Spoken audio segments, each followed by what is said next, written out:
Chapter 101, Qi Refinement, 5th Level, 5 Updates. Elder Yu's expression was severe when he entered, but as he left, his face had visibly lightened, and Mo Shan could even make out a faint hint of a smile on his face. Having known Elder Yu for so long, Mo Shan recalled that the elder was always somewhat irritable, with a stern demeanor and not the best temper. He had never seen him with an expression like today's. Mo Shan, you've raised a good son. Elder Yu broke precedent and praised Mo Shan for the first time. Mo Shan was startled, even somewhat flattered. No matter how well he had previously mastered the Taoist skills or how many monster beasts he had slain, Elder Yu had never complimented him, and Mo Shan had thought the elder was strict and never praised anyone. Now, this sudden praise caught him off guard, and for a moment, he didn't quite know what to say. After finishing his remark, Elder Yu didn't wait for Mo Shan's response. He nodded to Lu Ruhua and walked out the door on his own. Mo Shan and Lu Ruhua respectfully saw Elder Yu to the door. The sky was already dark, with a bright moon hanging high. The streets were sparsely populated, but inside the houses on both sides, there were always warm yellow lights. Occasionally, one could hear laughter, children's shouts, and parents' admonishments. Elder Yu took a few steps, looked back at Mo Hua's doorway, and silently thought, among us loose cultivators, perhaps there will finally emerge a formation master. In the world of cultivation, formations are the most revered, cultivators cannot go without them, whether in daily living or in fighting to the death with monster beasts. But formations were never meant for bottom-rung loose cultivators like them. They were poor and deemed unworthy. If Mo Hua really made an advancement in formations and continued to stay true to himself, supporting other loose cultivators, even if he remained a Qi refinement realm cultivator for life, he would be much more useful to the loose cultivators of Tongxian City than an old, half-dead tree like himself who was in the foundation establishment stage. Being a formation master is wonderful. Elder Yu's eyes filled with hope for a moment. I wonder if I'll live to see that day.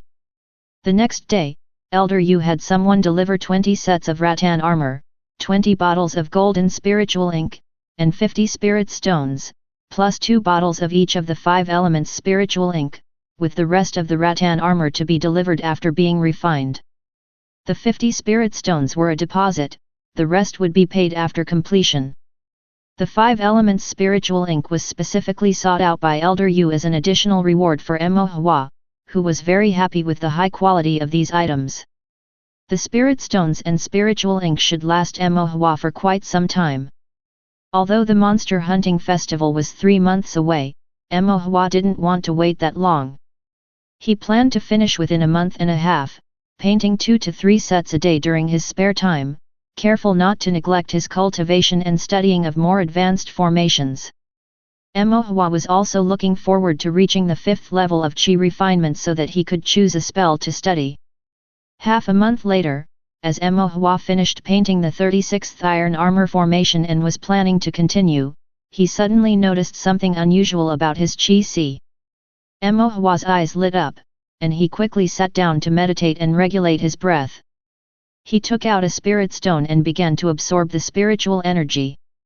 After an unknown period, Mo Hua's Qi Si trembled, his spiritual power stirred chaotically before gradually stabilizing and becoming slightly more profound. He had reached the 5th layer of Qi refinement.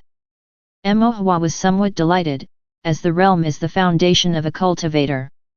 It seems that, with the Heaven Yanju cultivation technique, except for the bottleneck of the mystery formation at the intermediary and major realm breakthroughs, there were no significant obstacles to small realm advancements and no need for heaven and earth spiritual items.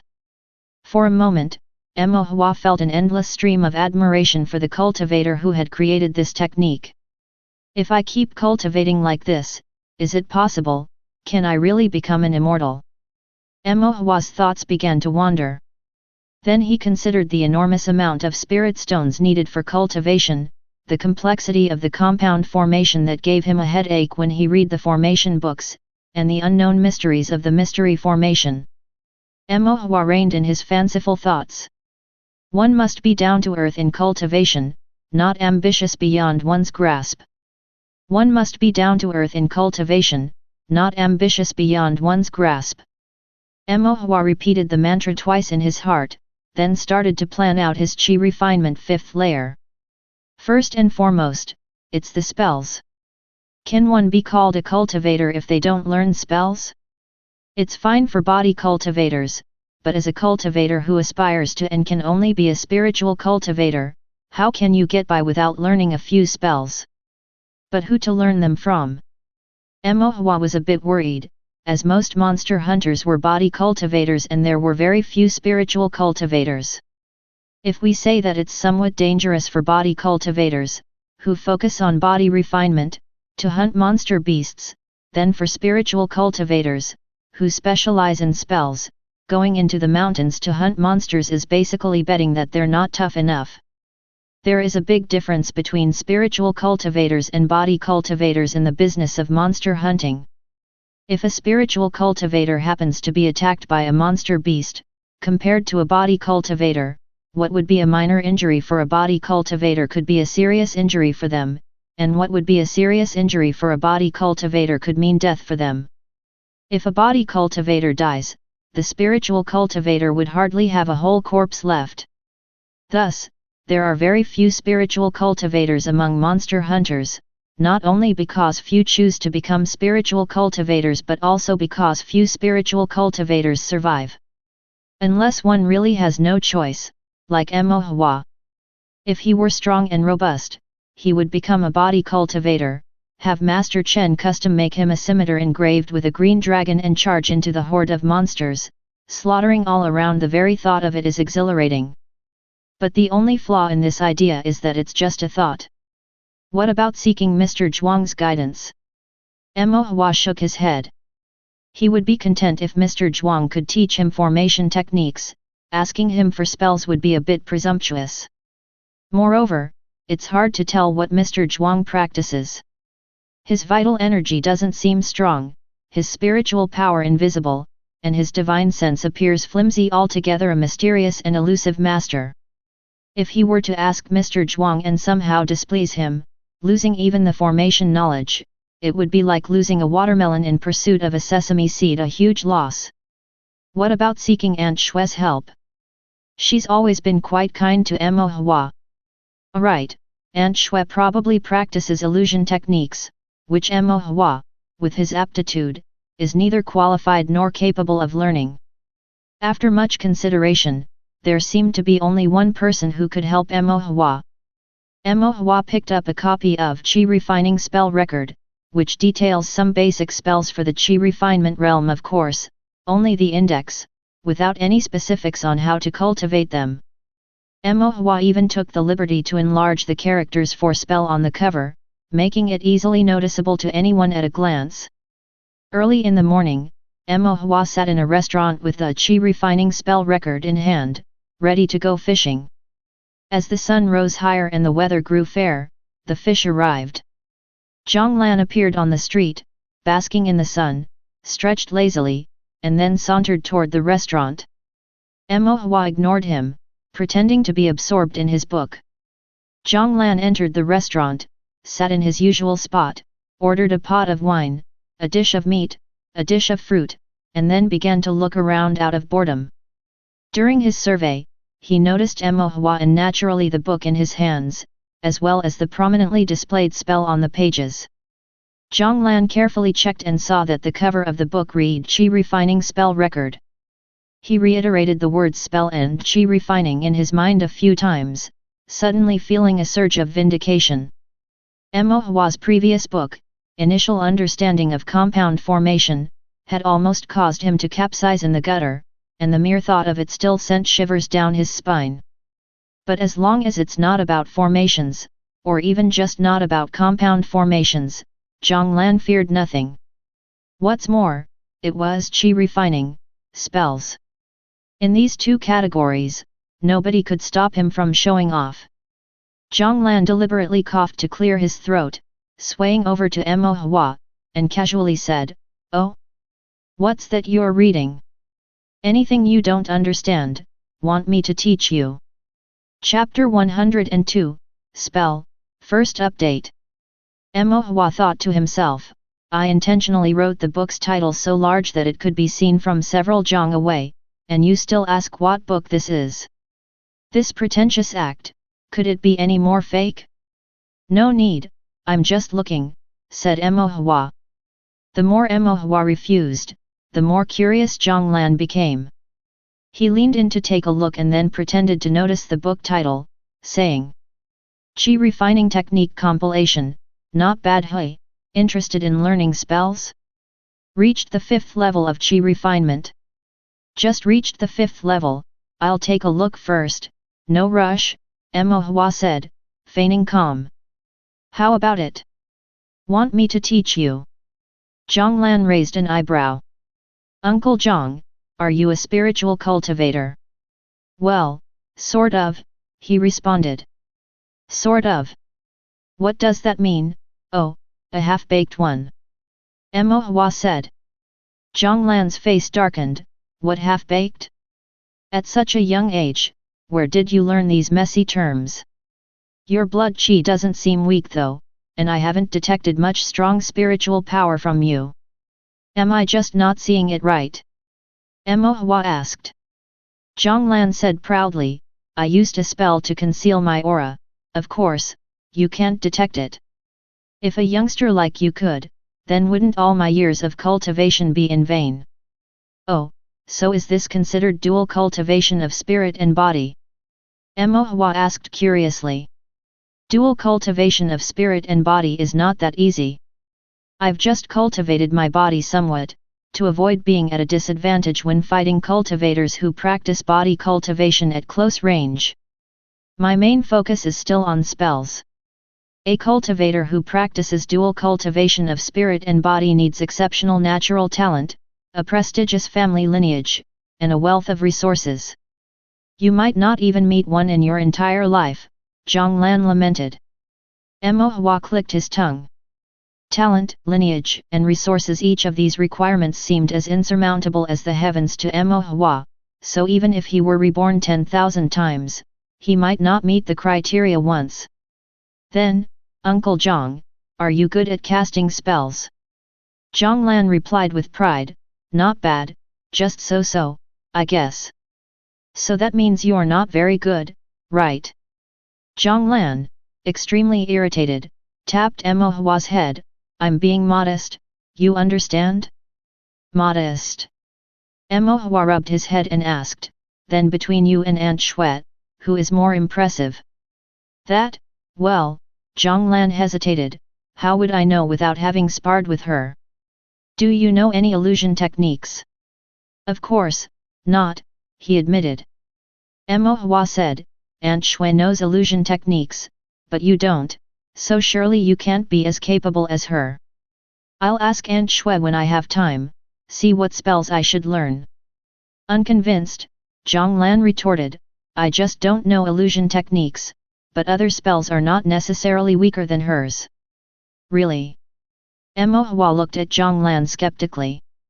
For spells of the Qi refinement realm, you can ask me anything. Alright then, if I want to learn spells now, which one should I start with? Do you have any in mind? Zhonglan asked.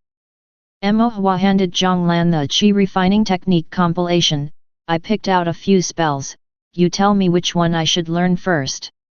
Zhonglan took the book, flipped through a few pages, and saw several spells circled with a pen. Fireball technique, water arrow technique, golden blade technique, earth stone technique. All could be learned in the middle stages of Qi refinement.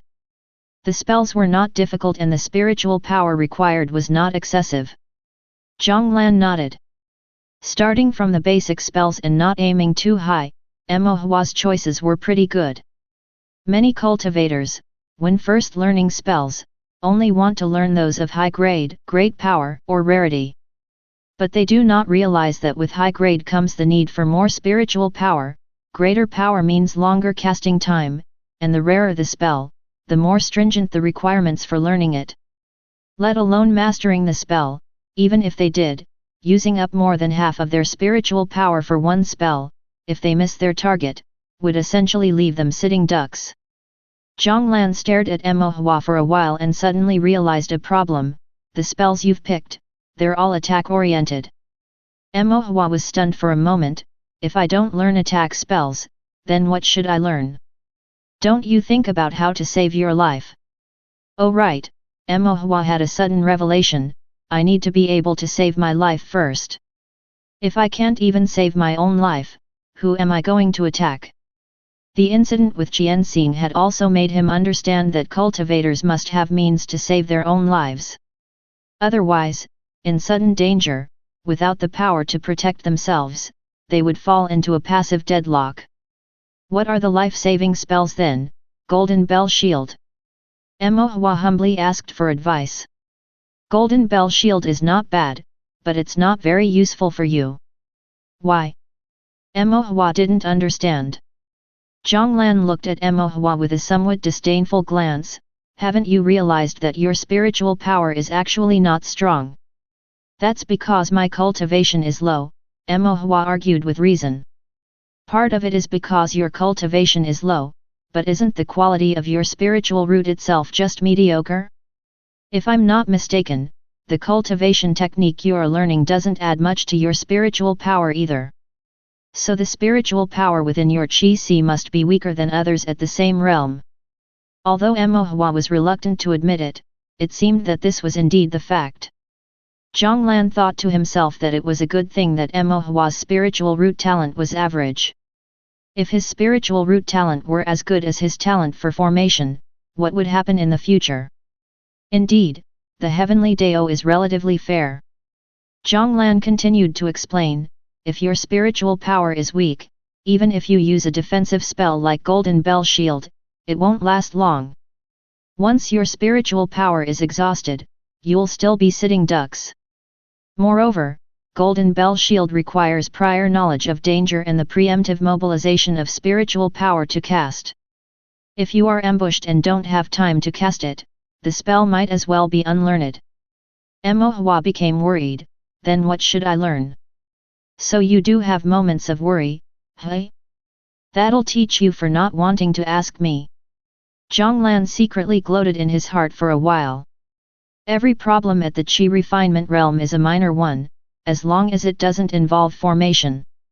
Zhonglan put on a bit of an act and then said to Emohua, you can learn movement techniques. Movement techniques. If you learn a defensive spell like Golden Bell Shield, facing an attack, you'd only be able to take it head-on.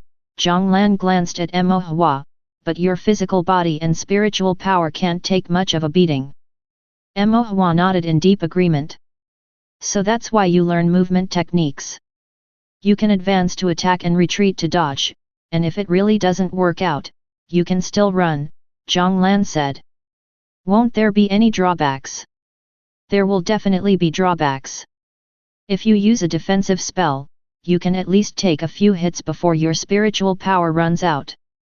But if you use movement techniques to dodge, you either have to move cleverly without a scratch, or if not, as soon as you are caught off guard, and someone finds a flaw, you are more often than not doomed. So it's like, if I make a mistake, I'll be hit by an attack without any defenses. Is that what you mean? Exactly.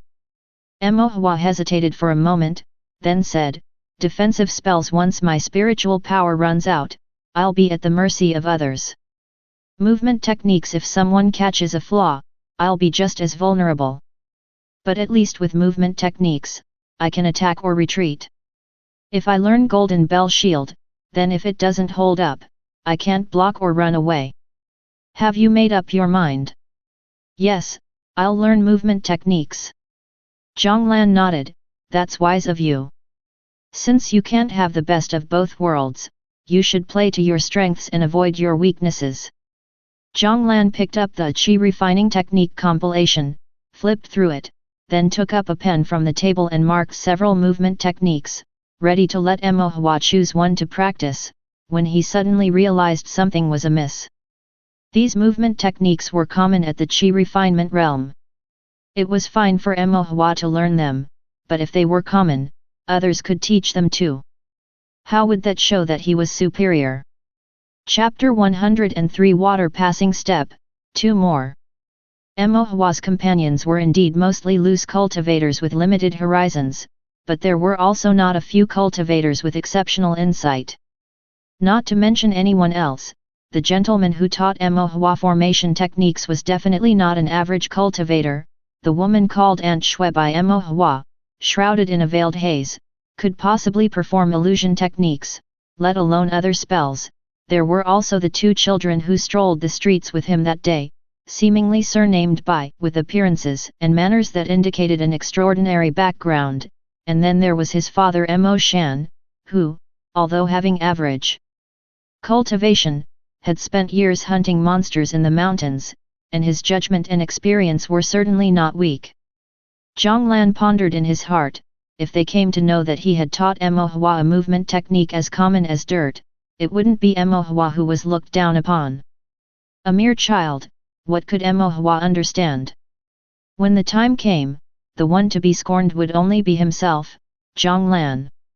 Just the thought of that veiled woman looking at him with disdain made Zhang Lan somewhat unable to accept it. No, he couldn't afford to lose face. This matter concerns not just my personal dignity, but also the face of the Zhang family. I cannot let others think that the Zhang family lacks a foundation in Tao cultivation, Zhang Lan justified to himself. These movement techniques are all quite ordinary. I'll teach you something different, Zhang Lan told Mo Hua. Different? Yes, different from the usual movement techniques. Mo Hua was actually troubled. His original intention was to have Zhang Lan give some pointers on which spells to study, preferably ones that everyone had heard of and practiced before. If everyone had practiced them, then those spells must be practical and not too shabby, for cultivators wouldn't idle away their time learning a spell that was utterly useless.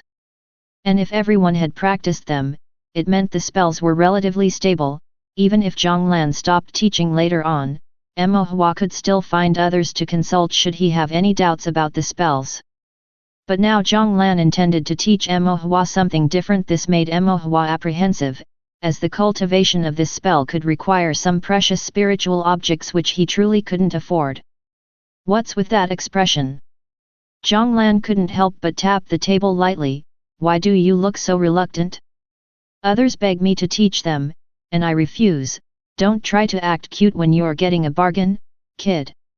I'm just worried about causing Uncle Zhang trouble. Mo Hua scratched his head. How about you just pick any movement technique from this book to teach me? Mo Hua spread open the Qi Refining Technique compilation. It contained common Qi refinement realm techniques, well known to bottom-tier loose cultivators, and Mo Hua felt more at ease learning from it. No way. I can't afford to lose that much face. Zhang Lan firmly disagreed. No matter what. Mo Hua didn't understand how could learning a spell be a cause for shame. Making up his mind, Zhang Lan gritted his teeth and said, I'll teach you the water passing step. It's the Zhang family's ultimate technique. Mo Hua hesitated for a long time before asking weakly, is your clan's ultimate technique so worthless that you'll teach it to anyone just like that? Zhang Lan was so angry he nearly spat blood. He grabbed Mo Hua's collar, lifted him with his spiritual power and said, follow me. Lu Ruhua saw it all from a distance, but she knew that Zhang Lan was a supervisor of the Taoist court and had a good relationship with Mo Hua. He wouldn't make things difficult for Mo Hua, so she didn't interfere. She just thought to herself that court leader Zhang, despite his age, still had a temper not much different from Mo Hua's. Clutching Mo Hua's collar, Zhang Lan brought him to the foot of a mountain outside Tongxian city. This place was concealed by lush woods and tranquility. It rarely saw visitors. Feeling spiritual power lifting him, Mo Hua's feet left the ground, and the world spun around him, the surrounding scenery receding backwards. After a while, when he regained his senses, they had reached somewhere outside Tongxian city. Uncle Zhang, why have you brought me here? Mo Hua couldn't help but ask. Stab me with this sword. Zhang Lan tossed to Mo Hua a sword inlaid with gold and pine patterns, clearly not a commonplace item. Mo Hua opened his mouth. This doesn't seem right. If I tell you to stab, then stab. What if I hurt you? Mo Hua expressed his concern. Zhonglan looked at Mo Hua speechlessly, making her realize that she might have overestimated herself a bit. With Mo Hua's cultivation, if Zhonglan stood still and let her stab him with a sword all day, she might not even damage a hair. Fine, then. If Zhonglan wasn't afraid, what was there for her to fear? Mo Hua gripped the sword, ready to stab Zhonglan, but after trying, she said, "No, it won't work." "What do you mean it won't work now?" Zhonglan asked. "I can't move this sword." Mo Hua said softly. What kind of sword was Zhonglan using? Why was it so heavy?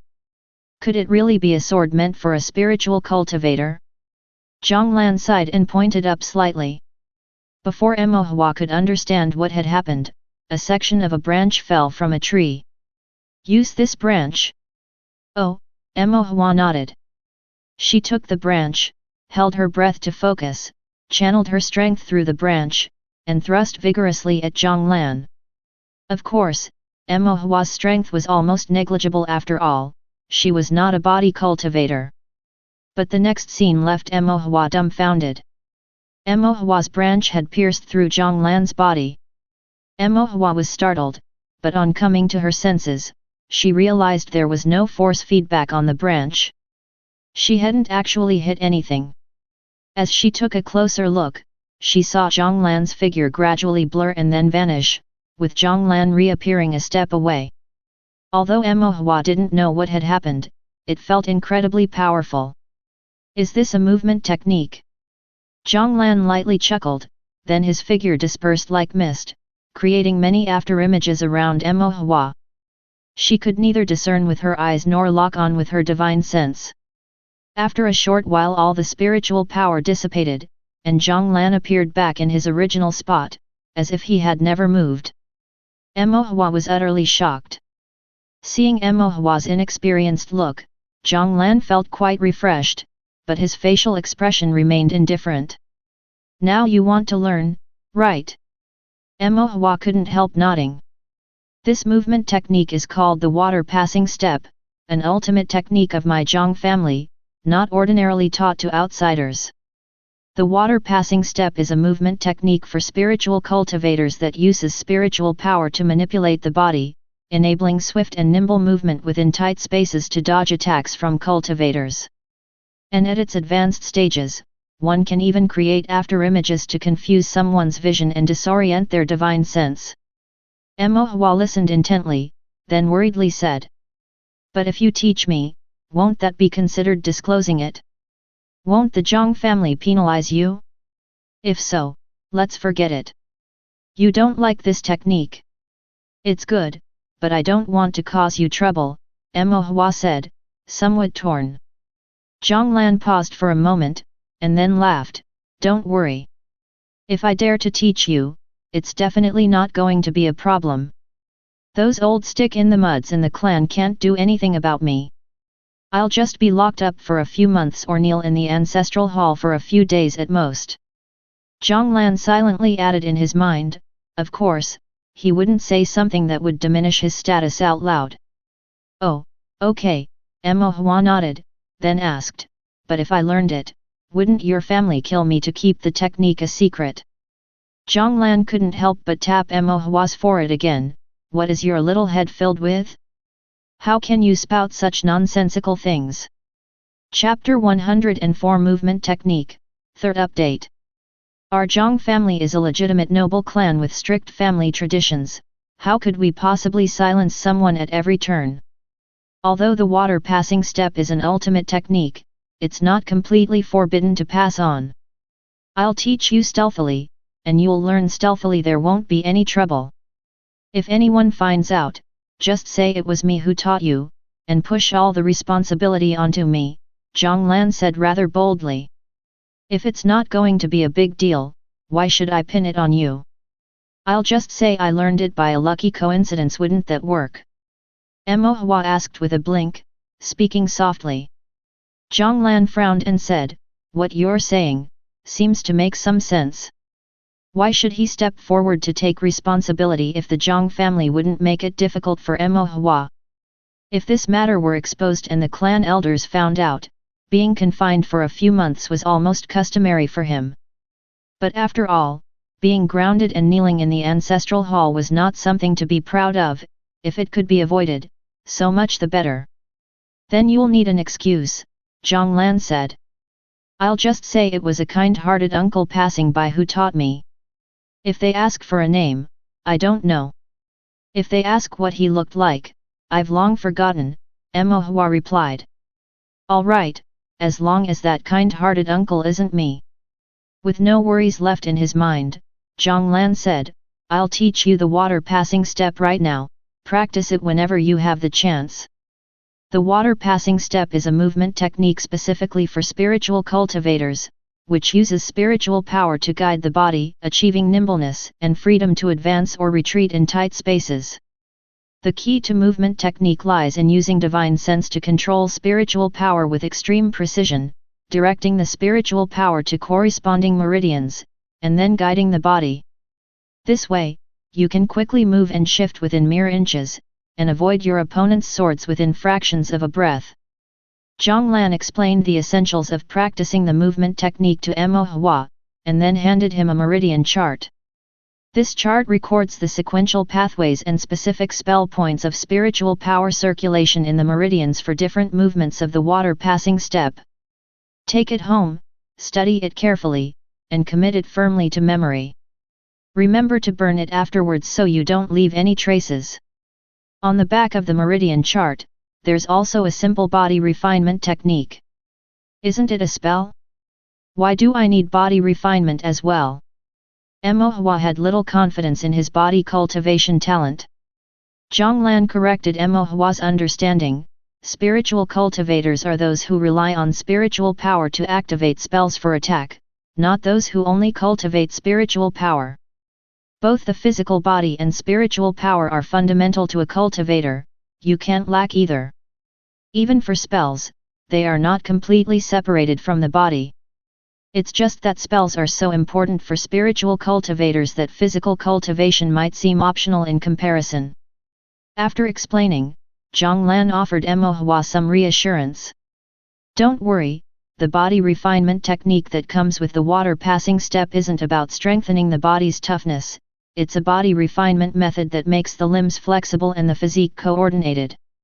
Since the water passing step relies on spiritual power to drive the body, if the body is uncoordinated or the legs and feet are stiff, you could end up injuring your tendons and bones due to the spiritual power pulling on you before you even use the technique properly. Zhang Lan gave a detailed explanation, and Mo Hua listened carefully. Before long, Zhang Lan had finished teaching, and then he said, "Try it now to see how much you've grasped." Mo Hua channeled spiritual power, operating it according to the intricacies recorded on the chart of the water passing step, and indeed felt more light-footed and agile. Mo Hua, being a formation master with a powerful divine sense, and also stronger than the average formation master, plus the cultivation of heaven Yanju, had strong control over divine sense.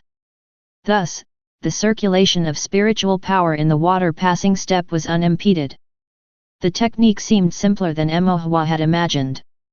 Mo Hua attempted to take a step forward using the water passing step, but his right leg moved the spiritual power too quickly while his left lagged slightly, resulting in a slip.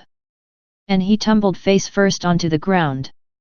Lifting his head and wiping the mud from his face, with his mouth still full of dirt, Mo Hua grumbled, "This doesn't seem so simple." Zhang Lan saw this and thought to himself that seemed more like it, that learning formations quickly was one thing, but it wouldn't be the same with spells.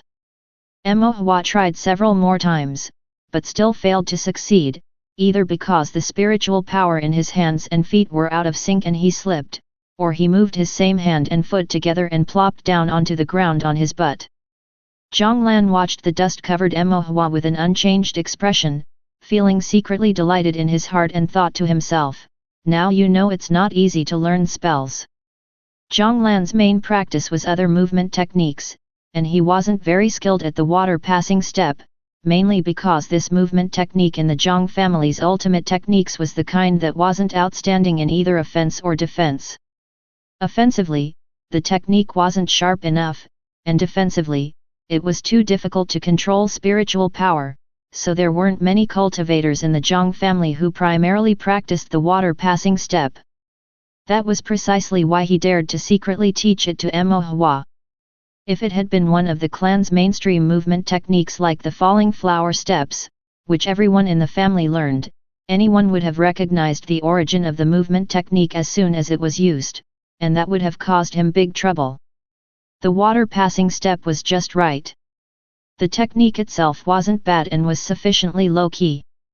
Not many learned it, so it wasn't easy to recognize, and it was okay to secretly use it. After half a day's practice of the water passing step, Mo Hua once again fell on his butt. Zhang Lan picked up Mo Hua, dusted him off, and then said, "All right, you go back and practice on your own. Learning spells and formations are similar, it's all about practice makes perfect. If it doesn't work once, just practice a few more times and it will be fine." "Oh," Mo Hua nodded. Zhang Lan returned Mo Hua to the eatery, then warned him a few words, telling him not to say to anyone that he was the one who taught him the technique. He should quietly practice on his own. After that, Zhang Lan happily accepted several jugs of wine and a few pounds of meat as bribes from Mo Hua, then contentedly left. Lu Ruhua brought out a cloth, dampened it with water, and as she wiped Mo Hua's face, she said, "Did court leader Zhang teach you something?" "Uncle Zhang told me not to tell," Mo Hua said, smiling. "All right, then you just practice well. When you have time, don't forget to thank court leader Zhang," Lu Ruhua spoke gently. Mo Hua nodded. After that, Mo Hua started the days of practicing the water passing step. Mo Hua found a corner in the courtyard and began trying to control his limbs with spiritual power, just making simple movements. This was the simplest part and was the foundation for all subsequent movements in the water passing step. Initially, the practice felt uncomfortable and he'd fall if he lost balance.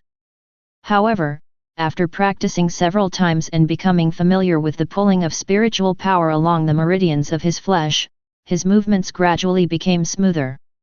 So, in the corner of the backyard, one could see Mo Hua's legs entwined with pale blue spiritual power, like water and mist, capable of moving forward or backward without even moving his feet. Mo Hua tried several more times and found it fun like sliding on ice in the dead of winter. Subsequently, Mo Hua attempted several more complex movement techniques, such as front somersaults, back somersaults, headstands, and back handsprings, and unsurprisingly, he took a few more falls.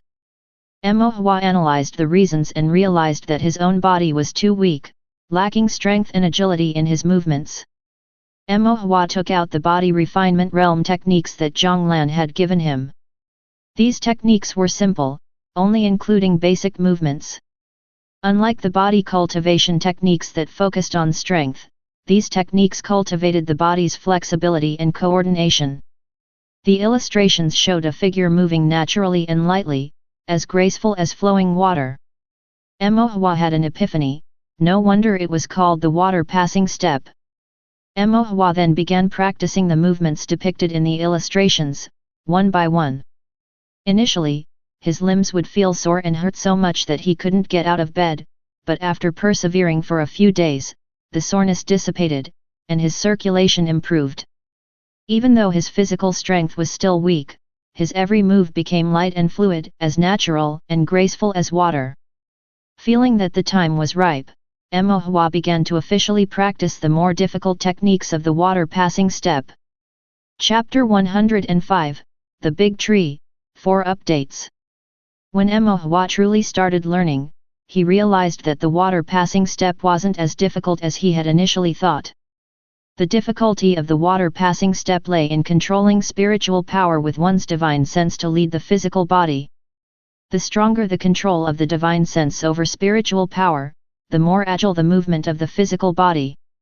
The Heaven Yanju, an ancient cultivation technique, according to Mr. Zhuang, doesn't boost spiritual power or strengthen the 5 elements but specializes in enhancing control over divine sense. And Hua was already a formation master who drew formations daily, making his use of divine sense stronger than that of the average cultivator. After practicing Heaven Yanju, it was like adding wings to a tiger. Controlling spiritual power and driving the movement technique wasn't a difficult task at all. The reason he had found it difficult before was mainly because of his inherently weak constitution, which made it easy to lose balance and thus restricted the use of his movement technique. For the average cultivator, even if the physical body isn't strong, it is sufficient for practicing movement techniques. The difficulty lies in how to intricately control spiritual power, ensuring its precise circulation through the limbs, meridians, and acupoints. For Hua, however, the most challenging part was his weaker physical body. Circulating spiritual power to the meridians and acupoints presented no difficulty for him. Not only that, but Hua's circulation of spiritual power was even more detailed and intricate than those required by the mental image maps of the water passing step. In some complicated movements of the technique, Hua could even execute more complex variations. In just over 10 days, Hua had almost mastered the movements of the water passing step. But merely learning the movements wasn't enough. Hua felt that he needed real combat practice. So, one day, Hua went to the foot of the mountains outside Tongxian City and found a deep-rooted, leafy tree. The tree was full of wild fruits that were quite small and tasted tart, which made them inedible. That was why the tree could bear so many fruits. They were hanging nearly from every branch. Hua kicked the tree hard, but the tree didn't budge, while his own foot ended up feeling numb. With no other choice, Hua reluctantly drew a simple earth movement formation and buried it under the tree. The earth movement formation was a fundamental formation of the earth series with not many patterns to include, which made it simple to draw. Once activated with spiritual power, it produced vibrations. Hua infused some spiritual power to trigger the formation. The earth movement formation flashed a dull earthy light, followed by vibrations that also made the tree tremble. Plenty of wild fruits began falling from the branches. The falling wild fruits targeted Hua, who was standing right below the tree. His spirits lifted. Hua began to employ the water passing step technique to dodge the falling fruits. About a dozen wild fruits fell, and Hua managed to avoid most of them, getting hit only twice, once on the shoulder and once on the head. Hua clutched his small head, inhaling sharply due to the pain. He hadn't anticipated the pain that getting hit by the fruit would cause. Hua glanced at the towering tree and then walked away somewhat angrily. After nearly 2 hours, he came back with a small helmet on his head, looking as proud and fierce as before. He had just been to see Master Chen. This small helmet was specially and hastily made for him by Master Chen. It was simple and light, not sufficient to protect against an attack by a cultivator, but more than enough to withstand a few falling wild fruits. Feeling fearless, Hua again activated the earth movement formation and started to use the water passing step to dodge the falling wild fruits. Initially, Hua was completely focused and barely got hit, but as time passed, despite his still clear divine sense, fatigue set in his limbs, and his movements were no longer agile, while his spiritual power also weakened, resulting in getting hit by the wild fruits more frequently. As evening approached, Hua patted the big tree and said, "I'll be back tomorrow," before heading home. When he got home, Lu Ruhua, while applying medicine to Hua, said with concern, "Where did you go to play to end up with so many bruises and swellings on your body?" "It's nothing, Mom, it doesn't hurt," Hua assured her. Lu Ruhua put a little more force into her application of the medicine, causing Hua to cry out in pain. Lu Ruhua said irritably, "Still say it doesn't hurt." After speaking, she felt pity for him and gentled her touch. Hua said, "They're just superficial wounds, nothing serious. You didn't get into a fight with someone, did you?" "Don't worry, Mother, I've been practicing my movement technique so that I can run away if I'm ever in danger." "Really?" Lu Ruhua asked. Hua nodded. Lu Ruhua breathed a sigh of relief, "That's good to hear. Seeing the bruises on Mo Hua's body, she couldn't help saying, "Just be careful, okay?" Mo Hua said confidently, "Mother, rest assured, I've just started learning it. Soon, even if it pours rain from the sky, it won't even dampen the hem of my clothes." Lu Ruhua laughed softly, shook her head, and couldn't help but pinch Mo Hua's nose. "You're quite bold." The next day, Mo Hua's injuries had not healed, and the bruises on his shoulders had not faded, causing pain with every move. Despite becoming more proficient with the water passing step, he didn't perform any better than on the first day. On the third day, Mo Hua's pain had eased somewhat, and his movement technique had improved a step further, so there were fewer wild fruits that managed to hit him. Every day thereafter, Mo Hua kept practicing his movement technique under the tree. With each wild fruit that vanished from the branches, his water-passing step improved. By the time Mo Hua had gotten somewhat proficient with the water-passing step, there were only a few wild fruits left on the tree. In front of Mo Hua, the towering tree stood silently. A few unripe wild fruits hung forlornly on the once lush branches. The sight was somewhat desolate. Feeling a bit guilty, Mo Hua drew a water and wood formation and buried it at the base of the tree. The water and wood formation could accumulate moisture and nourish the spirit wood, helping flowers and trees grow. It was Mo Hua's way of offering an apology. Bathed in the moisture from the water and wood formation, the tree's leaves seemed to turn a darker shade of green. Although Mo Hua had become proficient with the water-passing step, how it would fare in actual combat was another question. After all, the falling wild fruits followed a predictable path, but in real combat, the trajectories of an enemy's punches and spells might not be so fixed.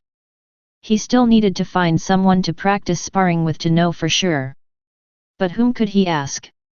Mo Shan was about to go into the mountains for monster hunting, and whether in terms of cultivation or actual combat experience, he was far superior to Mo Hua, making him unsuitable. Since becoming monster hunters, Dahu and his two companions often entered Big Black Mountain, staying for at least 3 to 5 days or as long as half a month. Even when they returned, they had a pile of things to get busy with, so they certainly couldn't be bothered. Dazu and the others were also busy learning artifact refining with Master Chen every day. Zhonglan? Mo Hua thought for a moment and then shook his head. Although he seemed to have a lot of free time, he was, after all, a supervisor at the Taoist court office and couldn't possibly do nothing all day long. Moreover, Zhonglan had taught him the movement technique himself, and asking him to spar again would be somewhat presumptuous. Mo Hua couldn't think of a suitable candidate. A few days later, Mo Hua delivered some food and wine to Mr. Zhuang and asked a few questions before taking his leave. When he reached the big pagoda tree, he found Bai Zixi, serene and elegantly reading a book with the glistening, snow-white blossoms gently falling upon her. Meanwhile, Bai Zixin lay sprawled under the tree, a book covering his face, portraying the epitome of idleness and listlessness, occasionally rolling about, his demeanor less than dignified. Mo Hua sighed. Hearing the noise, Bai Zixin immediately sat up, his eyes bright and focused on Mo Hua. Chapter 106, Sparring, 5 Updates. Mo Hua. Bai Zixin said happily, "Did you bring some food?" "No." "So you came to play with me?" "It's not that. I came to see Mr. Zhuang," Mo Hua replied honestly. Bai Zixin felt quite disappointed. "Did you finish your homework?" Mo Hua asked. "Not yet, there's a little bit left, I don't want to do it anymore." After finishing his words, Bai Zixin lay back down. Mo Hua's eyes lit up. "So, you don't have anything to do right now?" "I guess so." Bai Zixin nodded his head. "Then let's spar." "Spar." Bai Zixin sat up excitedly, but after glancing at the thin and frail Mo Hua who was at the 5th level of Qi refinement with scant spiritual power, he furrowed his brows and said, "What would we spar with?" Mo Hua spoke softly, "We can spar with movement techniques." Bai Zixin was a bit lackluster, "That's so boring." "If you don't want to, then never mind, Hua said, turning to walk away. Bai Zishan hastily got up and grabbed Hua, saying, "It's not boring at all, it's better than lying around doing nothing." After thinking for a moment, Bai Zishan asked, "But how should we compete? Movement techniques, what's there to compete about?" "I've newly learned a movement technique for preserving my life," Hua said, taking out a cheap jade pendant and threading it with a cloth strip, tying both ends securely and hanging it around his neck. "You try to snatch this jade pendant from me, if you manage to get it, you win. Is there a prize?" Hua said with some difficulty, "I don't have many spirit stones." Bai Zishan waved his hand, "I don't care much for spirit stones. If you win, then, I'll treat you to some beef, and add a pot of osmanthus wine.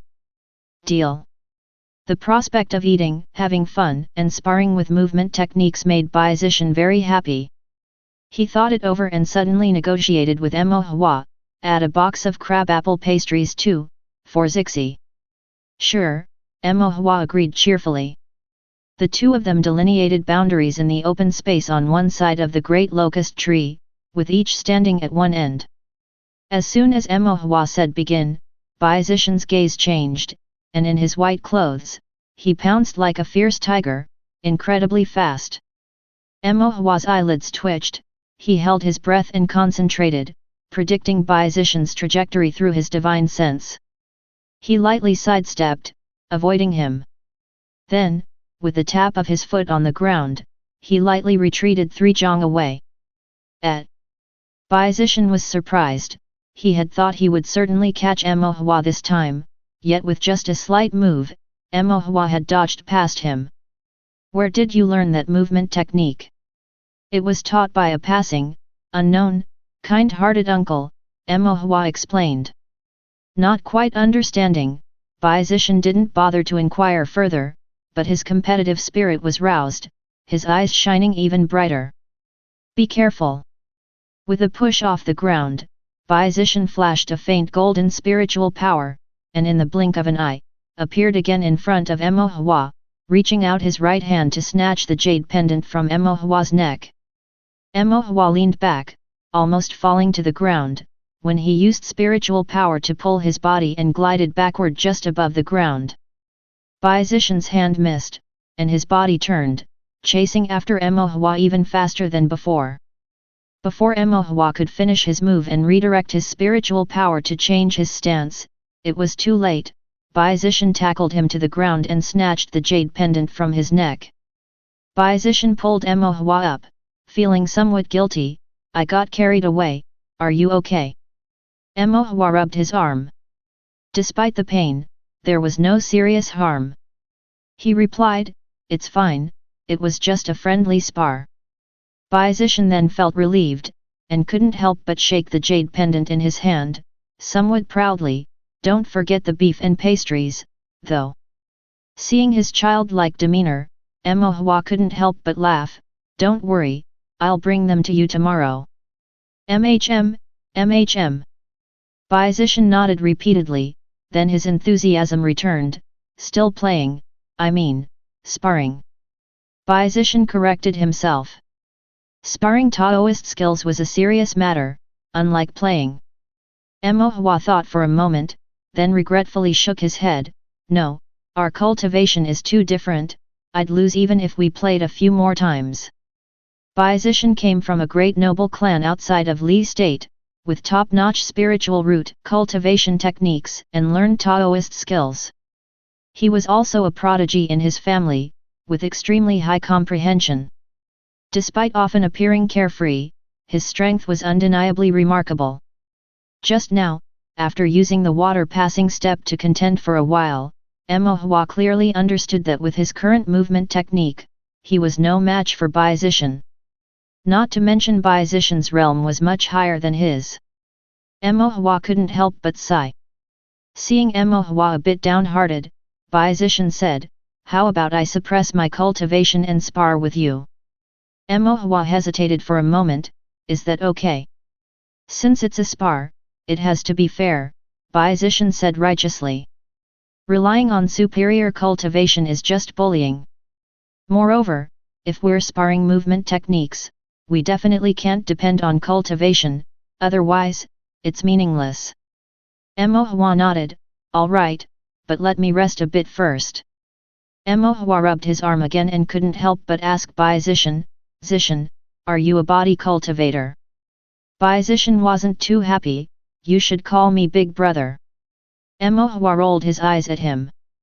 Helpless, Bai Zishan whispered. I plan to practice body cultivation and master the martial Dao. But this is not to be told to outsiders. I've only told Zixi, I haven't even informed Aunt Shuet. Mo Hua was speechless, thinking with Bai Zishan's character that couldn't hide anything, it would be strange if Aunt Shuet didn't know. I heard some geniuses from the noble clans can practice dual cultivation of spirit and body. Can't you do that? Mo Hua whispered. Bai Zishan looked disdainful, what's the point of dual cultivation of spirit and body? It's neither here nor there, not as pure and exhilarating as body cultivation. Overpower with single force, breaking myriad laws with one punch, who cares about dual or solo cultivation? If they provoke me, I will smash their noses with a single punch. Mo Hua looked on with envy. He, too, wished to shatter myriad laws with one punch. Previously, when Xianxia had caused trouble, had Mo Hua possessed Bai Zishan's strength, he certainly would have broken his nose with a punch. Unfortunately, he could only wish. After resting up, Mo Hua sparred several more rounds with Bai Zishan, who had suppressed his cultivation. The outcome was entirely different. With Bai Zishan's cultivation suppressed to the 5th level of Qi refinement, even with his not-so-common techniques and movement skills, it was evident that he was slower than before due to the lack of cultivation support. Mo Hua's divine sense could now clearly see. Most of Bai Zishan's moves, Mo Hua could predict with his divine sense, and dodge with the water-passing step. Occasionally, some extremely tricky moves would catch Mo Hua too late to dodge, and he could only concede defeat. The two agreed on 20 rounds to determine the winner. If Bai Zishan managed to snatch the jade pendant, he would win, if not, Mo Hua would prevail. Until evening, the two had their wins and losses, roughly equaling a tie, but Bai Zishan was probably still a bit better. Bai Zishan had a great time, and Mo Hua gained profound insights into the water-passing step. Bai Zishan wanted to continue sparring, but Bai Zixi gently reminded him of homework. It was like cold water poured on him, and Bai Zishan had to stop, hurrying to finish his homework before it got dark. Mo Hua said goodbye to them, agreeing to return the next day, and, amid Bai Zishan's countless reminders, promised to bring alcohol, meat and crabapple pastries. All that happened under the big pagoda tree was observed by Old Kui in a bamboo pavilion nearby. Old Kui, watching Mo Hua's receding figure, had a profound look in his eyes, the Zhang family's water-passing step. Hey! Chapter 107, Chapter 107 Progress, Part 1. Afterward, whenever Mo Hua had free time, he would go to Mr. Zhuang's forgetful residence to spar with Bai Zishan in movement techniques. Bai Zishan was very perceptive, and with each session, his movement technique became more refined. However, Mo Hua's progress was even faster. At first, Bai Zishan had the upper hand, but as Mo Hua's water-passing step became more adept, within 20 rounds, it became hard for Bai Zishan to snatch the jade pendant from Mo Hua's neck. To prolong their practice sessions, they increased the rounds from 20 to 40. Something's not right. After one sparring session, Bai Zishan frowned and said, "What's not right?" Mo Hua asked. "Your movement technique, there's something sinister about it." Mo Hua looked puzzled. "It looks quite ordinary, nothing special, but it's slipperier than an eel. Just when it seems I'm about to catch you, with a flicker you slip through the fingers, impossible to grasp. Doesn't that just prove that this movement technique is extraordinary?" Bai Zishan shook his head. At the end of the day, this movement technique is nothing but the spiritual power leading the physical body, but there are many such techniques led by spiritual power, and I've never encountered one this tricky. Mo Hua didn't understand. Isn't it just using divine sense to guide spiritual power, moving it through certain meridians and acupoints, and then pulling the body to move? Is that difficult? Difficult it wasn't, but being able to manipulate spiritual power with divine sense, and to do so with such precision, even to the finest detail, was not simple at all. Bai Zishan looked at Mo Hua again. Although Mo Hua was at the 5th level of Qi refinement, his divine sense was strong enough to draw 8 formation patterns, and Bai Zishan had watched Mo Hua drawing formation. His brush strokes were powerful and swift. Within moments, he could paint a formation with 6 or 7 patterns. Bai Zishan was taken aback, momentarily unable to decide whether it was the movement technique that was strange, or Mo Hua himself. However, he didn't dwell on these thoughts, as cultivators and spells in the cultivation world were as vast as the sea. Some cultivators who practiced certain spells indeed became much stronger than others. The fact that Mo Hua's movement technique could match his own, even when he suppressed his cultivation, was something Bai Zishan was too pleased about to question. Thereafter, he completed his daily tasks early every day, and then sat under the big pagoda tree, waiting for Mo Hua to come and spar in movement technique with him. One day, Bai Zishan suddenly asked, "Did you learn this movement technique to dodge cultivators' Taoist skills?" "Yes." Mo Hua nodded. "Besides cultivators, there are also monster beasts. He may have to enter Big Black Mountain one day, and the monster beasts there are much stronger than the cultivators. Then you'd better practice with monster beasts as well," Bai Zishan said as he took a bite of meat. "Ah!" Mo Hua was startled. Bai Zishan said, "The attack patterns of monster beasts are different from those of human cultivators. Just because you can dodge cultivators doesn't mean you can dodge monster beasts." "Right." Mo Hua realized. Monster beasts were large, physically strong, with sharp claws and teeth, and mostly quadruped, with attack trajectories completely different from cultivators. Moreover, some monster beasts specialized in using toxic tails, spines, saliva, and fangs to attack, which made them even more bizarre and tricky to deal with. Mo Hua scratched his head, "But I can't just find monster beasts to practice with, and I have to be careful not to be eaten by one." "I was just saying, be aware for yourself," Bai Zishan said nonchalantly. Yet, Mo Hua took this matter to heart.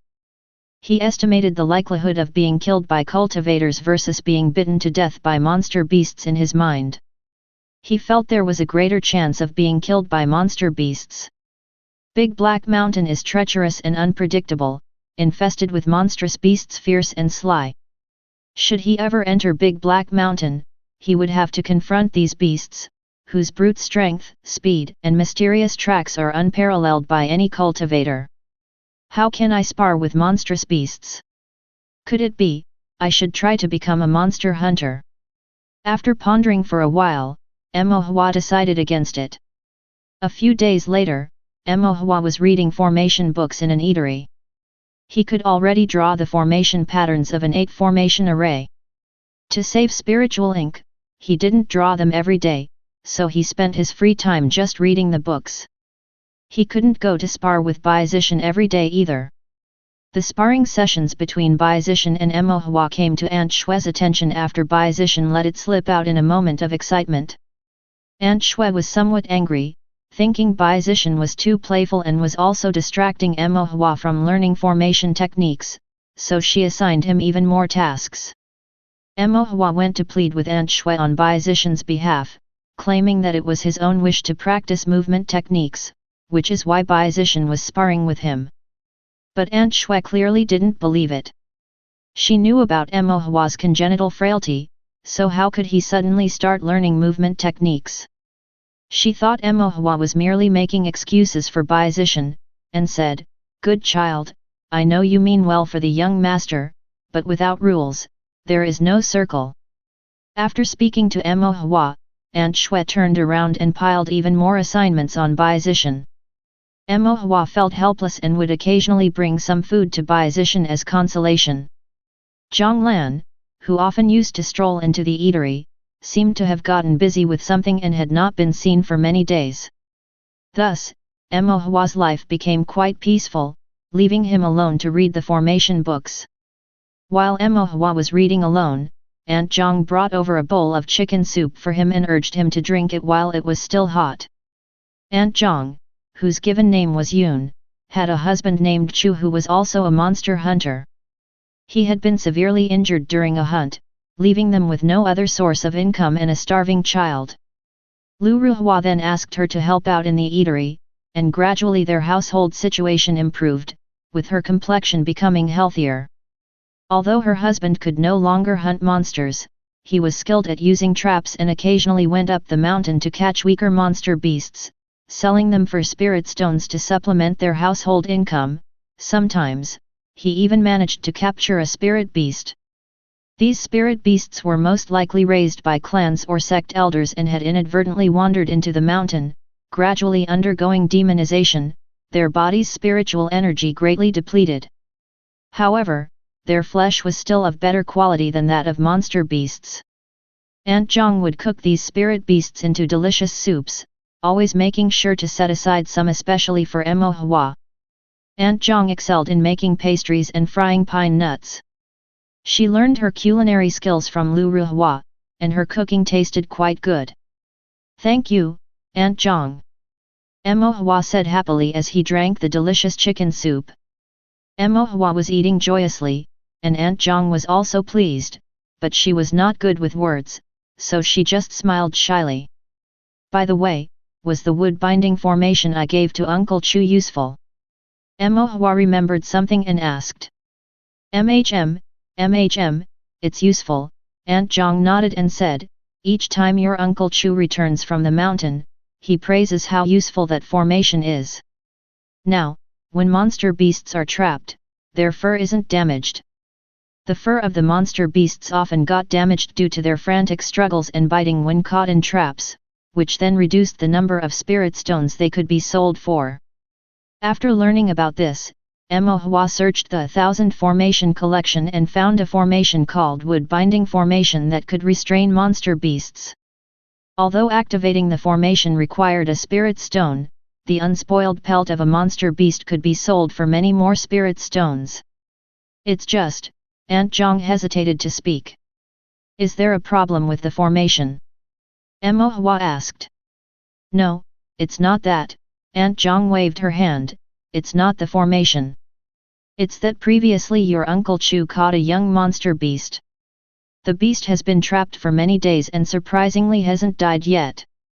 Uncle Chu brought it back, but now he doesn't know what to do with it." "A young monster beast?" Mo Hua's eyes lit up. Chapter 108, Chapter 108, Cat Monster, Second Update.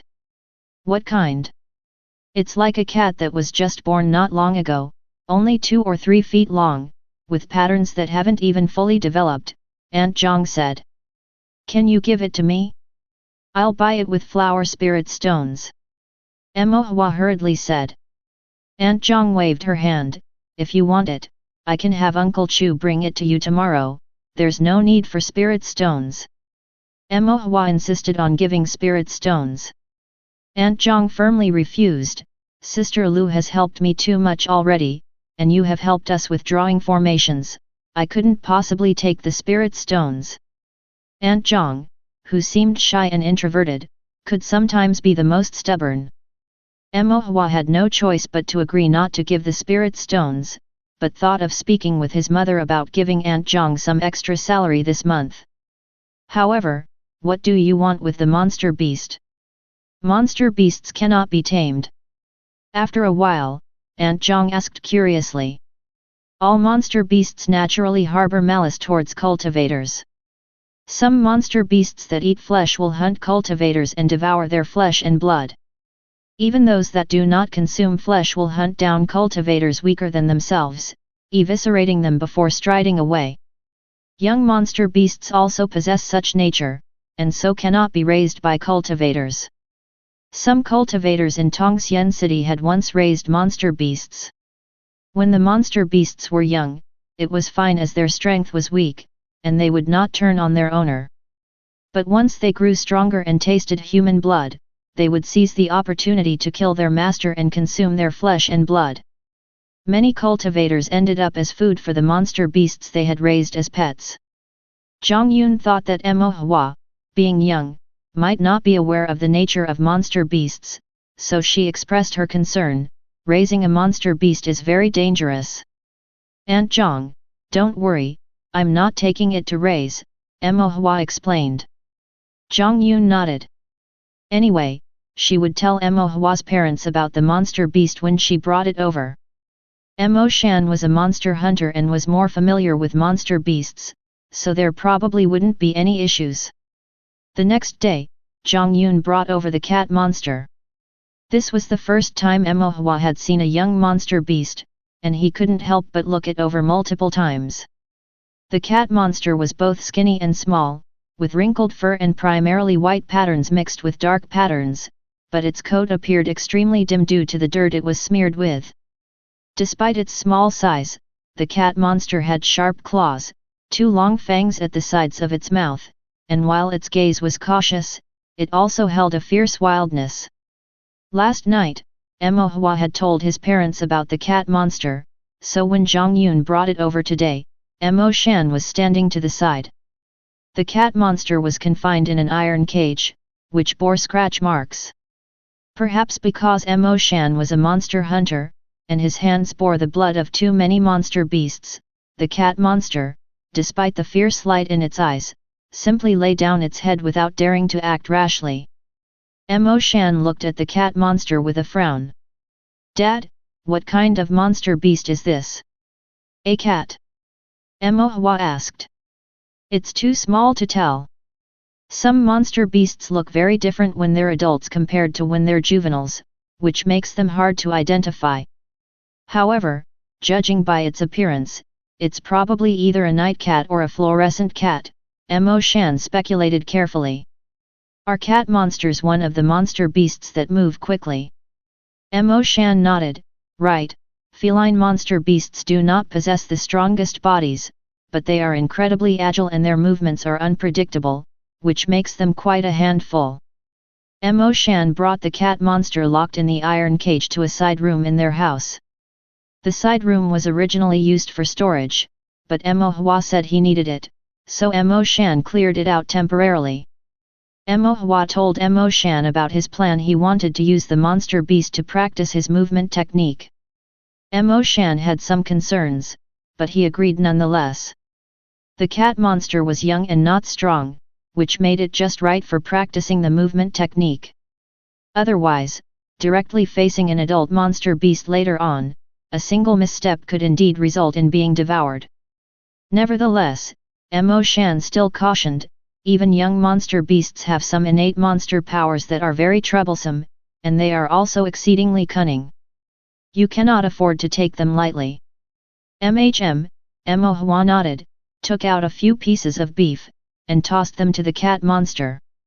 The cat monster looked at Mo Hua warily, sniffed the beef a few times, and then wolfed it down.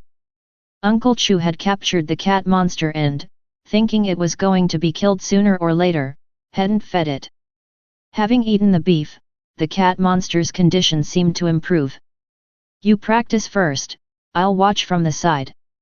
Mo Shan was still worried about Mo Hua's safety and stood by, speaking. Mo Hua gently opened the iron cage. The instant the cage door opened, the originally weak cat monster's eyes suddenly flashed with ferocity, and in a flash, it vanished from Mo Hua's view, reappearing with its sharp claws aiming straight for Mo Hua's eyes. As expected, it's cunning and vicious. Mo Hua was inwardly shocked, but all this was still within his expectations. Mo Hua, at the 5th level of Qi refinement, possessed divine sense far beyond the ordinary. Since the cat monster was young and its strength was only at the initial stage of the 1st rank, its movements were ghostly and swift, but they were crystal clear in Mo Hua's divine sense. Mo Hua tilted his head back and dodged the cat monster's sharp claws. While still in the air, the cat monster adjusted its position. As soon as it landed, it charged at Mo Hua like an arrow. Mo Hua's gaze became focused, and with a hand pressing on the ground, his body lightly flipped in the air and he evaded the cat monster below him. But then, the cat monster suddenly disappeared from sight. Mo Hua's pupils constricted, and his divine sense concentrated. It took another 2 breaths before he sensed a presence behind him. Mo Hua turned aside to dodge, but he was still a fraction too slow. A whitish gleam of sharp claws cut through the air, tearing his sleeve and leaving behind a thin trail of blood. The cat monster landed and licked the fresh blood on its claws, its fierce eyes even more intense. Seeking death. Mo Shan shouted angrily, his right hand forming into a gesture as flames flared, ready to crush the cat monster to death right then. Dad! Mo Hua urgently called out to stop him.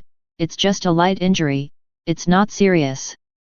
Mo Shan's hand, already raised mid-air, shook his head and said, this creature has tasted human blood. It can't be left alive. Dad, I'll only keep it for a month, Mo Hua insisted. After all, it was not easy to find young monster beasts. Most cultivators encountering monster beasts, whether they were young or adult, would kill them on sight. Some monster beasts would even bite their young to death to prevent them from falling into a cultivator's hands. Mo Shan frowned for a moment, looking at Mo Hua's resolute gaze, sighed, and withdrew his hand. Fine, keep it for a month.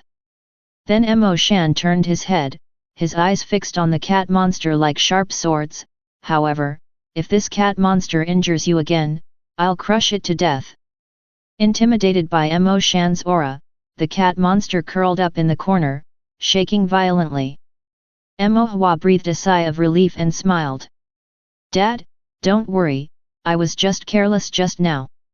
Then, facing the cat monster, Mo Hua said, be good this month, accompany me in practicing movement techniques, after 1 month, I'll set you free. Upon hearing this, Mo Shan couldn't help but say, where, monster beasts can't understand human speech. What if it does understand? Alright then, Mo Shan, seeing Mo Hua's childlike nature, let it be. Wear the rattan armor and be careful of the monster power talent of the beasts. Also, if within this month this cat monster shows any desire for human blood, or any signs of uncontrollable rage, you must kill it sooner. Mo Shan further cautioned. Mo Hua listened attentively, committed it to memory, and nodded continuously. Chapter 109, Chapter 109, Minor Success, Part 3. Monster beasts don't understand human language. Mo Hua had come to understand this clearly. In the following 2 days, the cat monster seemed to be frightened by Mo Shan, always cowering in its iron cage.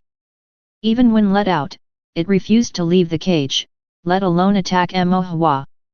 No matter what Mo Hua said to it, it couldn't understand and would only stare at Mo Hua with a vicious but somewhat cowardly gaze. Only when Mo Hua fed it meat would its gaze soften a little. This way, it was impossible to train the water-passing step. What to do? After contemplating for 2 days, Mo Hua finally came up with a solution. He starved the cat monster for 2 days, and when it was famished, its eyes glowing green, he fed it dried small fish specially prepared by Lu Ruhua. These dried small fish were also monster beasts with bad-tasting meat and a strong fishy smell, not eaten by cultivators but loved by fish-craving cats. After that, Mo Hua strung a few dried fish on a string and hung them around his neck. He pointed to the dried fish, then to the cat monster.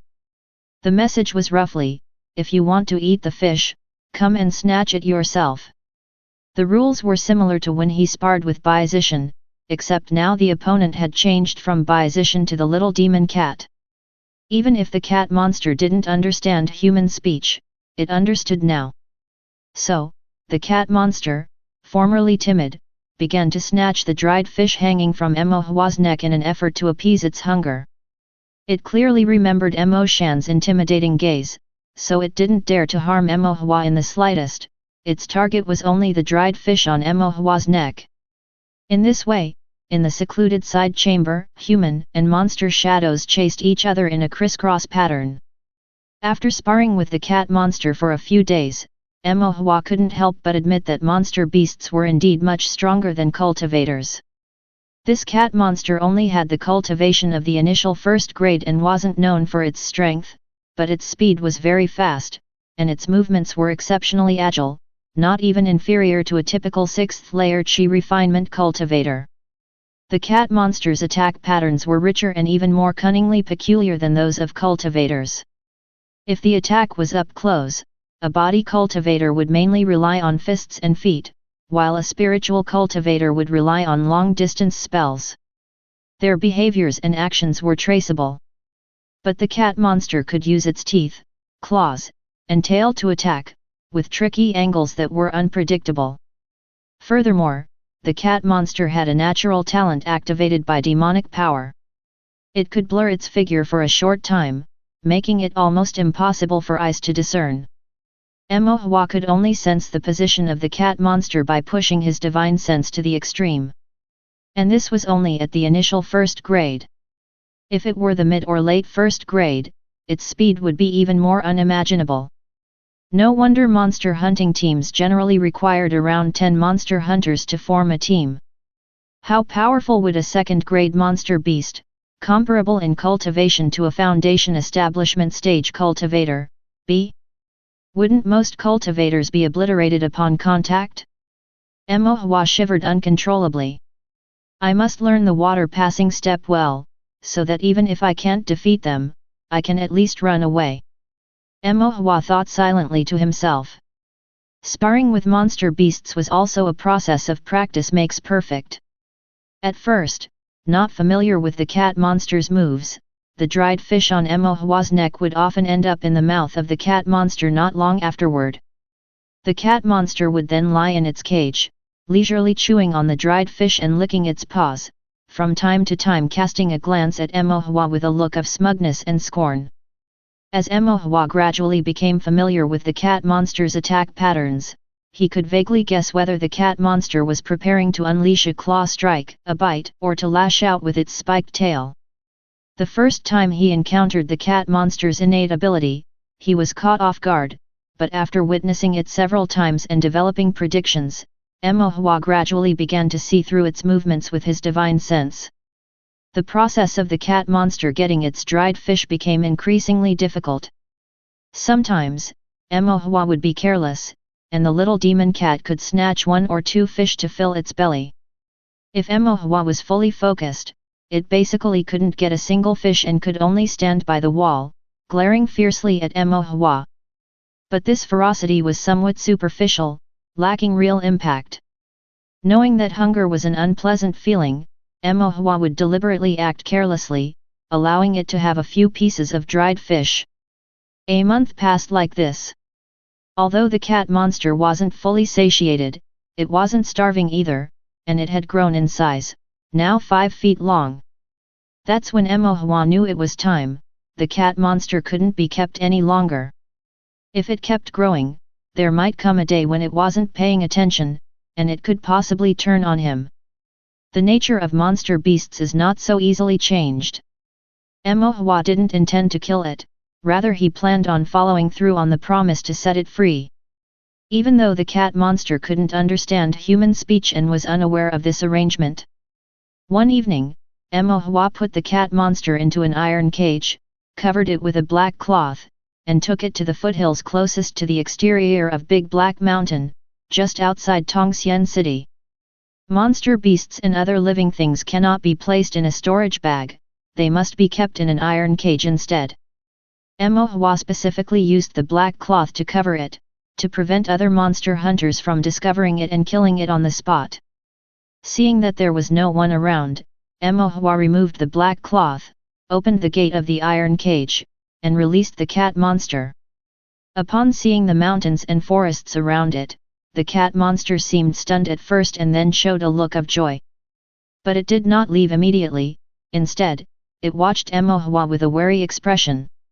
Emohua said to it, "I'm keeping our promise and letting you go. But remember, you're better off not eating people. If we meet again, I will definitely kill you, and if I don't, other monster hunters probably will. Humans actually don't taste that good. Eating more fish won't do you any harm. If you don't provoke cultivators, with your talent for movement, you should be able to live longer. Emohua didn't care whether it understood or not, and rambled on with his advice. Then, he waved his hand at it and said, "Go." The cat monster gave Emohua a confused look, took a few tentative steps, and when it saw that Emohua didn't stop it but nodded affirmatively instead, its courage grew. It began walking towards Big Black Mountain step by step, and as it was about to enter the forest, it suddenly sped up and with a whoosh sound, darted into Big Black Mountain. Emohua breathed a sigh of relief. Now, he had achieved the best of both worlds. His water-passing step had reached a minor success, which should be more than enough to handle cultivators of the same realm or deal with monster beasts. And the cat monster had been returned to the forest. Big Black Mountain was so vast, it was unlikely they would encounter each other again. Even if they did, the cat monster would have grown, changed in appearance, and he might not even recognize it. He just hoped it wouldn't kill other cultivators or die at the hands of other monster hunters. However, that was beyond Emohua's control now. Feeling light-hearted, Emohua whistled as he walked back home with his hands behind his back. Meanwhile, in the woods of Big Black Mountain, the cat monster hadn't gone far but was crouching in the grass, stealthily watching Emohua. After seeing Emohua leave, a hint of confusion appeared in the cat monster's slit pupils. Moments later, its pupils dilated as it committed the sight of Emohua's retreating figure to memory, then it looked around cautiously before stealthily making its way deeper into Big Black Mountain. The cat monster moved through the woods, crossed poisonous marshes, climbed onto rocks, and arrived at a small stream in the mountains. Seeing that there were no cultivators or other monster beasts around, the cat monster leaped into the stream to wash off the dust on its body. Moments later, it emerged onto the bank, shook off the water droplets, and its black pattern became even deeper, while its white fur shone more brilliantly. Simultaneously, the pattern on the cat monster's forehead gradually became clearer, slowly revealing the outline of the character king. Chapter 110, Chapter 110, Delivery, 4th Update. The little demon cat accompanied Emohua in practicing his movement technique. Emohua had saved its life, so they were even. Now that Emohua had made some progress in his movement technique, he was preparing to seek out Biazician for another sparring match when he suddenly saw a few monster hunters wearing rattan armor on the street, which made his heart skip a beat. Rattan armor? A chill went through Emohua's heart. It's over, I forgot. The iron armor formation that he had promised to draw for Elder Yu wasn't finished yet. Previously, he would take some time every day to draw a few, estimating he would finish within a month. But ever since Zhonglan taught him the water-passing step, he had devoted all his thoughts to this movement technique. First, he practiced dodging wild fruits falling from trees, then sparred with Biazician, and also found a little demon cat to practice moves on. Now, more than a month had passed, and while his water-passing step had become proficient, he had only completed a little over 30 iron armor formations. Emohua hurried back home, took out the rattan armor, ground open the spiritual ink, and began drawing fervently. In the following days, Emohua locked himself in his room and focused on drawing the iron armor formation. As sunlight streamed through the window into the room, Emohua would lie on the small desk, meticulously drawing the iron armor formation on the rattan armor, one stroke at a time. Emohua was serious in his drawing, yet his brush moved swiftly. With each decisive movement of his wrist, lines of formation patterns would leap onto the rattan armor, echoing and combining with one another to form a mysterious formation. When his divine sense was exhausted, Emohua would use meditation technique to recover it. Once replenished with divine sense, he would continue drawing. 5 days later, he finally completed all 100 iron armor formations. Emohua handed over the rattan armor with the completed iron armor formations to his father, Emo Shan, asking him to deliver them to Elder Yu on his behalf. Emohua had no personal relationship with Elder Yu and didn't know how to find the old man himself. Besides, as the Monster Hunting Guild's only foundation-building cultivator, Elder Yu was always busy with affairs, making him difficult to meet. What was originally estimated to be a month's work took a little over half a month more, and hopefully Elder Yu wouldn't take offense. Emohua thought to himself. When Emo Shan went to visit Elder Yu, he found him discussing matters in his study and didn't want to disturb him, so he handed the storage bag to Elder Yu's eldest son and asked him to turn it in on his behalf. Elder Yu's eldest son, named Yu Chenji, was at the 9th level of Qi refinement and stood out as one of the best monster hunters in Tongxian City. His cultivation was second only to that of his foundation establishment stage father, and he was quite authoritative among the monster hunters. But the only person Yu Chenji truly feared was his father. Yu Chenji kept the storage bag safely, and when he went to find Elder Yu, the elder was still discussing issues with a few aged monster hunters, and he seemed to be in a very bad mood. Why doesn't that old bastard from the Qian family get struck by lightning, always so gloomy and scheming against me? If I'm about to die one day, I swear I'll take him down with me. Even in death, I want him as my cushion. That family head Qian Hong is a coward. He never does anything good, just full of scheming, just like his wretched old man. Those vicious beasts, thinking of ways to oppress us every day, scheming spirit stones here, withholding a few spiritual artifacts there, damn them all. If this keeps up, no one will be able to live properly. Let's see how much better the Qian family will fare. Elder Yu cursed out the Qian family non-stop. Monster hunters made their living by hunting monster beasts, and the materials they obtained were all sold to the Qian family, which rose to power through this trade, but in turn exploited monster hunters to seize more spirit stone profits. Elder Yu, as the supporter of the Monster Hunting Guild, naturally had many conflicts with the Qian family. Elder Yu was already known for his bad temper, and after many years of hardships, had become tenacious and even obstinate. He would often be targeted, openly and covertly, by the Qian family, some of whose tactics were quite despicable. Elder Yu couldn't stand it, so he would curse vehemently at the Qian family at any opportunity. This study was supposed to be for discussing important matters, but for over half of the 360-odd days a year, it was used to curse the Qian family. Yu Chenji was used to it. But indeed, the Qian family was despicable. He didn't have his father's cultivation or boldness, or else he would have joined in the cursing. Elder Yu cursed for a good while before he stopped, talked about some matters with the few old monster hunters, and then everyone dispersed. After the meeting, with Elder Yu's indignation still not subsided, he poured himself a cup of tea and drank slowly. Yu Chenji quietly walked in. "Father." Elder Yu's eyebrows shot up. "What's the matter?" "Just now, Brother Mo Shan came by, and he asked me to give this storage bag to you," Yu Chenji said, handing over the storage bag. "Mo Shan?" Elder Yu frowned in thought for a moment and then his brow relaxed as he said, "Let me take a look." With a touch of anticipation, Elder Yu opened the storage bag and indeed found a complete set of rattan armor, which even had formation patterns drawn on it. Elder Yu couldn't help but be overjoyed. Yu Chenji looked on in surprise. Although his father's emotions were easily read on his face, they were mostly out of anger, or he would wear a stern expression. Seeing his father so pleased like now was indeed rare. "Dad, what's in the storage bag?" Yu Chenji couldn't help but ask. "Rattan armor," Elder Yu replied casually. "Rattan armor?" "Yes, rattan armor with the iron armor formation drawn on it." "Is it for Ada and Heir?" Yu Chenji asked. Ada and Heir were his sons. As the saying goes, grandparents spoil their grandchildren. Elder Yu was strict with him, but he doted on these two grandsons.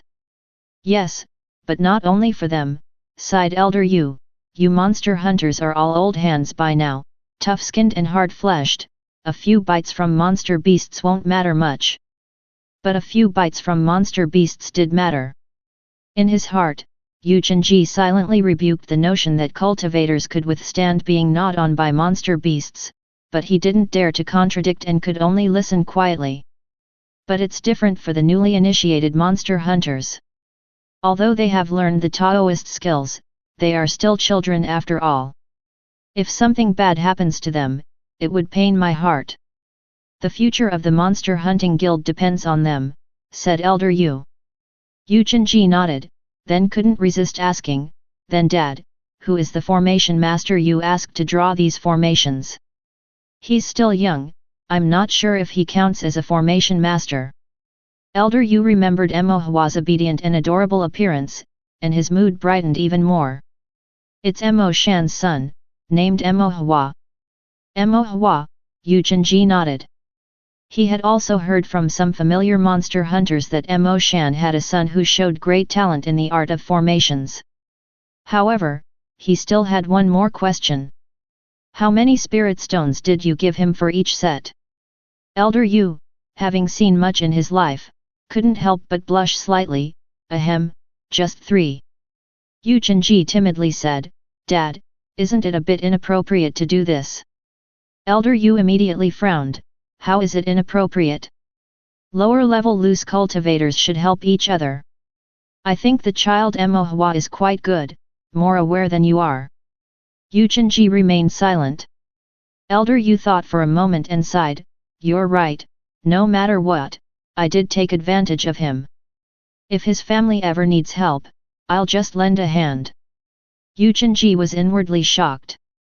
To make his unshamefaced father owe a favor was rare. He had scarcely seen it happen throughout his life. The iron armor formation is not simple, can Emo Hua really draw it? Yu Chenji pondered before asking again. Why wouldn't he be able to? Here it is. Elder Yu patted the rattan armor in his hand. On the armor, a set of light golden formation patterns was meticulously and elegantly inscribed, complex and graceful, with a subtle mystical aura flowing through them. Yu Chenji's eyes also shone. Dad, I have to say, these formation patterns are excellently drawn. Of course. I found him myself. Elder Yu said with pride. How many sets did you ask him to draw? 100 sets.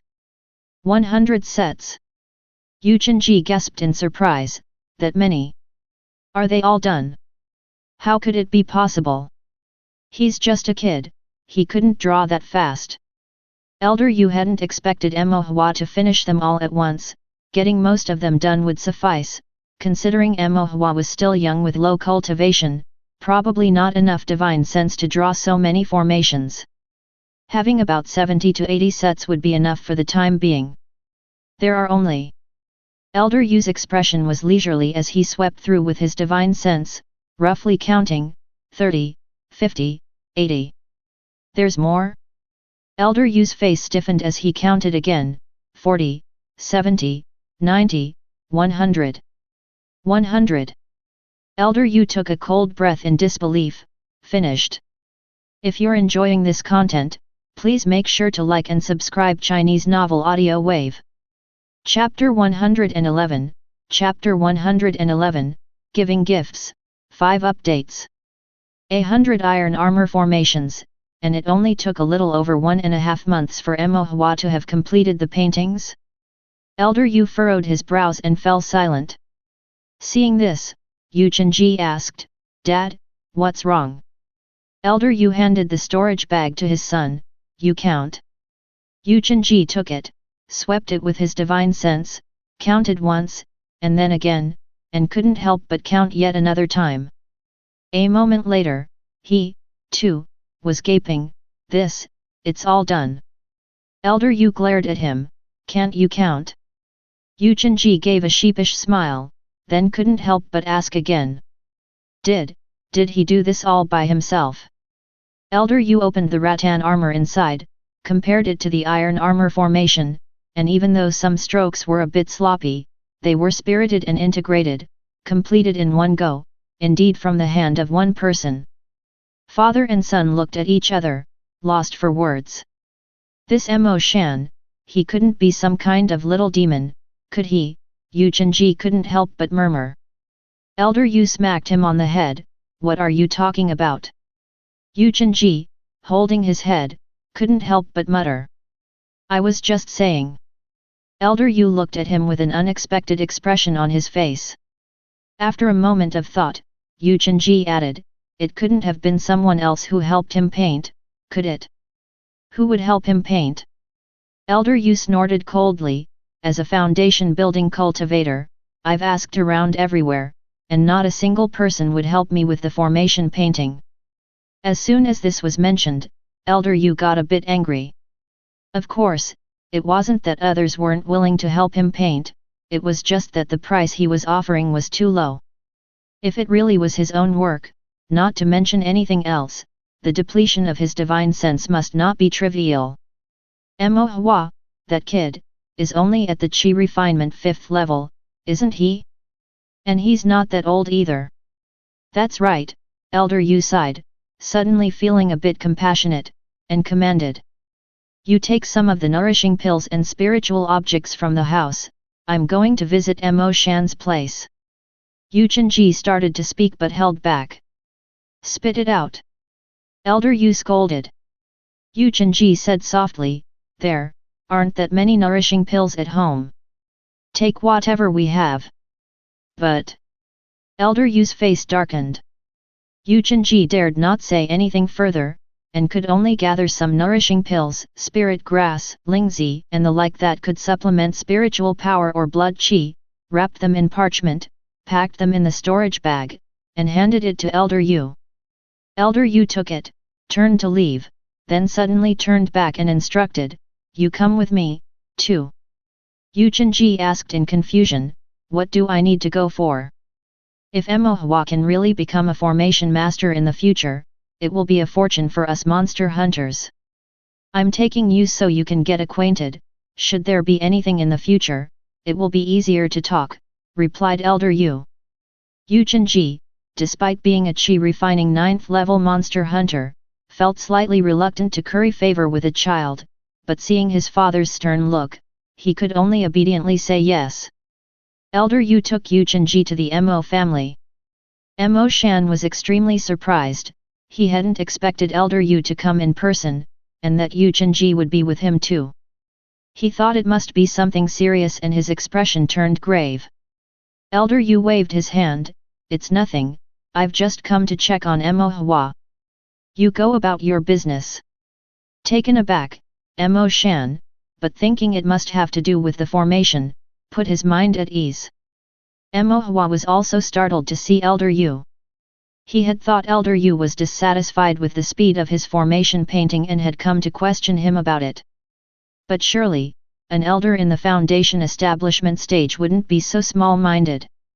Mo Hua whispered, Elder Yu, you wanted to see me. Elder Yu didn't know quite how to begin, coughed, and then asked, that formation, it took quite some time to paint, didn't it? Mo Hua's heart tightened. Elder Yu couldn't really be blaming me for drawing too slowly, could he? Yet, it was indeed his fault, as he had been so focused on practicing his movement technique that he had forgotten about this matter. By the time he remembered, a month had already passed. Mo Hua felt somewhat embarrassed and could only say, Elder, I draw rather slowly, managing only 2 or 3 pieces a day, and I was able to finish only yesterday. Elder Yu and Yu Chenji exchanged glances. He really drew them himself. A 10-year-old child drawing 2 or 3 iron armor formations with 6 formation patterns each day. And he did this in his spare time without neglecting his cultivation. The father and son duo were taken aback, their minds in turmoil, but they tried their best to keep a composed expression. Not slow at all. Elder Yu hurriedly said, it's much faster than what I had expected. He had originally thought that if Mo Hua could stick to drawing 1 formation painting a day, it would be quite an achievement. After 3 months, even if the total fell short of 100, there would be 80 or 90 pieces. The remaining few could be gradually made up for later.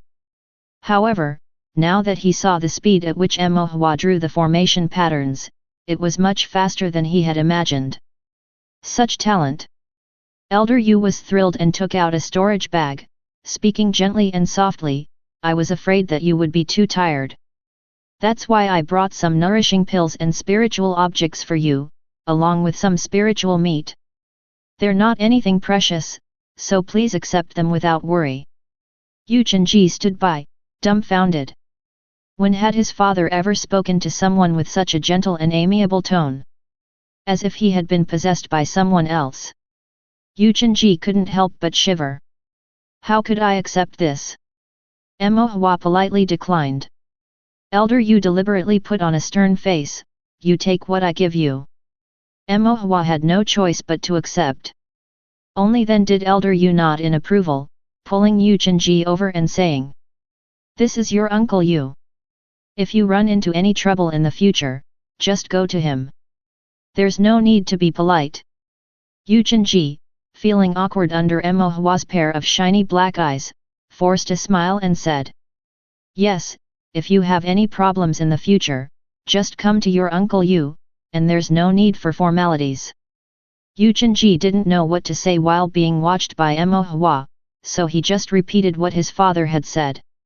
Elder Yu felt a bit frustrated with his slow-witted son who couldn't even make proper conversation.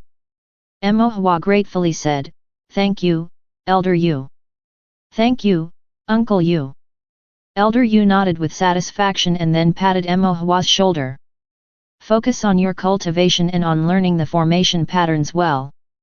We won't disturb you any further. After saying this, he left with Yu Chenji. Mo Hua had felt somewhat uneasy at first, thinking that Elder Yu was dissatisfied with the speed at which he had drawn the formations, but now, seeing that Elder Yu was not only unconcerned but also very pleased, he breathed a sigh of relief. Mo Hua happily showed the gifts given by Elder Yu to his father, Mo Shan. Dad, these are the gifts Elder Yu gave me. You keep them for now. Mo Shan nodded, took the storage bag, glanced at it a few times, and suddenly paused. Who gave this to you? Elder Yu did. Mo Hua replied, puzzled. Elder Yu. Mo Shan frowned, the same Elder Yu who just came in. That's right, in Tongxian City, there's only one Elder Yu, Mo Hua said, confused. Mo Shan was stunned. Elder Yu, known for his bad temper, stern demeanor, and miserly ways, offering a gift. And to give a present to his son? Mo Shan was overwhelmed with shock and found himself at a loss for words. Chapter 112, Chapter 112 Spell. On the way back, Elder Yu cautioned his son. Don't tell anyone else about Mo Hua's formation painting for now. Yu Chenji was startled, why?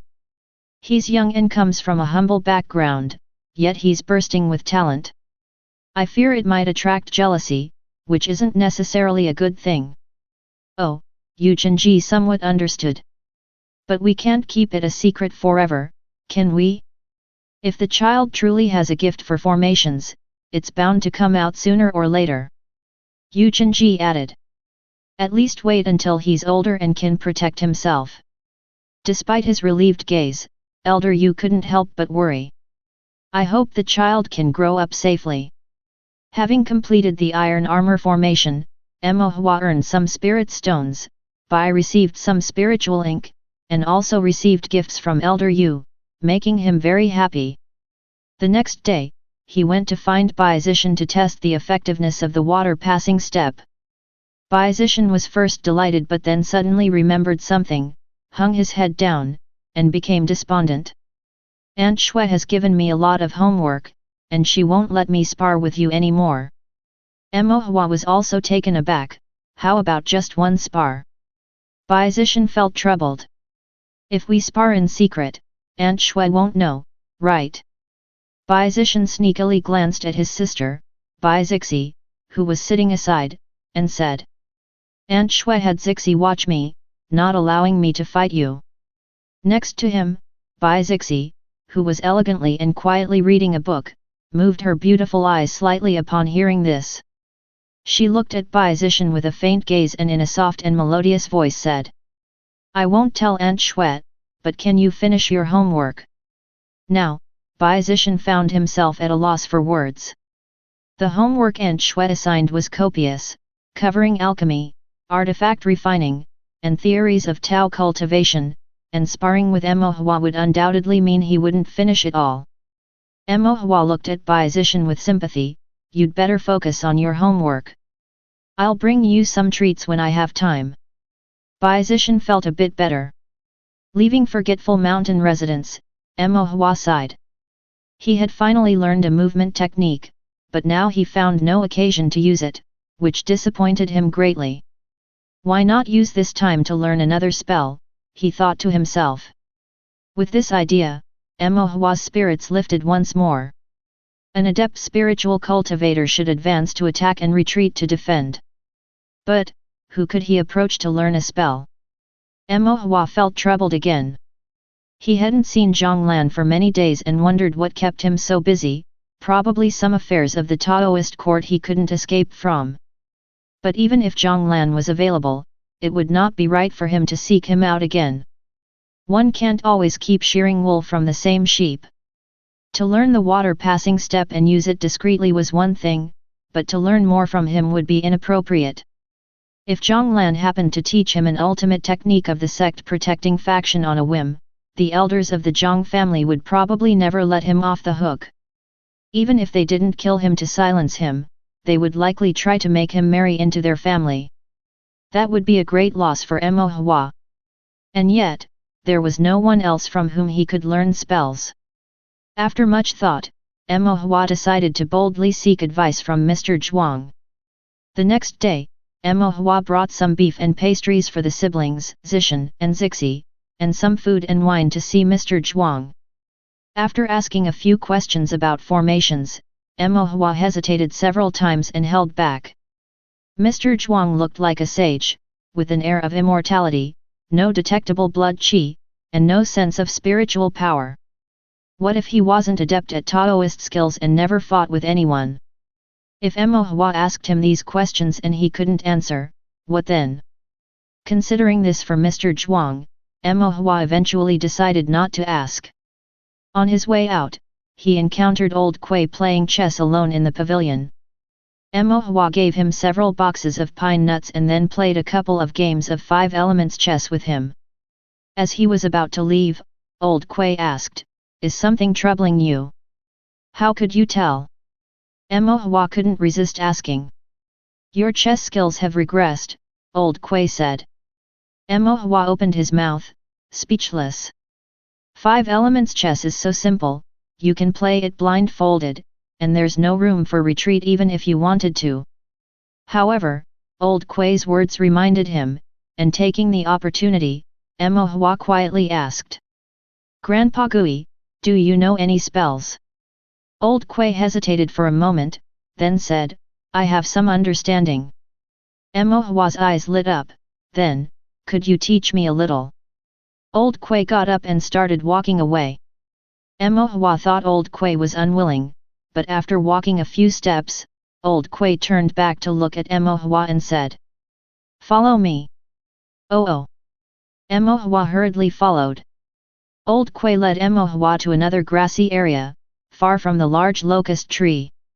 This place was open and spacious, with lush green grass, surrounded by small bridges, ponds, and a bamboo forest rustling in the wind. In learning spells, don't just focus on their power. The suitable ones are the best, old Kui said. Emohua listened attentively, then asked, "So, Grandpa Gui, what spell should I learn?" Old Kui pondered briefly and said, "Unpredictable and mysterious spells, like illusion technique, trickery technique, strange skill." Emohua's eyes shone brightly. "But your spiritual root is not good, you won't be able to learn them." Emohua. Spells of great power, like the big 5 elements type of spells. Emohua perked up. "You don't have enough spiritual power to use them." Emohua glanced at old Kui somewhat resentfully. Old Kui had a smile that was not quite a smile, "But your divine sense is outstanding, there's no need to learn these complicated ones, the simplest spells will do." Old Kui tossed a thin book to Emohua. Emohua opened it and saw 3 big characters. Fireball technique. Emohua frowned and pondered for a moment, then couldn't help asking, "Grandpa Gui, is this fireball technique any different from other fireball techniques?" Old Kui shook his head, "It's the same." Mo Hua flipped through the book and realized that the fireball technique Old Kui gave him was not much different from those he had seen in basic spells at Qi Refinement Realm fireball manipulation. He felt a smidgen of disappointment. "Don't want to learn it?" Old Kui asked. Mo Hua hesitated for a moment, feeling that Old Kui had a point. Spells that were too complex, too difficult, or required too much spiritual power indeed weren't suitable for him. Besides, he hadn't planned on learning any remarkable spells to start with. Starting from the basics was best, practicality was all that mattered. Old Kui was willing to teach him, he was more than grateful, so why be picky? Mo Hua shook his head sincerely and said, "I want to learn, Grandpa Gui, please teach me." Old Kui nodded almost imperceptibly. The key to a spell lies in three aspects: divine sense, spiritual power, and meridian. Use divine sense to mobilize spiritual power, channel it through the meridians to specific acupoints to establish circulation, and you can condense the spell. A movement technique is also a kind of spell. Since you've learned a movement technique, you should understand the similar principle. Starting with the fireball technique now should not be difficult. Old Kui told Mo Hua several key points, and Mo Hua remembered each one, then channeled his spiritual power according to the incantation and meridian chart of the fireball technique. The fireball technique was very simple, and its path of spiritual power circulation was also much simpler than the water passing step. After trying a few times, Mo Hua learned it. "Give it a try," Old Kui said. Mo Hua took a deep breath, concentrated, mobilized his spiritual power, activated his meridians, formed circulation, then pointed his fingers toward the pond not far away. A faint red spiritual power gathered at Mo Hua's fingertips, forming a gaseous red flame, which, following his divine sense, shot straight towards the pond. The fireball exploded on the water surface, jolting the pond water, shredding the water plants, and startling the fish at the bottom. The surface of the pond rippled with waves for a while, a complete mess. Chapter 113, Chapter 113 Fireball. Is this what a spell is? Mo Hua's eyes widened in astonishment. It seemed that all it took was channeling spiritual power through specific meridians and using divine sense to propel it outward. Then, one could form spells of various attributes, achieving a power far beyond Mo Hua's expectations. After a disturbance, the pond returned to tranquility. Only the mottled water stains along the shore and the fragmented vegetation floating on the water bore witness to what had just taken place. Old Kui nodded, "Not bad." Mo Hua scratched his head, "Grandpa Gui, what should I practice next?" "Keep practicing this one. Keep practicing this one." "Yes," Old Kui said, "first practice it 100 times, feel it out." "Feel out what exactly?" Mo Hua asked, puzzled. "Even if I told you, you wouldn't understand. After 100 repetitions, you'll begin to grasp it," Old Kui replied. Mo Hua was a little confused. Old Kui added, "It's like with your formation practice, practice leads to perfection. With more practice, certain things become clear intuitively, but such things are difficult to convey with words." "Oh." Mo Hua nodded, understanding a bit more. "Can I practice here?" Mo Hua asked a bit sheepishly. He certainly couldn't practice at home. What if he accidentally set the place on fire with the fireball technique? Practicing alone in the mountains and forests was also somewhat dangerous. "It's no bother," Old Kui said indifferently. Mo Hua hesitated a little, "But what if I damage the pond or these flowers and plants, is that okay?" Old Kui glanced at Mo Hua with composure and then with a gentle wave of his sleeve. Mo Hua didn't even know what happened, he just noticed in the blink of an eye, the water stains by the pond had vanished, the charred vegetation was restored, and the fish leisurely resumed their swimming. As if nothing that had just taken place had ever happened, as if Emohua had never used that fireball technique. Emohua stood rooted to the spot. "It's no bother," old Kuei said lightly. In the following days, Emohua kept running over to Mr. Zhuang's place. If Mr. Zhuang was awake, he would greet him and seek answers to some questions. If Mr. Zhuang was asleep, that was the perfect chance to go practice the fireball technique beside the pond, next to the bamboo grove. The underlying principles of the fireball technique were already clear to Emohua, and after practicing for several days, he was getting the hang of using it. However, the power of the fireball technique, the speed of casting, and the accuracy of the strike varied slightly each time. These indeed, as old Kuei had said, required personal practice and gradual understanding to master completely. They were hard to put into words. In these days, Emohua had been practicing the fireball technique by the pond. Splash after splash as fireballs exploded in the pond, disrupting the placid waters and causing vegetation to scatter in all directions, the fish at the bottom in panic. Fortunately, every day after Emohua left, old Kuei would restore the pond. Otherwise, Emohua would have already blown the pond dry. On this particular day, as Emohua practiced his fireball technique by the pond, he saw a little head sneakily peeking over from afar. Bai Zishan. Upon seeing that only Emohua was there, Bai Zishan stealthily ran over, asking curiously, "What are you playing with?" "It's not a game, I am practicing a spell," Emohua corrected. Bai Zishan's eyes lit up.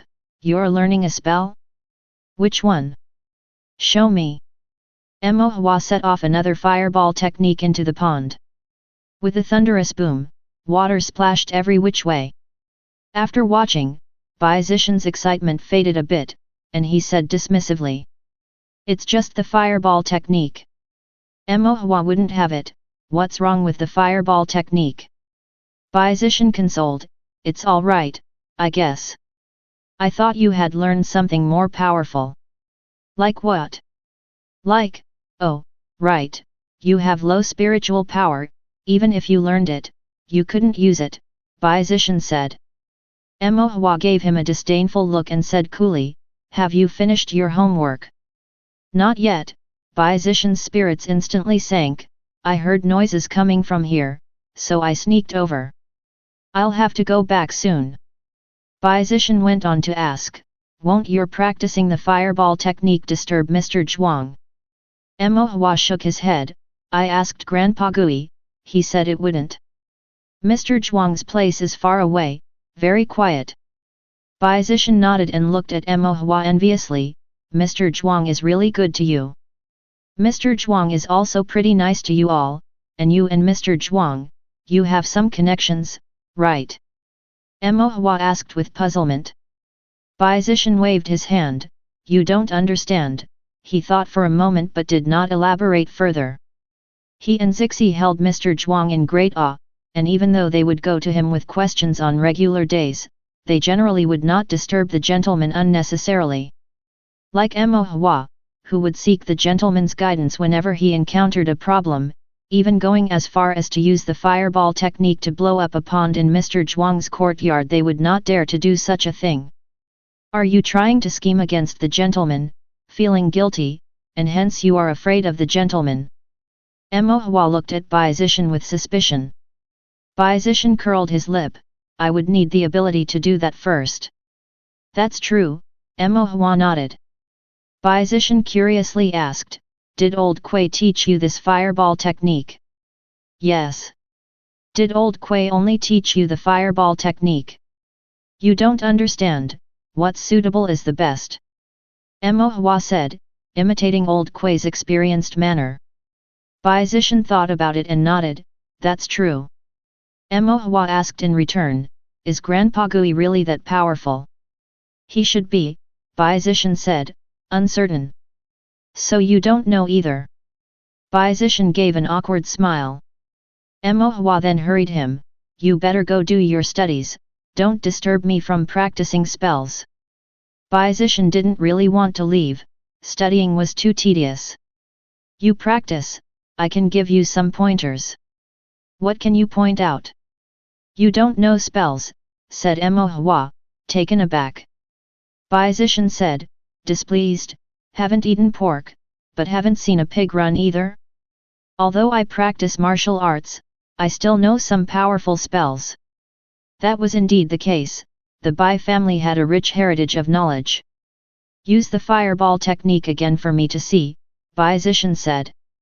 Oh, Mo Hua used the fireball technique again. The pond got blown up once more. The power seems a bit small, Bai Zishan said. Is it because my spiritual power is too weak? Not entirely.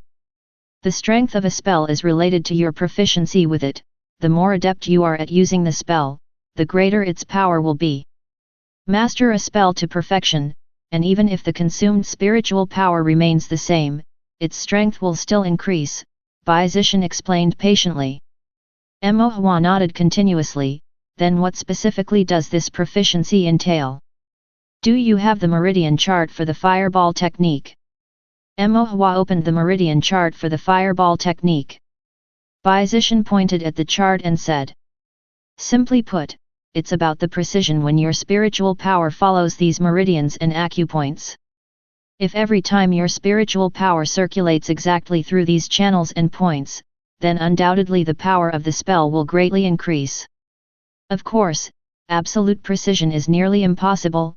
Humans after all, are not puppets, it's unrealistic to be perfect every time, close enough will do, Bai Zishan further explained. Mo Hua had an epiphany and asked Bai Zishan several more questions.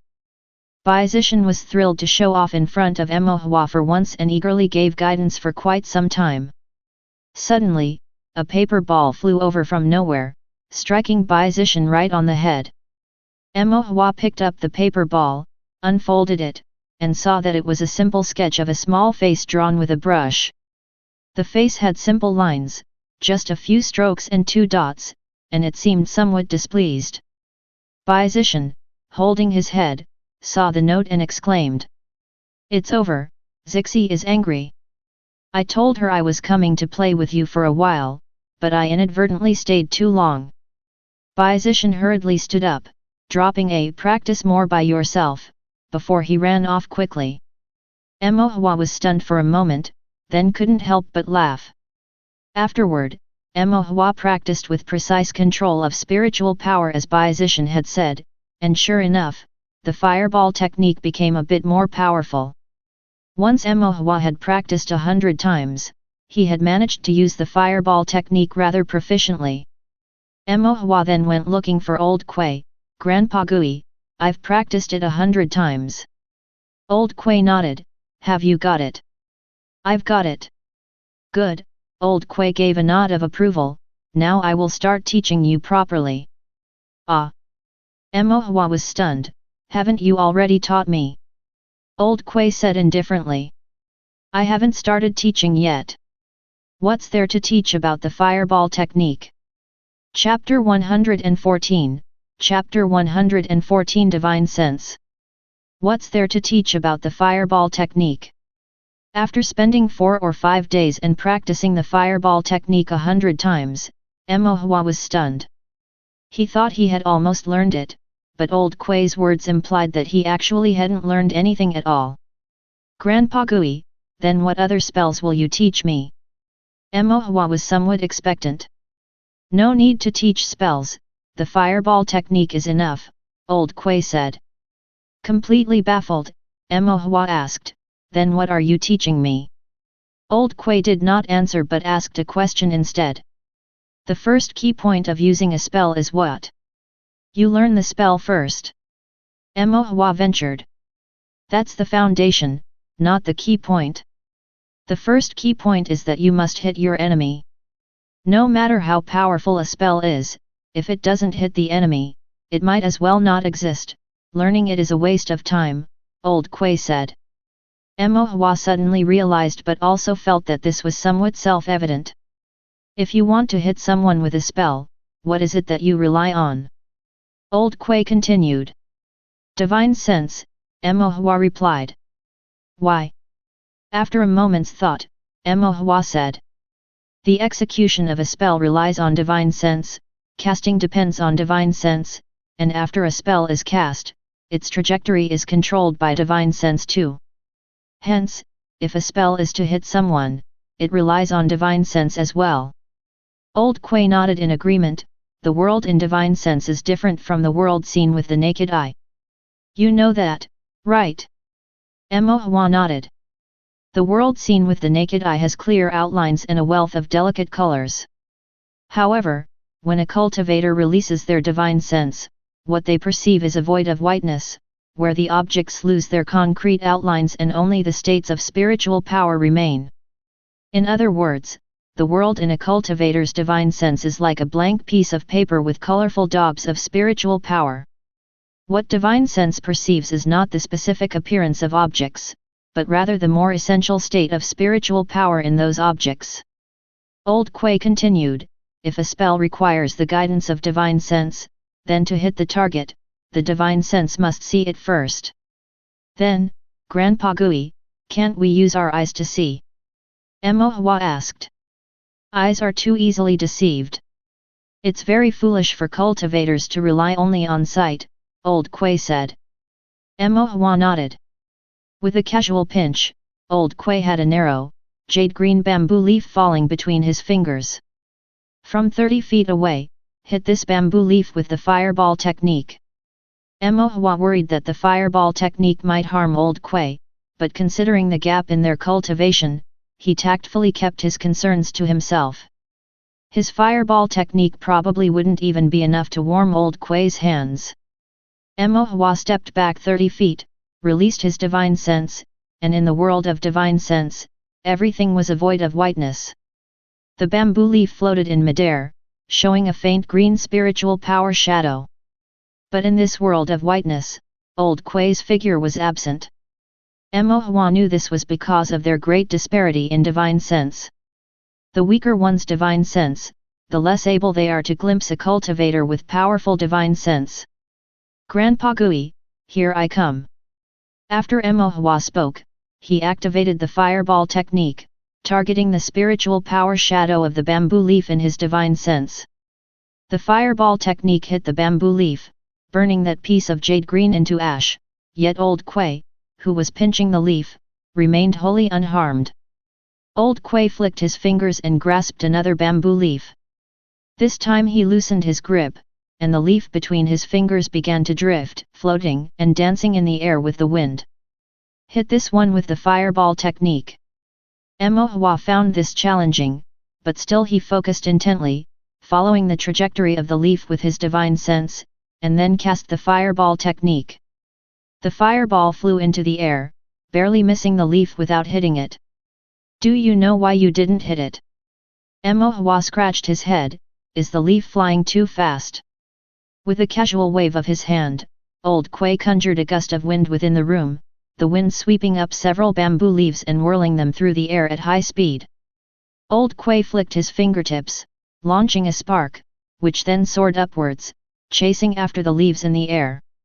No matter how the bamboo leaves danced, they were eventually caught up by the sparks, pierced one by one, and turned to ashes. Mo Hua was dumbstruck. This is the first thing I'm teaching you, Old Kuei said, looking at Mo Hua, slowly adding.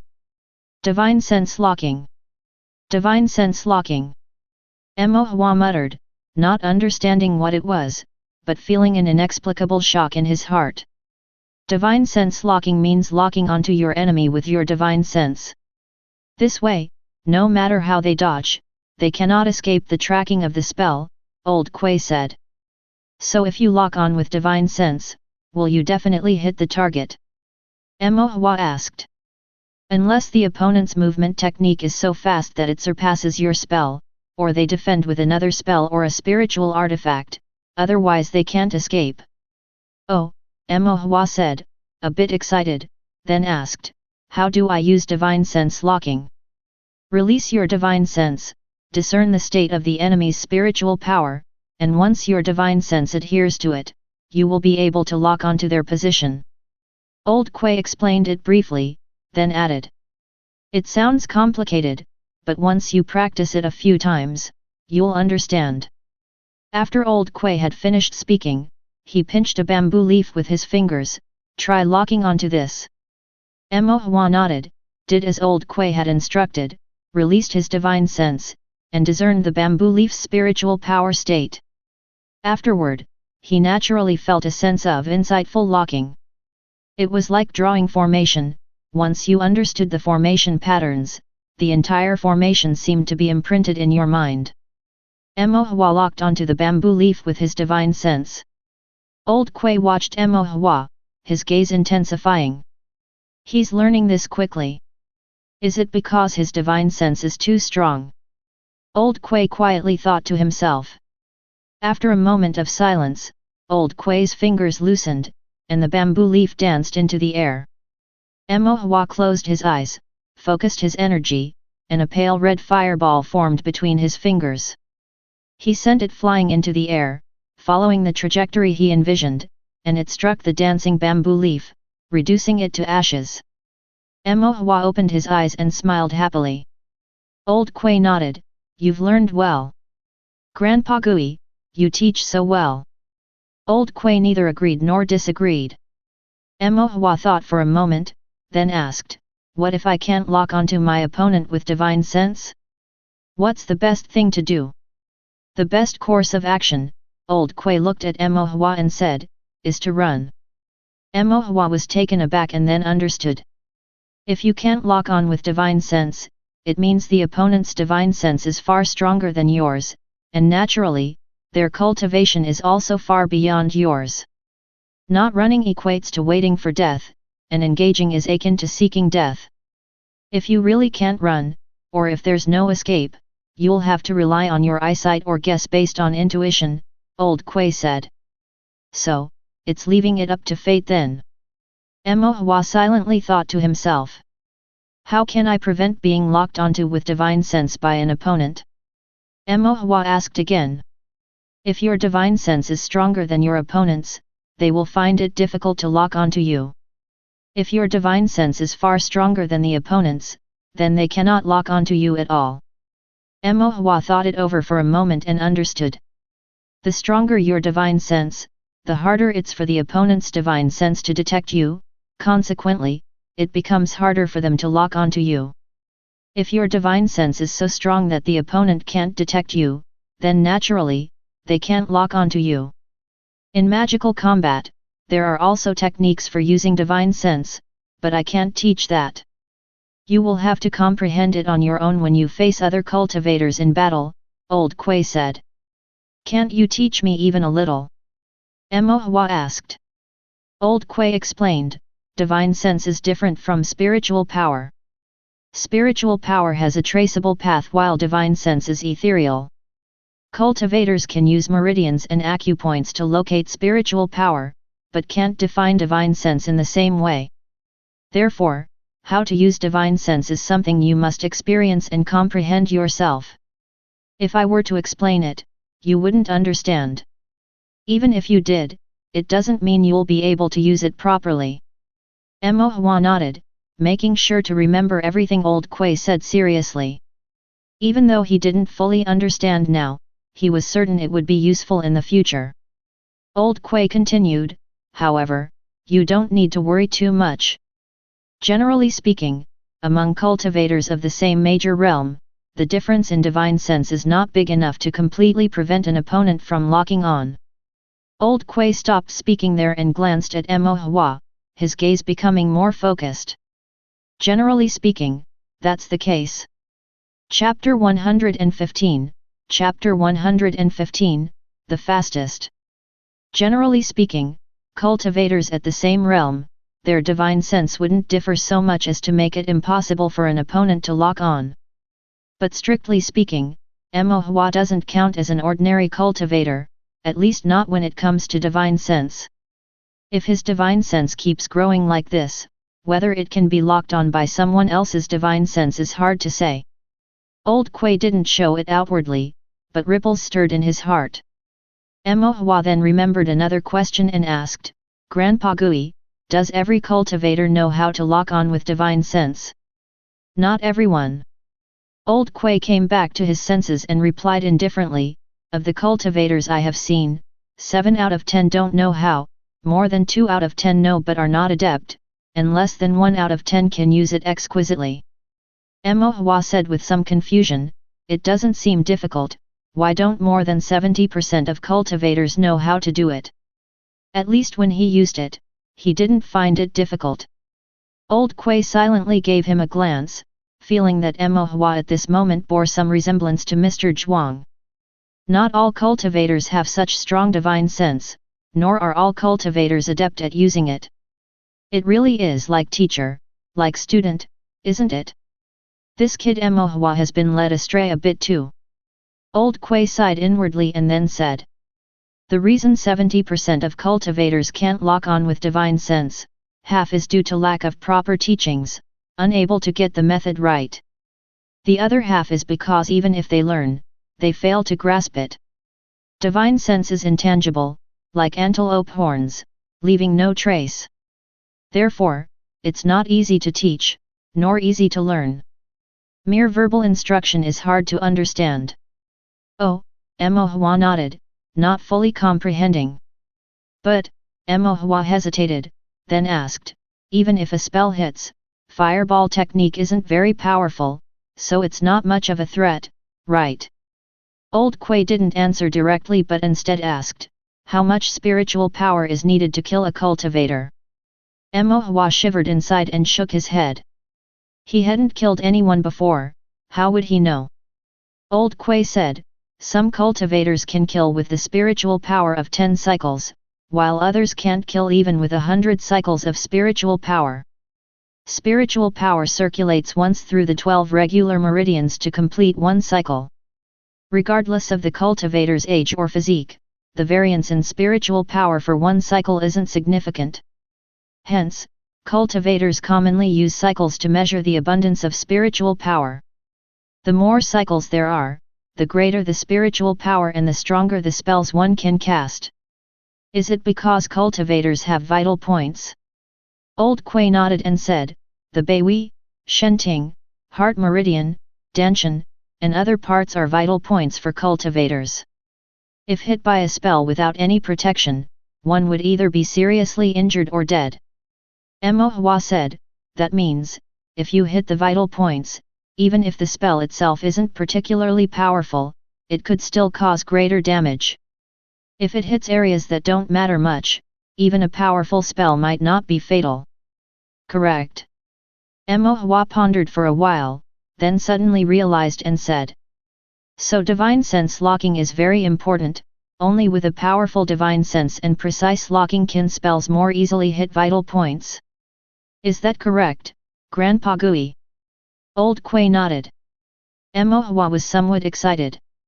With this, even if his spiritual power wasn't strong, his spells could still be quite threatening. But Old Kui poured cold water on him by saying, "That's the theory, but it's of no use in real combat." "Ah," Mo Hua was stunned. "Anyone with sense would protect their vital points. If you aim for them, even if it's not blocked by armored Taoist robes, it will be deflected by the cultivator's arms or hands," Old Kui explained. Mo Hua was confused again, "Then what should I do?" "You should know the vital points of a cultivator. Occasional sneaky attacks might work, but in face-to-face combat, it's not reliable." Old Kui said, "As a spiritual cultivator who excels in casting spells, the most important thing is to know how to use spells. How should they be used?" Old Kui nodded and continued, "Casting a spell takes time." Mo Hua still didn't quite understand. Old Kui explained, "When a cultivator casts a spell, it requires the circulation of spiritual power. This time varies from 1 breath to 10 breaths. The higher the grade of the spell, the more spiritual power it invokes, and the greater its power, the longer it takes to cast. Some extremely powerful spells can even take several hours to cast. Conversely, although spells of lower grade invoke less spiritual power and have lesser strength, the time it takes to cast them is also shorter." Old Kui looked at Mo Hua and said slowly. Mo Hua's eyes lit up slightly. "Therefore, when a spiritual cultivator faces an enemy, they either anticipate the enemy's movements, casting spells in advance with powerful spells to strike them dead in one blow or. Old Kuei's gaze sharpened as he said, they take the initiative to suppress the enemy with simple yet sharp spells, giving the enemy no chance to breathe. An epiphany struck Mo Hua. Since he himself had a low-grade spiritual root and weak spiritual power, he couldn't learn those high-grade spells that were powerful but also consumed a great deal of spiritual power. He would have to forge his own path, learning spells like the fireball technique that were not very powerful but could be executed quickly to gain the upper hand. However, there was still one problem. Can a spell with small power really suppress the enemy? Mo Hua asked. Body cultivators break their opponent's moves, spiritual cultivators break their opponent's spells. If the enemy cannot attack, they can naturally only be suppressed. Old Kuei continued, body cultivators are also human, once struck by your spell, they will naturally suffer pain. If their will isn't strong, their attack momentum will surely be broken. If you encounter someone who trades blow for blow, life for life, you can aim for their joints or vital points. In doing so, they will have to think twice before engaging with you. Once they hesitate, they dare not risk their life recklessly anymore. Mo Hua had never imagined that there were so many intricacies in the use of spells, and for a moment it was like receiving an enlightening blow to the head. The look he gave Old Kuei was full of admiration. Old Kuei's expression remained calm, but felt a slight sense of satisfaction in his heart, as still as an ancient well, from being looked at with such reverence. He thought to himself that Mr. Zhuang was right, teaching a disciple when one had time could also be considered a pleasant pastime. Do you understand now? Mo Hua nodded continuously. Old Kuei gave further guidance. Although there are many spells in the world, the principles are largely the same. Every spell has weaknesses, but every spell also has its strengths. What a cultivator needs to do is to play to their strengths and avoid weaknesses. Conversely, while every spell has its strengths, they also inevitably have weaknesses. Your task is to identify those weaknesses and use them to break the spell. There is a myriad of Taoist skills, each with its strengths and shortcomings. The art of their use lies within the heart. The usually taciturn Old Kuei, when talking about spells, spoke unceasingly, and his words were like pearls. These truths might not be of use to you now, but Tao cultivation is a long journey, and these might come in handy one day, said Old Kuei. Mo Hua listened attentively, committing every word to heart, and then bowed to Old Kuei, saying, "Thank you for your guidance, Grandpa Gui. I will remember everything." Old Kuei nodded his head. Mo Hua thought back carefully to Old Kuei's words and then considered another practical problem. He could currently only cast one fireball technique. The things that Old Kuei mentioned, like seize the initiative, suppress with spells, play to strengths, and break enemy spells, seemed a bit beyond him. After all, he only knew one fireball technique. So what should I do now? Mo Hua scratched his head again. Practice the fireball technique. Old Kuei gave a simple and unadorned answer. Practice until when? Keep practicing, the more accurate the better, the faster the better. Old Kuei looked at Mo Hua with profound eyes. You only need to remember one phrase. In the world of spells, only speed is unbeatable. Chapter 116, Chapter 116 Spiritual Ink, 5th release.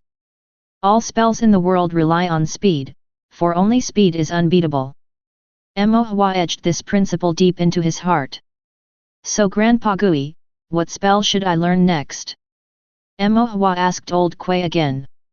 He couldn't possibly rely on the fireball technique for his entire life. Whatever. Old Kuei's response was just as casual.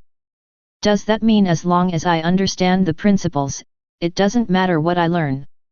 This was the only way Mo Hua could interpret it. Old Kuei had reverted to his taciturn and reticent self, so Mo Hua felt it improper to inquire further and decided to practice his fireball technique instead. Afterward, Mo Hua would practice the fireball technique whenever he had time. He remembered Old Kuei's words, to practice until his aim was as accurate and his casting as quick as possible. Now, with water passing step to protect himself and fireball technique for offense, he could be considered to have a basic level of defense and self-preservation. As for learning other spells, Emohua wasn't in a rush anymore, especially since there was no immediate need for more.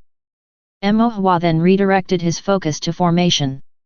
At the 5th level of Qi refinement, Emohua could now draw 8 formation patterns, but he estimated that within his current realm, it was impossible to draw 9 formation patterns. Just as Mr. Zhuang had said, divine sense had its limits. Every night, Emohua continued to practice formation at the Taoist Stele to enhance his divine sense, but he clearly felt that the growth of his divine sense was minute, almost as if he had reached a bottleneck, with his sea of consciousness already brimming. Given the circumstances, there was nothing to do but wait for a breakthrough in realm to attempt drawing a formation with 9 patterns. 9 formation patterns. Emohua frowned and thought about it, then suddenly was taken aback. 9 formation patterns, wasn't that the mark of a first-grade formation master? Was he, unknowingly, on the verge of becoming a first-grade formation master? Emohua was quietly shaken. Although he still needed the Taoist court's assessment and an available first-grade formation master position, being able to draw a 9-pattern formation meant 1 foot was already over the threshold of a first-grade formation master. Emohua felt a surge of emotion. Mr. Zhuang was right, as long as one is completely devoted to drawing formations, constantly drawing without distraction, one will eventually become a first-grade formation master. The simplest methods are often the most straightforward. Emohua wanted to boast a little, but remembering Mr. Zhuang's teachings to remain humble and composed, he reined in his thoughts and calmed his mind. The path of Tao cultivation is lengthy, and a momentary achievement is nothing significant. Only by remaining humble and undiscouraged one can reach for the longevity road. If he were to boast, it would have to wait until he could draw 9 formation patterns and become a first-grade formation master. Emohua nodded to himself. However, there was a problem with his spiritual ink. To learn the formation with 9 patterns and become a first-grade formation master, not only did he need to practice on the Taoist Stele, but he also had to paint on formation paper and other various formation media. It was important not just to learn, but to apply what he learned to deeply comprehend formation. Moreover, the cultivation technique Emohua was practicing, the Heaven Yanju, had its bottleneck in the mystery formation. Without unraveling the mystery formation, he couldn't break through the bottleneck and ascend in realm. Unraveling the mystery formation depended on the experience with formations. To do so, he needed to observe and practice a multitude of formations. Whether it was to become a first-grade formation master or to solve the mystery formation, Emohua needed to learn and practice an extensive array of formations. Which meant, he required a significant amount of spiritual ink. A regular formation master wouldn't need so much spiritual ink because their divine sense, limited as it was, didn't allow them to draw many formations in a day, whether learning or trading. But Emohua was different. Emohua's divine sense was considerably higher than that of his peers at the same realm, and with the Taoist Stele, it continued to grow stronger. Owing to the Heaven Yanju, his formation drawing was much faster than others, and coupled with the secret technique taught by Mr. Zhuang, the meditation technique, his divine sense recovered quickly. So Emohua would paint from dawn to dusk without rest, able to complete nearly 10 formation paintings in a day. That's several times more than other formation masters of the same level. As a result, Emohua used spiritual ink like running water. Elder Yu would occasionally have someone bring some spiritual ink for Emohua. In Elder Yu's opinion, since Emohua was young and his divine sense was not stable enough, the spiritual ink he provided should have been adequate for Emohua's use. But in reality, it was far from enough for Emohua. Emohua was somewhat worried but had no good solutions, which led him to a question. How exactly is spiritual ink concocted? Emohua thought about asking Mr. Zhuang for advice, but since the question wasn't too profound, he didn't want to disturb the gentleman's seclusion. So he went to ask Bai Zishan instead. Bai Zishan sat under a big pagoda tree, his face twisted in pain as he worked on his studies. Mo Hua glanced at the book, which was Alchemy Temperature Control and Pill Quality Analysis. Mo Hua didn't understand. He indeed wasn't skilled at alchemy, but he was fairly clear about the formation patterns inside an alchemy furnace. After all, he had once helped old Mr. Feng repair the water and wood controlling spirit formation inside an alchemy furnace. Bai Zishan closed his book and lay down on the ground, stiff as a salted fish and motionless. Zishan, I have a question for you. Bai Zishan spoke wearily, this book has given me a headache, ask Zixi instead, let me rest for a bit. Oh, Mo Hua turned his head to look at Bai Zixi. Bai Zixi had just closed her book as well, her eyes like autumn waters looking at Mo Hua. Do you have a moment? Mo Hua asked quietly. Bai Zixi nodded slightly. Mo Hua pondered his words and asked, how is the spiritual ink used for formations concocted? With monster blood, spiritual liquid, spirit grass, or spiritual mines, said Bai Zixi succinctly, her voice clear and melodious. But Mo Hua didn't quite understand, is there something more specific? Just knowing these materials, Mo Hua still had no clue how to concoct them. Wait a moment. Bai Zixi opened a snow-white storage bag embroidered with elegant pale golden phoenix patterns and rummaged through it to take out a book. Mo Hua looked at Bai Zixi's refined yet exquisite storage bag with curiosity. He wondered what was stored inside, as it seemed to contain all sorts of books. Bai Zixi's fair and delicate hands held the book and handed it over to Mo Hua. Mo Hua took it and flipped through it. The cover of the book read First Grade Spirit Ink Record, which documented the spiritual ink commonly used for first grade and lower formations, including the types of ink, recipes, and specific concocting techniques. There was also a line of text on the cover, Bai Family Clan Collection, not to be disseminated. Mo Hua couldn't help but glance at Bai Zixi. Bai Zixi said mildly, it's fine, it's not top secret. Mo Hua felt relieved and continued to browse through it. The methods for concocting first-grade spiritual ink were relatively simple, mostly using monster blood as the base, mixed with a certain proportion of spirit stone powder and diluted spiritual liquid, or the juice of some spirit grass, to neutralize the aggressiveness of the monster blood and stimulate its efficacy, blending the ink with spiritual energy. Spiritual liquid and spirit grass were not used extensively, so it was not too troublesome. The most challenging part was actually obtaining the monster blood. The monster blood used for concocting spiritual ink had to be drawn from the monster beasts while they were still alive, or within the time span of a cup of tea after their death.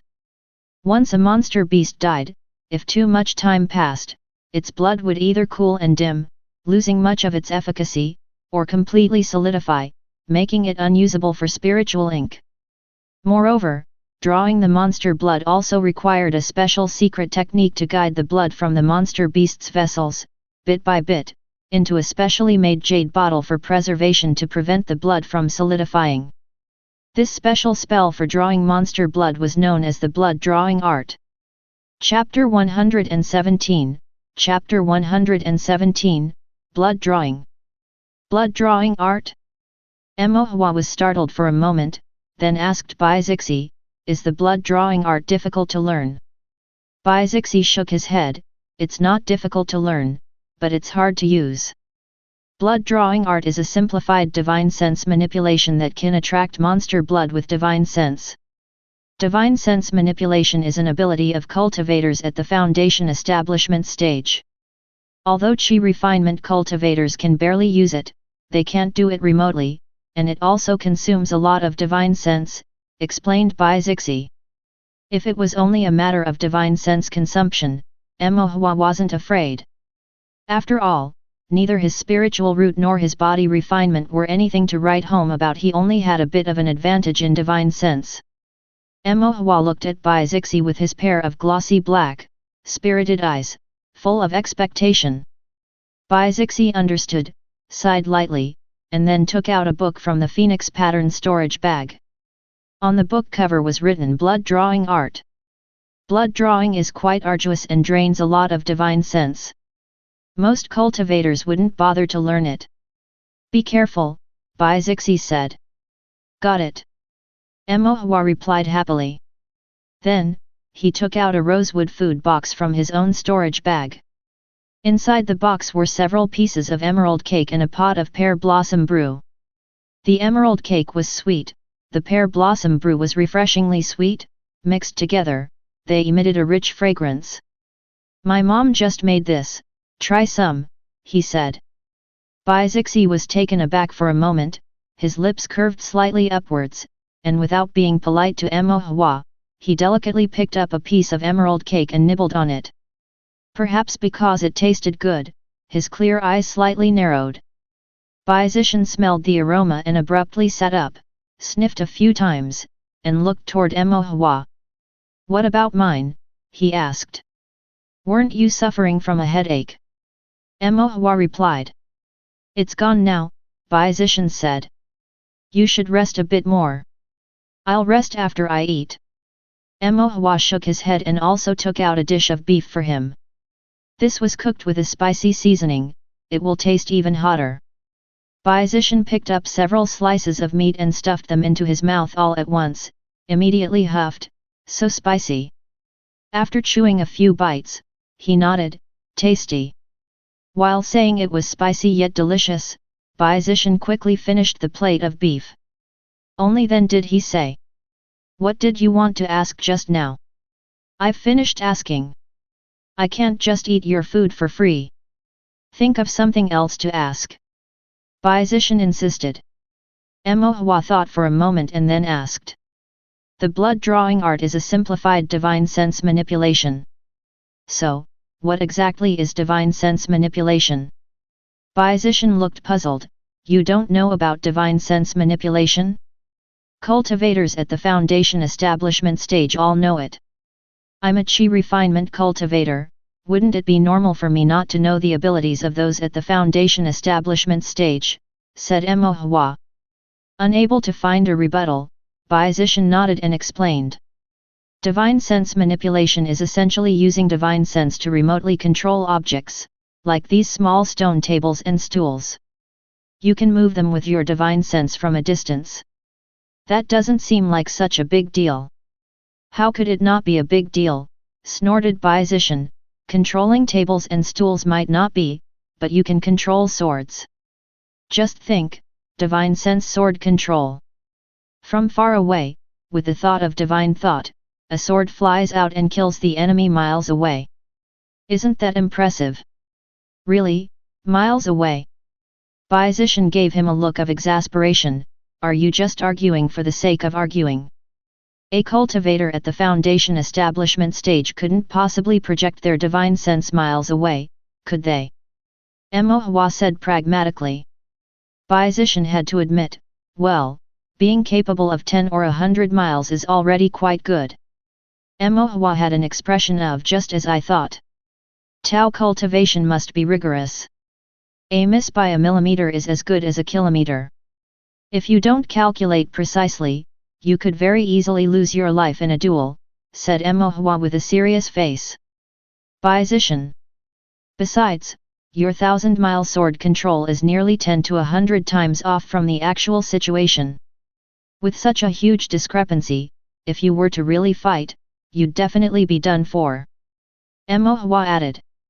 Bai Zixi helplessly said, divine sense manipulation with a sword, aren't you excited? Sword weapons are so expensive, I can't afford them, what's the use of being excited, Emohua pragmatically said. Bai Zixi. After thinking for a moment, Emohua asked Bai Zixi, you practice body cultivation, right? Yes. Do body cultivators also control swords?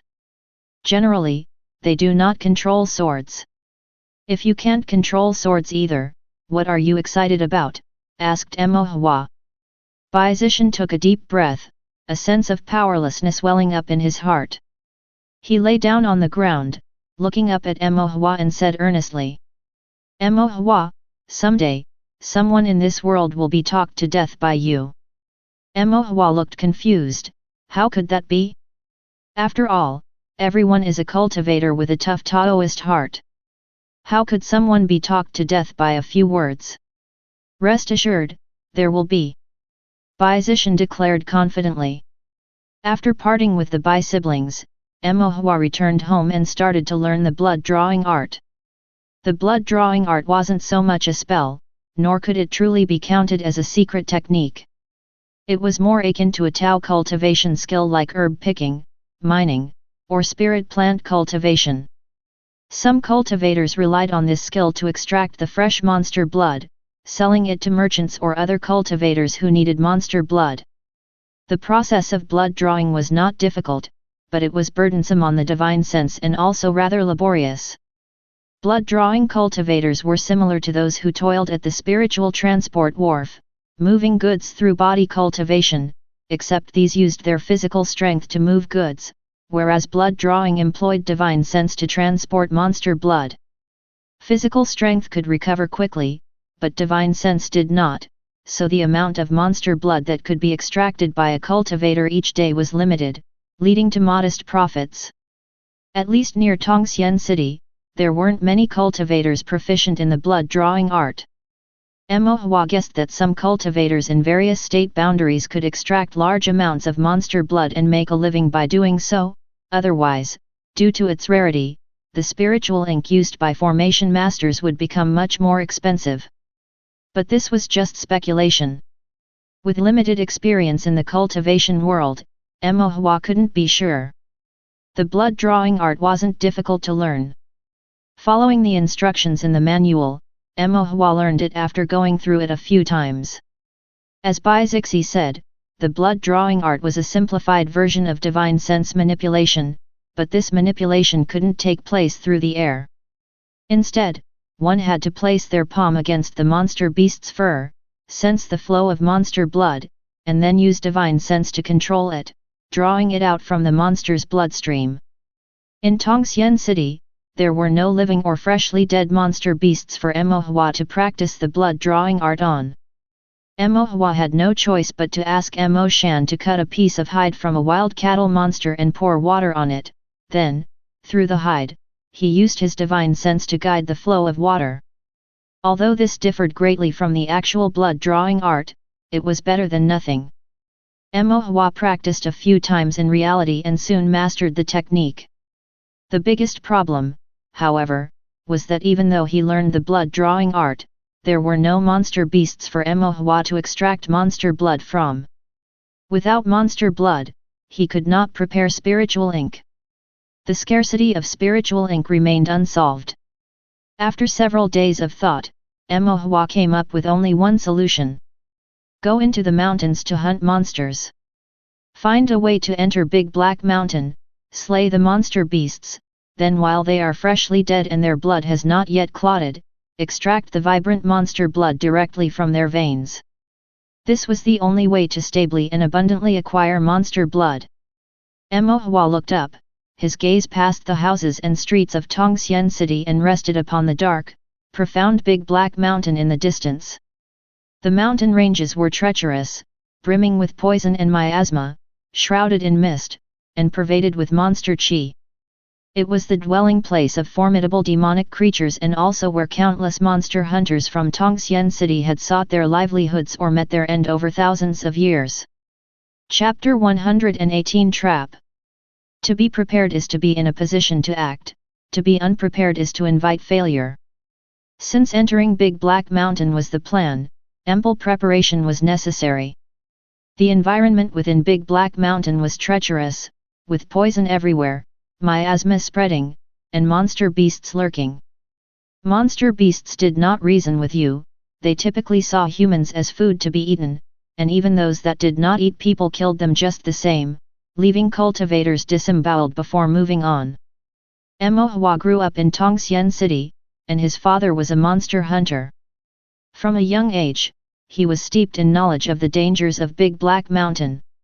Entering the mountain rashly could mean losing one's life in an instant, likely leaving no trace behind. Therefore, if one were to enter the mountain, every aspect had to be fully considered in advance. One needed a plan to avoid being caught off guard by danger and teetering on the brink of life and death. After all, my parents have only me as their son, Emohua silently thought to himself. One day, Lu Ruhua brought some beef and vegetables to Zhang Yun, asking her to take them back and cook them for her child. Zhang Yun demurred, saying she couldn't carry so much. The storage bags used by cultivators in the Qi refinement realm were fairly cheap and had limited space, indeed not allowing for much to be carried. Aunt Zhang, I'll help you carry them back, Emohua volunteered confidently. How could I let you do that? It's fine, I was about to go see Uncle Chu anyway. Really? Zhang Yun asked doubtfully. Emohua nodded. Zhang Yun, no longer objecting, carried the storage bag and led the way, while Emohua followed behind her, holding 2 big cabbages in his arms. Along the way, Zhang Yun would occasionally look back and check on Emohua, advising him to be careful and asking if he was tired or needed to rest. After about the time it takes to drink a cup of tea, they arrived at Zhang Yun's home. Zhang Yun's home was quite simple, 2 or 3 rooms with patchy walls and some old and broken tables and chairs. Fortunately, the kitchen showed signs of regular use, ensuring at least that hunger was not an issue. Zhang Yun was a little embarrassed. My home is a bit shabby. It's okay, Aunt Zhang, Emohua smiled. The homes of loose cultivators in Tongxian City were mostly like this, plain and modest. Emohua's own family had slightly better circumstances before, but that was because Lu Ruhua was thrifty in her housekeeping, and Emo Shan was good at monster hunting and robust in health. Their family hadn't faced great upheaval, so although they were poor, they managed to get by. But all of this depended on the absence of misfortune. The family of a loose cultivator, once struck by calamity, could quickly fall into disrepair.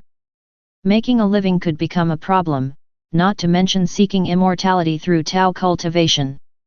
Aunt Jiang's husband was seriously injured while monster hunting. With depleted savings and no income, and with a child crying for food at home, tears were her daily company, yet they solved nothing. Later, after finding work at a food shop and receiving some spirit stones, and with her husband's condition improving, they were able to supplement their household needs, making life a bit better. The life of a loose cultivator was far more fragile than one could imagine, yet despite this, everyone still strove to live on. Aunt Jiang's mother-in-law was soothing the child, and upon seeing Emohua, she greeted him warmly. The child too peeked out, his bright eyes curiously studying Emohua. Emohua gave him a small, cloth-made little tiger, and the child said in a gratifyingly husky voice, "Thank you, brother," then clung to the little tiger, shouting excitedly without letting go. Emohua smiled briefly and then went to find Zhang Yun's husband, Chu Guangshan. Chu Guangshan was surprised to see Emohua, but upon learning Emohua had come to him with a request, he was quite happy. "Go ahead, tell me what you need. If it's within my power, consider it done." "Uncle Chu, I'd like to learn how traps are used," Emohua asked. The little demon cat that accompanied Emohua in practicing the water passing step had been caught by Chu Guangshan using a trap. Young monster beasts weren't very strong but were highly alert and sensitive, familiar with the environment's sense, and usually didn't fall for the traps set by cultivators. Chu Guangshan was able to trap monster beasts, even catching them alive, which was quite remarkable. Part of the reason was that Emohua had drawn a wood binding formation on the trap, making it harder for the monster to escape. However, it also indicated that Chu Guangshan had a lot of experience and insight into setting traps. There were many monster hunters, but not everyone had the patience and attention to study traps. Chu Guangshan hesitated for a moment. "If it's inconvenient, then never mind," Emohua quickly added. "The craft I rely on for a living, asking about it is indeed somewhat abrupt." Chu Guangshan was stunned for a moment, then smiled and said, "There's nothing inconvenient about it, I'm happy you asked, but..." Chu Guangshan paused, then added, "These are small tricks, you shouldn't put too much thought into them. You should devote more time to cultivation and learning formations, that's where the real future lies. As for me, I'm half crippled, unable to hunt monsters, so I can only focus a bit on these minor skills to earn some money. Otherwise, your Aunt Zhang would suffer too much. Chu Guangshan sighed, his expression self-mocking. Mo Hua was moved and after thinking for a moment, said, understanding the ways of the world is all learning, Tao cultivation is profound and vast, encompassing all things. The great Dao is a way, and so is the smaller path. Chu Guangshan was slightly taken aback, then laughed, I don't know where you learned these things, but they make sense. Since you don't disdain them, I will teach you everything. But I still say, these things are minor skills, not worth putting too much thought into. Don't worry, I won't neglect cultivation or formations. Only then did Chu Guangshan nod. Trapping is actually quite simple, but requires patience and attention to detail. When setting traps, observe the terrain and environment, guess from where the monster beasts might come, and where they will go. Place the traps on their inevitable path. After setting up the trap, you need to remove traces. Grass, trees, and stones should appear the same before and after. You also need to erase scents. If some scents can't be completely removed, you have to learn to mask them. How do you mask them? Mo Hua asked. Monster beasts are fond of rancid and rotten smells, so you can use monster blood or spoiled meat to mask scents, or you could use bloody herbs and other such herbs with a natural stench. I'll draw a few diagrams for trap making later, it's quite simple. You can add some formations on your own, the effect should be better. Finally, be careful of monster beasts feigning death. Monster beasts are cunning, occasionally when they fall into a trap, they might play dead. When you get close to check, they might suddenly attack. 9 times out of 10, you won't be able to guard against it. Chu Guangshan explained everything in great detail. Mo Hua nodded repeatedly as he listened. When Mo Hua was about to take his leave, Chu Guangshan hesitated, as if there was something he wanted to say but stopped short. Uncle Chu, is there something else? Nothing, nothing. Chu Guangshan hastily waved his hand, but his expression clearly showed there was something on his mind, yet it was difficult for him to speak. Mo Hua said softly, Aunt Zhang has been very kind to me, and you've taught me how to use traps, just say whatever it is. Chu Guangshan's face turned bright red, and he hesitated for a long time before he finally said. I was thinking, when Zhou gets a bit older, could you teach him a bit about formations? Zhou was Chu Guangshan and Zhang Yun's son, the child Mo Hua had just met. Injured by monster beasts, Chu Guangshan himself had survived but was left unable to hunt monsters for a lifetime. It was hard enough just to make a living. He didn't want his son to follow in his footsteps, living on the edge of danger and in constant fear, where a single misstep could be fatal. Hence, he wished for his son to learn a bit about formations, to secure a livelihood in the future. To learn formations, one must take a master, something he couldn't afford with spirit stones. So he could only turn to Mo Hua, but he couldn't afford to pay Mo Hua's fee either. It was with both shame and reluctance that he made his request. But he had no other options, and despite how difficult it was to ask, he did so for his son's sake. Mo Hua was taken aback, and after a moment's thought, Chu Guangshan hurriedly said, of course, if Zhou is dull and lacks the talent, then forget it. Chu Guangshan said this, but hope and a trace of subservience lingered in his eyes. Mo Hua felt a pang of sadness. Pretending not to notice, he simply smiled and said, sure, but Zhou needs to grow a bit bigger. Even if he's not very talented, as long as he can master a few formations, he can trade with merchants and earn some spirit stones. In the future, he may not be wealthy, but he should have enough for food and clothing. A weight lifted from Chu Guangshan's heart, and he let out a long sigh of relief. He looked at Mo Hua, his emotions fluctuating, his eyes brimming with gratitude. The words of thanks felt too feeble on his tongue, and he did not know how to express them properly.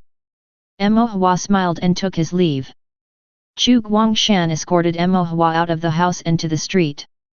Seeing the sign for Liu's food shop up ahead, he finally stopped, but his gaze followed Mo Hua all the way home. Chapter 119 Preparations. Mo Hua went to ask Mr. Zhuang about teaching formation to others. Mr. Zhuang didn't mind. Whatever I've taught you, you can teach to others, as long as you're willing. Mo Hua was overjoyed. Thank you, gentlemen. Mr. Zhuang was eating meat and drinking wine, his expression one of contentment. Suddenly, he asked with curiosity. Teaching others, you actually don't get any benefits, do you? Aren't you afraid of the trouble? Instructor Yan once told his disciple that formations are like water, they can only endure if passed down. Mr. Zhuang's expression was slightly surprised. Looking at Mr. Zhuang, Mo Hua continued, Gentleman has passed on formation arts to me, it's a legacy. Although I am of limited ability and my understanding of formations is shallow, within the scope of my abilities, I also wish to pass down these formations. In this way, I won't let down gentlemen's guidance and can ensure the arts of formation endure long into the future. Endure long into the future.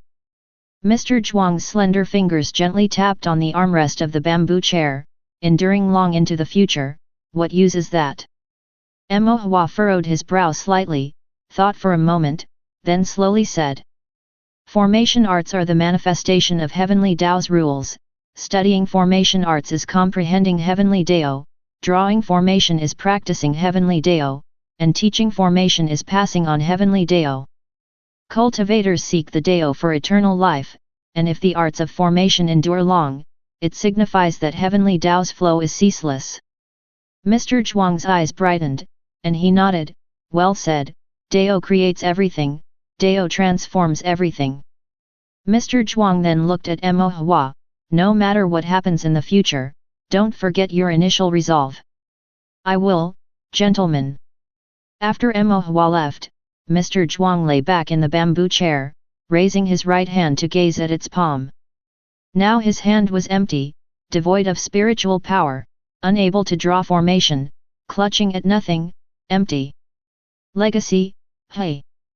Mr. Zhuang's gaze was profound, tinted with a hint of bitterness.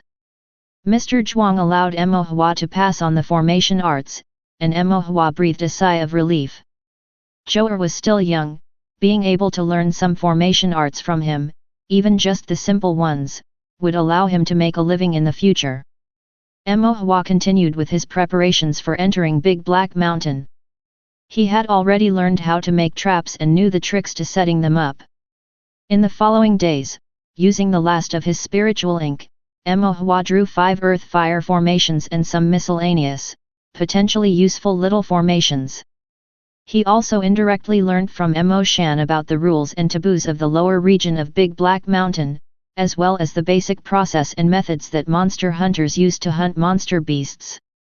With his preparations complete, Mo Hua sought out Dahu and the others. The trio had gradually shed their greenness, appearing more composed, though traces of youth still lingered in their eyes. They had entered Big Black Mountain, suffered injuries, shed blood, and silently shed tears. Now, they had gradually adapted to the life of a monster hunter. Though they couldn't stand on their own yet, they could at least assist the monster hunting team, and after hunting monster beasts, they could now get a share of the spirit stones. However, these spirit stones were still but a drop in the bucket for their rugged life. Having just completed a hunt with the monster hunting team, Dahu and the others had returned home to recuperate for a few days before they would re-enter the mountain. They were delighted when Mo Hua came to find them. I have something to discuss with you all. Munching on the sour and sweet wild fruits given by Auntie Meng, Mo Hua spoke with his cheeks puffed. The three of them were stunned. What is it? I want to enter Big Black Mountain too. Mo Hua said. Dahu and the others were dumbfounded, shaking their heads like rattle drums. No, no, no. Big Black Mountain is very dangerous, you can't go. Dahu said. Right, you're only at the 5th level of Qi refinement, you can't go. You aren't a body cultivator, what if you get hurt? Xiaohu expressed his worry. Exactly, you're frail, you can't afford to be injured. Thinking of his own bloody chest wound and then looking at Emohua's slender frame. Dahu could hold on even when injured, but if Emohua were to be slapped by a monster beast, he'd likely die on the spot. Dahu's fear grew, his tone even more adamant, we can't go. Emohua scratched his head, don't worry, it's going to be fine. Xianxia couldn't help but ask, what are you going to do in Big Black Mountain? Monster hunting. The three of Dahu were startled, even more against Emohua going. If you don't let me go, I'll just have to sneak there on my own, and that would be even more dangerous, Emohua said. Of course, he was just saying that, Big Black Mountain was so perilous that going there alone was undoubtedly seeking death. The three of Dahu were troubled. Having become monster hunters, have you still not earned any spirit stones? Emohua took the opportunity to ask. The three didn't want to admit it but still nodded their heads. They were still getting used to the job and could only help with strategic planning, so the spirit stones they received weren't many. Emohua said, I have a way to kill monster beasts, but I'll need help from the three of you. What way do you have? Xiaohu couldn't help but ask. Formations. Emohua said, I'll set up a formation to lure the monster beasts in, to blast them into serious injury first, then you three finish them off. But, Dahu was still worried about Emohua. I'll just set the formation right and then hide on the side. Once the monster beasts are injured by the explosion, you'll take them down, and I'll come out. It won't be dangerous, Emohua planned. But, can the formation really injure monster beasts? Don't worry about that, I'll set up several. Even if the monster beasts don't die, they'll get seriously injured.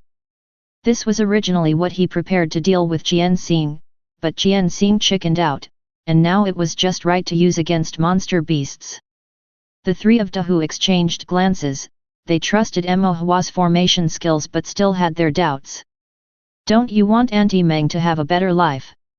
The three of Dahu fell silent, of course, they did.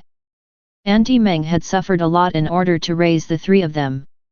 Sometimes, not wanting her children to see, she would hide away and wipe away her tears alone. The three of Dahu hung their heads, their eyes slightly reddening. Emohua sighed and patted their shoulders, don't worry, I wouldn't do anything if I weren't sure of it. Xiaohu hesitated, are you really sure? Tomorrow, or the day after, we'll first go into the outer mountains to find a weaker monster beast to test on. If it works, then that's great, if not, we can still run away. We might be able to run away, but can you? Xianxia looked at Emohua and said tactfully. Emohua said somewhat proudly, I've specifically learned a movement technique, don't worry, the monster beasts won't be able to hurt me. What kind of movement technique? The person who taught me didn't allow me to tell. Who taught you? Just a passing by, unknown, kind-hearted uncle, Emohua answered mechanically. Dahu looked at Emohua suspiciously, he isn't a swindler, is he? How could he be? This movement technique is quite powerful. The three of Dahu looked at each other and finally compromised, all right, we'll take you into the outer mountain, but just this once, okay? If there's any accident, you must run. Emohua nodded quickly, rest assured, my life is my own, I won't lose it. So 2 days later, just as the sky began to brighten, Emohua and the three of Dahu met outside of Tongxian City. They set off together, heading towards Big Black Mountain enveloped in monster chi. Chapter 120 Monster Hunting. Big Black Mountain is dark and deep, its boundaries unknown. The older generation of monster hunters from Tongxian City usually divide Big Black Mountain into 3 sections, the Outer Mountain, the Inner Mountain, and the Deep Mountain. The Outer Mountain of Big Black Mountain is where most monster hunters hunt monster beasts, the area has few poisons, lighter miasma, and although the terrain is treacherous, it's not exceedingly dangerous.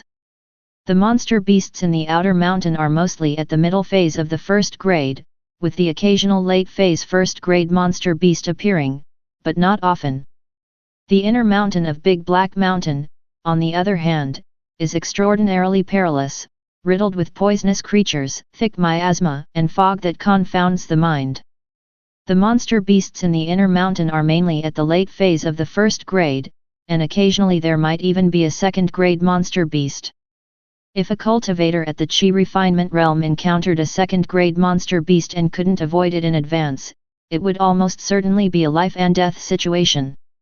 Therefore, not many monster hunters could enter the inner mountain. As for the deep mountain of Big Black Mountain, it is an absolute forbidden zone, off limits to all cultivators. Mo Hua had never heard of a monster hunter daring to enter the deep mountain of Big Black Mountain, and Mo Shan had also told Mo Hua that entering the deep mountain meant certain death. Being of low status, Mo Hua was well aware of his limitations. He wouldn't even glance at a forbidden zone like the deep mountain. He wouldn't step foot into a perilous place like the inner mountain either. Only the outer mountain, and specifically the outermost edge of the outer mountain, was the activity range Mo Hua had in mind for himself. Mo Hua and the three Dahu entered Big Black Mountain, stopping at the edge of the outer mountain. The woods were dense all around, the mountain paths rugged, and the deep mountains hidden by mystery, occasionally emitting eerie and strange sounds. The air was filled with a light miasma, mixed with the mountain's fresh breeze and an indistinct bloody smell that was uncomfortable to smell. Occasionally, there was also a faint monster qi lingering in the seclusion of the mountain corners. This was just the edge of the outer mountain, and Mo Hua already felt an inexplicable oppression. If this were the inner mountain or the deep mountain, Mo Hua didn't dare imagine it. What do we do next? Xianxia whispered. All three turned their gaze to Mo Hua. Leave it to me, Mo Hua said. Mo Hua had already planned everything. First, he determined the route the monster beasts took out of their lair by examining the footprints on the ground, the hair rubbed off on the trees, the bloodstains on the stones, and the faint monster qi left in the air. At a narrow fissure in the mountains, a spot they had to pass through, Mo Hua set a trap. Inside the trap was a wood-binding formation, which could trap a middle-phase first-grade monster beast, but not for long, only about 10 breaths. Around the trap, there were 5 sets of earth-fire formation, each embedded with a spirit stone. Mo Hua covered the traps with rubble, placed some bloody herbs on top, and splashed some blood water over them. The bloody herbs were gathered by favor through Aunt Zhang, and the blood water was the residue from monster meat cooked in eateries. Once everything was ready, Mo Hua, with the 3 Dahu, hid behind some boulders. Is this really going to work? Xiaohu asked. Let's give it a try, Mo Hua said with an attitude of experimentation.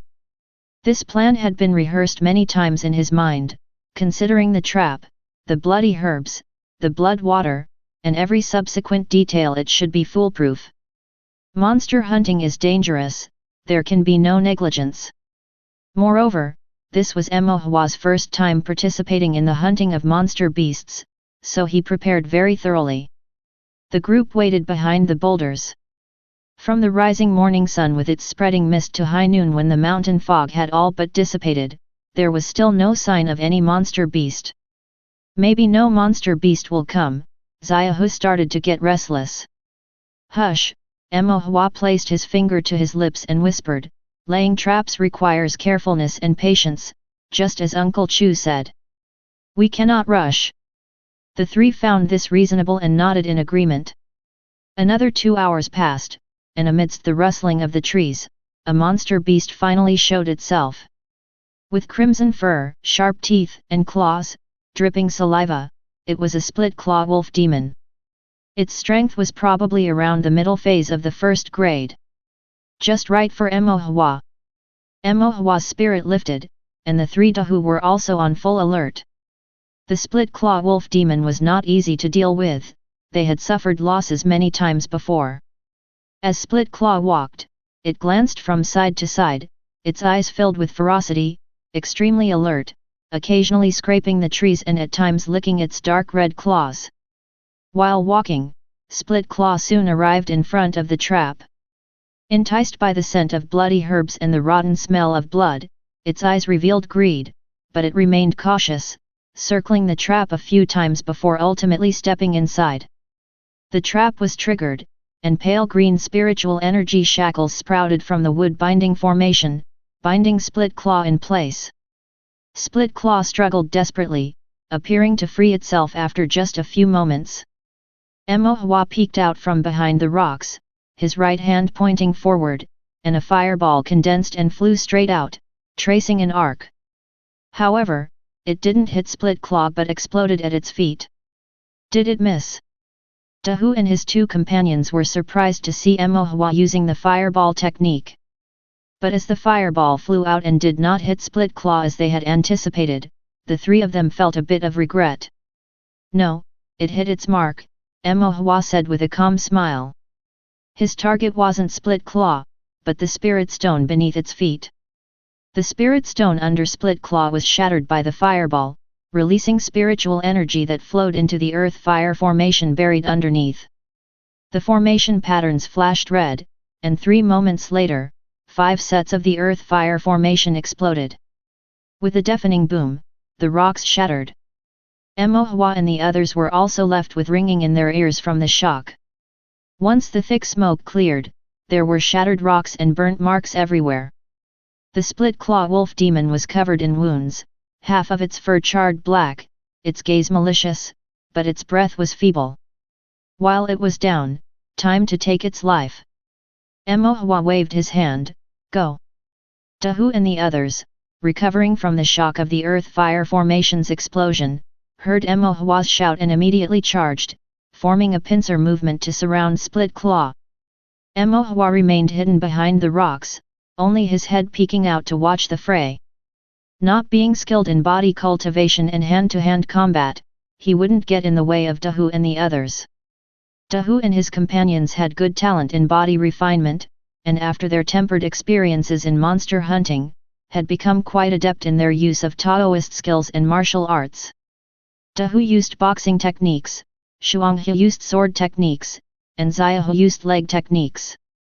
Their coordinated advances and retreats entangled in battle with Split Claw, whirling punches roared, leg strikes swift like the wind, and blade shadows dense. Fire series and Earth series spiritual power intertwined in the fray, contending with the dark red demonic power of Split Claw. After dozens of exchanges, the already severely injured Split Claw could no longer endure, and Xianxia's sword struck it on the lower back, ending its life there and then. The trio was marked with wounds and spotted with blood, but none serious. They stood in their place, somewhat in disbelief. The Split Claw had died just like that?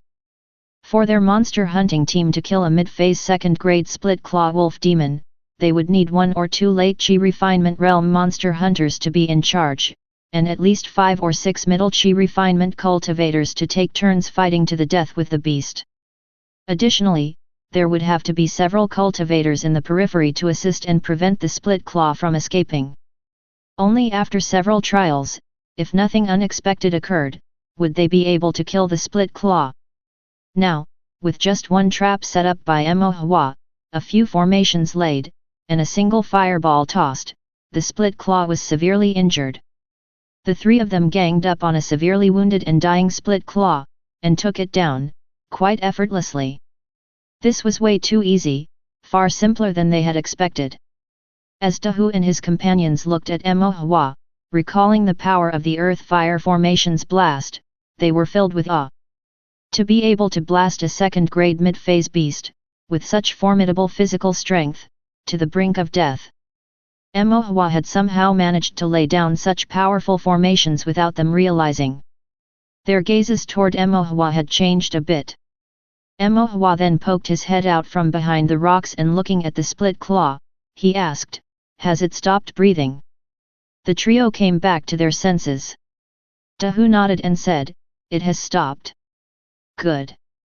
Emohua's spirits lifted, holding a jade bottle as he ran out from behind the rocks. He was preparing to use the blood drawing art. If you're enjoying this content, please make sure to like and subscribe Chinese Novel Audiowave. Chapter 121 Harvest, 5th Update. The blood drawing art could draw the blood of monster beasts that had just recently died. The split-claw wolf demon lay on the ground, covered in wounds, with fresh blood flowing from its injuries. However, within moments, it congealed. Thus, it was not possible to obtain monster blood through normal means. Mo Hua pointed to the heart vessel of Split Claw and said to Dahu, "Make an incision here." Dahu didn't understand why, but still drew his blade and stabbed into the heart vessel of Split Claw. The Split Claw's body was tough, and it took Dahu several stabs to make a small incision. Mo Hua placed a jade bottle at the incision, then rested his palm near the heart vessel of Split Claw, sensing the still vibrant monster blood flowing beneath the fur. He then activated his divine sense according to the key points of the blood drawing art, leading the monster blood into the jade bottle. These jade bottles were made from special jade, not particularly precious, but they could preserve spiritual energy and also keep the monster blood from spoiling for a period of time. The jade bottle in Mo Hua's hand was originally used for containing spiritual ink. After the ink was used up, Mo Hua repurposed the bottle. Mo Hua used the blood drawing art to draw the monster blood into the jade bottle. After a short while, the jade bottle in his hand was full. Mo Hua sealed it and then exchanged it for another bottle. Like this, Mo Hua continuously drew 10 bottles of monster blood before stopping. Very little blood remained in the Split Claw's blood vessels, and it gradually grew cold and flowed more slowly, greatly diminishing its usefulness, so it was not necessary to continue drawing it. The use of divine sense consumed quite a bit of Mo Hua's energy, roughly equivalent to painting a formation with 7 or 8 formation patterns. For an average cultivator, this might be a substantial burden, but for Mo Hua, a formation master, it really wasn't much. Mo Hua sat in meditation to recover a bit of divine sense. Looking at the 10 bottles of monster blood in the storage bag, Mo Hua couldn't help but reveal a smile. This monster blood was sufficient for Mo Hua to paint quite a few formations. Dahu and the other two curiously examined the jade bottles and couldn't help but look at Mo Hua. Xiahu couldn't help but say, "Is this blood useful?" "Yes, it's used for drawing formations." "Can we help you collect monster blood?" "You need to use the blood drawing art to do it." Mo Hua briefly explained how to use the blood drawing art. Dahu and the others listened with confusion and eventually decided to give up. "Mo Hua, you really know a lot," Xianxia praised, with Dahu and Xiahu nodding in agreement. Mo Hua said with a smile, "You'll know if you read more books." Mo Hua stored away the monster blood and then said, "So, what should we do with this monster beast?" Dahu and the others perked up with excitement. This was the first time they had killed a monster beast on their own and could sell its parts. Although it was mainly thanks to Mo Hua's formations, they were still very happy. "We need to skin it, strip the bones, cut off the teeth and claws, and also get the heart, vessels, and internal organs." Xianxia listed these tasks one by one to Mo Hua. Mo Hua scratched his head, these matters he really did not know how to handle. Dahu said, "You go play around nearby, don't wander off. We'll finish stripping this monster beast, then head back together." Then Dahu and the others rolled up their sleeves, took out the pu blades, and started to skin the monster beast, extracting other valuable materials. 2 hours earlier, the split claw that gleamed fiercely was now dead in a ghastly manner. Mo Hua didn't feel sympathy for it, for if it were not the monster beast that had died, they might be the ones being dismembered now. This monster beast had foul, fishy saliva, it probably had killed not a few monster hunters already. While Dahu and the others skinned the monster beast, Mo Hua wandered around, looking at the mountains, trees, water, getting to know the environment of Big Black Mountain. This was his first time entering Big Black Mountain. In the morning when he went up the mountain, he felt a bit nervous and restrained. But after spending half a day here and having designed and killed a split claw, as well as acquiring monster blood, his mindset became much more composed. The process of hunting the monster beasts generally went according to Mo Hua's plan. The strategy required attention and patience, but was simple and efficient, maximizing safety and yield. Afterward, they just needed to make slight adjustments for different monster beasts. In this way, even though Mo Hua was not a body cultivator, he could participate in monster hunting and hunt different monsters to draw upon their varying 5 elements monster blood. Once Dahu and the other two had finished skinning the split claw, they called for Mo Hua and left Big Black Mountain. They entered the mountain in the morning, hunted at noon, and left at dusk.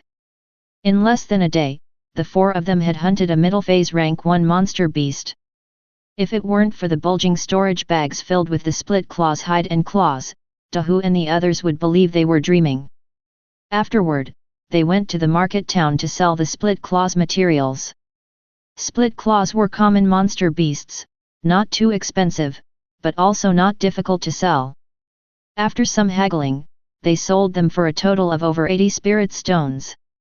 After deducting the costs for Mo Hua's formation painting and the activation of the formation, each person split 12 spirit stones. Holding the hefty spirit stones in their hands, Dahu and the others looked stunned. This was the first time in their lives that the 3 of them had earned so many spirit stones. Mo Hua was used to this, but seeing the excitement of Dahu and the others made him very happy. Dahu said, Mo Hua, we owe it to you, whatever you want to eat, it's on us. That's right, we're treating you. Xianxia and Xiahu nodded in agreement. No need, I also owe it to your help. Mo Hua waved his hand. Keep the spirit stones for now, let's head to the mountains together some other time when we're free. Monster beasts had strong physical bodies and their blood chi recovered quickly, and though Mo Hua could use a formation to blast them into serious injuries, or even near death, it wasn't assured that it would be fatal. He wasn't a body cultivator and wasn't skilled in close combat, so he needed Dahu and the others to help finish the job. Although he had learned the water passing step and could entangle with monster beasts, there was no need to take that risk.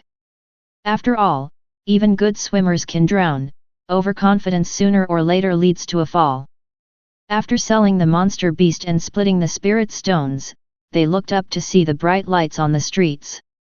The night streets were getting lively. Mo Hua had been busy with formation painting and practicing spells, and it had been a long time since he was out. It was the same for the trio too. Ever since they became monster hunters, it felt like a heavy stone was pressing on their shoulders, making them somber. Now that they had hunted a monster beast, they all breathed a sigh of relief, feeling much lighter, and strolled down the street to enjoy the novel and bustling scene before parting ways to go home. On their way, Xiahu asked, "What should we do with these spirit stones?" After some thought, Xianxia said, "I want to give them to Mom." The 3 fell silent, then pooled their spirit stones together, a total of over 30. When they got home, it was already a bit late. Auntie Meng was heating up the meal and upon seeing them, couldn't help but complain. "All day, I didn't know where you had run off to, not even bothering to eat, I've reheated it several times." Dahu handed her the storage bag. Auntie Meng took it, feeling its surprising weight, and asked in confusion, "What's this?" Upon opening it, she found over 30 sparkling spirit stones. Auntie Meng was taken aback. "Mom, we earned these spirit stones from monster hunting, please take them," they said. It took Auntie Meng a moment to come back to her senses. Looking at the 3 children who had grown up before her eyes, her tears welled up in an instant. She felt gratified, wanted to smile, but tears still streamed down her face. She had shed many tears in her life, all salty and bitter, but today's were tears of joy. Chapter 122 Father and Son, First Update. Afterwards, whenever Dahu and his 2 companions had free time, Mo Hua would accompany them into the mountains to hunt monster beasts using trap formations. They would divide the spirit stones after killing the monster beasts, and Mo Hua could also extract monster blood. While Dahu and the others were happy, they were also somewhat worried and said to Emohua, "If we do this, only killing severely wounded monster beasts and not confronting them head-on, won't our Taoist skills get weaker and weaker?" Emohua replied, "This is called nurturing war through war. First, hunt monster beasts and earn spirit stones, then raise your cultivation. Once your cultivation is higher, it won't be too late to consider head-on confrontations." Emohua looked at them and said, "We are still young, and fighting with monster beasts is inherently disadvantageous for us. If we don't think of tactics, we can only end up dead." Dahu and his companions nodded again and again in agreement. So, the three followed the methods designed by Emohua for monster hunting, becoming more familiar and more in sync with time. When facing monster beasts, they no longer lost their composure due to fear as before. However, after killing several monster beasts, something unexpected still happened. One day, they surrounded a fire-spitting hound as tall as a man, with a red tongue and eyes. After a dozen or so exchanges, the fire-spitting hound took a hit from Xianxia's blade but found an opening, a flash of its figure, and escaped from the encirclement of Dahu and his companions. This fire-spitting hound was at the pinnacle of the monster beast's middle phase and was close to the later phase, so the damage caused by the earth-fire formation was not as severe on it as it was on other monster beasts. After escaping 10 feet away, the fire-spitting hound glared with red eyes, seemingly committed to remembering Dahu and his companions, and then turned to leave. Halfway through, its nose twitched, and it suddenly noticed Emohua hiding behind some nearby rocks. With Emohua's chi refinement at the 5th layer, his cultivation level was not high, and his blood chi was weak. The eyes of the fire-spitting hound blazed with red light, and its fanged mouth exposed its dripping saliva, reeking of blood. It turned and charged straight towards Emohua. Dahu shouted urgently, "Emohua, run!" Emohua froze for a moment. But the fire-spitting hound had already circled behind him, its gaping jaws biting down fiercely. In the eyes of the fire-spitting hound there was a cruel and excited glint, yet when its jaws snapped shut, it tasted neither the sweet blood nor the delectable flesh it expected. It had bitten empty air. Emohua was already standing a dozen feet away, looking somewhat tense, but not in a panic. The fire-spitting hound wore a puzzled expression as it couldn't understand how the young cultivator had evaded its attack. Dahu and his companions let out a loud shout as they rushed over from afar. The fire-spitting hound, with a scornful look in its eyes, leaped up and charged towards Emohua with even greater speed. It was only a 10-foot distance, and it covered it in a flash. Its claws lashed out at Emohua's vitals, and in its eyes, the young cultivator had nowhere to dodge. However, Emohua drifted backward a step without any warning, his body light and composed, easily avoiding the swipe. The fire-spitting hound was momentarily stunned while Emohua took the opportunity to retreat another 30 feet, his gaze calm and even a bit mocking. This trace of mockery enraged the fire-spitting hound, its eyes flashed red, and its fur turned crimson until flames blazed around its body. When the fire-spitting hound was truly enraged, its whole body would ignite with flames. Not good. Dahu and his companions were halfway there when they saw this and were shocked.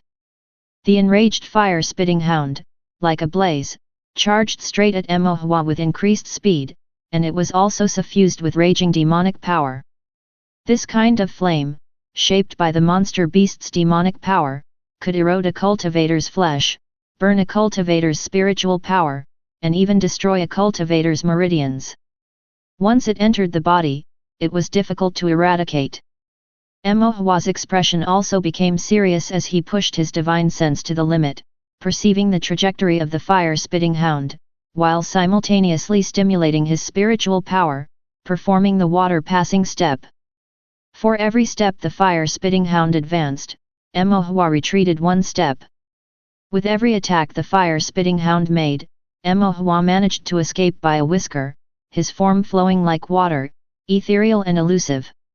After several attacks, Emohua appeared to be in grave danger, yet remained unscathed. Dahu and his companions watched with their hearts pounding and mouths agape. What kind of movement technique was this?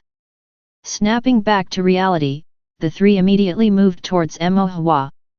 After several failed attacks, and seeing that Dahu and his companions were approaching, the fire-spitting hound pushed its demonic power to the extreme, causing the flames to burn even more fiercely on its body. It stared at Emo Hua with fierce light blazing in its eyes. In an instant, Emo Hua guessed that it was prepared to fight to the death. As long as it killed him and devoured his flesh and blood to replenish its blood chi, it could continue to entangle with Dahu and the others, or at the very least, retreat with ease. Emo Hua's gaze sharpened as he gathered the fireball technique between his fingers. At this distance, it was enough for Emo Hua to cast the fireball technique, but he did not know how effective it would be against the monster beast. However, before Emo Hua could release the fireball technique, a knife descended from the sky and pierced the fire-spitting hound, pinning it firmly to the ground. The fire-spitting hound struggled a few times, and the flames on its body gradually dissipated. Finally, its breath ceased, but the ferocity remained in its eyes. Emo Hua was shocked and, looking up, he saw Emo Shan standing alone on a distant rock, his face as still as water. A chill settled in Emo Hua's heart. It was over, he had secretly entered the mountain, and his father had discovered it. Emo Hua hadn't told his parents because he was afraid they would worry, and at the same time, he knew they would not agree with him entering Big Black Mountain. Although Big Black Mountain was dangerous, one couldn't avoid it for a lifetime. With thorough preparation and caution, Big Black Mountain was not a place of certain death. Emo Hua knew that his parents would find out sooner or later, but he didn't expect to be discovered so soon. His plan to hunt monster beasts in Big Black Mountain had only just begun. Emo Hua sighed, finally understanding the taste of a venture failing before it's halfway done. Emo Shan didn't say much, but his complexion clearly didn't look good. Emo Hua felt apprehensive, and even Dahu and the others didn't dare to breathe too loudly. After they had dealt with the fire-spitting hound, Emo Shan asked Dahu and the others to go back home first. "Uncle Emo, don't blame Emo Hua. It was us," Xianxia said weakly. "All right, you boys go home," Emo Shan said softly. No one knows a child better than their parents. Although Emo Hua was young, he was intelligent and resolute. Even though Dahu and the others were older, when they played together, the one to make the decisions was certainly Emo Hua. Going into the mountains to hunt monster beasts, there was no need to think, it must have been Emo Hua who convinced them. Emo Shan sighed. He wanted to scold Emo Hua, but he didn't know what to say. After the father and son returned home, they ate their meal in silence. Emo Shan's face was stern, and he said nothing. Emo Hua also kept his eyes and nose toward his own bowl, eating obediently. Lu Ruhua looked at Emo Shan with a puzzled expression and then curiously at Emo Hua. After the meal, just as Emo Shan was about to speak, Lu Ruhua said, "Where, go back to your room and read your books." Emo Shan's words got stuck in his throat, and he paused for a moment. Emo Hua felt relieved and, with a grateful glance at his mother, quickly slipped back to his room. Then Lu Ruhua asked, "What happened?" Emo Shan sighed and told her about encountering Emo Hua in Big Black Mountain. Lu Ruhua was startled, "Where is so bold?" "Yes, with Big Black Mountain being so dangerous, if something were to have happened to him." Emo Shan frowned and spoke, his expression filled with retrospective fear. "So what do you plan to do about it?" she asked. After thinking for a while, Emo Shan said, "From what I could see at a distance, Wei didn't enter Big Black Mountain out of curiosity or for fun. It seems he had a real plan. And the way he went about monster hunting, he was very systematic, setting up trap formations, leaving the finishing work to Dahu and the others. It was all meticulously planned, even more thorough and cautious than some experienced monster hunters. But in a place like Big Black Mountain, it's not the fear of 1 in a million chances, but the fear of that one chance that could happen. No one knows what dangers one might encounter." Emo Shan continued, his tone firm, "I won't blame him this time, but he absolutely cannot go to Big Black Mountain again. Lu Ruhua thought for a moment, sighed, held Mo Shan's hand, and said softly. You must know that we, as parents, can't accompany Weir for a lifetime. Chapter 123 Sparring, Second Update. Mo Shan was momentarily taken aback. I also want to stay by Weir's side, to see him get married and have children, with grandchildren filling the hall, Lu Ruhua said, her eyes brimming with longing. But who can predict the future? You don't have to worry, Mo Shan comforted his wife. Lu Ruhua shook her head. I'm not worried. I know you're concerned about Weir facing danger, but in a cultivator's life, how can there be no peril? Mo Shan thought about it and couldn't help but nod in agreement. Even for the most fortunate cultivators, it's inevitable to experience twists and face dangerous situations a few times. Especially for those loose cultivators like themselves, who had already been struggling for survival. Lu Ruhua continued, as the saying goes, a parent's love for their child entails planning for the long term. We are only chi refinement cultivators, we can't make him invincible to danger, so the least we can do is teach him how to face it. Mo Shan was silent. He caressed his wife's long hair, his expression becoming one of resignation. You're right. Tao cultivation is long and arduous. We can't look after him for his entire life. We can only teach him how to take care of himself. The following evening, Mo Shan called Mo Hua to the courtyard and asked. How well have you mastered your movement technique? Mo Hua, thinking he was about to be scolded by his father, was taken aback and replied. I've pretty much learned it. Mo Shan nodded. Let me test it. Mo Hua's eyes lit up. Okay. He too wanted to know if his father, who was at the late stage of chi refinement cultivation, could break through his water-passing step. Mo Hua moved back about 30 feet, turned to stand firm, and with a focused gaze on Mo Shan, he said. Dad, I'm ready. All right, be on your guard, his father replied. No sooner had Mo Shan's words fallen than his body became a fleeting shadow, speeding towards him. So fast. Mo Hua was startled and, releasing his divine sense and igniting his spiritual power, drifted backwards. Halfway through his retreat, Mo Hua lost sight of his father and suddenly felt a slight pressure behind him. A shiver ran through him, and with a light twirl, he drifted to the left. Appearing behind Mo Hua out of nowhere, Mo Shan grabbed at thin air, his expression one of mild surprise, then swiftly flashed his body again, his right hand continuing to reach for Mo Hua. Mo Hua's expression was solemn. Mo Shan's speed was too fast, and his years of fighting monster beasts had given him abundant experience. His movements were unpredictable, sometimes solid, sometimes elusive. In Mo Hua's divine sense, it was almost impossible to detect Mo Shan's figure.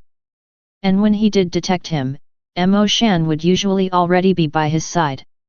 Mo Shan's divine sense was not much stronger than Mo Hua's. Mo Hua's inability to sense him was purely due to Mo Shan's quick movements and decisive actions, which were highly deceptive and left Mo Hua unable to determine his next move. Mo Hua couldn't help but feel that his combat experience was sorely lacking. After a few more exchanges, Mo Hua dodged in an awkward and flustered manner, barely managing to hold on. As the chase went back and forth, Mo Shan's figure in Mo Hua's divine sense finally became clearer and easier to identify. Mo Hua's evasive maneuvers began to show a pattern. While Mo Shan relied on feints and surprise attacks, Mo Hua also learned to blend the false with the true, catching the opponent off guard. The more they clashed, the more composed Mo Hua's movements became. Just as Mo Hua's technique was hitting its stride, he was suddenly caught by Mo Shan, who appeared out of nowhere, and hoisted up by his collar. Mo Hua was taken aback. Dad, how did you manage to catch me? Mo Shan humphed. You still need to practice your movement technique more. Even so, Mo Shan was still profoundly moved. Mo Hua's movement technique was far more powerful than he had expected. During their recent pursuit, even cultivators of the same realm as him would probably not have been able to dodge each attempt. Not only had Emohua dodged them, but he also did it with ease. Aside from the initial chaos, the later he got, the more composed he became, his steps ethereal and his movements convincing, on par with some of the experienced monster hunters. Moreover, this technique was invisible and traceless, with no indication of where the power originated, how it leveraged, or how it was retracted. Judging by the usual metrics of body cultivation, it was simply inscrutable. Mo Shan had not truly deciphered this movement technique, he had simply relied on his years of life and death combat experience, as well as his familiarity with his son, to guess where Emohua would appear and casually take a stab at it. Had it not been for that, they would probably have had to spar for dozens more rounds until Emohua ran out of stamina and exposed a flaw, which Mo Shan could then exploit to finally catch him. Waves of emotion rippled through Mo Shan's heart. Emohua had only reached the 5th level of Qi refinement.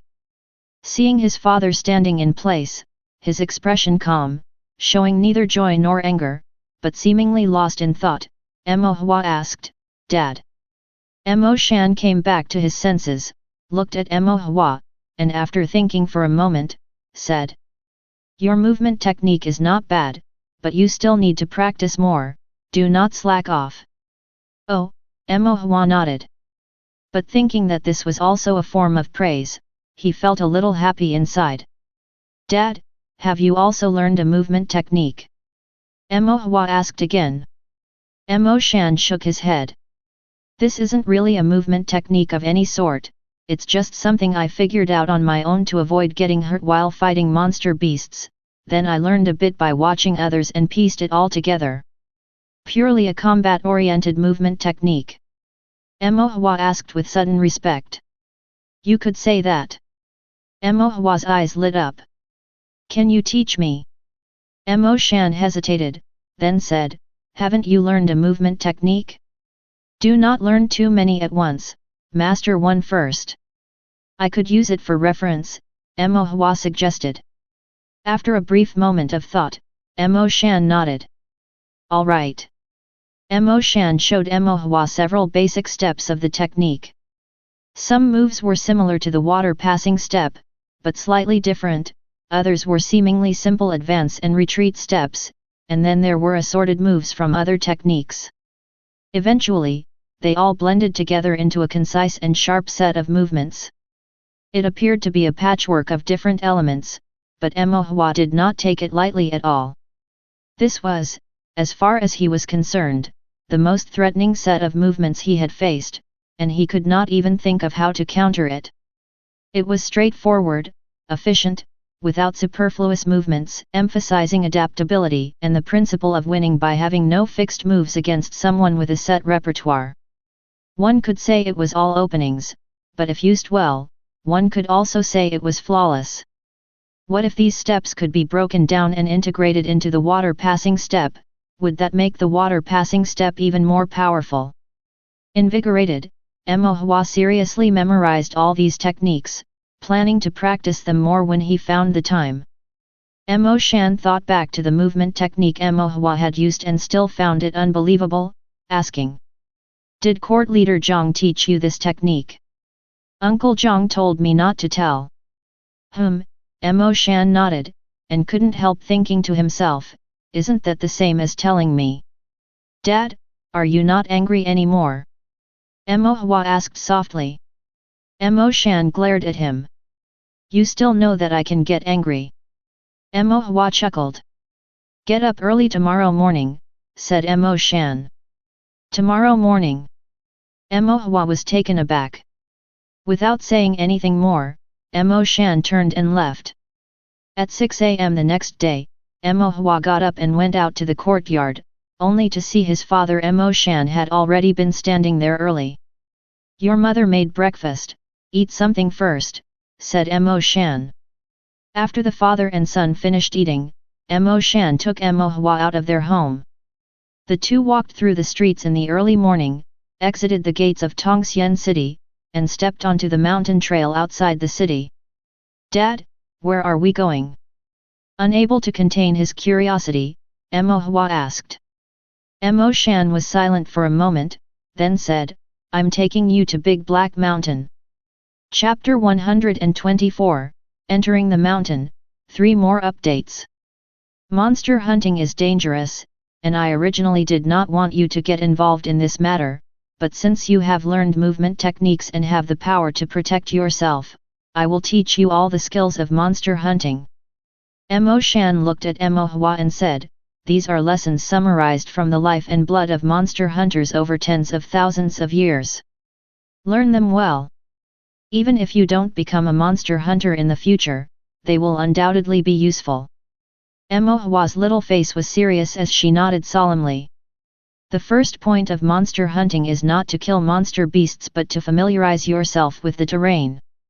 Big Black Mountain's topography is complex, crisscrossed with various landforms.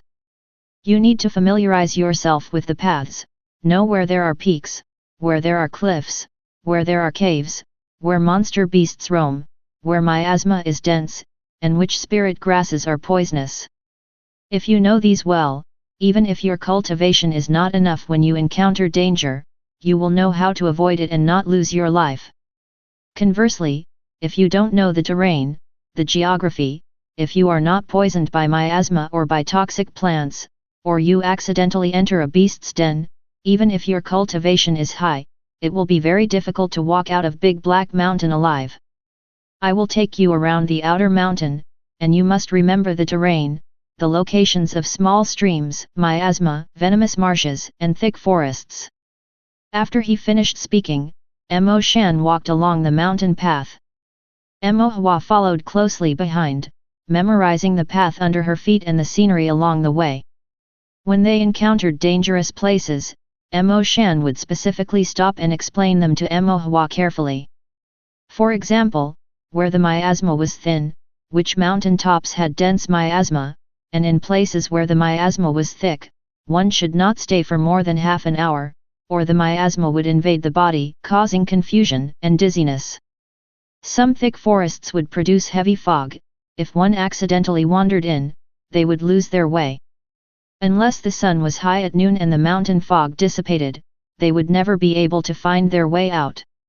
There were also venomous marshes home to some highly poisonous monster beasts whose skin color changed with the plants, requiring careful vigilance. And which mountain peaks would have big demons roaming, and what signs would indicate a big demon's presence.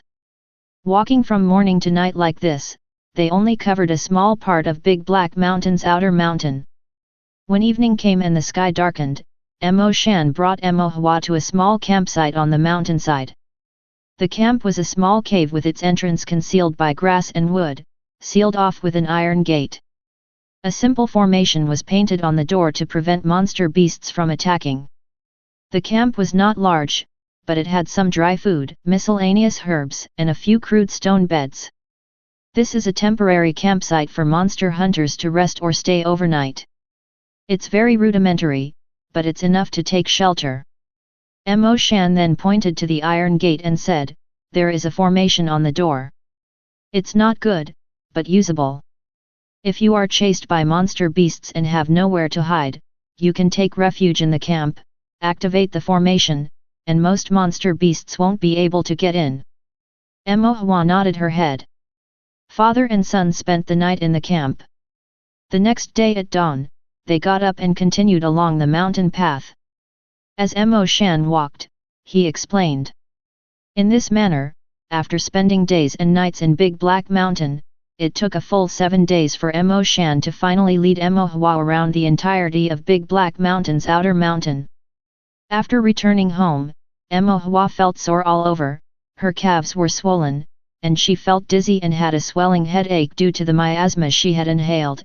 Even though she had taken a miasma-repelling pill, her forehead still throbbed with pain. Lu Ruhua asked old Mr. Feng to prepare clearing mind soup, which Mo Hua drank, and then she applied anti-swelling herbal medicine on her body. Seeing Mo Hua's pale complexion, she felt very heartbroken and complained to Mo Shan. You could have taught her slowly. There was no need to stay in the mountains for 7 days and go through so much hardship. Seeing his wife angry, Mo Shan whispered an explanation, these hardships would have to be faced sooner or later. If she suffers a bit now, it will be easier for her in the future. Lu Ruhua understood this but was still upset. At night, she only gave Mo Shan some plain porridge and steamed buns, not even a dish of pickles. Mo Shan could only laugh and cry at the situation. 2 days later, Mo Hua had recovered, her body no longer ailment-ridden. Thinking that it had been almost 10 days since she last visited forgetful residence, Mo Hua brought some meat and wine to pay respects to Mr. Zhuang, explaining the reasons for her absence. Seeing that Mo Hua still looked a little pale, Mr. Zhuang told her to go back and rest, saying that he did not have so many rules there, and for her not to worry. Mo Hua also brought some crisp pastries and pine nuts for old Kui, and afterwards, she brought some snacks and fruit wine for the siblings of the Bai family. Bai Zishan heard that Mo Hua could enter Big Black Mountain for monster hunting and was exceedingly envious. He was strictly supervised by Aunt Shuet, let alone hunting monsters, even wandering around was difficult.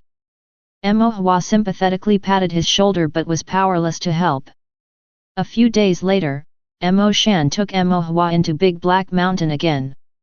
This time, there was no need to explain everything in great detail, only to become familiar with the terrain and topography, so it only took 3 or 4 days to traverse the outer mountains. Whenever Mo Shan had free time, he would take Mo Hua for a walk in the mountains. Mo Hua became more and more familiar with the outer areas of Big Black Mountain. When Mo Shan felt it was about time, he took Mo Hua to a cliff on the outer mountain. The cliff was steep, the strange rocks rugged, and looking down, one could have a clear view of the scenery at the waist of the mountain. After confirming the surrounding safety, Mo Shan said to Mo Hua, now that you are quite familiar with the outer mountain, I'll teach you what to pay attention to when dealing with monster beasts. Mo Hua sat cross-legged on a rock, listening attentively. The code of conduct for a monster hunter, first is to know thyself and thy enemy, and second is to foresee and be established. Know thyself and thy enemy means that you must recognize your own strength. Whether your cultivation is profound, what spells, martial arts, spiritual artifacts, and other techniques you have. At the same time, you need to be familiar with monster beasts, including their realm, blood chi, demonic power, and habits. Where the monster beast is strong, where it is weak, whether it is treacherous, whether it might feign death, and so on. Afterward, weigh each other's strength. If you can kill it, then act, if you can't, avoid reckless actions. If, during the fight to the death, you discover an unexpected change, a monster beast you thought you could kill can no longer be killed, you must plan early and withdraw in time. Otherwise, once your spiritual power is exhausted, you will be the one who dies. Foresee and be established is about being prepared before it rains, and making thorough plans beforehand for everything. Especially when facing powerful monster beasts, whether you can kill them, what you will use to kill them, how to kill them, and what to do in case of an emergency, all these need to be considered in advance. If you don't plan ahead and act rashly, once a mistake is made, casualties are inevitable. Mo Shan explained in detail at great length. Mo Hua listened intently, grasping the nuances. For now, just listen. Once you've faced monster beasts enough times, you will naturally understand, Mo Shan added. Mo Hua nodded. There's another point you need to remember, Mo Shan advised, no matter what happens, if you don't need to take action, don't, but once you do, it must be ruthless. Ruthless?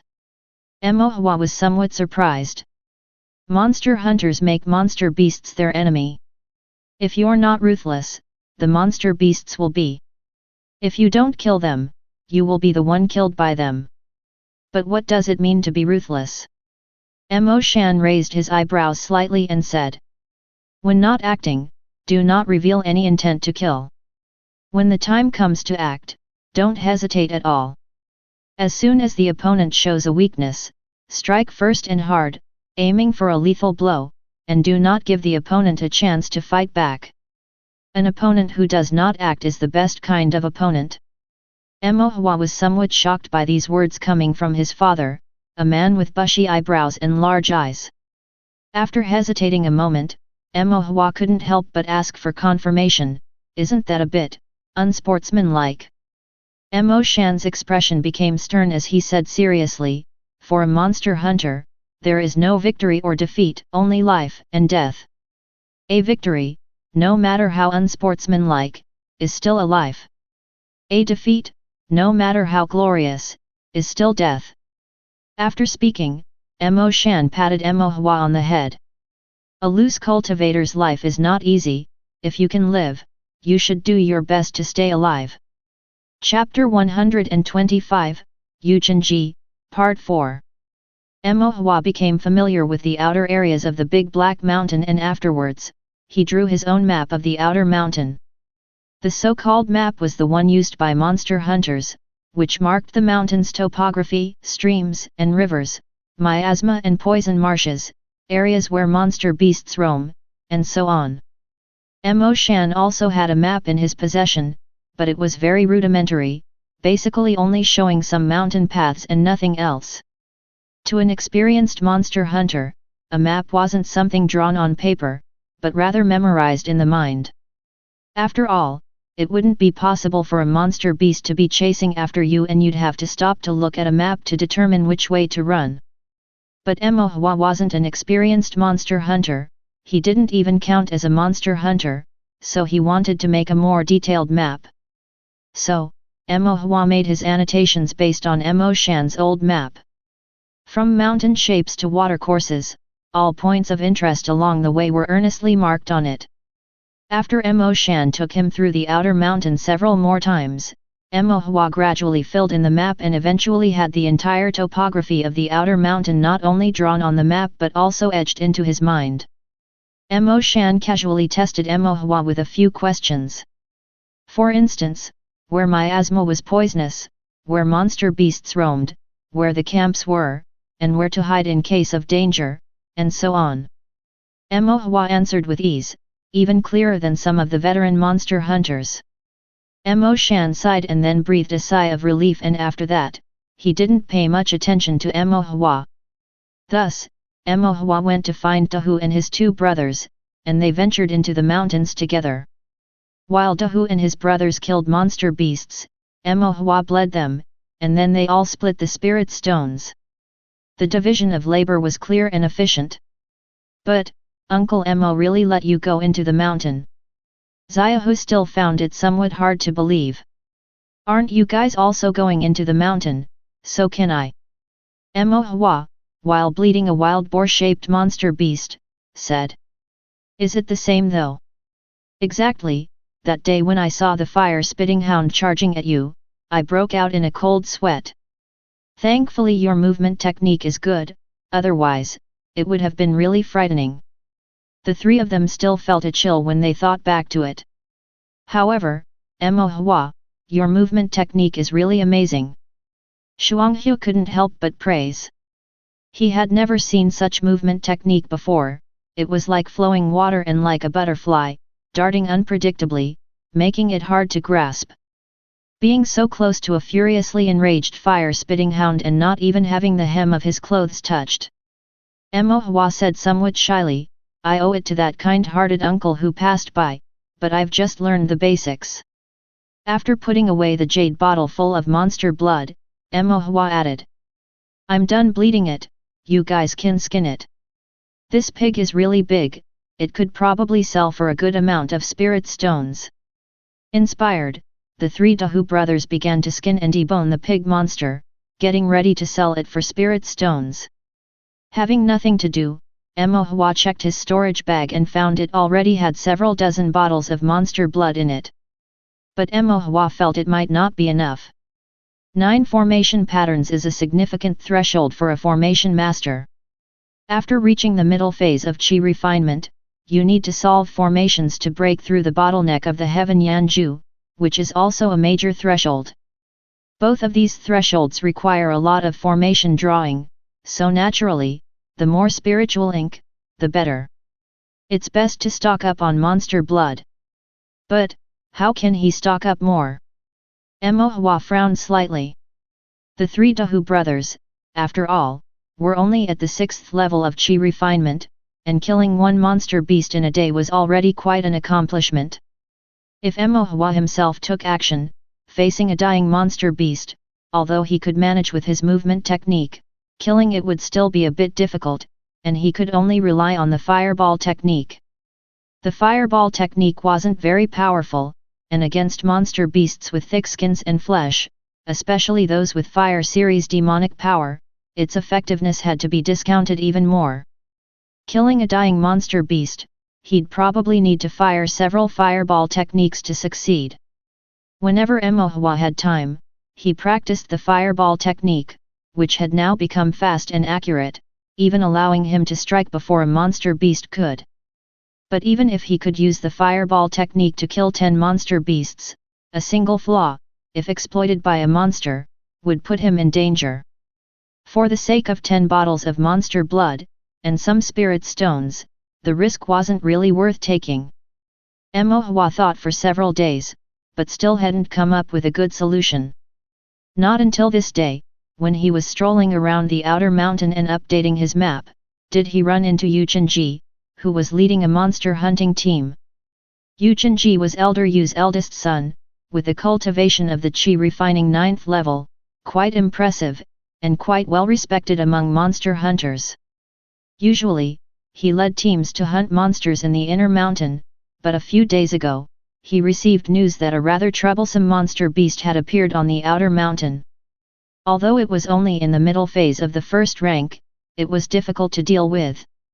Yu Chenji happened to have some free time this day, so he temporarily brought some monster hunters to the outer mountain to hunt this creature. Yu Chenji was on high alert, searching for traces of the beast with some monster hunters, when suddenly he heard someone calling him, the voice quite youthful. Yu Chenji was startled, looked up, and saw a young cultivator standing on a distant rock, waving at him. His jaw nearly dropped in shock. Where did this kid come from? This was Big Black Mountain. How did the child get in? And how did he dare to come in? Wasn't he afraid of being eaten by monster beasts? When Yu Chenji recognized the person, he jumped again and blurted out, Mo Hua. He remembered Mo Hua. The son of Mo Shan, quite young, with a clever appearance. He drew formations well, and his dad had told him to look after the boy. A chill ran through Yu Chenji's heart, followed by a wave of fright. A junior formation master among monster hunters, if he were eaten by a monster, the loss would be enormous. Yu Chenji flashed over in an instant, taking 2 steps in one stride, directly reaching Mo Hua's side, lifted him off the rock, and placed him on the ground. Uncle Yu, your movement technique is really good. Mo Hua praised him as he landed. It's all right, Yu Chenji modestly replied, then thought something wasn't right. Was now really the time to discuss this? He looked at Mo Hua, then scanned the surroundings and couldn't help asking, where's your dad? My dad is in the inner mountain. No. I mean, isn't your dad with you? I can't go to the inner mountain, Mo Hua said. Mo Shan had told him to play in the outer mountain, with strict instructions not to go to the inner mountain. Mo Hua strictly complied, he wouldn't dare to set foot there even were he doomed. Yu Chenji clarified, what I meant is, isn't your dad by your side? He has to go monster hunting in the inner mountain, can't always accompany me, Mo Hua explained. Yu Chenji was dumbfounded, you mean to say, Mo Shan brought you into the mountain then left you in the outer mountain? Had Mo Shan lost his mind? Not exactly, Mo Hua said, I came with Dahu and the others. My dad only allowed me in the outer mountain, he forbade me from entering the inner mountain. Yu Chenji, word by word, slowly asked, you're saying, Mo Shan, he permitted you to come to the outer mountain? Mo Hua nodded. Yu Chenji felt a surge of anger. What kind of joke was this? The outer mountain was still part of Big Black Mountain. There were poisons, miasmas, and monster beasts. Don't underestimate the danger of the outer mountain. It took a long time for Yu Chenji to compose himself. Let's not talk about this, Emo Hua said. Uncle Yu, could you do me a favor? Yu Chenji had asked a few trivial questions, interrupting Emo Hua's train of thought, almost making him forget what he originally wanted to do. A favor? Yu Chenji was taken aback, to find someone to send you back. No, Emo Hua waved his hand, I've just entered the mountain, why go back now? Emo Hua stealthily assessed Yu Chenji's monster hunters and whispered. Could I borrow a few people from you? Chapter 126 Borrowing People, 5 updates. Borrow people? Yes, yes. Emo Hua nodded. What do you need people for? I have some matters that require assistance. Cultivators at the 6th level of Qi refinement will do, 5, no, 4 will suffice, Emo Hua said. Yu Chenji wanted to ask what Emo Hua needed them for, but then he remembered Emo Hua was a formation master, which probably meant it had to do with formations. Knowing he wouldn't understand even if he was told, he realized it was pointless to ask. His father, Elder Yu, had instructed him to take good care of Emo Hua. If he didn't, and his father found out, he definitely wouldn't be let off easily. While his father treated Emo Hua with warmth and pleasure, his demeanor was never as kind towards him. Yu Chenji's heart tightened, and he said, it's a small matter, no problem at all. Emo Hua thought he would have to do more talking, but to his surprise, Yu Chenji agreed so readily. He said happily. Thank you, Uncle Yu. Yu Chenji signaled a few cultivators at the 6th level of Qi refinement to follow Emo Hua, instructing them to protect Emo Hua's safety and to assist with whatever he might need. Still feeling uneasy, he turned to an older monster hunter and said. Old Zhao, follow them as well, just to keep an eye on things. Old Zhao looked surprised but nodded and replied, all right. Uncle Yu, that's enough, we don't need that many people, Emo Hua quickly said. The monster hunter known as Old Zhao had a robust aura, likely in the latter phase of Qi refinement. Plus, with the 5 middle phase cultivators just added, there were already plenty of people. He only wanted to hunt a mid-grade rank 1 monster beast, there was no need for so many people. Yu Chenji waved his hand dismissively, it's fine. I'll feel more at ease with them accompanying you. He would rather have too many people than too few in case something unexpected happened. If this junior formation master encountered any mishap, his father would certainly flay his skin. This was Big Black Mountain, after all, teeming with monster beasts. They couldn't afford to be careless. If he wasn't so tied up himself, he would have liked to accompany them. But by borrowing so many people, will you have enough hands here, Uncle Yu? Emo Hua asked with concern. Yu Chenji felt warmed by the concern and patted Emo Hua on the shoulder, saying. It's no trouble at all. Everyone here is experienced, so don't worry about us. Emo Hua nodded and then said, then we'll be on our way, goodbye for now, Uncle Yu. Go on, Yu Chenji said. After reflecting for a moment, he added a word of caution. Finish your task quickly and return without delay. Don't linger in the mountains. Big Black Mountain is very dangerous. Emo Hua led several monster hunters through the mountain terrain. Bro Emo, what do you need to do? A younger monster hunter asked softly. Turning around, Emo Hua replied in surprise, Dapping. Dapping's surname was Zhou, son of Zhou Cheng. He had once requested Emo Hua to draw an iron armor formation and had specifically visited to express his thanks. Emo Hua had only seen Dapping once and didn't have a strong recall of him, which was why he didn't recognize him earlier amidst the crowd. Now, hearing his familiar voice, Emo Hua recognized him. Zhou Dapping, somewhat shy and reserved, said, Bro Emo, do you still remember me? Yes, yes, Emo Hua replied, I'm taking you to hunt monster beasts. Zhou Dapping was startled, exchanging puzzled looks with the other monster hunters. Old Zhao was also taken aback upon hearing this. The lad sure had guts. With these few mid-phase chi refinement cultivators hunting monster beasts, it wasn't guaranteed they could all return alive. No wonder Xianxia assigned him to keep watch. Zhou Daping hesitated before saying, "But bro Mo, the few of us, we can't kill monster beasts." After saying this, he timidly added another question, "What strength are the monster beasts?" If they were rank 1 early phase, then there probably wouldn't be a problem. Well, about mid-phase rank 1. We can't kill late phase ones anyway, Mo Hua replied. Zhou Daping felt a wave of dizziness. They couldn't kill late phase beasts, but they couldn't handle mid-phase ones either. Don't worry, Mo Hua said, patting his chest, I've planned it all out. Leave it to me. Zhou Daping wanted to say more, but was at a loss for words, so he reluctantly followed Mo Hua. Old Zhao, on the other hand, was on full alert.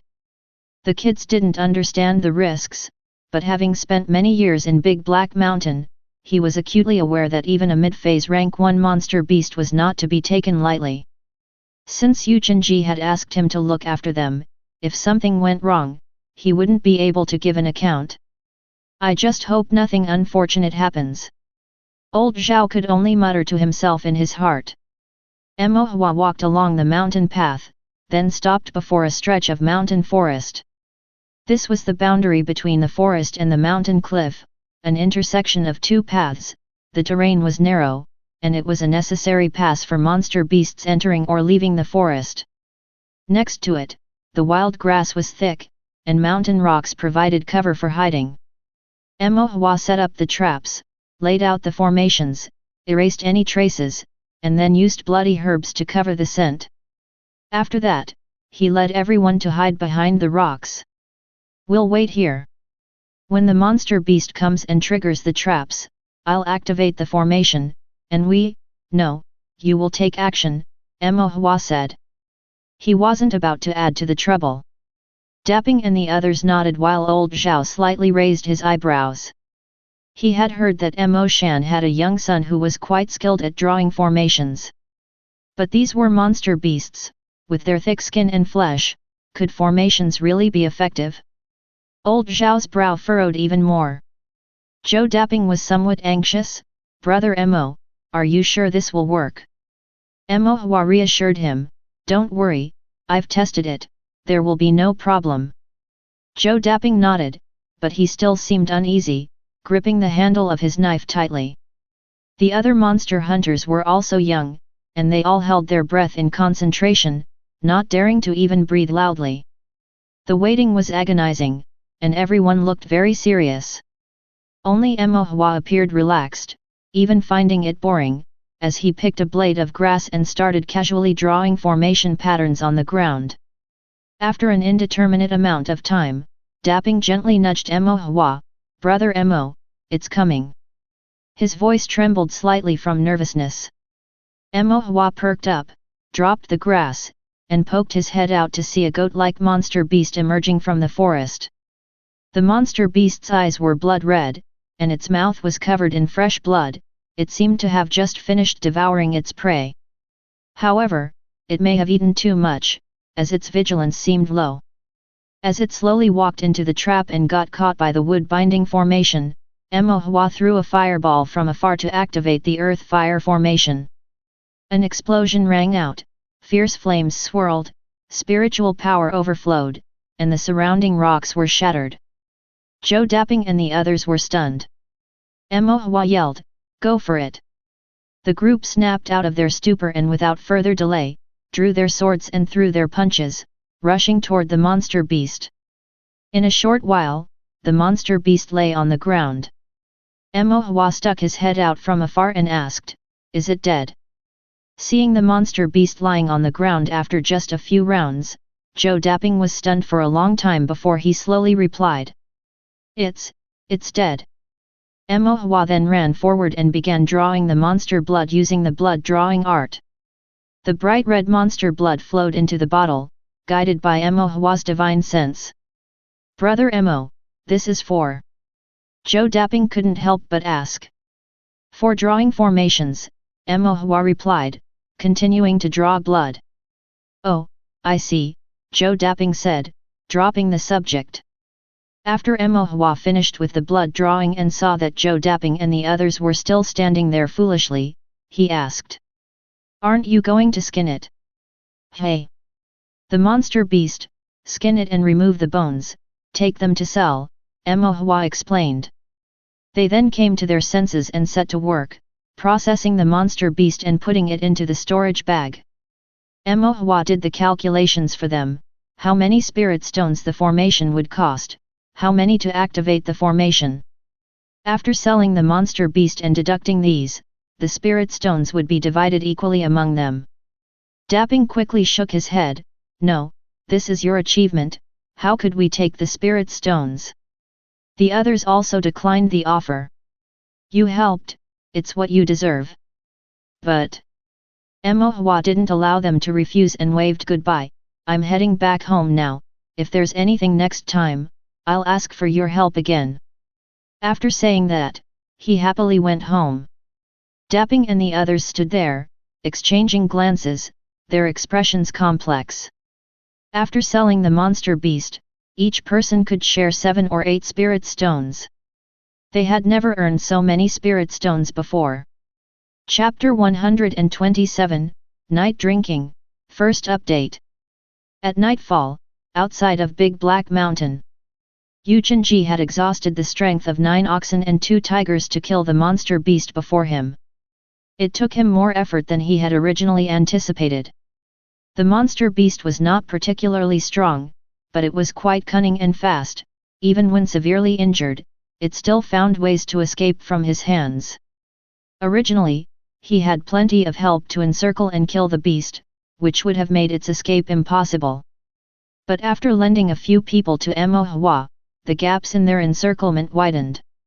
The monster beast took the opportunity to flee several times, and it wasn't until nighttime that Yu Chenji finally hunted it down to its death. The others were more or less injured, but fortunately, they were only superficial wounds, nothing serious. After dealing with the monster beast, they rested at the nearby monster hunting campsite. It was too late to travel, and after a day of labor, they also wanted to rest for a while. A few monster hunters lit lanterns, and the dim yellow light immediately warmed up the cramped campsite. Yu Chenji took out a few bottles of strong liquor and poured some for everyone. They raised their cups, downed the drinks in one gulp, and the burn of the strong liquor seemed to disperse much of the fatigue from their bodies. Yu Chenji smacked his lips and said, "What a pity, we have liquor but no meat." One of the monster hunters coughed and pulled out a paper-wrapped package from his storage bag. When he opened it, it revealed several pounds of sliced bull monster meat. The meat, a soy red in color and dotted with piquant spices, was fragrant and spicy to smell. Yu Chenji cursed, "Why the hell didn't you take it out earlier? I've already had a few drinks." The man retorted ungraciously, "Then don't eat it. I didn't even feel like sharing." After a few more jibes and jokes, they all started to eat meat and drink liquor, reveling in the feast. "This beef, it's from Mo Shan's family, right?" someone asked. "No shit, where else could you get such tasty meat besides his family's? You go to the spiritual meal building on North Street, the spiritual meat there is absolutely top-notch. Too expensive, it's not satisfying to eat. Next time I'll cozy up to Mo Shan, see if he'd give me some. You've got some nerve. Go to hell." They continued to eat and chat. Yet Yu Chenji's brows were slightly furrowed, mentioning Mo Shan made him think of his son, Mo Hua. He wondered how Mo Hua was doing now and whether he had encountered any danger. Just then, Yu Chenji tensed up, his expression turning grave. "There's a noise." The monster hunters quickly put down their cups, crouched and reached for their knives, staring warily at the entrance of the campsite. One monster hunter went to the entrance, peered out sideways, and then relaxed, turning back to say, "It's old Zhao." Everyone also breathed a sigh of relief. They sat back down in their places and picked up their cups to drink again. Old Zhao entered the camp and cursed when he saw them. "I've been rushing here all night, and you lot are comfortably enjoying yourselves, with both liquor and meat. We thought you weren't coming back. Your wife is pregnant, we all thought you went back to her. It's your own bad luck." The group laughed. Yu Chenji poured a cup of liquor and beckoned old Zhao to sit down. Old Zhao didn't stand on ceremony. Having been on the road for half a day, tired and thirsty, he picked up the cup and downed it, the spicy liquor burning down his throat, but he felt much more comfortable. Unable to help himself, Yu Chenji asked, "Emo Hua is all right, isn't he?" Upon hearing this, old Zhao's expression complicated. Yu Chenji's heart skipped a beat. What, did something happen? Old Zhao shook his head. No, he went back home.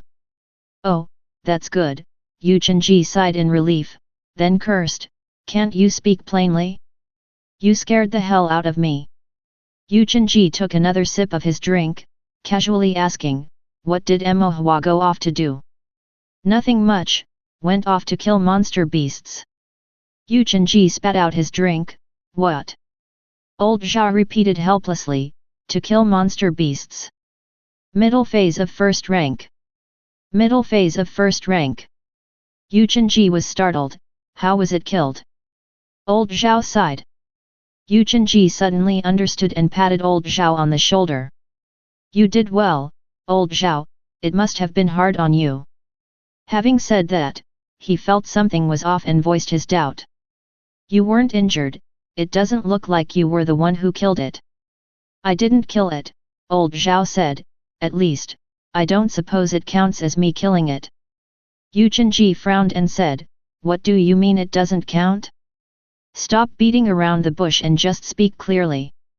Old Zhao organized his thoughts and replied, "Emo Hua, that kid, set up a trap and laid a formation. When the monster beast walked into the trap, he ignited the formation with the fireball technique, and the beast was blasted into a critical state. Then the rest of us, actually, I wasn't even needed, those chi refinement middle phase youngsters were enough to kill the critically wounded monster beast." Yu Chenji knitted his brows. The other monster hunters then said, "Old Zhao, have you drunk yourself stupid? What nonsense are you talking about? Could this monster beast really be of the middle phase of the first rank? You haven't drunk that much, have you? Can't handle your liquor anymore. Get lost." Old Zhao couldn't be bothered with them. Yu Chenji, however, was somewhat convinced and asked, "What formation? How would I know?" "Couldn't you have asked?" inquired Yu Chenji. "I was too shocked to think of it," replied old Zhao. "And then what happened?" "After that, he bled the monster beast, we sold it, and I got a share of 8 spirit stones." Yu Chenji looked at him with disdain. "You're taking advantage of a kid." Old Zhao's face turned red. "I tried to refuse, but I couldn't refuse it. Can you even feel at ease keeping those spirit stones? I'll send them to his family's eatery tomorrow, buy some meat to bring back and share with everyone. If you feel uneasy, we'll share the burden with you. You bastards!" The men laughed boisterously for a while. However, Yu Chenji's brows remained furrowed. "What's wrong?" asked old Zhao, seeing his expression. "Are you certain that the formation could actually blast a middle phase first rank monster beast into a critical state?" Yu Chenji asked seriously. Old Zhao's expression grew solemn. "I saw it with my own eyes." "What kind of monster beast was it?" "A red-eyed sheep, over 3 meters tall, with curled horns, white fur, red eyes, and a fondness for entrails. It had just finished eating something, its mouth was covered in blood." After speaking, old Zhao opened his storage bag, took out a blood-stained hoof, and said, "This is the hoof of the sheep demon. It wasn't worth much, so I didn't sell it." When everyone saw the hoof as thick as a cultivator's thigh, with tips red as blood, even blackening, their mirthful expressions faded. It is indeed a middle phase first rank, and moreover in its prime, having feasted on quite a lot of flesh. A monster hunter hesitantly said, "That Mo Shan's son is only at the 5th or 6th layer of chi refinement, right?" Could he really set up such a powerful formation? I find it unlikely. It's hard to say. The iron armor formation on my son's rattan armor was drawn by him. Although I don't understand it, it is indeed well drawn, another monster hunter stated. If you can't understand it, how do you know if it's good or not? Haven't eaten pork, but haven't you seen a pig run? The crowd argued with many voices at once. Yu Chenji thought for a moment and then said, I'll go ask him tomorrow. Never mind, I will ask him myself to see what kind of formation was used and if it truly could injure a middle phase first-rank monster beast. Old Zhao nodded, but aren't we supposed to go to the inner mountain tomorrow? We'll postpone it by one day, and go the day after tomorrow, Yu Chenji answered. Everyone was taken aback. Is this formation that important? To make a team wait an extra day? Yu Chenji nodded, it's not that important to us, but it's very important for rookie monster hunters. How so? They asked. Yu Chenji thought briefly, looked at everyone, and slowly said. With this formation, if there are only 3 or 4 Qi refinement middle phase cultivators, couldn't they kill a middle phase first rank monster beast? The crowd looked at each other, each feeling their hearts skip a beat. Chapter 128, Win-Win, Part 2. The next day, Yu Chenji specially went to the eatery to find Emo Hua, who was drawing a formation. Emo Hua, drawing a formation again. Yu Chenji greeted somewhat stiffly. Uncle Yu. Emo Hua was a bit surprised, what brings you here? I came to see you, Yu Chenji said with a smile. Emo Hua also smiled, thank you for yesterday, Uncle Yu. Yu Chenji waved his hand, it was nothing. Emo Hua looked at Yu Chenji again and asked, Uncle Yu, you must have something on your mind, don't you? With the monster hunting team so busy, there was no way he would come to see him without a reason. Yu Chenji hesitated before asking, Emo Hua, what was that formation you used yesterday? Yesterday? Emo Hua thought for a moment, it was the Earth-Fire formation. The Earth-Fire formation, just the sound of it conveyed no ordinary power. Yu Chenji nodded, then he said with some anticipation. This Earth-Fire formation, can it hurt a middle phase first-grade monster beast? Emo Hua replied, but one won't be powerful enough. Combine 4 or 5 together, and they can severely wound a middle phase first-grade monster beast. Then with a few more cuts, it's done.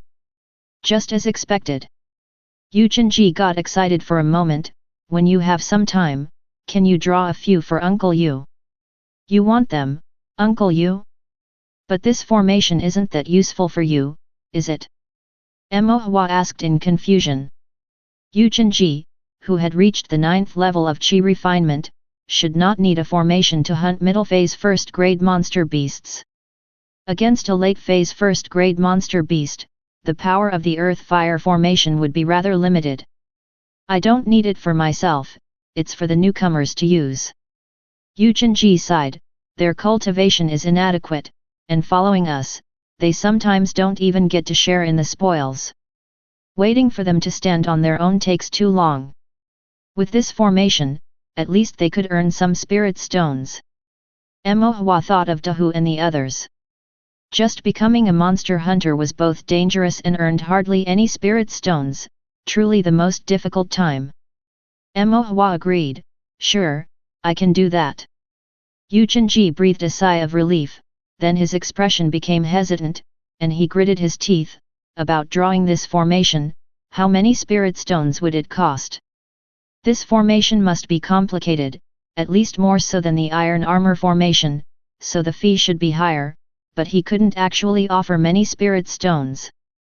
Yu Chenji finally understood how his father must have felt. Knowing he was imposing yet still reluctantly asking.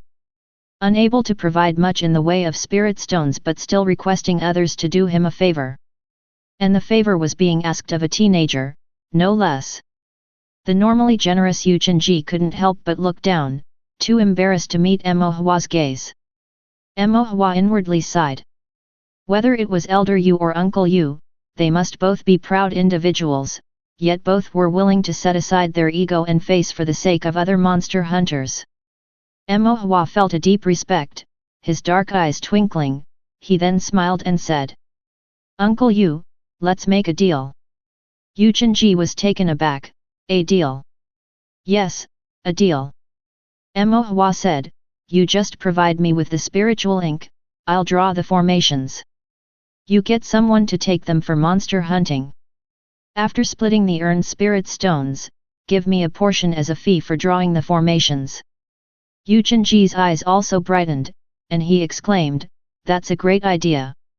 But I have one more condition," Mo Hua added. "Whatever you need, just say it." Yu Chenji said heartily, not wanting Mo Hua to suffer a loss. "I want the monster blood after the beasts are killed." "Monster blood?" Yu Chenji was puzzled. "What do you need monster blood for?" "To mix with the spiritual ink and use for drawing formations." Upon hearing that it was for formation use, Yu Chenji immediately nodded and said, "No problem, no one wants the monster blood, it's all yours." However, Yu Chenji paused for a moment to think, then added, "Can we collect the monster blood for you? Big Black Mountain is quite dangerous, it's better if you don't go there. You need to know the blood drawing art to do it, I have to do it myself," said Mo Hua. "I see." Yu Chenji felt a bit disappointed, as he didn't want Mo Hua to take risks, but it was necessary for Mo Hua to go. "Just be very careful," Yu Chenji urged. MHM, Uncle Yu, don't worry, I'll be cautious," Mo Hua assured. After discussing some minor details, Yu Chenji said, "Then I'll head back now, and not disturb your formation painting." On his way out, he also bought a few pounds of beef. Mo Hua waved goodbye to him. With the beef in hand, Yu Chenji left the eatery, feeling as if a weight had been lifted from his heart, refreshed and invigorated. Such a good kid. Not only smart and sensible but also understanding and immensely talented in forming techniques. Indeed, experience trumps all, and his father's judgment in people was really accurate. Initially, when his father told him to take a look at Mo Hua and get familiar with him, he was somewhat reluctant, but now he almost wished he could move next door to Mo Shan's family. Seeing each other without lifting or lowering one's head is what truly makes one familiar. "I'll have to remind old Zhao and the others, if they come across Mo Hua in the mountain, they must look out for him, we can't let anything happen to him." Yu Chenji resolved silently to himself. After Yu Chenji left, Mo Hua also breathed a sigh of relief. He had been wondering how he could stock up on more monster blood to mix with the spiritual ink.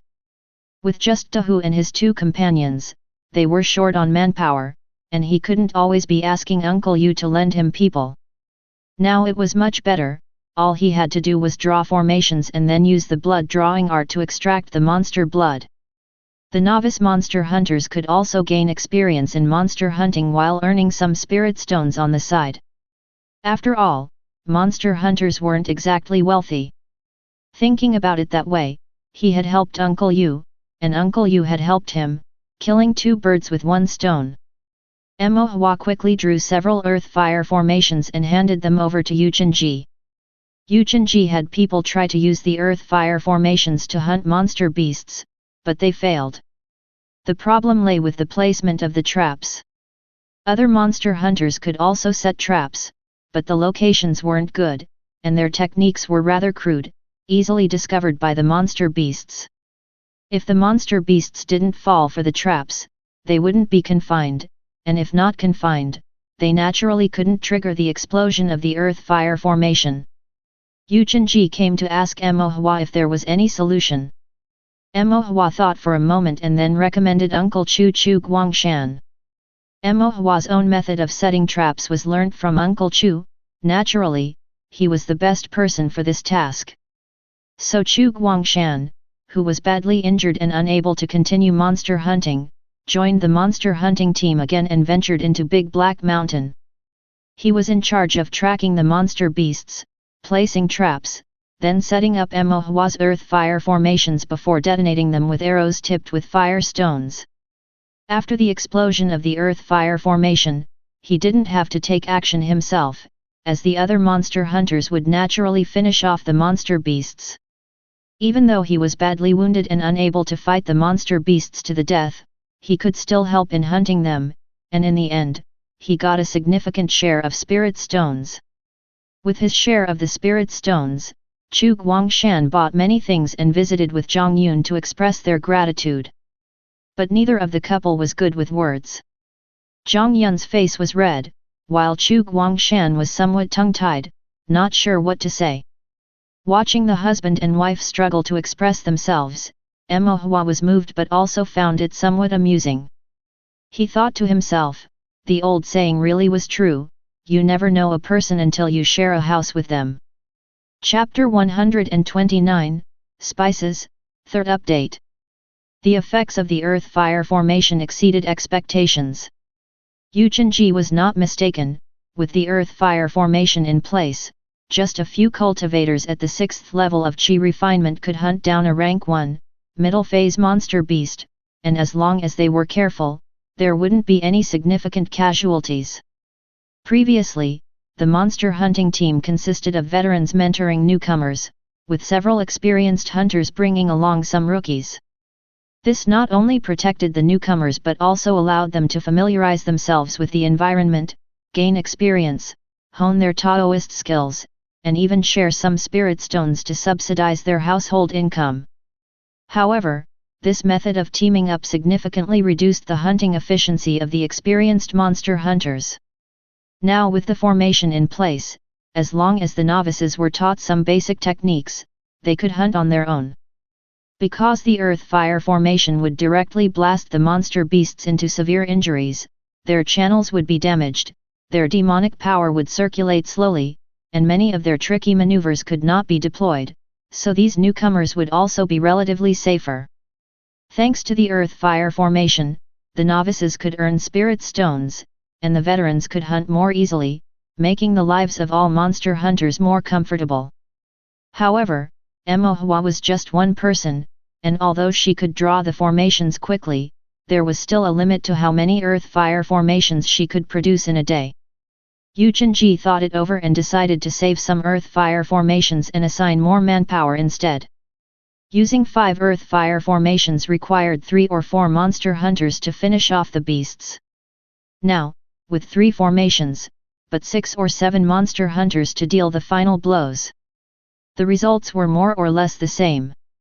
Mo Hua was extremely familiar with the earth-fire formation, drawing them faster and more efficiently over time, and the number of monster hunters using her drawn earth-fire formations for hunting increased. As time went on, nearly all the cultivators who were at the middle phase of Qi refinement became acquainted with Mo Hua.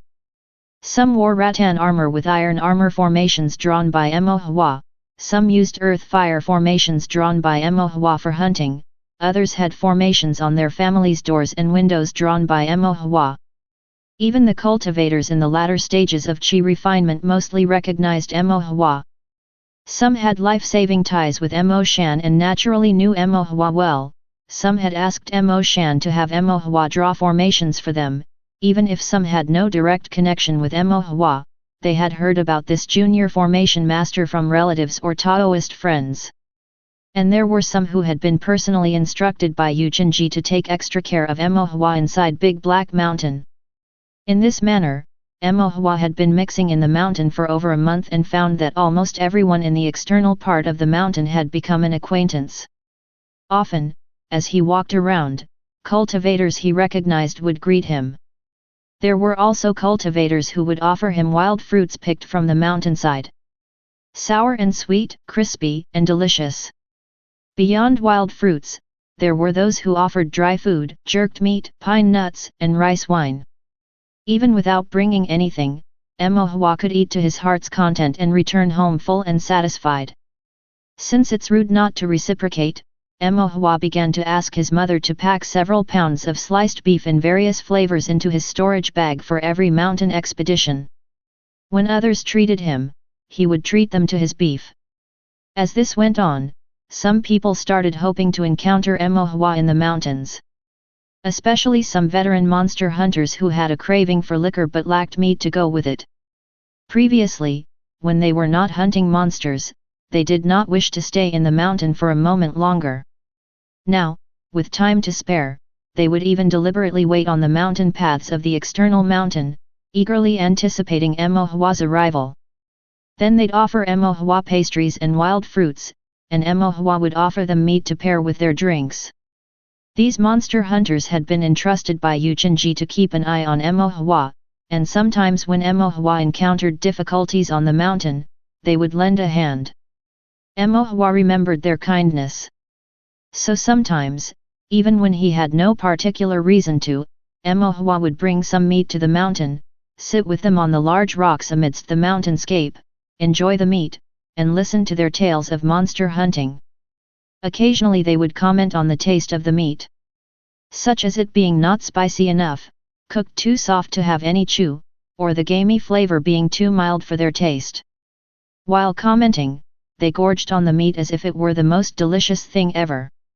Some monster hunters even offered advice, suggesting that some of the herbs from the mountains were excellent, and adding them to the meat when cooking would enhance the flavor even more.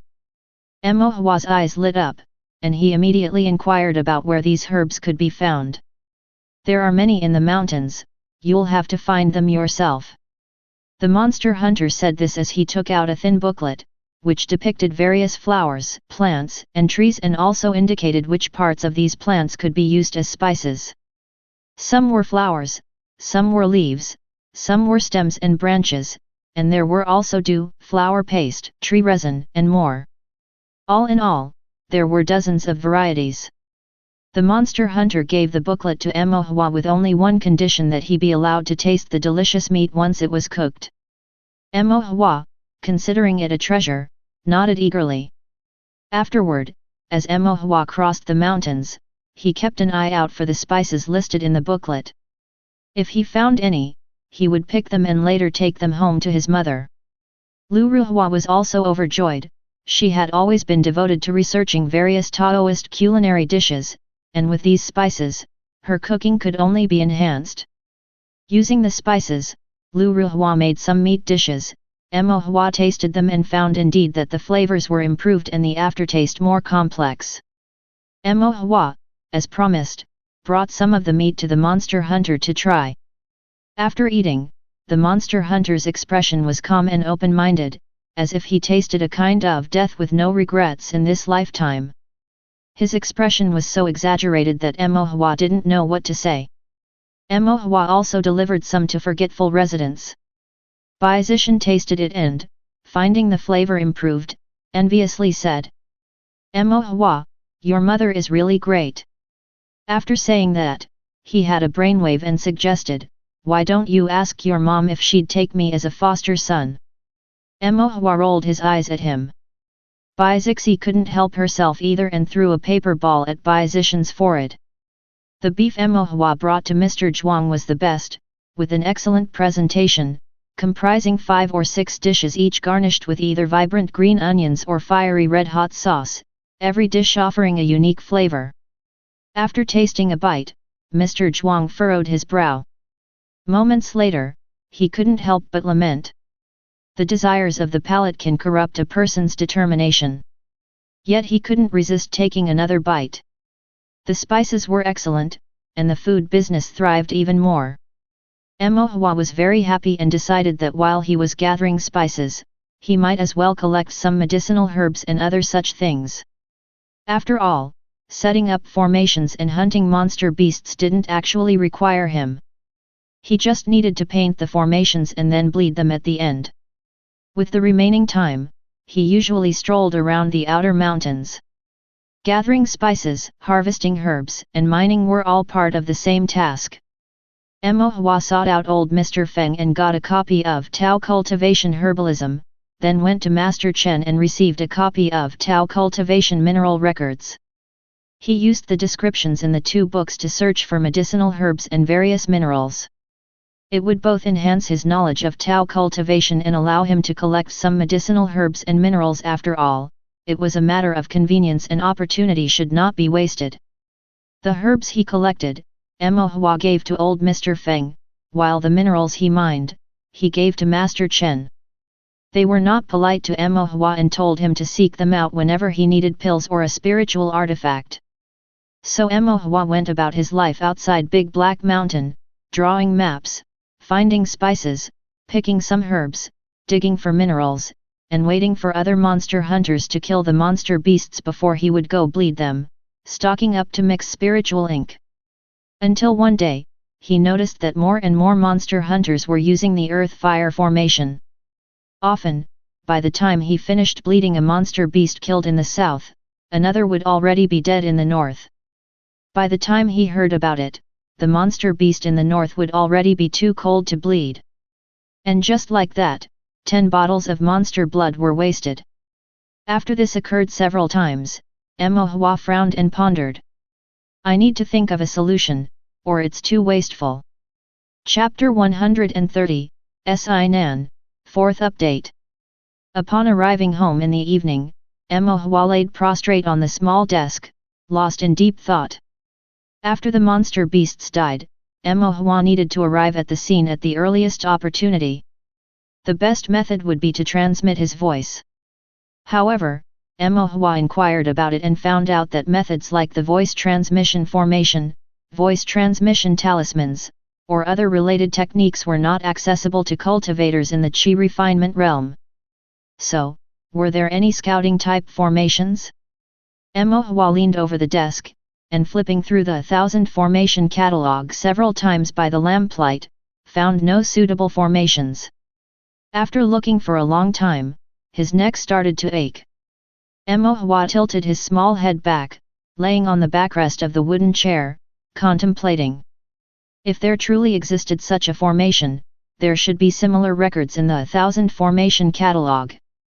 Scouting-type formations should not be so rare that noble clans or sects would treasure and keep them secret. If the catalog did not contain them, then there was another possibility: these formations were compound formations. Scouting-type formations likely required the combination of different single formations to achieve the desired effect. Since the 1000 formation catalog collected only single formations, the absence of such formation records was quite normal. Compound formations. Mo Hua sighed. It seemed that he had to consult Mr. Zhuang again. The next day, Mo Hua went to the forgetful residence and first sought out Bai Zishan. Bai Zishan's formation knowledge was not extensive, so he looked to his younger sister, Bai Zixi, for help. After thinking for a moment, Bai Zixi said, "None exist. Scouting formations are somewhat complex and might not be found among first-grade formations, at least I have never seen one." "Are there similar ones?" "Similar in what way?" "I mean, something that would let me know where a formation has been triggered, or if a monster beast has died," Mo Hua pondered and said. Bai Zixi fell silent. "Compound formations are also fine," Mo Hua added. Bai Zixi's delicate eyebrows, resembling the crescent moon, furrowed slightly, and after a brief reflection, her long eyelashes fluttered as she replied. "The compass parent-child formation." "The compass parent-child formation." Mo Hua had never heard of it. Bai Zixi nodded. "It's a compound formation that can sense fluctuations in spiritual power." Seeing that Mo Hua still did not quite understand, she explained, "Any stimulation of a formation, a battle between cultivators, will generate fluctuations in spiritual power. Once there is a fluctuation, the formation can perceive it." Mo Hua had an epiphany and asked, "Do you know how to set up this formation?" "I don't, you'll have to ask the gentleman." "Okay, thank you," said Mo Hua. Getting an answer was already an unexpected joy. Bai Zixi's knowledge of formations was much more profound than Mo Hua had imagined. Mo Hua looked at her with admiration and couldn't help but praise. "Zixi, you know so much." "It's just average," Bai Zixi responded indifferently, yet the delicate chin of her fair face couldn't help but be lightly lifted a little. Mo Hua then went to find Mr. Zhuang. As expected, Mr. Zhuang was sleeping in the bamboo room, so Mo Hua sat on the threshold waiting for him. While waiting, Hua considered what he would ask later. In a little while, a light breeze blew through the silent hall, brushing over Hua's shoulder. Hua knew then that the gentleman was awake. He stood up, straightened his clothes, went inside to see Mr. Zhuang, and explained the purpose of his visit. Mr. Zhuang's eyebrows raised, his interest piqued.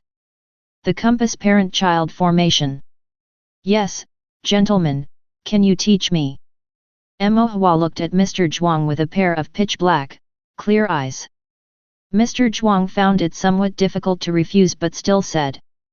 This is a compound formation. It's still a bit early for you to learn compound formations, Mr. Zhuang said. Hua responded, Gentlemen, I can already draw formation diagrams with 8 formation patterns, but the 9-pattern one seems far out of reach. It's unlikely that I'll manage it anytime soon. But drawing 8 patterns has become somewhat uninteresting to me, so I want to try learning compound formations. Mr. Zhuang's expression remained unchanged, but there was a subtle shift in his eyes. Drawing 8 patterns has become uninteresting. In the Qi refinement realm's 5th level, to be able to draw 8 formation patterns and still find it uninteresting? Even he thought his young disciple's words were gradually getting a bit outrageous. Mr. Zhuang coughed and called out to Old Kui before beckoning him over. Old Kui, seemingly aware of Mr. Zhuang's intention, took a book from the back of the shelf and placed it in front of Hua. The cover of the book read, Introduction to Compound Formation Compilation. Previously, I gave you an initial understanding of compound formation as it is fundamental. You should read it more, Mr. Zhuang finished and, pointing to the book before Hua, said, This Introduction to Compound Formation Compilation contains the formation diagrams of the compass parent-child formation. Read through initial understanding of compound formation first before learning this, and come to me if there is anything you don't understand. Hua was overjoyed and then asked. Gentlemen, can I also learn the other compound formations in this book? Mr. Zhuang looked meaningfully at Hua. Yes, as long as you are able to learn, you can learn them all. Thank you, gentlemen. I won't disturb your rest any further. Hua happily bowed and then, holding the book, left the bamboo room. Mr. Zhuang lay back in his bamboo chair and closed his eyes to rest. Old Kui spoke impassively, Isn't it a bit too early?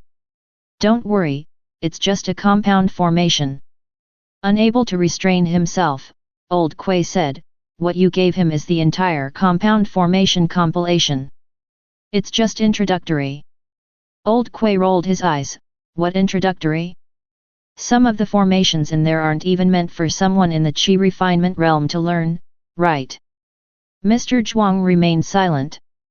Frowning, Old Kui said, Do you have some sort of plan? Sort of, Mr. Zhuang replied, lying on the bamboo chair, his eyes growing deeper, I just want to see what he can accomplish if he tries to learn on his own. Hua brought the Introduction to Compound Formation compilation back home and couldn't help but flip through it. He had actually finished the initial understanding of compound formation given by Mr. Zhuang a while ago and had even consulted Zhang Lan about some of the knowledge from the book. However, he had rushed through the book, only gaining a superficial understanding and hadn't personally tried drawing most of the compound formations. Thus, he only knew a smattering of the subject. Since compound formations were considered above-level formations, and knowing he wasn't at the required level yet, Hua hadn't invested too much effort in them. But now that Mr. Zhuang had given him the compound formation compilation and permitted him to learn compound formations, it indicated that in Mr. Zhuang's eyes, his divine sense was ready to study compound formations. Hua had a great deal of respect for Mr. Zhuang. With his broad knowledge and exceptional skill in formations, Mr. Zhuang's assurance that he could learn meant that he should be able to learn all the compound formations in the book, which were no longer above level. Besides, the book's title was Introduction to Compound Formation Compilation. Since it was introductory, it should not be too difficult. That's what Hua thought. In the Introduction to Compound Formation compilation, Mo Hua found the formation diagram of the compass parent-child formation. The compass parent-child formation is a relatively simple golden series compound formation. The formation consists of two single formations. One is the compass mother formation, with 8 formation patterns, and the other is the compass child formation, which includes only 3 formation patterns. The pivotal formation pivot of the compass parent-child formation is the widely used 5 elements formation pivot, which exploits the repulsion and attraction of golden series spiritual power to gauge whether there are strong fluctuations in spiritual power within a certain range. Mo Hua briefly reviewed the overall formation and then noted down the formation diagram, planning to practice it a few times first. As it was his first time formally attempting to draw a compound formation, by the time Mo Hua finished noting all the formation patterns and mechanisms of the formation pivot, it had already passed 1 p.m. Mo Hua lay in bed, closed his eyes, and fell asleep. In the expanse of his white sea of consciousness, an ancient Taoist stele emerged. If you're enjoying this content, please make sure to like and subscribe Chinese Novel Audiowave. Chapter 131 Formation Pivot, 5 more. Mo Hua began to draw the compass parent-child compound formation on the Taoist stele. A single formation starts with drawing formation patterns, connecting independent patterns through the formation pivot. A compound formation, on the other hand, starts with the formation pivot, coordinating different single formations through the central covenant of the formation pivot. When drawing a single formation, the brush can pause slightly, but divine sense must not be broken. If divine sense breaks, the mystery of the heavenly Tao inherent in the formation will not be connected, the drawing formation will fail, and the drawn formation patterns will be voided. According to Mr. Zhuang, formation masters call this creation with a single thought. That is, with an unbroken divine thought, the formation is drawn out in one breath. A single formation must be created with a single thought, whereas a compound formation is different, it does not need to be entirely made in one breath. Otherwise, a compound formation, which includes several single formations and possibly dozens of formation patterns, would be impossible for a Qi refinement realm cultivator to draw in one session. A compound formation is a concept conceived by ancient cultivators as they contemplated creation, designed to circumvent the upper limits of divine sense of cultivators and to enhance the effectiveness of formations. Cultivators, when unable to increase divine sense or comprehend more formation patterns, connect single formations to achieve a stronger effect. This is the essence of a compound formation. Therefore, a compound formation is relatively about gathering and scattering. Within the compound formation, only the divine thought within the formation pivot and each single formation needs to be continuous. The entire compound formation does not require creation with a single thought. Mo Hua's divine sense shadow stood in front of the Taoist stele, using a finger as a brush, beginning to draw the pivot of the compass parent-child formation. The brushwork of the formation pivot differs from the formation patterns, as it needs to guide spiritual power and lead the formation, hence, the strokes are bolder, structures more stable, and it requires more divine sense. The highest single formation contained within the compass parent-child compound formation has 8 formation patterns. Therefore, the divine sense required for its formation pivot must be no less than that of 8 formation patterns. Although it does not reach 9 formation patterns, it consumes more divine sense than the usual 8 formation patterns. Mo Hua's divine sense was just sufficient to draw this formation pivot, but it was somewhat strained. Once the formation pivot is drawn, subsequent formations still need to be drawn. They cannot be erased, and divine sense cannot be retracted, thus, Mo Hua could only sit and meditate, waiting for his divine sense to slowly recover. This was Mo Hua's first time using a meditation technique in the sea of consciousness. Entering mental concentration and calming the mind were easier when inside than outside, and there seemed to be a faint resonance with the Taoist stele. Within the divine thought, he could sense a primordial aura of the great Tao. But upon delving deeper, there was nothing to be found. Mo Hua frowned, not quite understanding. Moments later, he stopped pondering and focused on meditating to restore his divine sense.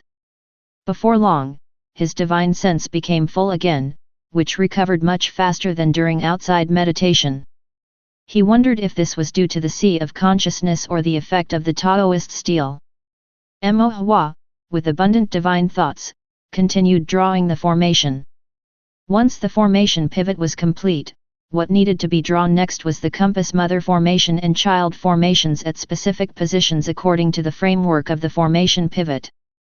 The compass mother formation includes 8 formation patterns, a gold series formation method, and a common structure in the 5 elements formation methods, not difficult to draw. Mo Hua studied it for a while and was able to replicate it. The compass child formation consists of 3 formation patterns, which is even simpler. Mo Hua could understand how to draw it with just a glance. Mo Hua started drawing with practiced ease, and half an hour later, the compass parent-child compound formation was completely outlined. The entire formation was more complex than any Mo Hua had previously drawn, yet it possessed an intricate and profound beauty. This is the compound formation indeed. Mo Hua became lost in thought, gazing at it several more times, feeling impressed. Indeed, it's more intriguing to draw more challenging formations. The principle of the compass parent-child formation is the interaction between the parent and child formations. When the child formation senses a fluctuation in spiritual power, the mother formation will react. Mo Hua's divine thought flickered, activating the child formation. In just a moment, a point on the mother formation also began to glow. The glowing point corresponded to the activated compass child formation. It was successful. Mo Hua's spirits lifted, his face showing joy, but then his brow furrowed again. Although the formation was successful, many key points were still unclear to him. For instance, what exactly was the formation pivot, what role did it play, why did the mother formation resonate when the child formation was activated, and what changes would occur in other single formations within other compound formations. It seems that I have to ask Mr. Zhuang, he thought. Then, taking advantage of the pre-dawn darkness, Mo Hua practiced the compass compound formation several more times on the Taoist Stele. Early the next day, Mo Hua brought some pastries, wild fruit, liquor, and pine nuts, and went to see Mr. Zhuang. Mr. Zhuang's taste had recently become simpler, preferring a vegetarian diet, saying it was to purify the heart and reduce desires. But isn't the desire to eat vegetarian also a kind of desire? Mo Hua didn't understand, but tactfully didn't ask. Have you learned it? Sipping his wine leisurely, Mr. Zhuang asked. Mo Hua nodded his head, yes, I have. Mr. Zhuang's eyelids twitched slightly. He learned so fast. It's been just one night, hasn't it? Disciple still has some questions and would like to ask for the teacher's guidance, Mo Hua said respectfully and obediently. Curious, Mr. Zhuang asked, what would you like to ask? Mo Hua repeated some of the important doubts he had while drawing the compass compound formation last night. Mr. Zhuang's slender fingers rested on the bamboo chair, tapping lightly a few times, pondering before he asked back. What do you think the formation pivot is? Mo Hua thought for a moment and said, is it a type of formation structure? Yes, but also not quite right. Mo Hua didn't understand. Mr. Zhuang said, the formation pivot of a single formation is a kind of formation structure, but the formation pivot of a compound formation is more like a type of formation itself. A formation. Correct, you can see it as a special kind of formation, with directional and functional structural properties. Mo Hua thought deeply, then slowly nodded and asked further, disciple understands the directionality, but what specifically are the functions of a formation pivot? The formation pivot is the crux of the compound formation, capable of controlling the spiritual power within the formation, binding different single formations, coordinating all the formation patterns, each with varying functions, but the most common are controlling the opening and closing of spiritual power, its sequence, mutual attraction and repulsion, strong inhibition, gathering and scattering. Mo Hua listened until his head spun, his little eyebrows furrowing together. Mr. Zhuang couldn't help but laugh and said, to put it simply, it is to control the sequence of spiritual power movement within the compound formation, its activation and rest, mutual attraction and repulsion, enhancement and inhibition, concentration and dispersal, etc. Mo Hua understood a bit more and then said, like the compass parent-child formation, it uses the magnetic properties of mutual attraction and repulsion of Golden Series spiritual power, so when the child formation moves, the mother formation reacts accordingly. Mo Hua's eyes lit up, then he said, I once repaired an alchemy furnace for old Mr. Feng, and the formation inside was a wood fire control spirit compound formation. Wood generates fire, using the wood series single formation to amplify the fire series single formation. Does this count as strong within the strong inhibition of the formation pivot? Mr. Zhuang nodded in approval. Mo Hua thought again, but then he couldn't think of anything else, as he hadn't come into contact with other compound formations. Frowning, Mo Hua pondered for a moment before another question arose. Teacher, what about a large formation? Mr. Zhuang's gaze sharpened, and his expression turned serious as he said slowly. Do you wish to learn about large formations? Mo Hua, somewhat confused, replied, can't one learn large formations? Mr. Zhuang paused, raised his eyebrows with a chuckle, and said, yes, all are formations, why would there be anything one can't learn? Mo Hua's face showed anticipation. Mr. Zhuang gently tapped Mo Hua's forehead, don't aim too high for now, learn what's before you well, there's still time for large formations. Oh, Mo Hua said, covering his head. Off you go, study well, Mr. Zhuang said with a gentle look, lightly dusting off his sleeve. Yes. Teacher, please rest well, your disciple takes his leave. Mo Hua nodded, bowed respectfully, then under Mr. Zhuang's gaze, he left the bamboo chamber. Chapter 132, Disappearance, Part 1. Mo Hua was ready to officially draw the compass parent-child formation. He went to see Master Chen and forged a simple compass, as well as dozens of stone needles. The mother formation of the compass parent-child compound formation had only one part, drawn on the compass. The child formations could be numerous, drawn on the stone needles. The child formations had no relation to one another and only resonated with the mother formation. It seemed like there were many child formations, but in reality, the control was still just for a single formation pair. Therefore, the compass parent-child formation could only be considered a compound formation that contained two single formations. Mo Hua spent half a day drawing, and then the formation was complete. He then prepared to test its effects. Mo Hua entered Big Black Mountain, set up traps and formations, and planted stone needles around 10 yards away. He had Tahu and his two companions keep watch nearby while Mo Hua himself, holding the compass mother formation, ran far away.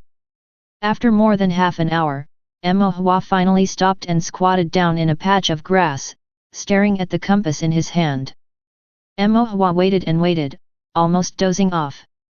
At that moment, a point on the compass suddenly lit up. The illuminated point corresponded exactly to the stone needle that Mo Hua had planted. Mo Hua's spirit was lifted and he immediately ran back. By the time he arrived, the monster beast had been killed by Tahu and the others, lying on the ground with blood that hadn't yet dried. Mo Hua approached and placed a finger on the monster beast's heart meridian, finding that its blood was still active and could be moved with divine sense. He then took out a jade bottle and started drawing out monster blood with the blood drawing art. After collecting about 8 or 9 bottles of blood, Mo Hua stopped. He then went to check on the stone needle and saw that it was unharmed, which brought a smile to his face. Mo Hua, is it done? Yes, it's done.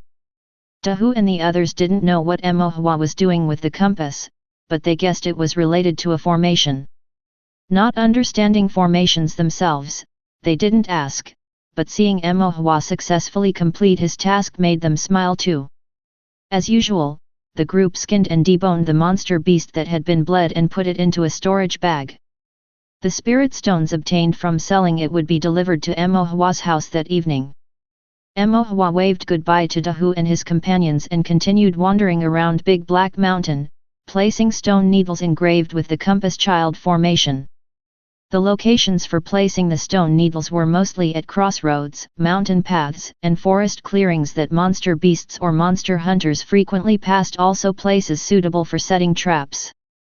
Emohua spent 3 to 4 days placing all dozens of stone needles. Now the outer mountain was essentially under Emohua's control. It wasn't to the point of noticing every blade of grass moving, but at least if any cultivators fought or monster beasts fought to the death, causing a fluctuation of spiritual power, Emohua could be the first to know by watching the compass. In the following days, Emohua kept busy, happily running all over the outer mountain with the compass in hand. Whenever a light on the compass lit up, it meant that a battle had occurred.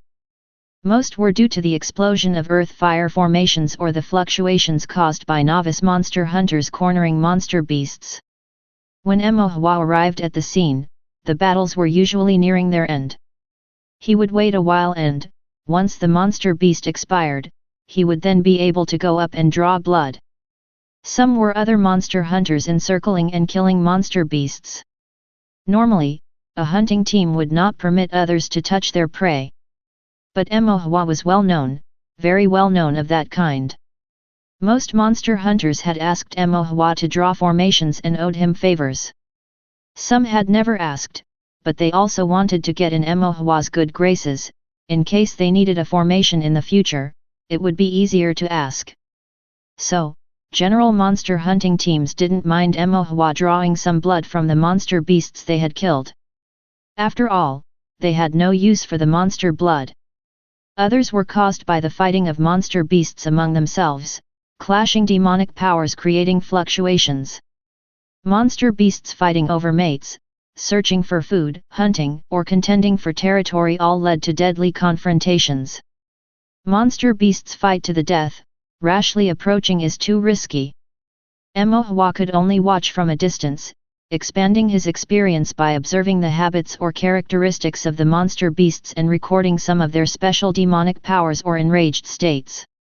For a cultivator in the Qi refinement realm, Emohua's divine sense was already very strong.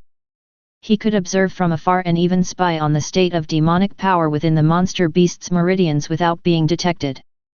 In this way, Emohua's cultivation grew gradually, inching toward the barrier of the 6th level of Qi refinement.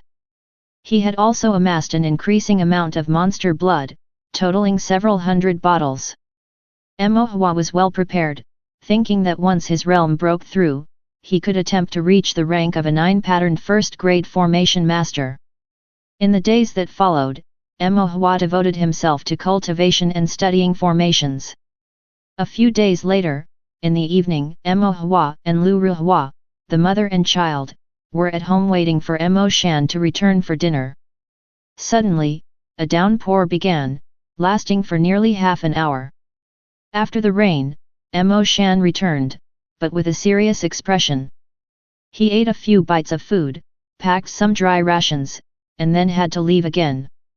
Emohua couldn't help asking, "Dad, what happened?" Emo Shan originally did not want to say, but thinking that Emohua could now survive on his own on Big Black Mountain and was no longer the frail child he had been, he said gravely, "Old Zhao is missing." Emohua was slightly taken aback. Is it the medium-height Uncle Zhao with thick eyebrows who knows the mountain-splitting palm technique? Emo Shan was surprised. You know him?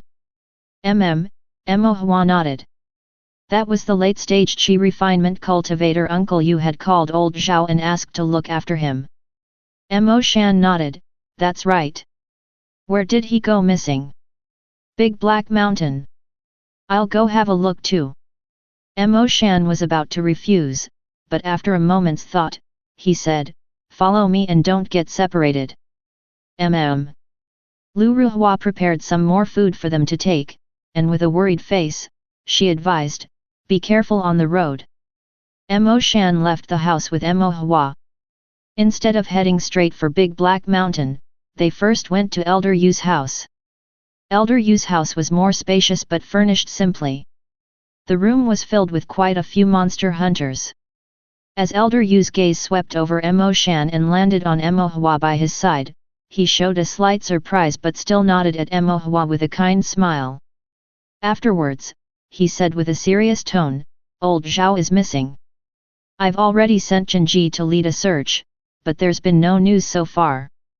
Could it be that he's just been blocked on the mountain by the heavy rain, found a camp to take shelter, and will come down when it's light tomorrow?" one of the monster hunters speculated.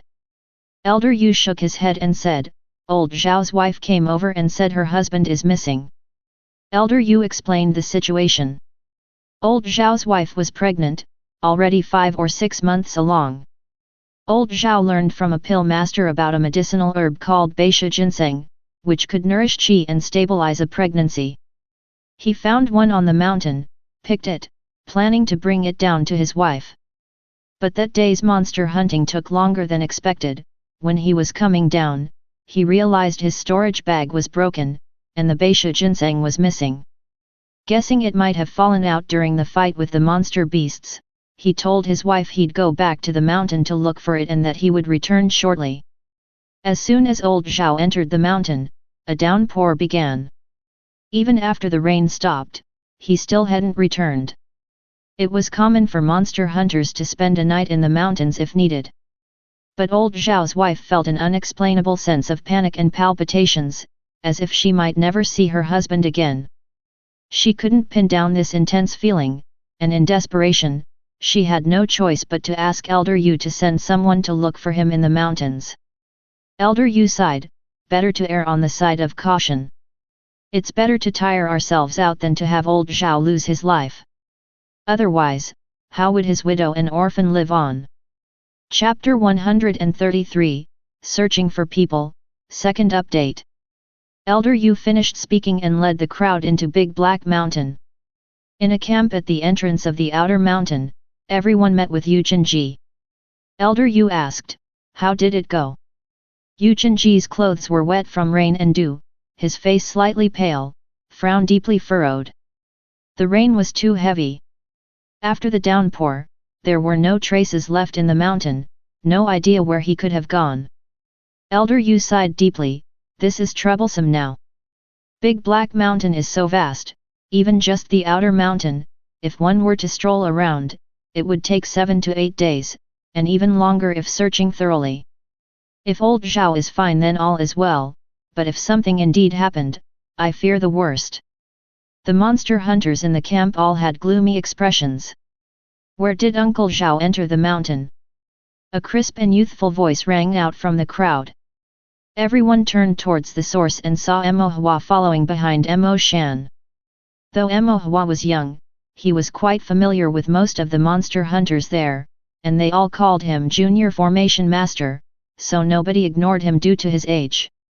Yu Jinji hurriedly called Emo Hua over, spread out a map, and pointed to a mountain path. Old Zhao entered the mountain through this pass in the evening. Emo Hua glanced at it, then closed the map, and took out the map he had drawn from his storage bag. When Emo Hua unfolded his map, everyone was somewhat taken aback. This map was exceedingly detailed, not only showing paths, poison marshes, miasma zones, but also marking points for spices, spirit grass, and mineral veins. At a glance, it was densely marked with information. Had space allowed, it seemed that Emo Hua would have marked the number and types of trees in every piece of forest. Emo Hua pointed to a location on his map. "Is it here?" Yu Jinji nodded his head. Emo Hua compared the location with the nearest stone needle on the map, then took out the compass marked with the compass mother formation pattern and looked at it for a moment, his brow furrowed gradually. A tightness gripped Yu Jinji's heart, and he asked, "What's wrong?" Emo Hua pointed to several positions on the map and said, "There were fluctuations of spiritual power here." "What does that mean?" "It means that someone was using force here." The crowd exchanged looks, momentarily astonished. "You can tell all that?" a monster hunter couldn't help but ask. Emo Hua nodded his head, this is the compass parent-child formation. I've placed stone needles in the mountain, so if there's spiritual power fluctuation nearby, it will show on this compass. The crowd was shocked, and their gazes towards Emohua became much more solemn. Elder Yu's expression lightened slightly. There's no time to waste, we go there now. Without further delay, everyone set off immediately. Emo Shan cautioned be careful, and silently followed behind Emohua. An hour later, the group reached the spot Emohua mentioned. This was a small hillside. Below was a narrow mountain path, and above was a stretch of woodland, with a cliff on the right side. Emohua found the stone needle and noticed that the formation patterns on it were somewhat dim and distorted, caused by the excessively strong spiritual power fluctuations. How is it? Yuchenji asked anxiously. Emohua nodded. Indeed, someone took action, and their cultivation is not low. They caused quite a stir, there should be traces nearby.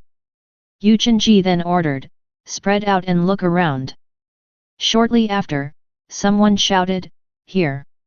The group went over to see that the stones on the ground were mottled and shattered, some trees were snapped in half, and on the stone wall nearby, there was a slanted palm print with faint Earth series spiritual power lingering in it.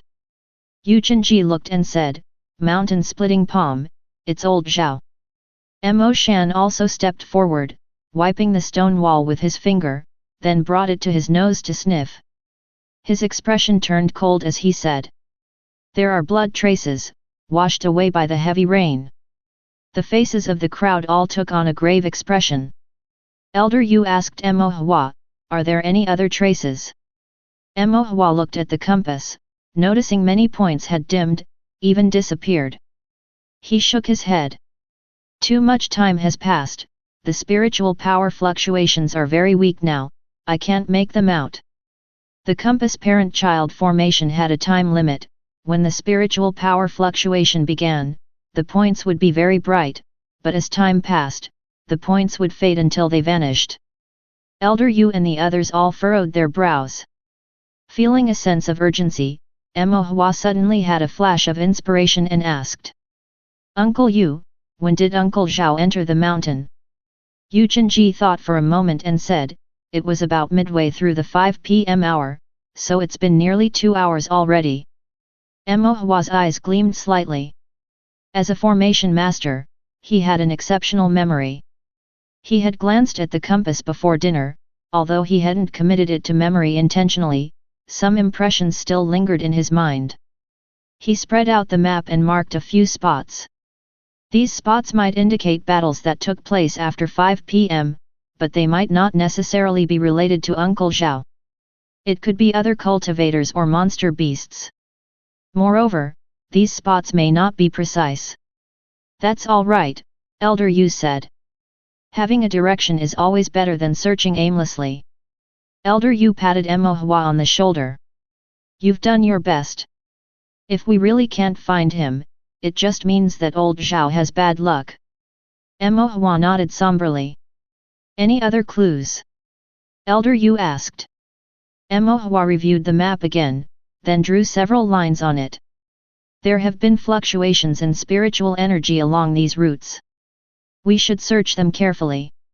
Elder Yu's gaze became focused, and the hearts of the other monster hunters were also lifted. Continuous fluctuations in spiritual energy meant that battles were consistently taking place, indicating that someone was being pursued. But who was pursuing him? Was it monster beasts, or was it other cultivators?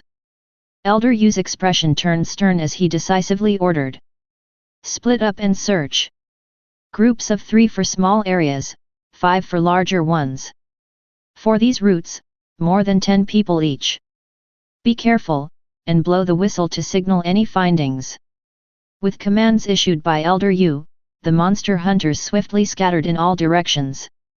Elder Yu then reminded Emohua, stay with your father, and don't get separated. Yes, Emohua nodded. As night fell, everyone searched for the missing monster hunter in the damp Big Black Mountain after the rain. 2 hours later, the group discovered more signs of battle and even fragments of rattan armor, but the person in question was still not found. Mo Hua marked all the battle sites on the map. Then, staring at the map, he furrowed his brows in thought. With signs of battle and a trail indicating a pursuit, one would most likely be seriously injured. In that case, they couldn't have gone far and should be somewhere near the mountain paths marked on the map. But why hadn't they found him with so many people searching? In life, you should see the person; in death, you should at least find the body. Confused, Mo Hua turned to Mo Shan standing behind him and asked, "Dad, how do you search for people?" "How to search? I mean, do you use divine sense to search?" After considering for a moment, Mo Shan replied, "We look for traces with our eyes, listen for movements with our ears, smell for traces of blood with our nose, and divine sense is just used for a cursory perception." It seemed there was no problem with that approach. Mo Hua nodded, but then suddenly wondered what if he disregarded his 5 senses and searched purely with divine sense? Mo Hua's eyes lit up, and he closed his eyes, releasing his divine sense. Immediately, everything around him turned into a void of white. In the darkness of the night, the mountains, woods, streams, and cultivators had their contours and original colors obliterated, turning into faint shadows of spiritual energy. The shadows of all things in the world, according to spiritual energy, were primarily a light blue, while the shadows of the cultivators' spiritual energy varied in the colors of the 5 elements, depending on their spiritual root and the attributes of the cultivation technique they practiced. The items within the divine sense were clearly delineated. Mo Hua further discarded his senses, pushing his divine sense to its limit. The boundary of his perception expanded further, and the shadows of spiritual energy he perceived became even clearer. Nothing. Mo Hua opened his eyes, moved to the next intersection, and again closed his eyes, releasing his divine sense. Mo Shan, not understanding what his son was doing, did not interrupt, simply silently following behind him. Nothing. Nothing. Mo Hua continued to walk and release divine sense. After passing several cliffs, he suddenly stopped. Mo Shan felt a tightening in his heart, only to see Mo Hua suddenly open his eyes and point towards a nearby cliff. "There's someone over there." Mo Shan and a few monster hunters nearby immediately leapt forward, pushed through the underbrush, and shone a torch down. Hanging from the branches and entangled beneath the cliff, they found the barely alive old Zhao. Chapter 134 Chance Encounter, 3 updates. Old Zhao was seriously injured, and his breath was weak. The people rescued him, fed him some pills to protect his heart meridian, and sent him down the mountain, knocking on the door of Apricot Forest Hall overnight. Old Mr. Feng made a move and saved his life. But although his life was saved, he still hadn't woken up. According to old Mr. Feng, he had been dealt a deadly blow, pursued over a long distance, depleted of spiritual power, and lost too much blood, which caused him to fall into a coma and be unable to wake up. He needed to be slowly treated, and once his qi and blood were well nourished, he would be able to wake up. Fortunately, he was discovered early. A bit later, it would have probably been too late to save him. When old Mr. Feng heard that the person was found by Mo Hua, he was stunned for a moment, then smiled relievedly and, patting Mo Hua on the head, said, "You child, you have great fortune." Mo Hua was somewhat embarrassed. Old Zhao's wife, due to excessive anxiety, fainted several times. Hearing that her husband was in a coma but his life was saved, her tense spirit finally relaxed.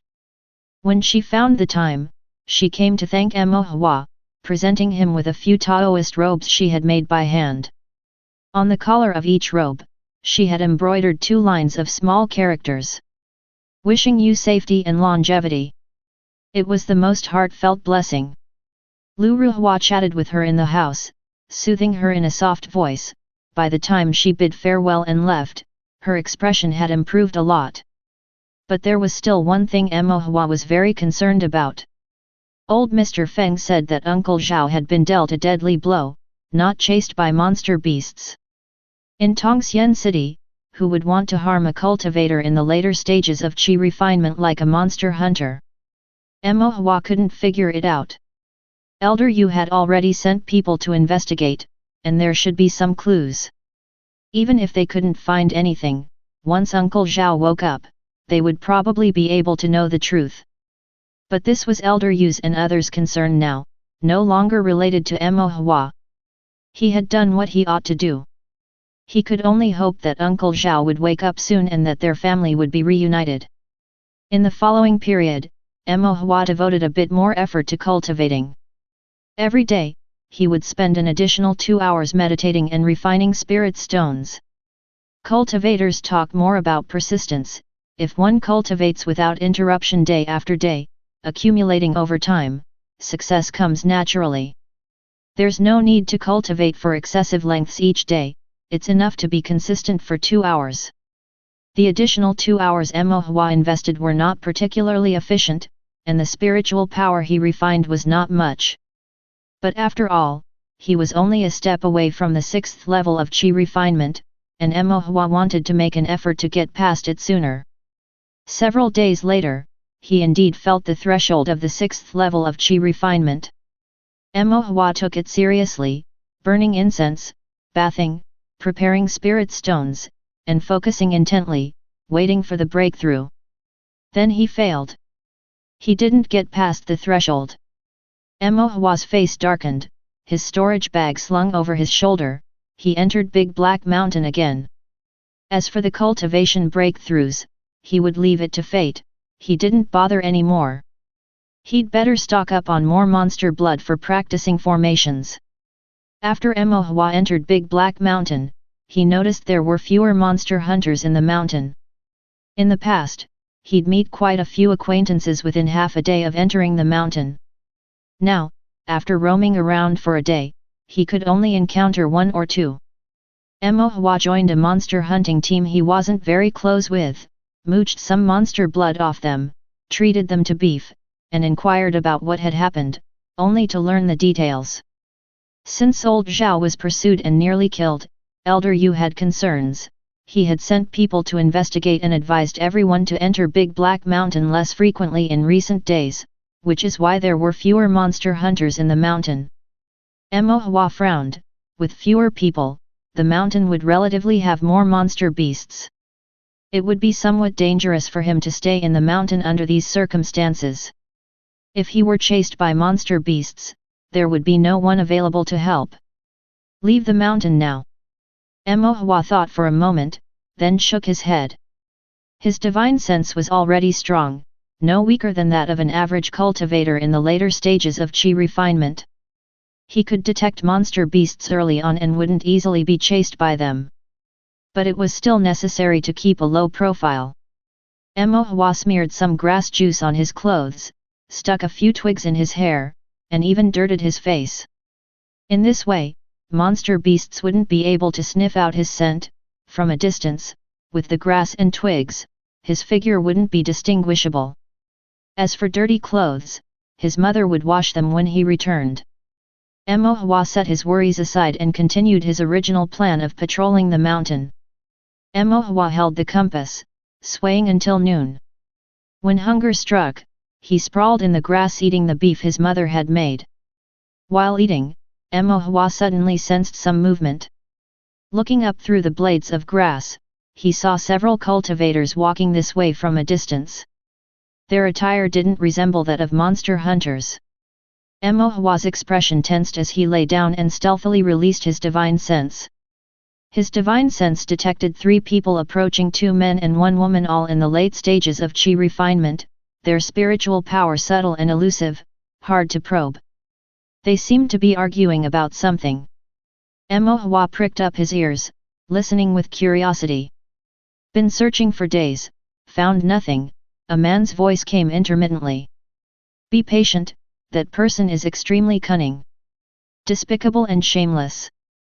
If we catch him, I will tear him to pieces, a woman's voice this time. Who are they talking about? Surely not Uncle Zhao. Mo Hua held his breath and concentrated, listening carefully. The 3 people were getting closer, and their voices became clearer. Among them was a voice that Mo found somewhat familiar. "If we still can't find him, you two should go back first," said the man who was leading the group. "I won't go back," the woman protested. "So this is the capability of the Taoist court from Tongxian City? Can't even find one person," the other man said, his tone somewhat mocking. "That thief is all too familiar with Big Black Mountain. It's like looking for a needle in the ocean, trying to find him like this. We must fish out that needle from the ocean. You're not local cultivators, you don't understand. Big Black Mountain is riddled with monster beasts, exceedingly dangerous. It's just a second-grade state boundaries monster-infested mountain. How dangerous can it be? Only the ignorant are fearless. Humph, I'm not like you, so cowardly. In this mountain, whether it's monster beasts or that thief, I'll slay each one I see." The man in front stopped suddenly, sneering. "Stop bragging. You've been watched for quite a while and haven't even noticed. What are you talking about? What surveillance?" After a moment of silence, the man abruptly drew his sword and pointed it toward the bushes where Mo was hiding, saying coldly, "Stop hiding, come out." Upon hearing this, the other two were momentarily stunned, and then a fleeting look of horror flashed in their eyes. They both retreated half a step, drew their swords, and looked sternly in the direction the man's sword pointed. The mountain was rugged, the wild grass lush, but there was no sign of anything unusual. The more it seemed so, the more frightened they became. The sword-wielding man's expression was stark, and he became cautious. If he hadn't momentarily used his divine sense and discovered an almost imperceptible figure in the grass, they would still be unaware they were being spied upon. All three cultivators, in the late stage of chi refinement, were unaware that someone had been scrutinizing them with divine sense all along. The stronger the divine sense, the deeper the cultivation. Plus, being adept at concealment and crafty in tactics. As this thought crossed the man with the sword's mind, his back turned icy cold. Realizing he had been discovered, Mo in the bushes slowly stood up. The three saw the grass stir slightly, and then a skinny figure appeared. He had strange branches growing from his head and wore robes resembling those of a cultivator, but they were stained with large patches of grass juice, and his face was covered in grime, making it difficult to see clearly. His spiritual power also seemed weak. No, it was more like he was deliberately concealing his aura. Is it a person? Or a monster beast? The tension on the face of the man with the sword intensified, a chill growing in his heart as he wondered whether to act. Then he saw the creature, whether person or monster beast, wave at him and cheerfully called out, "Uncle Zhang, long time no see." The sword-wielding man was stunned. He recognized the voice, he also recognized that figure. Mo Hua. Hum, Mo Hua nodded happily. Zhang Lan was completely dumbstruck, and the sword in his hand clattered to the ground. Chapter 135, The Flower Thief, Part 4. Zhang Lan felt his Tao cultivation life's dark history had been thickly added to by this kid, Mo Hua. He had guarded himself as if facing a great enemy, only to find a small cultivator at the 5th level of chi refinement on the other side. So embarrassing. Zhang Lan couldn't help but complain, "You tell me, what's a kid your size doing running around in the mountains? There's so much I do in the mountains, drawing maps, setting up formation arrays, collecting monster blood, searching for fragrances, gathering herbs, mining ores." Mo Hua counted them off on his fingers, one by one, to Zhang Lan. Zhang Lan became exasperated, all right, I get it. What a mess." Zhang Lan was skeptical, Big Black Mountain wasn't a place for a child to come. Even he, a cultivator in the later stages of chi refinement, had to be extremely cautious when entering the mountain, let alone Mo Hua, a little cultivator at the 5th level of chi refinement. And based on Zhang Lan's understanding of Mo Hua, although the child had some natural talent for setting up formation arrays, he was physically weak. If he encountered any monster beasts, he would surely be snatched away as a snack. Talking about setting up formations and gathering herbs, that's nonsense. Zhonglan didn't believe it. But he also knew that this lad Emohua was somewhat unusual, not quite fitting the normal Tao cultivation understanding. So even though he didn't believe, he didn't say anything. The two people behind him were still immersed in shock, completely ignoring what Emohua was saying. Their inexperienced looks made Zhonglan feel a bit better, feeling he had regained some face. Emohua glanced at the two behind Zhonglan and asked, "Who is this sister?" "You've got the generation wrong," Zhonglan said, "you should call her auntie." The female cultivator's gaze was sharp as a knife as she glanced at Zhonglan, then turned to Emohua with a pleasant expression, saying, "Sister's surname is Situ, with the simple name of Fang. Don't listen to your uncle Zhang, just call me sister." Zhonglan was speechless. Emohua sweetly called out sister. Situ Fang's face lit up with a smile. The man next to her said arrogantly, "My name is Situ Xiu." Emohua responded indifferently with an "oh." Zhonglan couldn't help but say to Emohua, "Go wash your face clean, and see what you look like, all covered in dirt." He had been scared by Emohua's appearance earlier, and now looking at him was still somewhat uncomfortable. Emohua found a small stream and washed his face clean. The dirty little face immediately turned rosy and white, like a porcelain doll. Situ Fang took a few more glances and couldn't help but praise, "Such picturesque brows and eyes, so good looking." "Thank you, sister, you are also very beautiful." Emohua returned the compliment as a matter of courtesy. Situ Fang's face bloomed with joy. Zhonglan sighed and said to Emohua, "It's getting late, why don't you head back first?"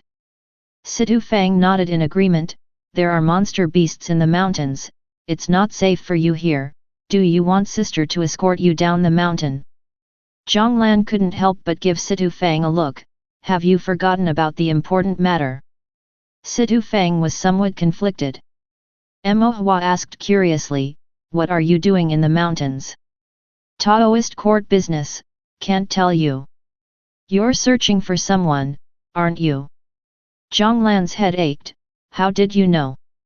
"I heard when you guys were chatting earlier." Zhonglan sighed again, he had no way to deal with Emohua. Emohua's pitch-black eyes shifted as he said, "How about I help you look for him?" Situ Fang smiled and responded, "Thank you, little brother, but this matter is too dangerous. We can't let you do that." Zhonglan stood on the side, silent. Emohua glanced at Zhonglan and warned, "Big Black Mountain is very large. Without knowing the way, you could wander for 10 days to half a month and still might not find the person." Zhonglan frowned and after pondering for a moment, said, "All right, you come with us." Situ Fang's brow furrowed tightly. "Are you crazy? He's just a child." Zhonglan said helplessly, "Without him to guide us, we won't only fail to find the person, but we might also get lost in the mountains." On the side, Situ Xiu let out a cold laugh, "With this kid guiding us, we won't get lost." "We won't." Zhonglan declared decisively, "We will get lost, he won't." "How do you know?" "If he could get lost, he wouldn't have come to the mountain alone." Zhonglan figured it out. Emohua, the child, wouldn't do something without certainty. If he offered to help, he must be confident. Situ Fang and Situ Xiu fell silent, the image of Emohua appearing soundlessly from the bushes surfacing in their minds again. At the same time, the chilling sensation they felt earlier, when they were on full alert, also resurfaced. The little cultivator before them might indeed not be a concern. What they should be concerned about, on the contrary, were themselves. "That thief is quite dangerous," Situ Fang still hesitated. Zhonglan said, "The three of us can't protect him." With no response to give, Situ Fang fell silent, and Situ Xiu let out a cold huff but didn't say anything else. Emohua then asked, "Who are you looking for? Do you have any clues?" Situ Fang glanced at Zhang Lan. With things as they were, Zhang Lan didn't hide anything anymore and said, "We are pursuing a rapist." Mo Hua was taken aback for a moment. Rapist. He had heard the term before, but not in the context of the Tao cultivation world, so he wasn't sure about the difference. Zhang Lan explained, "A rapist is someone who uses evil path skills to forcefully replenish from women, enhancing their own cultivation. Such people are intolerable according to Taoist law and will be pursued by the Taoist court." Situ Fang nudged Zhang Lan with her elbow and whispered, "That's about enough. Don't talk about replenishing and such in front of a child." Her cheeks turned slightly red after speaking. Zhang Lan hadn't thought there was anything inappropriate, but now being nudged like that, he felt embarrassed to continue. Mo Hua was somewhat disappointed. He had wanted to understand more. "So, do you have any clues?" "We have a portrait." Zhang Lan unfolded a drawing. The man in the portrait was young and handsome, but there was a sinister look in his eyes. "So young," Mo Hua remarked. "Practicing replenishing evil skills makes him appear young. In reality, he's over 100 years old. If he goes more than a month without replenishing, his face will age," Zhang Lan said. Mo Hua was shocked. There are such techniques. There are many bizarre and wicked skills. Zhang Lan then reminded Mo Hua, "You mustn't learn them. Evil path and demon path skills are cold and ruthless. Once entangled with them, one essentially annihilates their humanity." Mo Hua quickly nodded, taking the warning to heart. Zhang Lan continued, "We have a lead that the rapist, cornered and wanted by the Taoist court, has entered Big Black Mountain. He probably wouldn't dare go into the inner mountain, so he's likely in the outer areas. He should be between Lonely Cloud Peak and Broken Mountain Cliff." After Zhang Lan finished, Mo Hua had a rough idea in mind and said, "Don't worry. Since he's in the outer mountain, he definitely can't escape." Seeing this, Situ Fang couldn't help but smile. "Then we're counting on you." Mo Hua nodded in agreement. The rapist hiding in the outer mountain, practicing evil skills, over 100 years old, the pursued Uncle Zhao. Was the cultivator chasing Uncle Zhao the same rapist? Mo Hua also wanted to catch this thief and find out the truth. Chapter 136, Pursuit, Part 5. Mo Hua set off with Zhang Lan and 2 others, beginning their journey to Lonely Cloud Peak. Mo Hua was extremely familiar with the mountain paths, so much so that Zhang Lan found it astonishing. He knew exactly where there were paths, water, poison, and fog. Sometimes when it seemed like there was no way forward, he led them left and right through the woods, and suddenly there would be a path again. Whenever they encountered monster beasts, Mo Hua would lead them to avoid them from afar before they even noticed. Along the way, he could even pick some wild fruit and dig up some herbs. With such a leisurely and carefree manner, it was as if they weren't chasing a criminal but out for a spring outing. Zhang Lan found it hard to believe. How could the outer parts of Big Black Mountain seem like Mo Hua's own backyard to this kid? This was not the Big Black Mountain he remembered. Even a cultivator at the late stage of Qi refinement would be extremely cautious upon entering Big Black Mountain, wouldn't they? Zhang Lan was inwardly shocked, but Situ Fang wasn't aware of all this. She only had a vague feeling that their journey was much smoother than she had expected. Situ Xiu was even more sarcastic, saying to Zhang Lan, "Didn't you say Big Black Mountain was dangerous? Why haven't we encountered anything along the way?" Zhang Lan looked at him as if he was an idiot. This fool, completely clueless, not even aware that someone was leading the way. What has he been filling his brain with all these years? After walking for a while, Mo Hua suddenly stopped and said, "There are monster beasts ahead, we need to take a long detour." The journey had been smooth sailing, and Situ Xiu, finding it boring, said, "We're pressed for time. Detouring is too much hassle. Just a few monster beasts, we'll simply cut them down."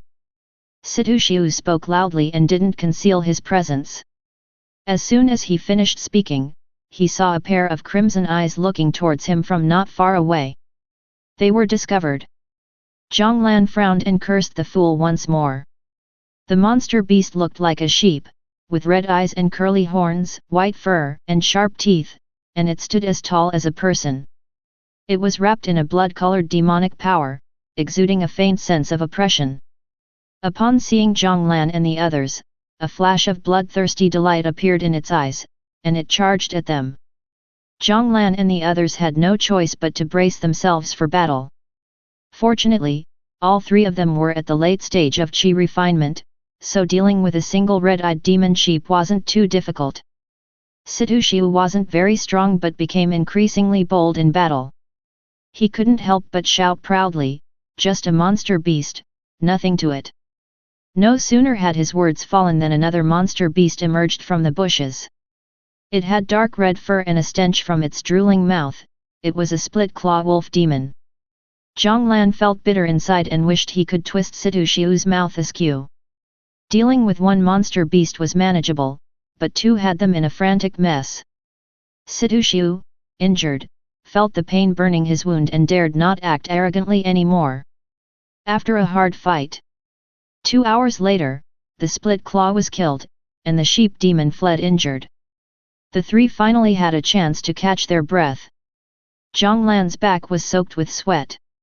After taking a moment to breathe, he realized that Emohua had disappeared. He looked around, not seeing Emohua anywhere. Just as he was about to call out, he heard Emohua's concerned voice nearby. "Uncle Zhong, are you all okay?" Emohua had appeared from nowhere, and not only that, he was holding a bottle in his hand, excitedly rushing toward the defeated monster beast, doing something. During the fight, Emohua didn't show any sign of his presence, and after the fight, he emerged as if by magic. Zhonglan thought to himself that his guess was indeed correct. They could have been lost to death in the mountains, and this kid Emohua still wouldn't have been troubled. Situ Feng, curious, asked Emohua, "What are you doing?" "I'm collecting some monster blood," answered Emohua. "Monster blood? What for?" "To mix spiritual ink, for use in drawing formations." Situ Feng exclaimed in surprise, "You know how to set up formations?" Emohua, somewhat embarrassed, modestly said, "I know a little." "Oh," Situ Feng nodded. Zhonglan looked up at the sky, speechless in his heart. He said he knew a little, and you actually believed him.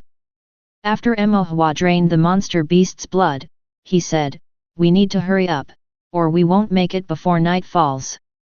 Then, he complained a bit, "You wasted quite a lot of time dealing with the monster beasts."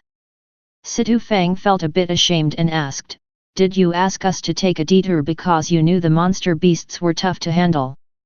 Emohua nodded. Situ protested, "This time it was just bad luck to run into two." Emohua said, "If there had been only one, would I have asked you to take a detour?" Situ was at a loss for words. Situ Feng also listened with alarm. Emohua had known there were two monster beasts all along, and they had only found out when the second one appeared. After Emohua had packed up the monster blood and saw that Zhonglan and the others were mostly recovered, he said, "We need to hurry on our way now." The three of them nodded their heads. Emohua walked a few steps, then turned back to remind them. "Be sure to follow instructions, otherwise it's very dangerous." Situ Feng felt a bit embarrassed, and the stubborn Situ, bruised all over, also lowered his head.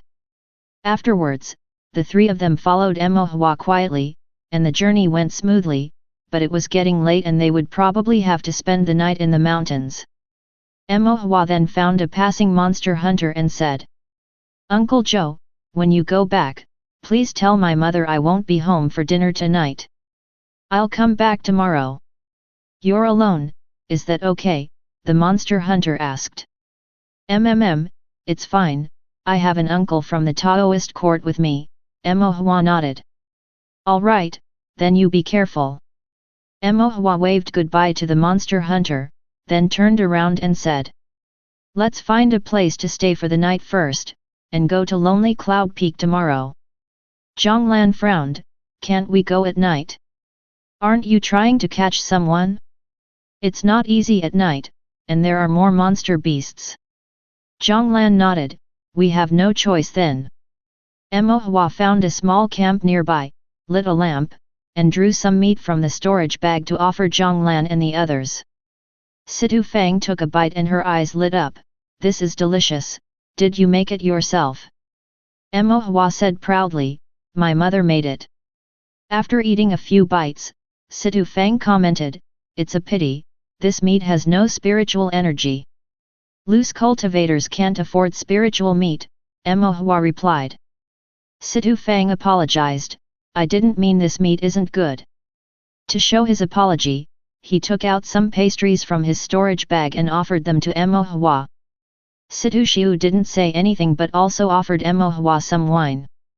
However, the wine was too strong, and after Mo Hua took a sip and choked, he did not drink any more. Zhang Lan, on the other hand, was unfazed by raw or cold food, eating whatever was available and welcoming any wine offered. After the group had eaten their fill, they went to sleep in their clothes. Mo Hua couldn't sleep, he had to enter his sea of consciousness to draw formations at 1 a.m., and seeing that Zhang Lan was also lying awake with his eyes open, he crept over and quietly asked. Uncle Zhang, could you talk to me about rapists? Zhang Lan's eyebrows rose, you want to be a rapist? Mo Hua gave him a disdainful look. Zhang Lan laughed, what do you want to ask? After thinking for a moment, Mo Hua said, the Taoist court has issued the Taoist law that bans indiscriminate killing, plundering, and replenishing from others. The Taoist law groups replenishing with indiscriminate killing and plundering, so is replenishing a serious crime. Zhang Lan's expression became serious as he asked in return. Do you understand what replenishing means? Chapter 137, Replenishing from Others, First Update. I'm still a child, how would I know? Mo Hua said righteously. Zhang Lan's expression stiffened with helplessness, and he felt compelled to explain. The so-called replenishing from others is actually a type of dual cultivation. After Zhang Lan finished speaking, he paused and added, you should at least know what dual cultivation is, right? Mo Hua blushed slightly and said, I know just a little bit. Zhang Lan was unsure whether Mo Hua really didn't know or was just pretending, so he continued. It's essentially the act between a man and a woman, plain and simple. However, dual cultivation can enhance one's cultivation, and the process is quite enchanting, which is why many cultivators are so engrossed in studying the path of dual cultivation. Mo Hua had a question, can dual cultivation really enhance your cultivation? It can improve it a bit, which is better than nothing. Rather than wasting time on these side tracks, it'd be better to spend more time meditating and cultivating, Zhang Lan said. What's the difference between dual cultivation and replenishing from others, then? Dual cultivation is still considered normal, while replenishing from others is malicious. Evil cultivators use it to extract the blood qi, essence element, and spiritual power from others. Those who have been subjected to it might at the least regress in their cultivation, or at worst have their Taoist foundation shattered and even die. Such instances occur quite often. Mo Hua felt a chill in his heart. The rapist you all are pursuing, has he also depleted someone to death? He has definitely done such things before, but not this time. The reason we are hunting him is that last month, he left a woman completely emaciated, destroyed her qi, and now she is perpetually dazed and anxious. Zhang Lan sighed deeply, grinding his teeth as he spoke. Mo Hua, feeling sympathy, asked, so if you catch him, will you sentence him to death? Zhang Lan nodded, the Taoist court is always strict with crimes related to replenishing from others, imposing sentences of more than 100 years or even the death penalty. The one we're after, death is inevitable. Mo Hua then felt relieved. After thinking for a moment, Zhang Lan added. I forgot to tell you, dual cultivation is prohibited as well. Mo Hua looked confused. I'm still a child, why are you telling me this? Feeling a bit embarrassed by Mo Hua's stare, Zhang Lan, having already started, pressed on with his explanation. Normal relations between a man and a woman, the Taoist court doesn't concern itself with. But dual cultivation is different. Any dual cultivation techniques and secret techniques, once discovered, will be immediately destroyed. If a cultivator engages in dual cultivation and is discovered by the Taoist court, they will be held accountable. Although it's not as severe a sentence as for replenishing from others, they will still be recorded in the Taoist court's files, which could affect one's future when seeking masters, entering sects and marriage arrangements. Mo Hua asked puzzledly, didn't you say that dual cultivation isn't harmful? Why is it banned then? In principle that's true, but in practice, it's a different story, Zhang Lan sighed. Although dual cultivation in itself isn't harmful and doesn't violate the Taoist law, if we don't prohibit it, some will use the name of dual cultivation to carry out replenishing from others, which indirectly amounts to permitting it. Moreover, if dual cultivation isn't banned, the Taoist court will have a hard time investigating. If they start an inquiry, the suspected will claim they were engaged in dual cultivation, not replenishing, and then we can't do anything about it. As Zhang Lan spoke, he became agitated. The most infuriating thing is, some cultivators don't even know they've been abused, they take pleasure in it and even defend the ones who are exploiting them. It's simply stupid. If they say it's consensual, don't you lose the ability to intervene? Mo Hua asked. Zhang Lan snorted coldly, in front of Taoist law, there is no such thing as consent. If the Taoist law is violated, we will arrest anyone, none can escape. Mo Hua nodded. Zhang Lan said, that's the first reason. Mo Hua was surprised, there's more. Of course, Zhang Lan continued, there are billions of cultivators in the Tao cultivation world across more than 20,000 years, what kind of mess haven't we seen? Oh, I see. Zhang Lan went on, the second reason is that even dual cultivation between Dao companions can turn into replenishing from others. Mo Hua's mouth fell open, aren't you supposed to become Dao companions because you get along well? What do you know? Zhang Lan had the look of someone saying you're too young, you wouldn't understand. Among Dao companions, the closer they are, the more likely they are to develop resentments.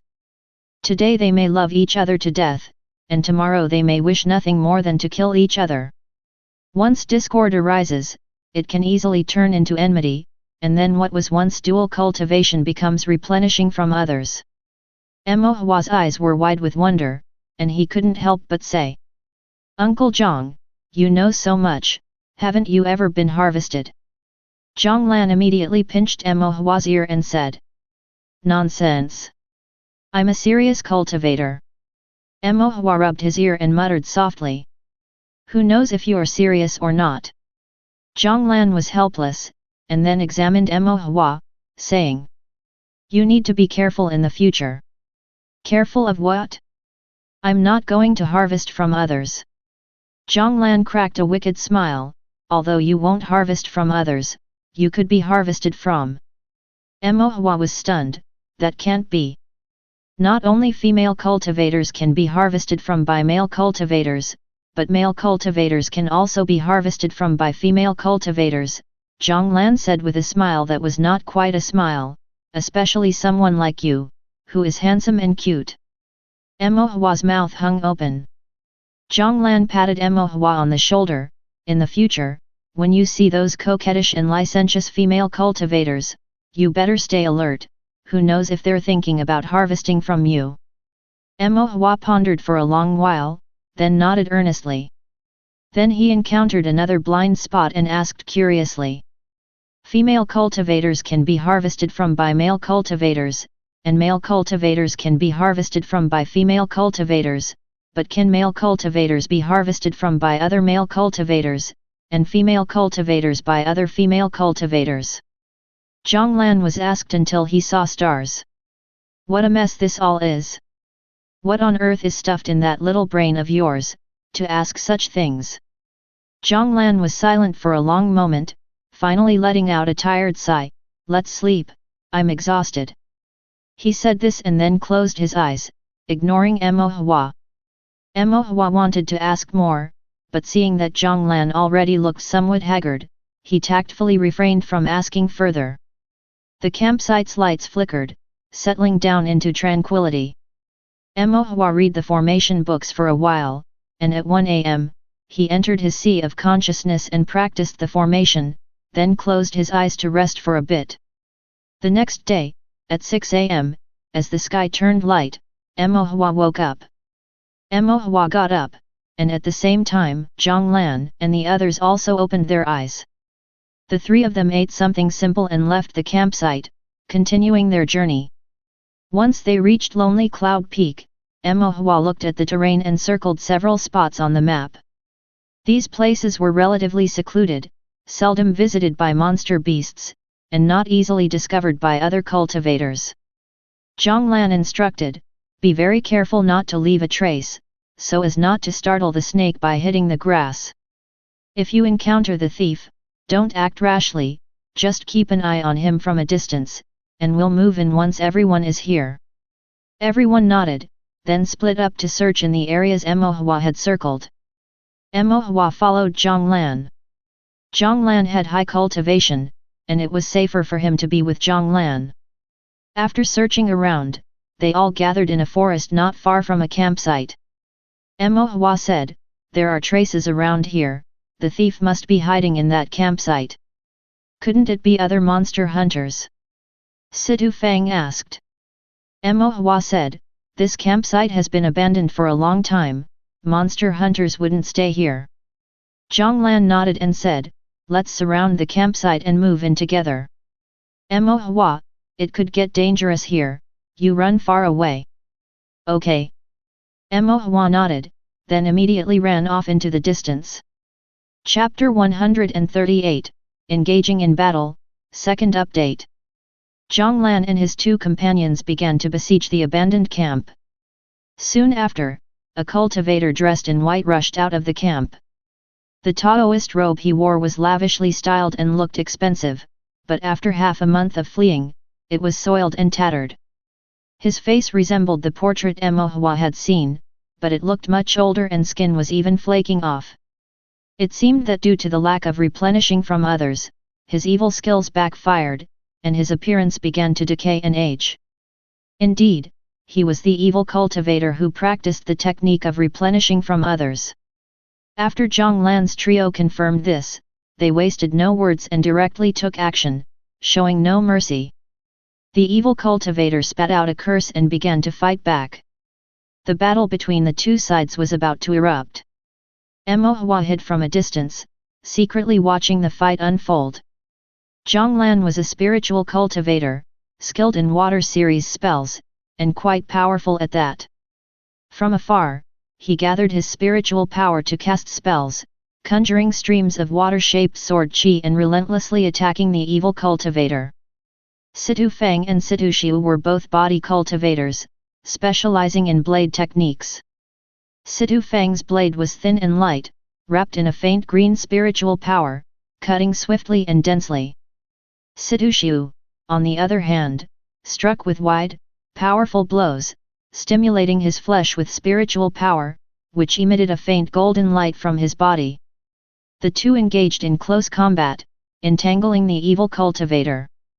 This evil cultivator seemed to also be a body cultivator, with a strong and vigorous blood chi, wielding an iron fan painted with delicate and slender beauties.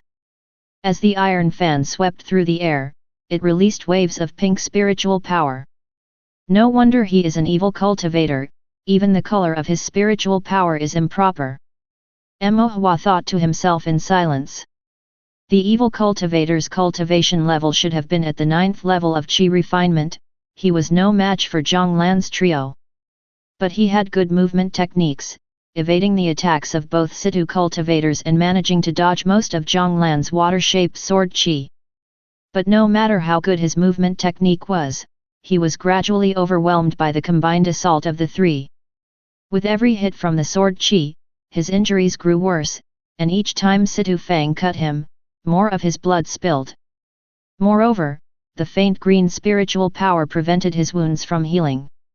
It wasn't long before the evil cultivator was struck by one of Zhang Lan's sword chi blasts, falling to the ground and lying motionless. Mo Hua did not act rashly but waited until he saw Zhang Lan lock the evil cultivator with shackles before he came out. "Is he dead?" Mo Hua asked. "No, this beast still clings to life." Mo Hua scanned with his divine sense and found that the evil cultivator's spiritual power was indeed still circulating within his body. "Are all evil cultivators this tough?" Mo Hua asked.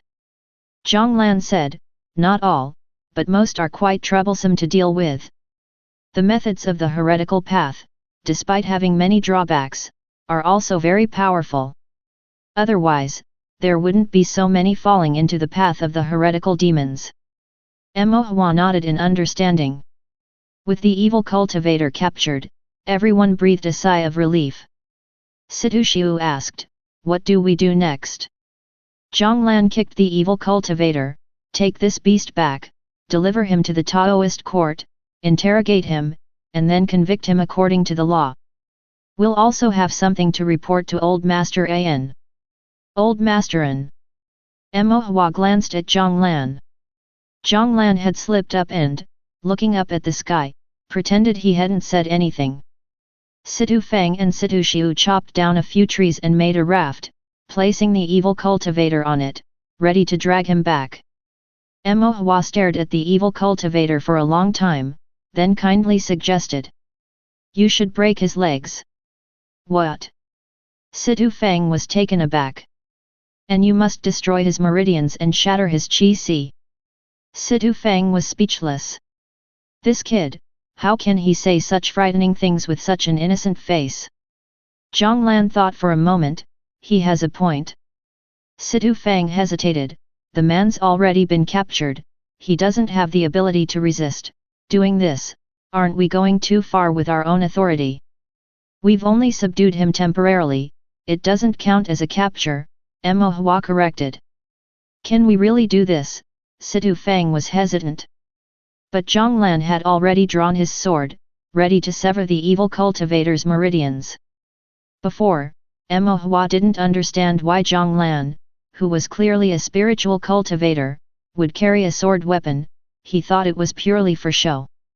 Now I understand, even as a spiritual cultivator, merely with spells and a knife or a sword for tools, one can be prepared for unexpected needs.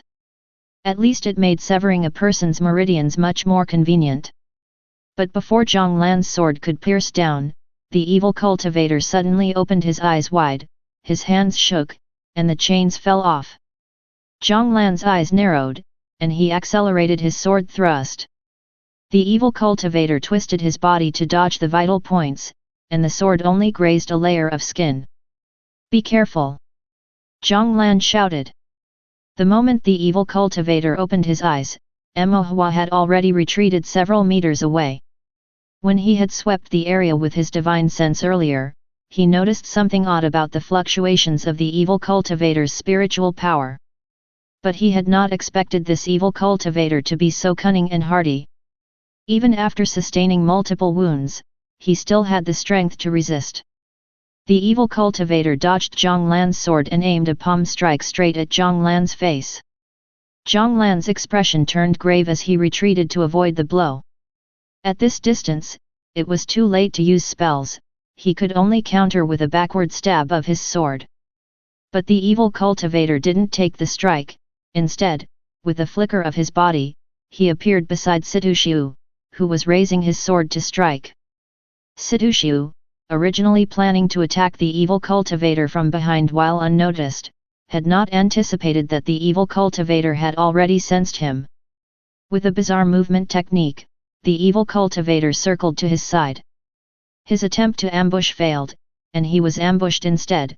Struck by the evil cultivator's palm on the rib cage, he spat out fresh blood and flew sideways. The pain from this palm strike pierced to the heart, and the bizarre spiritual power followed the force into his organs. Only then did Situ Xiu realize that this evil cultivator had not been using his full strength before. But the realization came too late, as he no longer had the strength to fight again in the short term. Situ Feng also drew his sword, swinging it at the evil cultivator. After several exchanges, he suddenly felt weak all over. His meridians were corroded by a peculiar pink spiritual power, preventing his own spiritual power from circulating. The evil cultivator's spiritual power was poisonous. He hadn't noticed it during the fight earlier, but now the poison was gradually taking effect. Forcing himself to circulate his qi, Situ Feng suddenly spat out a mouthful of fresh blood, glaring at the evil cultivator with hatred in his eyes.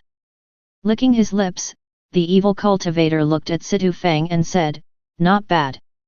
He hadn't replenished himself for a month. He needed to vent his demonic fire and also replenish his spiritual power.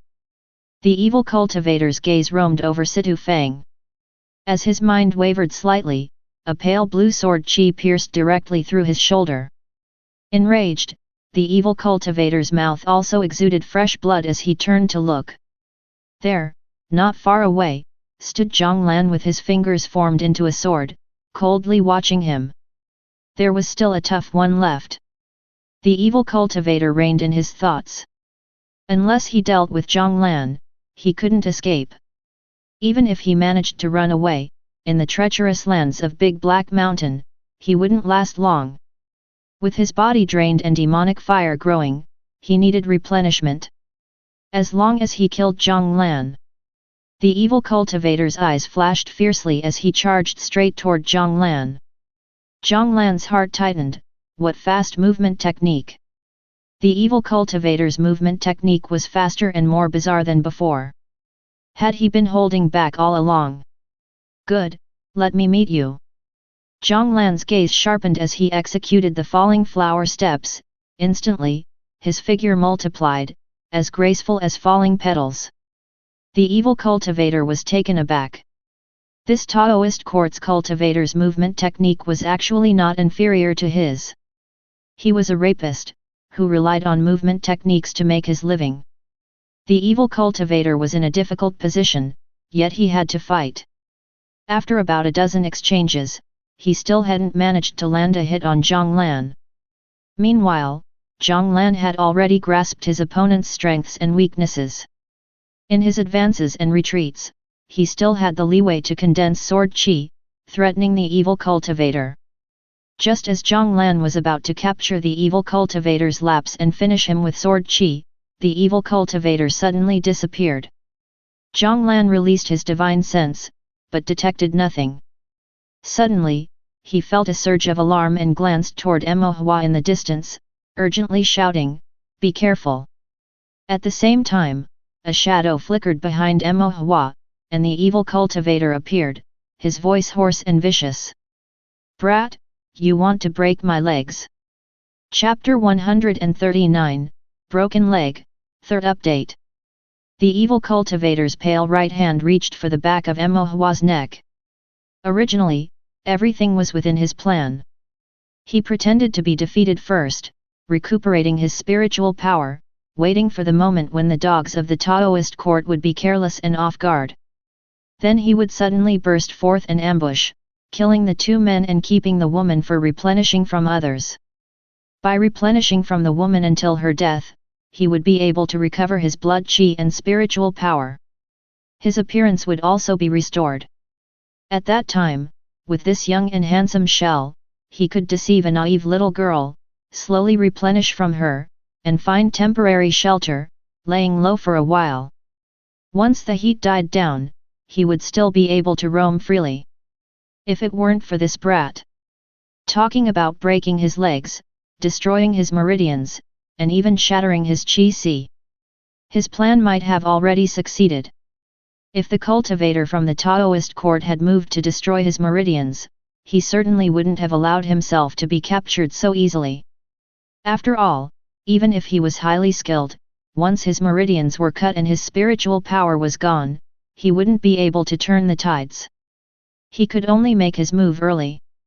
The two cultivators with knives were easy to handle, but the one with the sword was a bit more troublesome. He had originally thought it would be only somewhat difficult, but he never imagined it would be to this extent. The movement technique he relied on did not give him any advantage. The man with the sword was neither injured nor bleeding, so his sinister spiritual power posed no threat to him. Moreover, he himself was already covered in injuries, at the end of his tether. If he continued to delay, he would be dragged to death. Even if he fled, trapped within Big Black Mountain, lacking clothing and food, and without female cultivators to replenish from, he was bound to die sooner or later. So he had no choice but to settle for the next best thing, to capture this brat first, to use as a threat against the man, seeking a sliver of a chance for survival. The evil cultivator's hand reached for the back of Emohua's neck. In his eyes, this brat was absolutely unavoidable. Not to mention a child of around 10 years of age, even a cultivator in the later stages of chi refinement would not be able to escape this sudden attack. But he grabbed at air. Emohua seemed to have sensed it early on, ducking his head and crouching down, his small body rolling to the side and ending up several meters away, leaving the evil cultivator standing there foolishly. Emohua had dodged, and Zhonglan breathed a sigh of relief. If Emohua had been caught, he truly would have been out of options, and the situation would have turned into a checkmate. Either a few would die, or they would all die together. Luckily, Emohua was clever. In such a short time, he was able to sense the danger and agilely evade it. Zhonglan felt a chill in his heart and then his eyes turned cold as he propelled his sword qi, attacking the evil cultivator. He needed to quickly slaughter this beast to prevent further trouble. The evil cultivator came back to his senses, looking at Emohua in the distance with a cold gaze. "Stinking brat, you're pretty lucky." He didn't believe Emohua could evade his move, the boy had merely been lucky. Emohua stood still in the distance, sighing. "It seems I must destroy your meridians, shatter your qi, and break your legs, or else you'll continue doing evil." Emohua thought for a moment and then added, "All 3 legs." Zhonglan's expression froze before he hurriedly said, "Don't provoke him." He turned his head and saw, as expected, the evil cultivator's eyes red with rage. The evil cultivator's eyes were blood red with intense anger, having never been humiliated by a stinking brat like this in his life. His figure flashed, the evil cultivator's gaze filled with resentment as he dashed straight towards Emohua. Coldness settled in Zhonglan's heart. This was bad, this was a 9th layer chi refinement evil cultivator, and Emohua couldn't handle him. He had been relieved that Emohua had escaped once, thinking that if the boy ran far enough, he would be safe. Then he would use a spell to repel the evil cultivator, and they could come up with a long-term plan. He hadn't expected Emohua to verbally provoke the man, given that the evil cultivator had already wanted to capture him for leverage and was now humiliated by Emohua's words. Rage filled his heart, making it impossible for him to calm down. In his urgency, Zhonglan could only quickly drive his sword qi, hoping the evil cultivator would back off knowing the difficulty. However, he was far from Emohua, while the evil cultivator was close. Casting the condensing technique required time, so the sword qi he released afterward had difficulty hitting the evil cultivator and only managed to slow him down. The evil cultivator, with his eerie movements, dodged several beams of sword qi and closed in on Emohua, reaching down to grab him. Then, he grasped at empty air again. Emohua slowly drifted backward, sliding away from his grasp just before his fingers could close. The evil cultivator refused to believe it, squatted and turned, lifting his left hand and reaching for Emohua once more. Yet, Emohua flipped back lightly, without borrowing or exerting any force, as if he were a leaf floating and dancing in the breeze, once again slipping through his fingers. The evil cultivator continued to reach for Emohua, but with each move, he was always a hair's breadth away, and Emohua managed to escape from his hands every time. His movement technique was formless, like flowing water, adapting to the situation and eluding capture. Appearing to be within reach, yet, in reality, as far away as the horizon. The evil cultivator nearly spat out a mouthful of blood. He was a rapist, after all. A rapist who relied on his movement technique to get by. It was one thing to be outmatched by a dog of the Taoist court, but now even a mere child was playing him for a fool? And the worst part was, he couldn't even get the better of this little brat. Every round he thought he could catch him, but he just couldn't. As the evil cultivator's onslaught grew more desperate, Emohua's movement technique became even more composed. All of a sudden, Emohua increased the distance between them and began condensing qi at his fingertips. The evil cultivator was stunned. What was he doing? Was he trying to use a spell? Seeking death? The distance was so close that by the time his spell was released, he would have already snapped his neck. With a sneer, the evil cultivator leapt forward. But before he could reach Emohua, a fireball had already formed and flew toward his face, smearing across it. The evil cultivator couldn't believe it, and a chill ran through his heart. How could it be so fast? The fireball technique wasn't highly powerful, but it hit his face, causing a throbbing pain and leaving his head reeling. The evil cultivator involuntarily faltered in his movements. At that moment, Zhonglan seized the opportunity to send out a water-shaped sword qi, striking the evil cultivator directly in the heart channel. The evil cultivator's gaze became vacant, and with a thud, he fell to the ground. The woods grew quieter. The evil cultivator lay on the ground, but the one who had felled him, Zhonglan, was still stunned in place, his emotions fluctuating wildly. What had he just witnessed? A cultivator of the 9th level of Qi Refinement's attack, all dodged by Emohua? Qi Refinement, 9th level? All dodged? And what was that movement technique?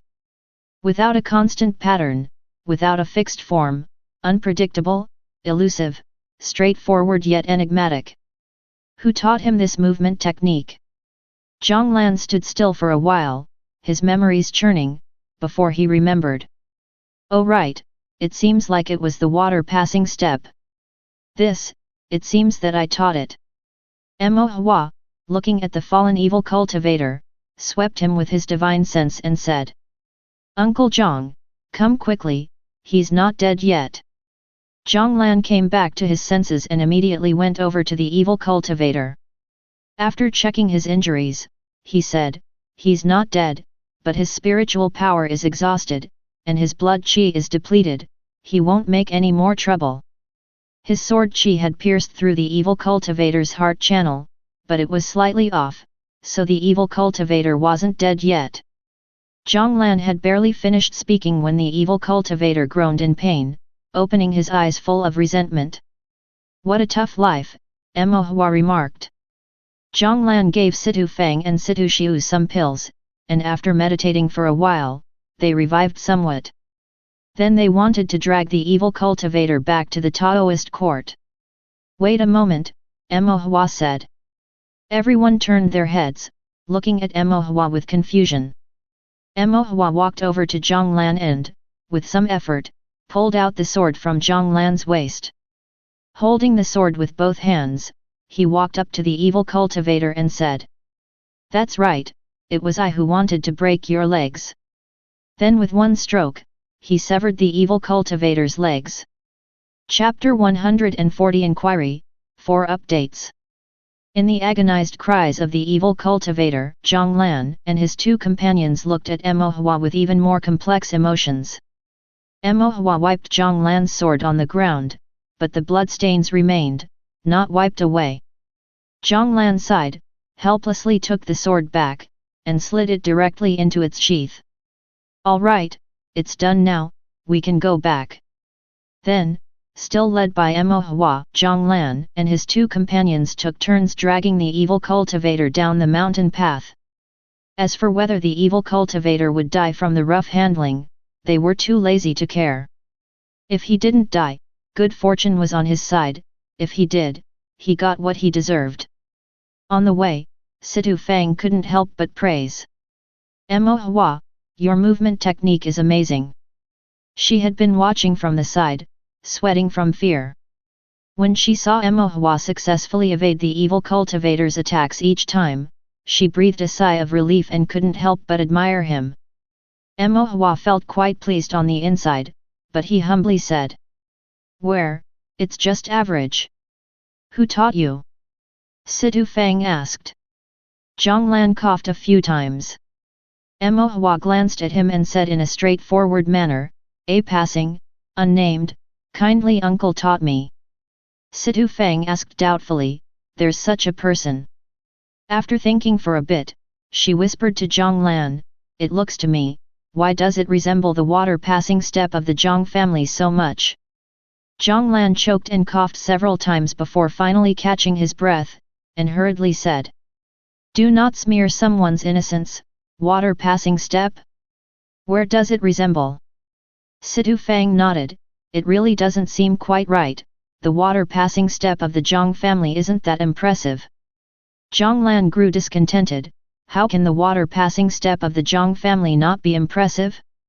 This is. Situ Fang looked at him. Zhang Lan's voice weakened as he said. It is, maybe just a tiny bit better than our Zhang family's water passing step. Zhang Lan was also confused in his heart. The Zhang family had two movement techniques, falling flower and water passing, one set was falling flower steps, the other water passing step.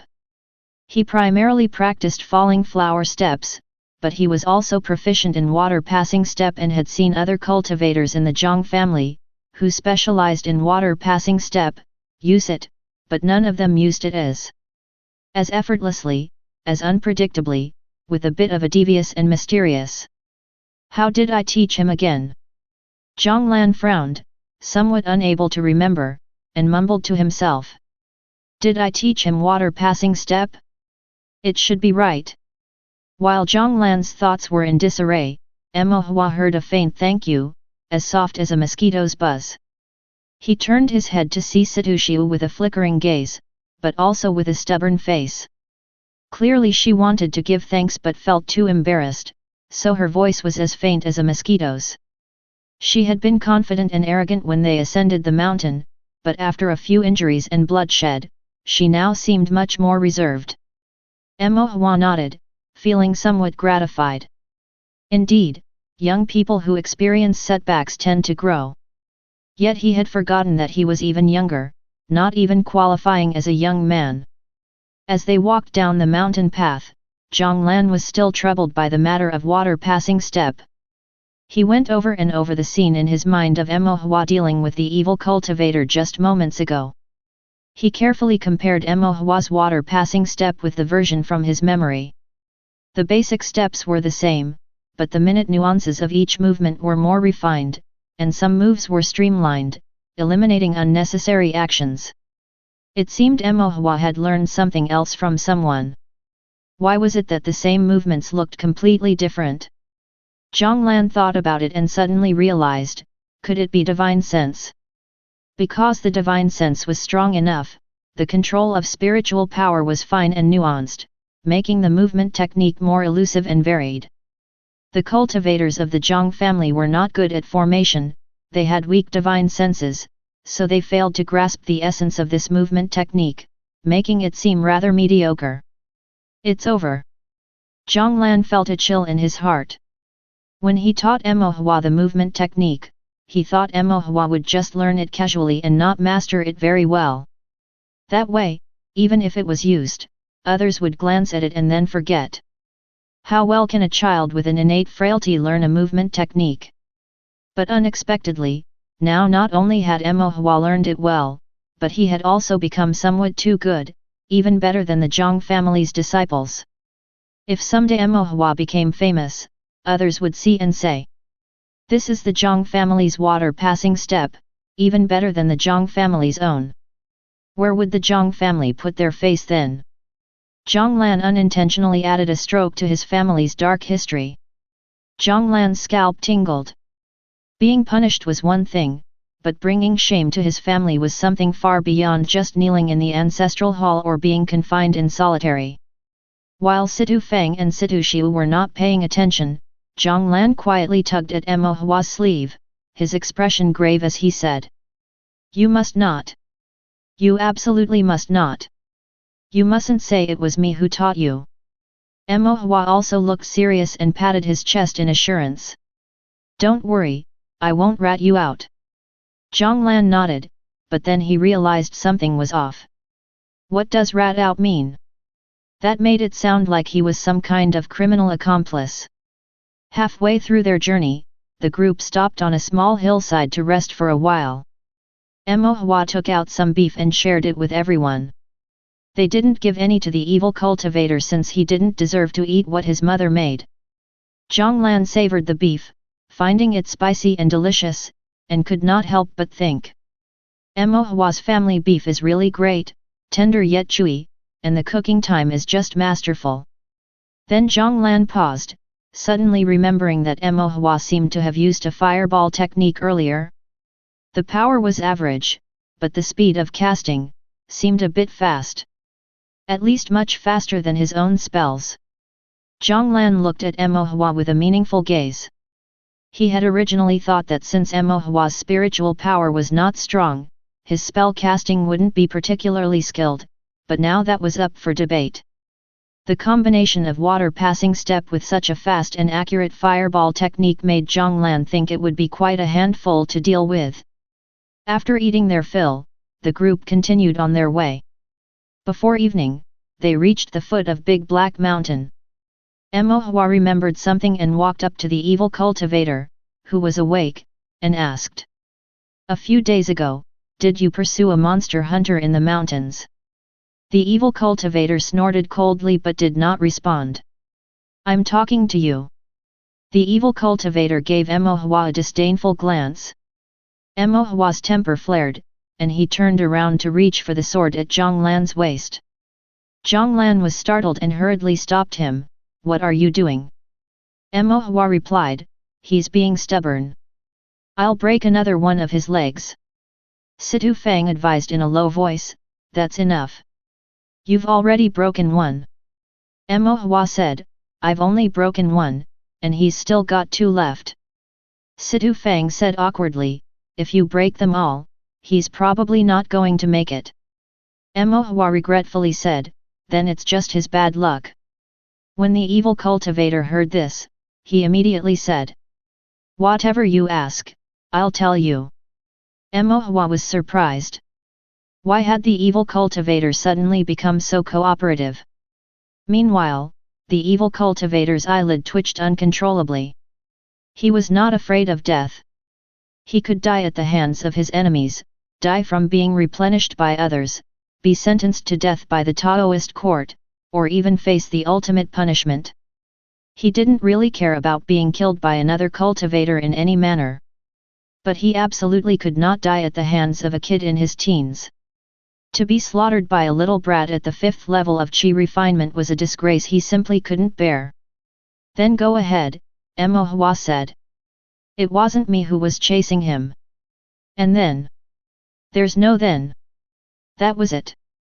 Emohua slowly said, you say it wasn't you who chased him, which means it wasn't you, but you saw someone else chasing him. The evil cultivator remained silent. Emohua moved to draw the sword again, and the evil cultivator had no choice but to say. There were a few cultivators chasing him. What did they look like? What were they wearing? I couldn't see their faces clearly, but they were wearing silver-white Taoist robes. Emohua's gaze sharpened, silver-white. If you're enjoying this content, please make sure to like and subscribe Chinese Novel Audiowave. Chapter 141, Hosting a Meal, 5 Updates.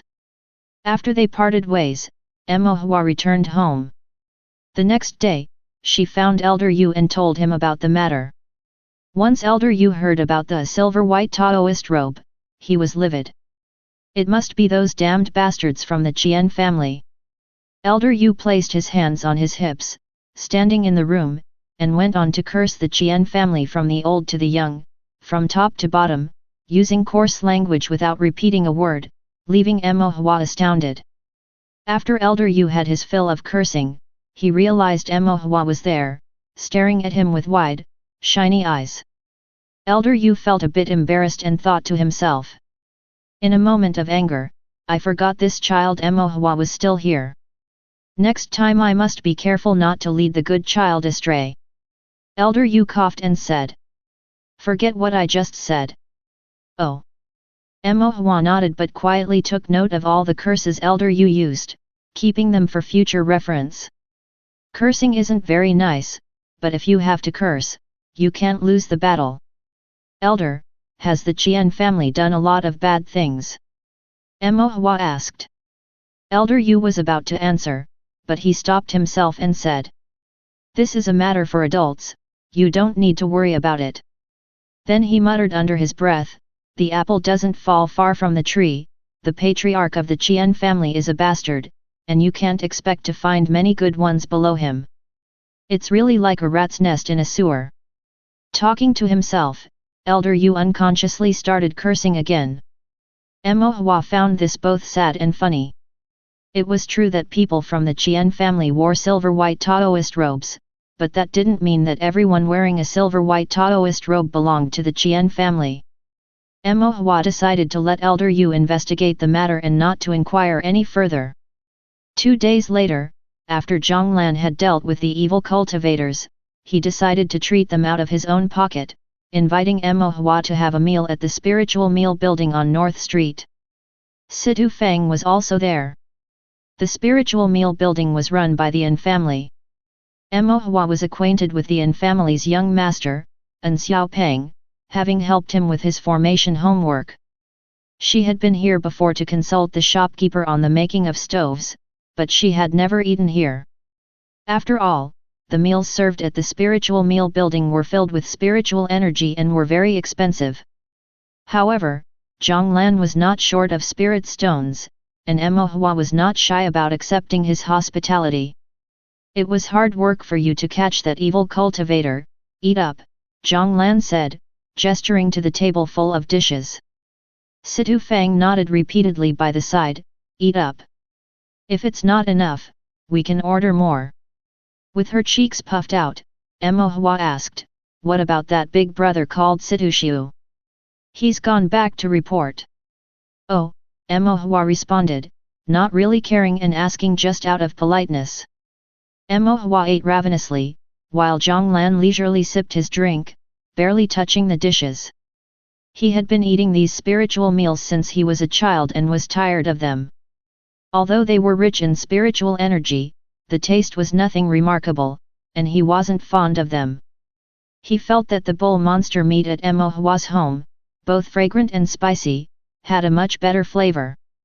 Situ Feng, on the other hand, found Mo Hua's cheek-puffing way of eating adorable, and thus merely propped up her cheeks, watching Mo Hua eat.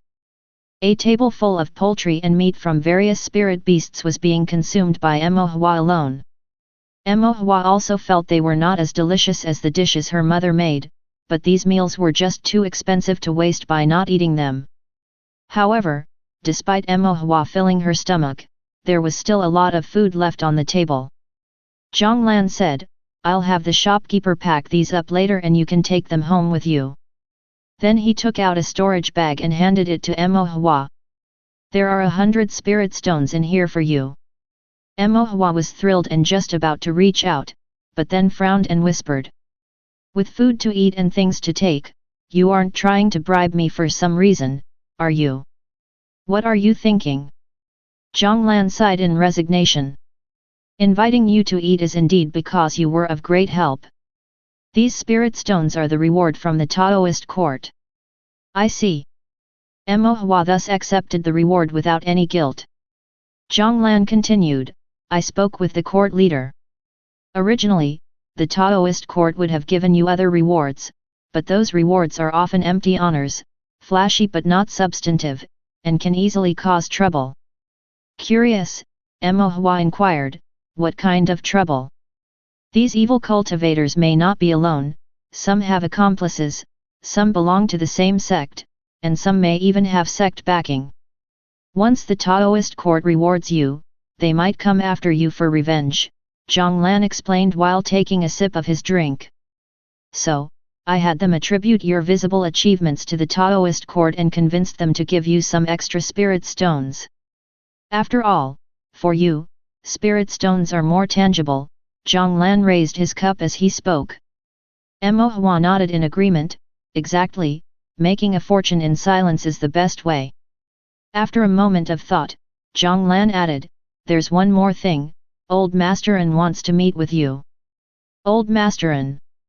Mo Hua's brows furrowed, then with a flash of insight, he whispered to Zhonglan. Was the evil cultivator replenishing from an infamily girl? Zhonglan took in a breath of cool air. How did you know? Didn't you slip up that day? You said it'd be difficult to explain to the infamily. Zhonglan cut in, I didn't say that. Mo Hua looked at him meaningfully, giving Zhonglan a headache. This kind of information couldn't be leaked. Situ Fang noticed the two conversing in low voices and frowned. What are you whispering about? Immediately, Zhonglan said, it's nothing, then gave Mo Hua a meaningful look and whispered, I'll treat you to another meal next time. Mo Hua also played along. Uncle Zhong didn't say anything. Situ Fang glanced at Mo Hua, then looked suspiciously at Zhonglan. Zhonglan, feeling uncomfortable under their gazes, stood up and started to pack Mo Hua's meal. Afterward, the two escorted Mo Hua to the infamily residence. The infamily's business was crafting spiritual meals, priding themselves on taste, aroma, and exquisite hospitality. The infamily wasn't as overbearing as the Qian family. Their pavilions and towers favored luxurious comfort with a touch of subtle opulence, never too ostentatious. Along the way, Mo Hua looked around curiously. He wasn't interested in the infamily's decorations, only in the formations they had set up. From the moment he entered, he had been studying the various formations on the doors, walls, and floors. Some formations were obvious and could be recognized at a glance, but for the more subtle or complex ones, he had to deduce their purpose based on the formation patterns and characteristics of the spiritual power. Mo Hua found them fascinating, while the infamily guards accompanying him grew increasingly nervous. They felt that Mo Hua was not so much a guest but rather someone scoping out the place. Scouting during the day to prepare for a theft at night. The key was that, despite his youth, Mo Hua had a clear and penetrating gaze, which seemed capable of peering through walls and wood to discern the inner workings of the formations. He even muttered phrases like solid earth formation, gold stone formation, flame fire formation.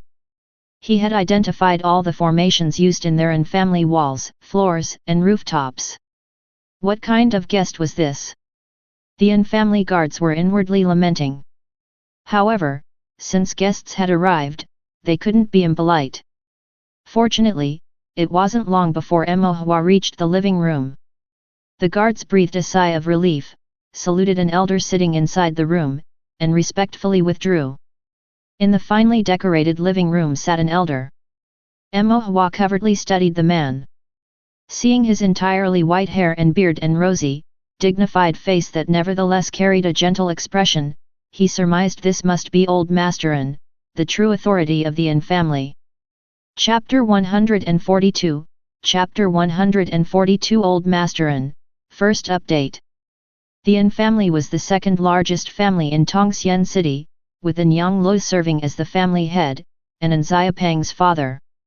However, when it came to major and minor affairs within the clan, it was Old Masterin, who was at the foundation establishment stage, that had the final say.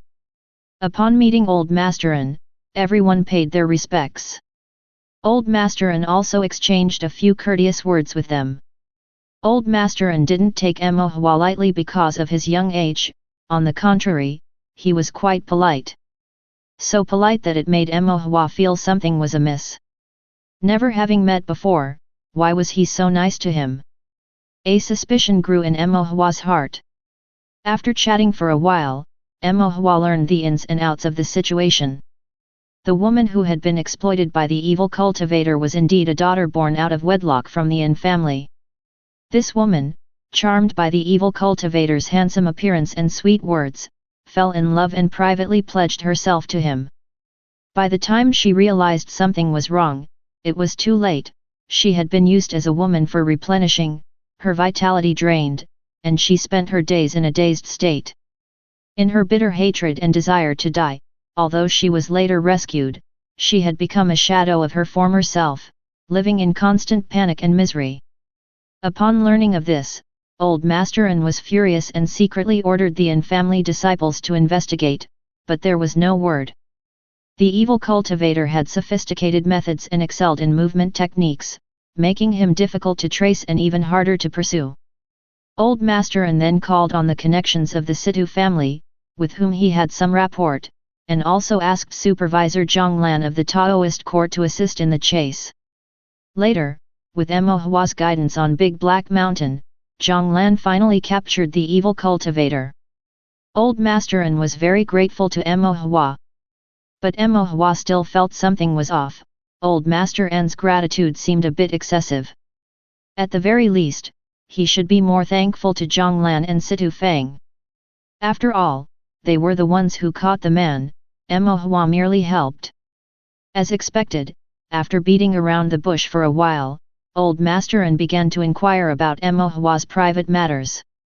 Questions like what his parents did, what he wanted to do in the future, and whether he had learned anything about formations and such. Old Master An was not someone you wanted to offend. Mo Hua replied politely and earnestly, picking out trivial matters to discuss. Old Master An continued to ask. Mo Hua then innocently rambled from one topic to another, round and round in circles, speaking earnestly but uttering nothing but fluff, evasively answering as much as possible. When he really couldn't dodge the questions anymore, he chuckled and said he just couldn't remember. After all, he was still a child, so it wasn't a problem to say so. After Old Master An tried to coax out the information indirectly for a while without success, he couldn't help but sigh internally. If the younger disciples of the An family had such wits, he could save himself a lot of worry. After a while, Old Master An also had some of the An family disciples come over.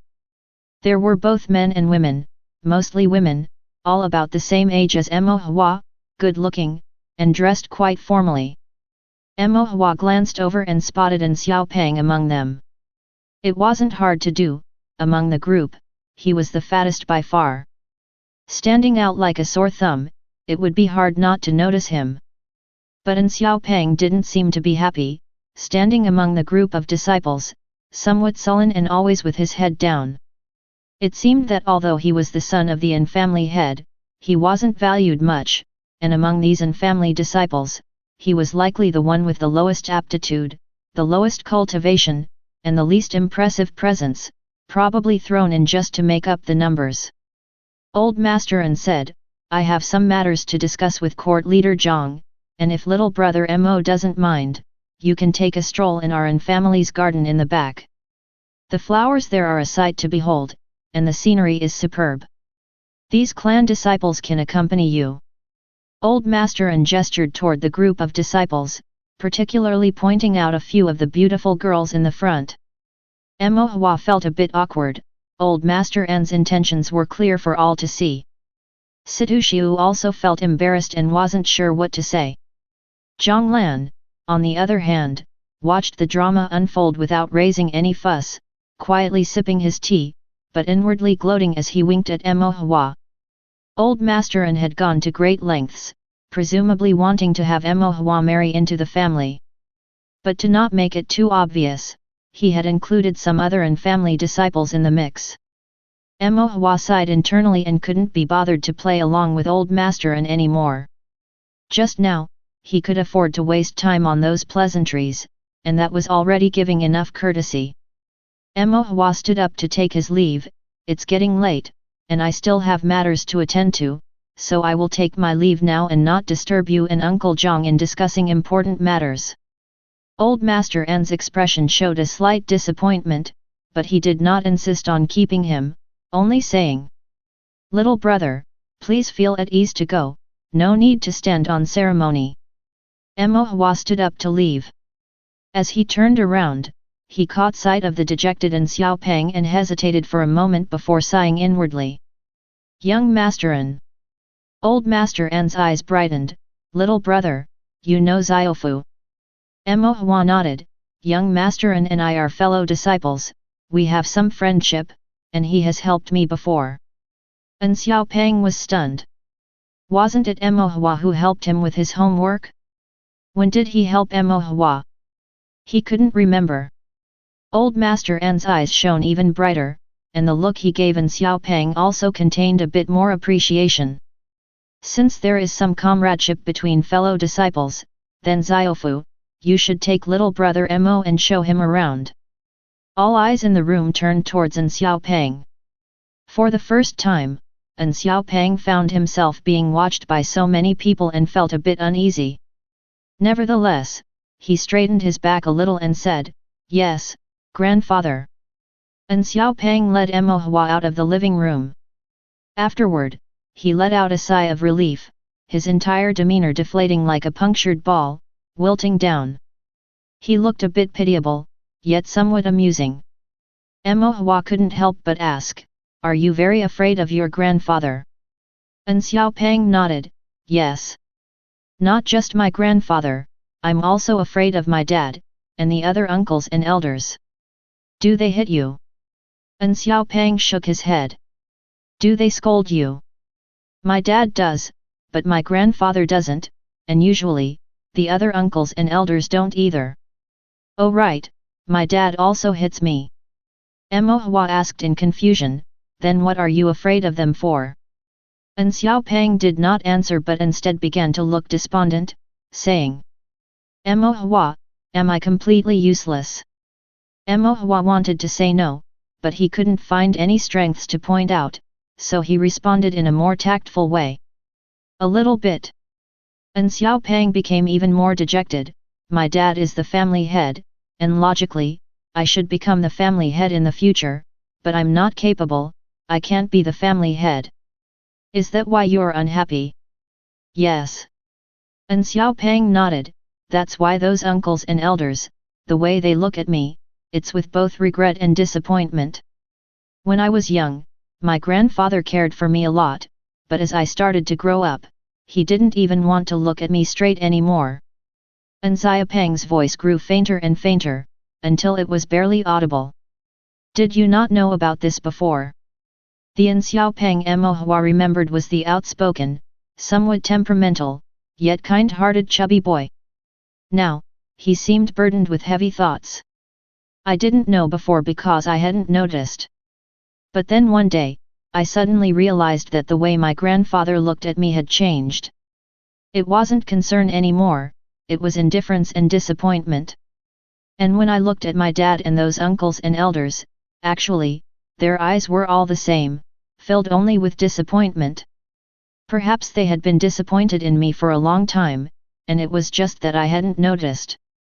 A deep sense of loss lingered in An Xiaopeng's eyes. "What if you work hard in your cultivation and learn more things?" suggested Emohua. An Xiaopeng wiped away a tear secretly. "Emohua, I'm just not smart, no matter how hard I try, I can never seem to learn. The things others can master, no matter how I study, I just can't grasp." Chapter 143, Chapter 143 in Family, Second Update. An Xiaopeng surreptitiously wiped away his tears. Emohua sighed and took An Xiaopeng on a tour around the An family estate. An Xiaopeng felt a bit better, but then suddenly realized something was amiss. "This is my home, how do you know it better than I do? Your family's formation is laid out too simply, I saw right through it at a glance."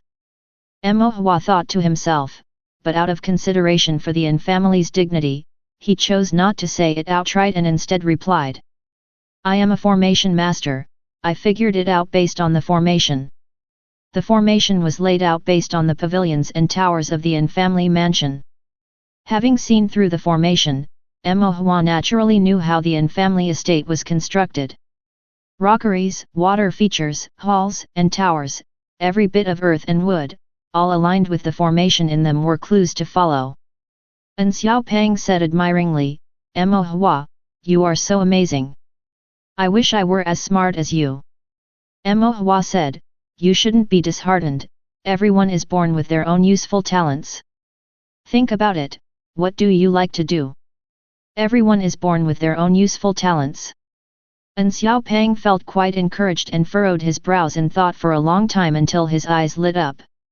I like to eat. Mo Hua's expression became momentarily stiff. And Xiaopeng scratched his head, this. Is it not so good? It's, okay, Mo Hua said, against his better judgment. And Xiaopeng scratched his head again. Mo Hua said, don't worry about what others say or think. Think carefully about what you most want to do in this life. It doesn't have to be something grand, as long as you can do it without regrets. Oh. And Xiaopeng nodded. They walked around the garden together.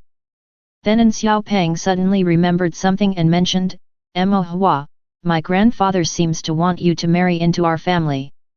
Mo Hua wasn't surprised, but he was curious, how do you know that? I heard it when my mother was chatting with my aunts.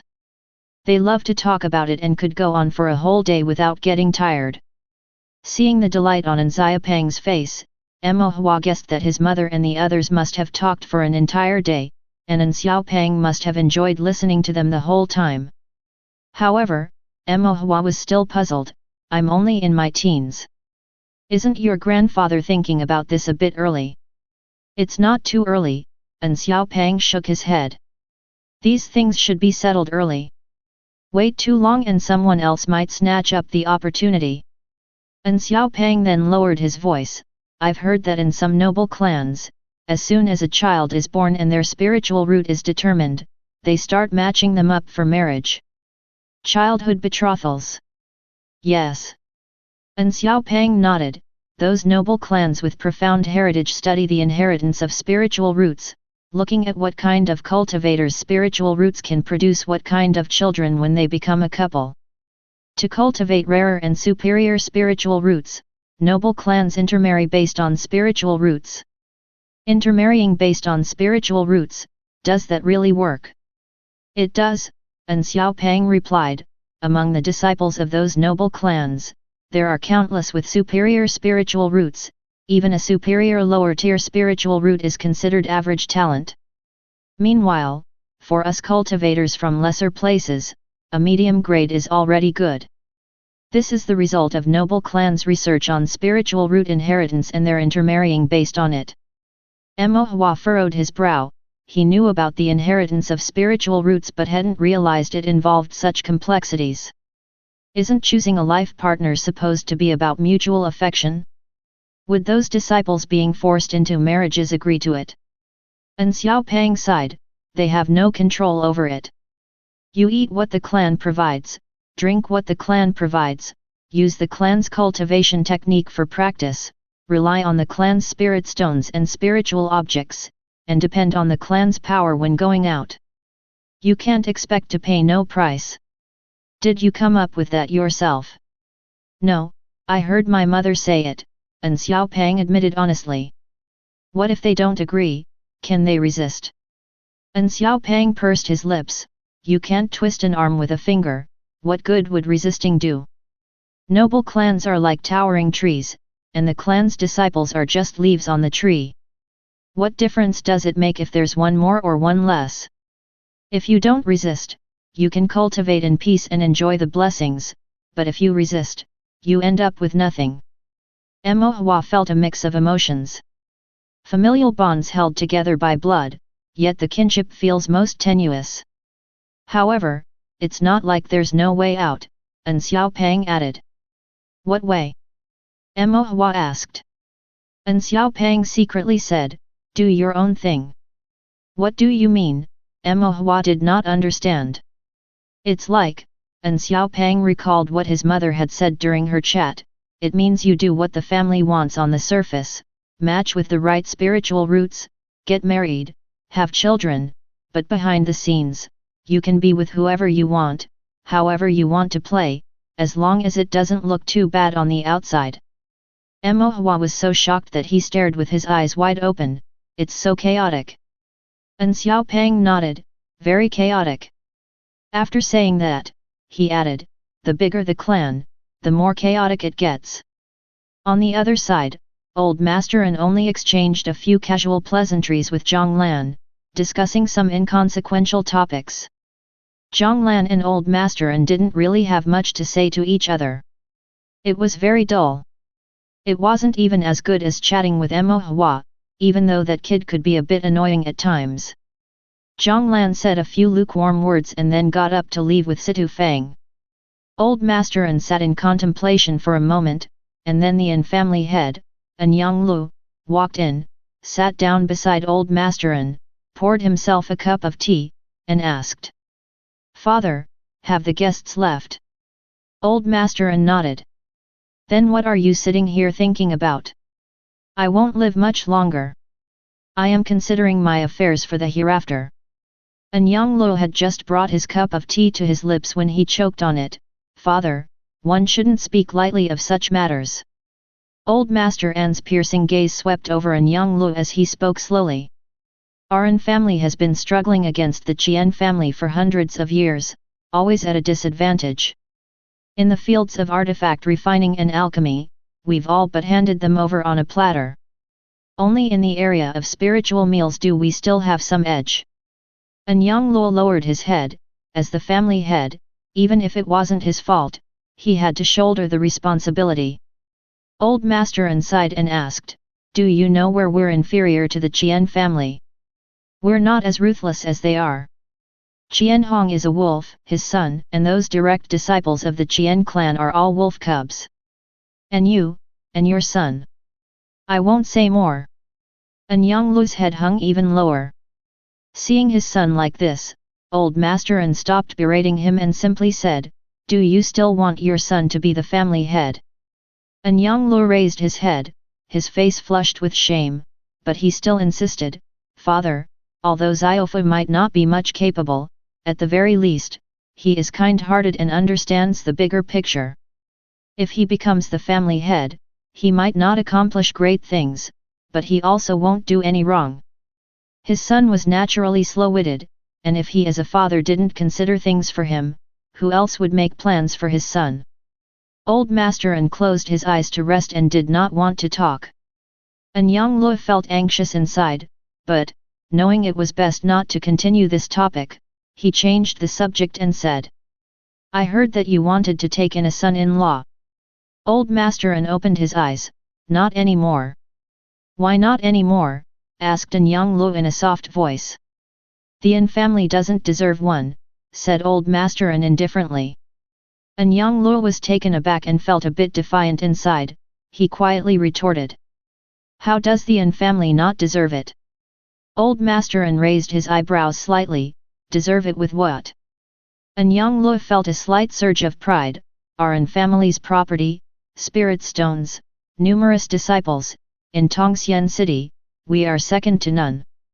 Even this mansion, there are countless cultivators in Tongxian City who wish to live here." "Oh, what's so good about this mansion?" "It has an exquisite layout, uses fine materials, and the formation is one I paid a great deal of money for, drawn by a well-known formation master in the city. It's almost completely impermeable." Old Master An sighed. That kid on his way here recognized all the external formation without missing a single one. An Yang Lu was stunned. What? How did he recognize it? This wasn't some simple formation commonly found on the streets. How could it be so easily recognized? Old Master An looked at his son indifferently and said, "Your impenetrable formation, in his eyes, is just like a sieve." Just like a sieve. These words were like a dagger, stabbing straight into An Yang Lu's heart. An Yang Lu's mouth hung open, unable to speak for a long time. Chapter 144, Chapter 144 Threshold, 3 updates. Mo Hua chatted with An Xiaopeng for a bit longer before Zhonglan found him and said he was leaving, asking if Mo Hua was ready to go. After saying goodbye to An Xiaopeng, who seemed quite reluctant to part, Mo Hua advised him to think more about what he wanted to do when he had time. In the end, one can only rely on oneself. An Xiaopeng nodded solemnly. Mo Hua and the others left the An family, but Zhonglan and Situ Fang did not return home. Instead, they followed Mo Hua to his food establishment, spent some spirit stones on a good amount of liquor and meat, insisting on taking it back home to eat. This behavior was quite puzzling to Mo Hua. Spend spirit stones to treat Mo Hua to a spiritual meal, not eat themselves, and then run off to Mo Hua's place to spend more spirit stones on more food. Mo Hua didn't know what to say. But since they had plenty of spirit stones, he let them be. Zhonglan didn't like to eat spiritual meals, and Situ Fang had tried the beef that Mo Hua brought from the mountains before, so she had been craving it ever since. Both bought a few pounds of monster meat and then said their farewells to Mo Hua. Mo Hua remembered that he still had some spiritual meals from the spiritual meal building in his storage bag. Chicken, duck, fish, and plenty more. Mo Hua taught his mother how to make the spiritual meals. Lu Ruhua shared some with Auntie Meng, Aunt Zhang, and other neighbors. She kept some for herself and made it again in the evening to let Mo Hua have a taste. Mo Hua tasted it and nodded, feeling that the flavor was right at last. In the following days, Mo Hua practiced drawing formations as usual. One early morning, as Mo Hua sat in meditation, he suddenly felt a tremor in his meridians. Mo Hua immediately took out more spirit stones and calmly absorbed their energy to continue his cultivation. After an unknown amount of time, his cultivation level broke through. Mo Hua's feelings were indescribably complex.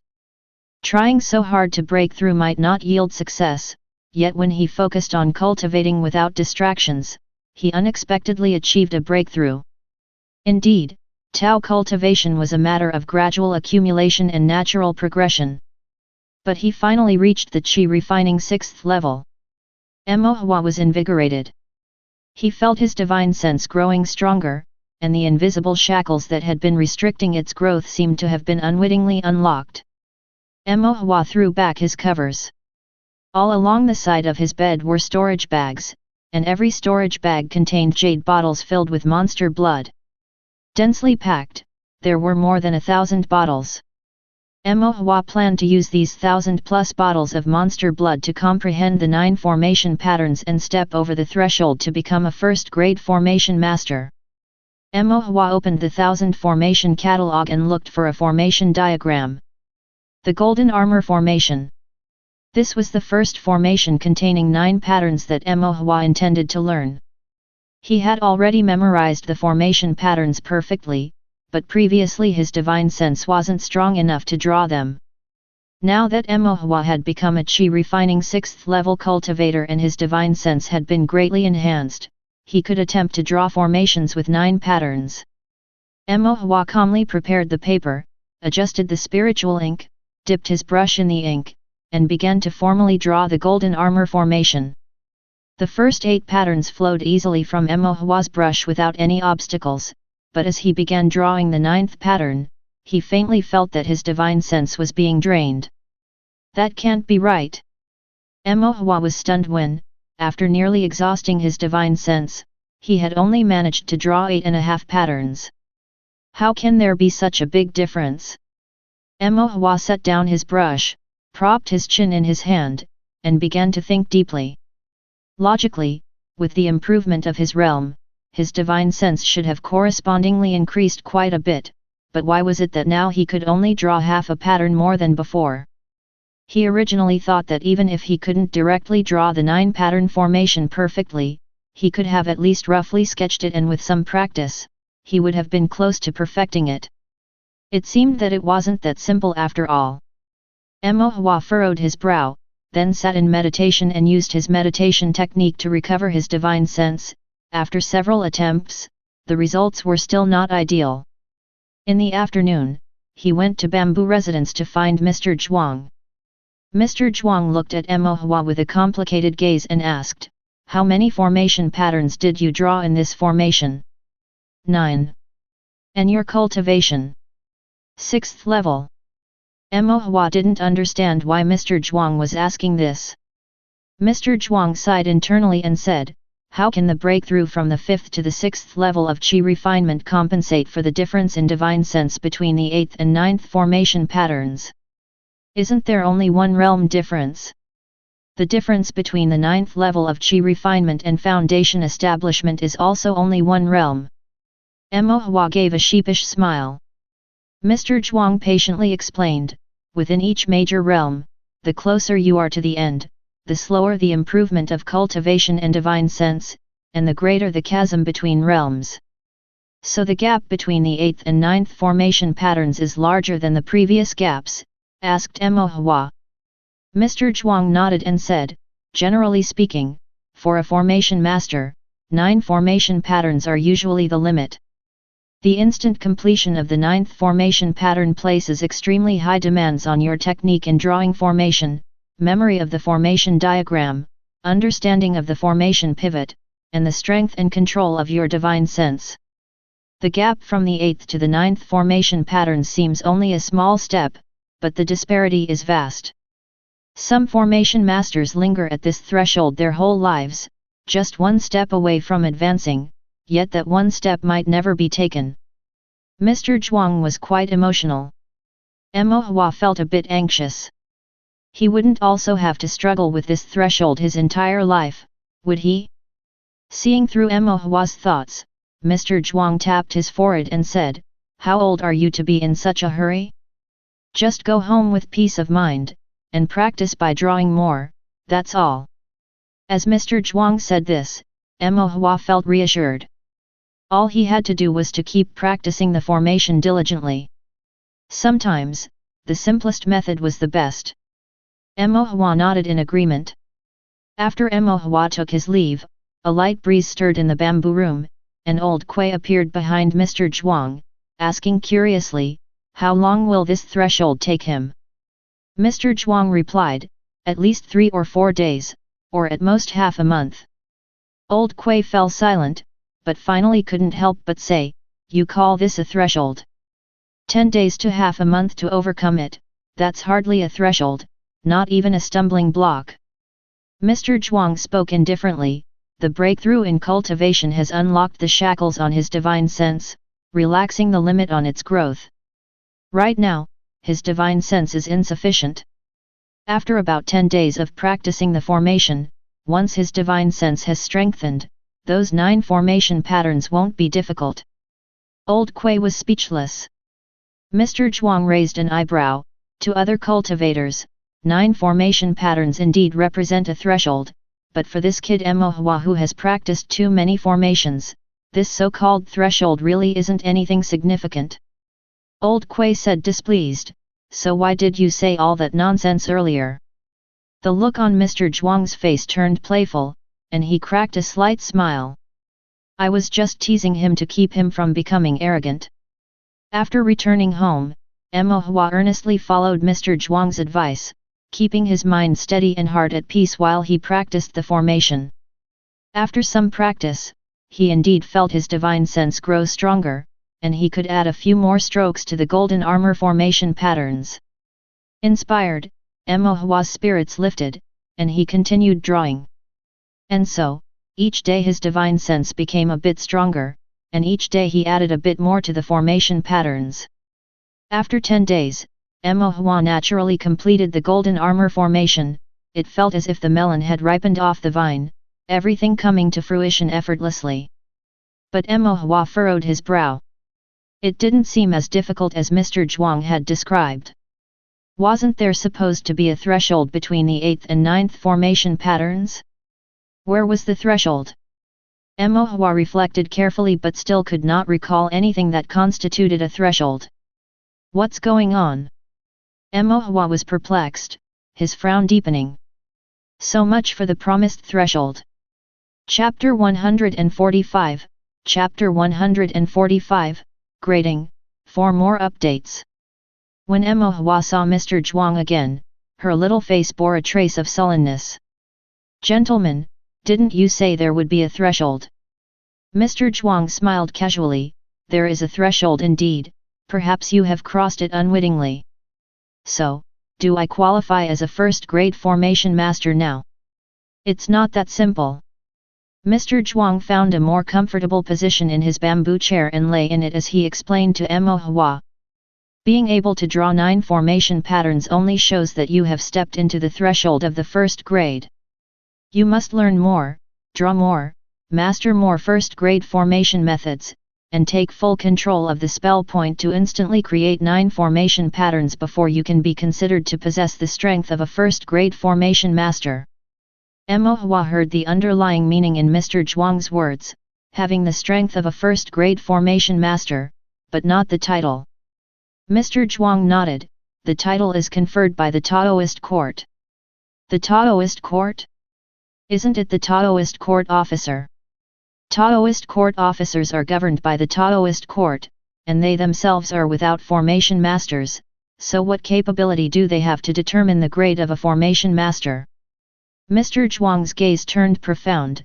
The Taoist court resides in the Taoist state at the center of the 9 state. It names 7 pavilions after the 7 stars, among which the Heaven Shu Pavilion is responsible for deciding the ranks of all formation masters of the first grade and above throughout the 9 state. Every few years, the Heaven Shu Pavilion dispatches cultivators to the state boundaries of the 9 state to conduct the grading of formation masters. The Heaven Shu Pavilion. Mo Hua felt a tremor in her heart. The Taoist court, lofty and unreachable, this was the first time she heard the name of the Heaven Shu Pavilion. Is the assessment very difficult? Mo Hua couldn't help asking. Mr. Zhuang nodded affirmatively. It is considered difficult, first in the examination and second in the allocation of slots. Mo Hua did not quite understand. Mr. Zhuang said, the examination relies on the formation methods, while the allocation of slots depends on connections. Mo Hua frowned. The grading of a formation master doesn't solely depend on the formation methods, but also on connections. Mr. Zhuang sneered lightly. The grading of a formation master is indeed based on the level of formation methods, but those who perform the grading are people, and as long as it involves people, it naturally requires connections. Then what kind of connections are needed? Either you come from a distinguished family, your parents are extraordinary, or you have plenty of spirit stones to smooth things over, and naturally your connections will widen. Mo Hua was stunned, thinking that someone like her, without power or influence and only a few spirit stones as a loose cultivator, would surely not be able to get graded. Mo Hua timidly asked, will loose cultivators have any slots available? It's not that there wouldn't be any, certainly, a few would be allocated. As to whether you can be chosen, it depends on your fate. To say it depends on fate was actually to say it depends on destiny. Mo Hua frowned. Then by that logic, wouldn't all formation masters be among the family sects and clans, and the cultivators from the lower strata would be utterly deprived of formation masters? Mr. Zhuang's look became loaded with meaning as he watched Mo Hua and said softly. That's precisely the point. Mo Hua was taken aback, a chill forming in the depths of her heart. Mr. Zhuang gently ruffled Mo Hua's hair. These matters are all external concerns, not to be given too much thought. Mo Hua couldn't help but care. She paused and couldn't resist asking. But gentlemen, what if I am unfortunate and never get graded? Mr. Zhuang slowly sat up straight, the languor in his eyes gone, a hint of sharpness peeking through his insouciant demeanor. A formation master seeks the heavenly Dao, comprehends myriad principles, and is not defined by any mundane matters, nor judged by any cultivator. The Taoist court can assign grades, but what they grade is their own, the ranks of power and benefit. What a formation master truly pursues is not the rank of power, but rather, the integrity of the Dao of heaven and earth. Mo Hua was deeply moved, her divine sense suddenly clear, feeling as though her perspective had broadened. Thank you for your instruction, gentlemen. With great respect, Mo Hua stood up and gave Mr. Zhuang a deep bow. Mr. Zhuang nodded, then added casually, but, that assessment at the Taoist court, if it can be done, should be done. Hey! Mo Hua was stunned. Once the Taoist court has assessed you, your status becomes different. You'll speak with more authority later on, and handling matters will be more convenient. No stray cats or dogs will jump around in front of you, plus there are spirit stones given for free. If you don't take them, it's a wasted opportunity. Mo Hua was shocked once again, thinking to herself that Mr. Zhuang was indeed quite pragmatic. But what if I can't pass the assessment? Mo Hua timidly asked. Mr. Zhuang glanced at her indifferently. No rush. Not in a hurry for the assessment. Not in a hurry even if you can't pass.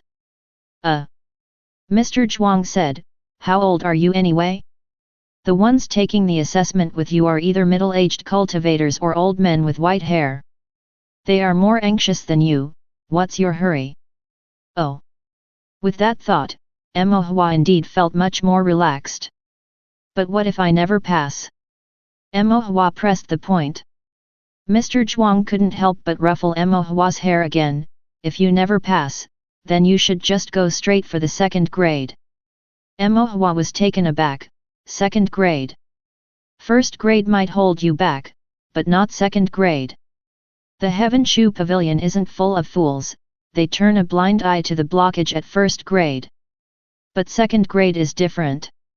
If your formation skills reach second grade, even without a distinguished background, you are no ordinary person, and the Heaven Shu Pavilion wouldn't dare to provoke you lightly.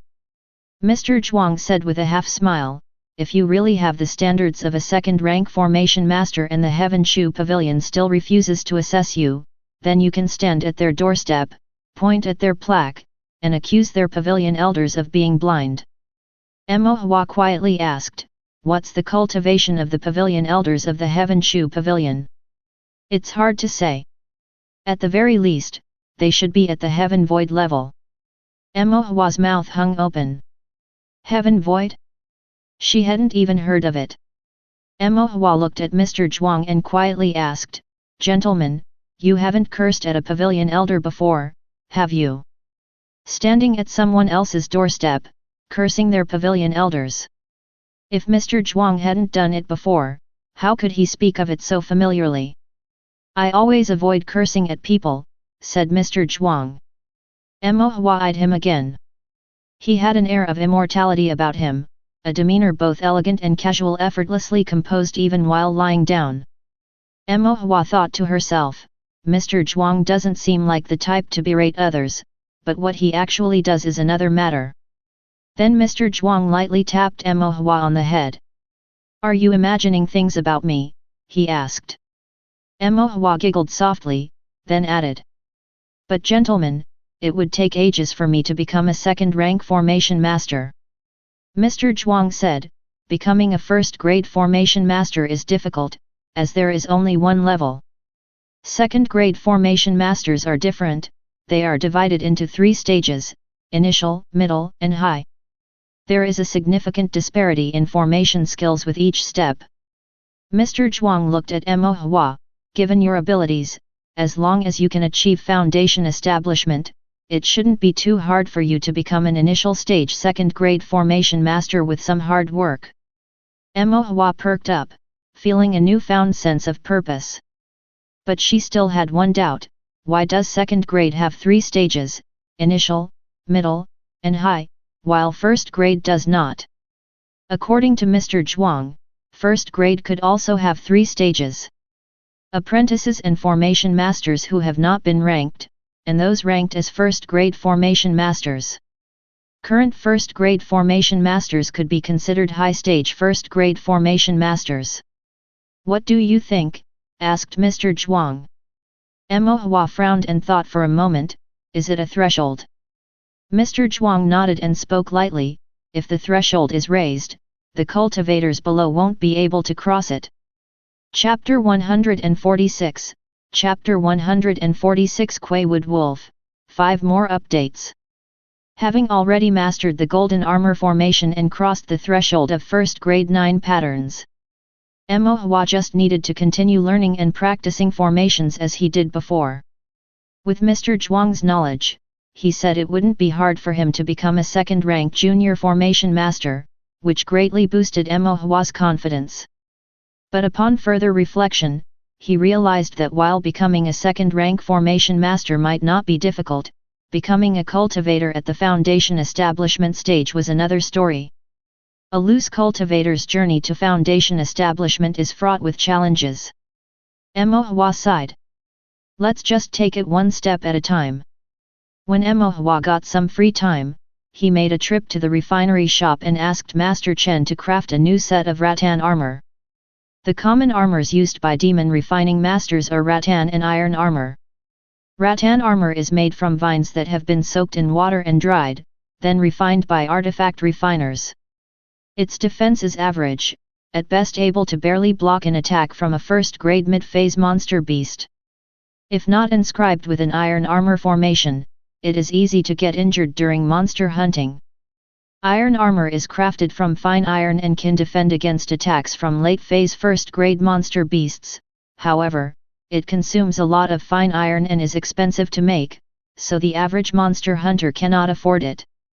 Late-phase chi refinement monster hunters would usually ask artifact refiners to mix fine iron into their rattan armor, combining vine and iron to strengthen its defense without being excessively costly. The rattan armor Mo Hua asked Master Chen to refine was the type used in the late stages of chi refinement. During a previous trip to the inner mountain for monster hunting, Mo Shan encountered a troublesome monster beast. In the struggle, his rattan armor got torn open with a crack.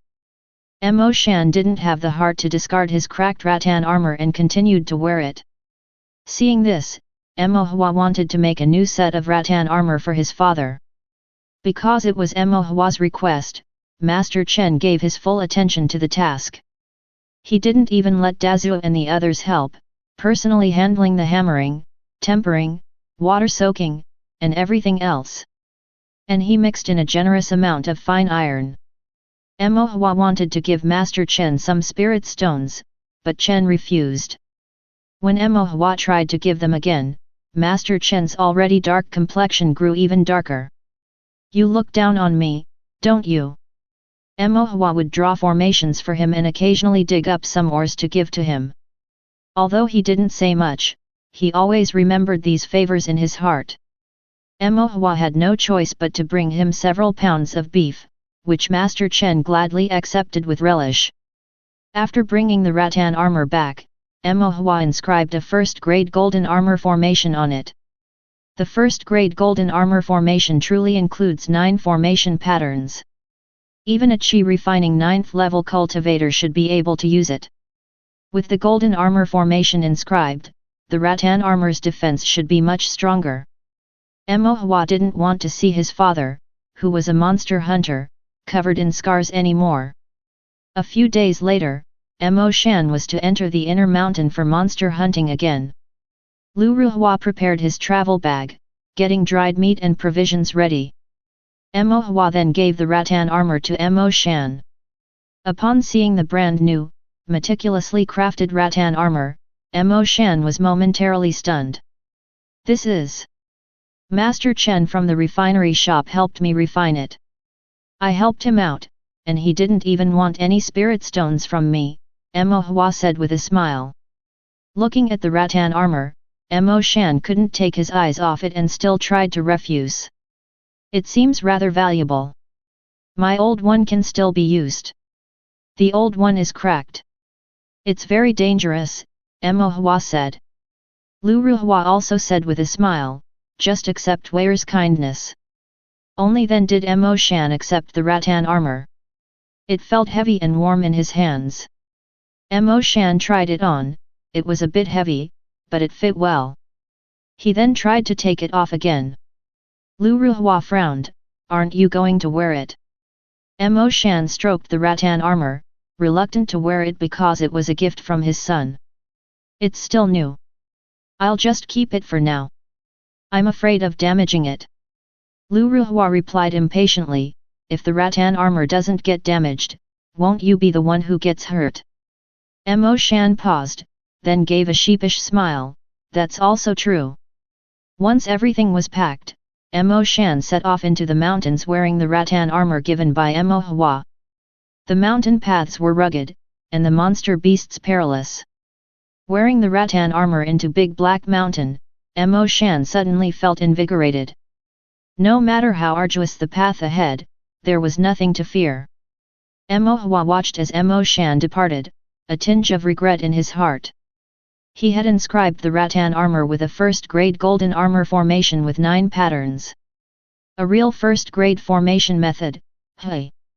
If his father asks, he can even show off a little. Mo Shan doesn't ask, and he's too embarrassed to brag on his own behalf. But with the new rattan armor and golden armor formation, Mo Shan felt more at ease when he went into the mountains for monster hunting, and Mo Hua felt somewhat relieved as well. Afterward, Mo Hua continued to learn other formation methods. Meanwhile, deep within Big Black Mountain, Mo Shan and his fellow monster hunting team members gradually gathered.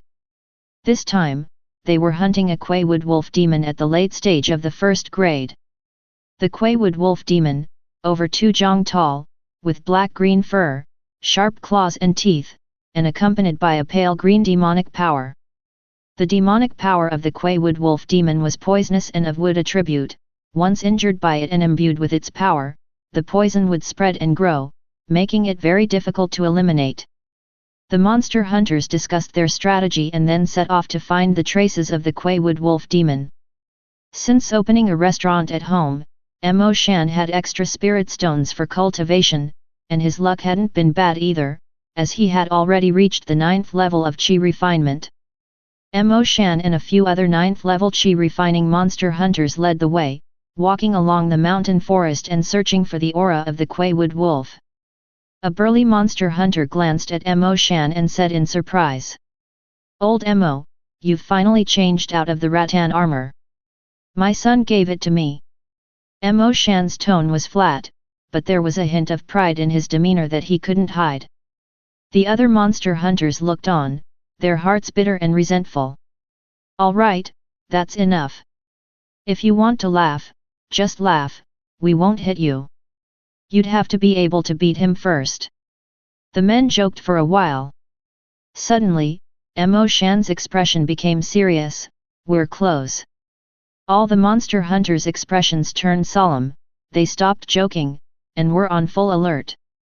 Crouched low, using the thick shrubs of the forest for cover, they carefully moved forward until they finally found the Quaywood Wolf Demon by a babbling brook in the forest. The Quaywood Wolf Demon was drinking water at the stream, its cruel eyes scanning the surroundings.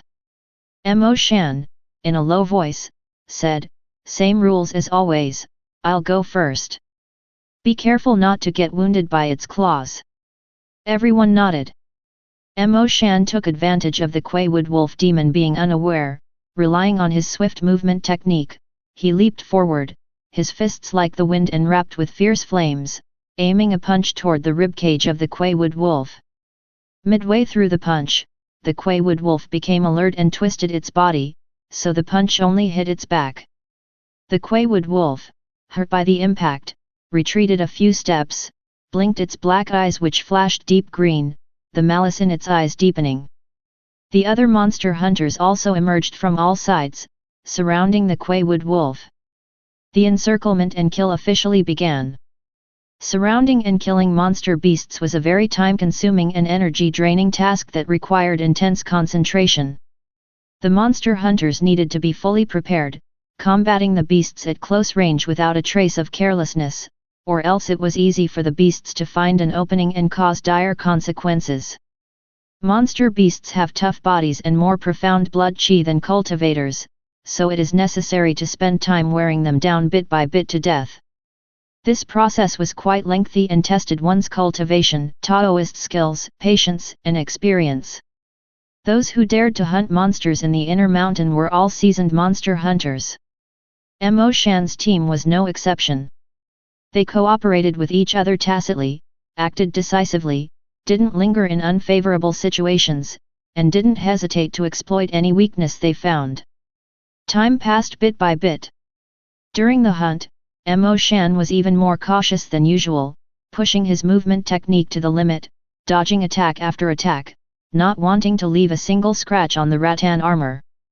After about 2 hours, the Quaywood Wolf's breath weakened, and it finally collapsed weakly on the ground.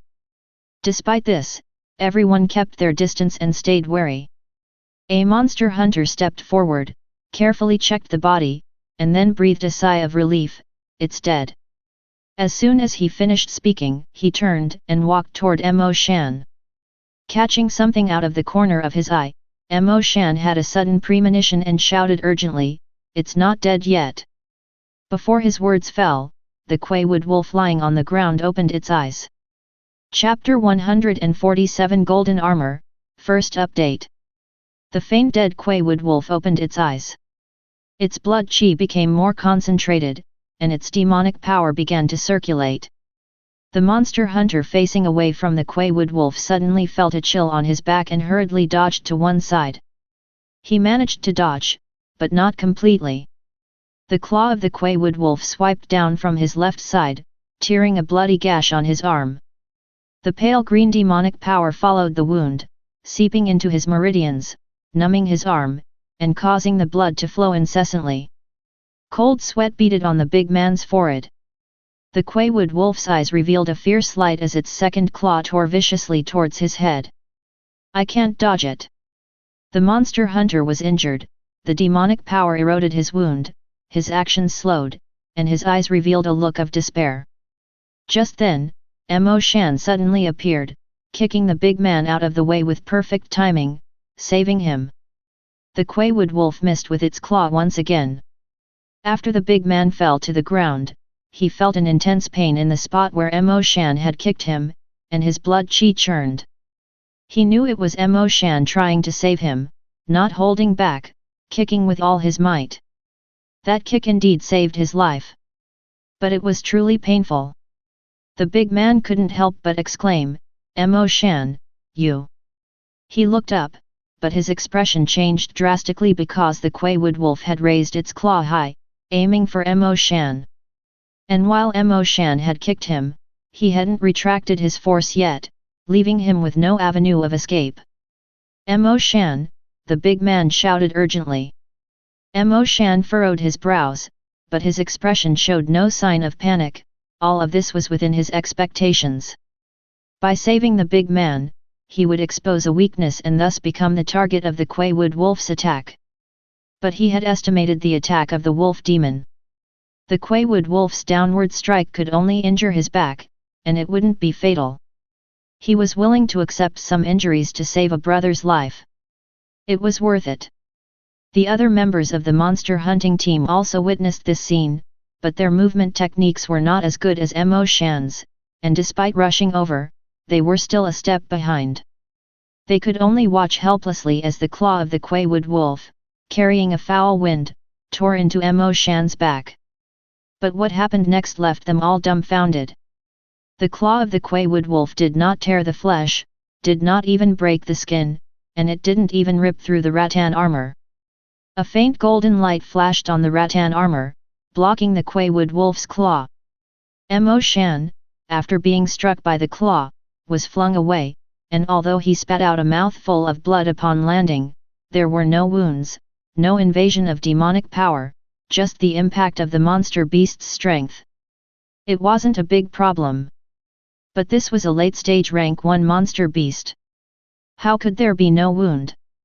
Everyone was stunned for a moment, before coming back to their senses and realizing that now wasn't the time to wonder about that. Remembering how close the big man and Mo Shan had come to death, they despised the monster beast for feigning death so treacherously. The monster hunters all drew their blades and hacked the Quaywood wolf to death in a frenzy. Mo Shan wanted to stop them, but it was too late, he could only sigh silently. Well, there goes the fur as well. After they skinned the Quaywood wolf demon, the pelt was indeed beyond repair, like tattered cloth, without a single intact piece. Mo Shan sighed again. They couldn't stay on Inner Mountain for long, so after collecting the Quaywood wolf's corpse, they withdrew, planning to temporarily rest at a camp on the outer mountain. On the way, the monster hunter's wound throbbed with pain, prompting him to curse. Damn these monster beasts! Each one's feigned death is different. I was careless and misjudged. What a blunder! One of the monster hunters said, come on, you're lucky this time. Without old Mo, you might have lost your life. The big man thanked Mo Shan, thanks, brother. Mo Shan waved his hand, we fight side by side, no need to be polite. Since they were in the same monster hunting team, they were brothers in arms, risking life and limb together. Today you save me, tomorrow I save you, it's only natural. The big man then stopped with the polite talk. But as they walked, he glanced at the rattan armor on Mo Shan and couldn't help but ask. Say, what's your rattan armor made of that it's so hard? A late-stage rank 1 monster beast's claw strike couldn't even tear it open. Hearing this, the other monster hunters also looked over in curiosity. They had never seen such sturdy rattan armor before. Mo Shan frowned and said, it must be the rattan armor mixed with fine iron. Impossible, the burly man shook his head, if that were true, I'd eat my rattan armor. Some monster hunters approached Mo Shan, glanced at the rattan armor on Mo Shan's body, and touched it to determine the material before saying to the burly man. You can start eating now, it's rattan mixed with fine iron. The burly man said, bullshit. Isn't my rattan armor also mixed with fine iron? Once a monster beast claws it, it turns into mere strips. The other monster hunters laughed and said, the one you bought is probably a fake. The thing you've got mixed in isn't fine iron, it must be sand. You're the ones full of shit, the burly man's face turned beet red. Mo Shan couldn't help but chuckle as well. But he, too, wanted to know why this set of rattan armor was so hard. Could it be that Ware has drawn some formation inside? Mo Shan pondered in his mind. After an hour, they finally reached the camp. Everyone breathed a sigh of relief, and the burly man collapsed to the ground, took out pills and swallowed one, then crushed a few more and sprinkled them on his wounds, and bandaged them up with cloth. The burly man sighed, I'll have to bother old Mr. Feng again when I get back. Be content, if it weren't for Mo Shan's kick, you wouldn't even have a life to bother old Mr. Feng. Thinking back to the Quaywood wolf's claws that glowed with a haunting green light, the burly man shuddered involuntarily. If that claw had landed on his head, wouldn't he have lost his life? With that thought, the burly man felt a surge of gratitude and took out his storage bag and tossed it to Mo Shan. Old Mo, I'm buying you a drink. Cut it out, are you inviting Mo Shan for a drink or do you want him to treat you to meat? The burly man kicked the monster hunter, just you talk rubbish. If you're so capable, don't eat. Whether I eat or not is none of your damn business. The two started quarreling. Mo Shan couldn't help but shake his head. Every time they went into the mountains, Lu Ruhua would have him bring some dry food and beef. He himself would eat better and could share some with the other monster hunters. Mo Shan took out some beef and distributed it to everyone. He also shared several bottles of wine from the burly man's storage bag. The other monster hunters also took out their storage bags.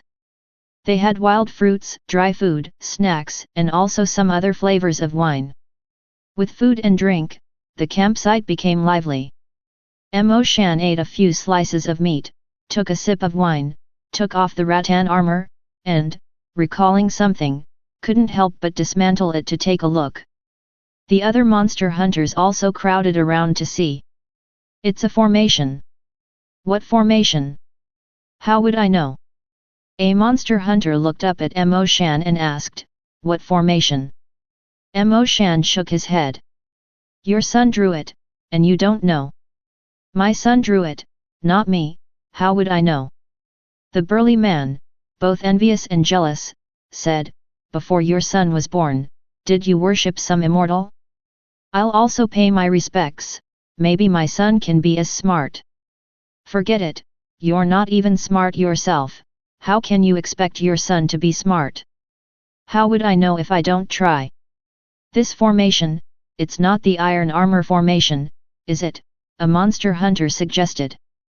Of course not, this is obviously way more complex. By the light of the camp, they looked at the formation inside the rattan armor. The handwriting was intricate, the patterns esoteric, gleaming with a faint golden color, clearly no simple matter. They gave the rattan armor another look. Not only was the formation impressive, but the craftsmanship of the armor itself also showed a lot of care. Thinking that this was a gift from Mo Shan's son to him, everyone felt a little sour inside at that moment. Just then, Mo Shan suddenly said, not good. The other monster hunters also tensed up. What's wrong? Mo Shan touched the rattan armor, feeling somewhat heartbroken. It's scratched. The group of monster hunters looked at him in silence, speechless for a long moment. Chapter 148, Turbulence, Part 2. Old Mo. Mo Shan, no, Big Brother Mo, a monster hunter clapped a hand on Mo Shan's shoulder. Tell me, with the friendship between us, if I swallow my pride and ask your son to draw a formation for me, would he agree? Before Mo Shan could reply, another monster hunter interjected. Your face is big. You're not young anymore, stop thinking about relying on your looks to earn a living. Others laughed and joined in teasing. Mo Shan, just tell me, how many spirit stones it'll take to draw this formation, give me an idea. Mo Shan replied with a wry smile, I'll have to go back and ask my son, this formation probably isn't easy to draw. The crowd thought it over and nodded in agreement. A formation capable of withstanding the blow of a late first-grade monster beast indeed wouldn't be easy to draw. Another monster hunter whispered to Mo Shan, your son, he isn't betrothed yet, is he? Mo Shan nodded his head, he's still young. He's not that young, not that young. These things should be considered early on. What are you getting at? The monster hunter chuckled, I have a daughter, she's quite a looker. How about our families become kin through marriage? Mo Shan, don't listen to his nonsense. My niece is the real beauty. Big Brother Mo, these matters can't be rushed. In my opinion, wait a bit longer, until next year, my daughter will be born then. How old is your daughter, you shameless man? Mo Shan watched them all talking at once, and smiled helplessly. Although this monster hunting expedition had some twists, it went smoothly overall and didn't take too much time. After coming down from the mountain, they sold the monster beasts, distributed the spirit stones, and each went their own way home. As dusk fell, streetlights lit up one by one. Mo Shan walked down the familiar streets and pushed open the gate to the familiar courtyard, returning home. Lu Ruhua had already prepared the meal. On the table were green vegetables, beef, and steaming rice porridge. During dinner, Mo Shan asked Mo Hua, did you draw a formation inside the rattan armor? Mo Hua, with a pale bun in one hand and meat stuffed in his mouth, nodded and said. I drew the golden armor formation. Golden armor formation? Is it a higher grade than the iron armor formation? Yes, its effect is significantly better than the iron armor formation. After thinking for a moment, Mo Shan then asked. Some of the uncles from your monster hunting team also want to ask for your help drawing this formation. That's possible, but they'll have to wait a while. Mo Hua needed to spend time learning a new first-grade formation method.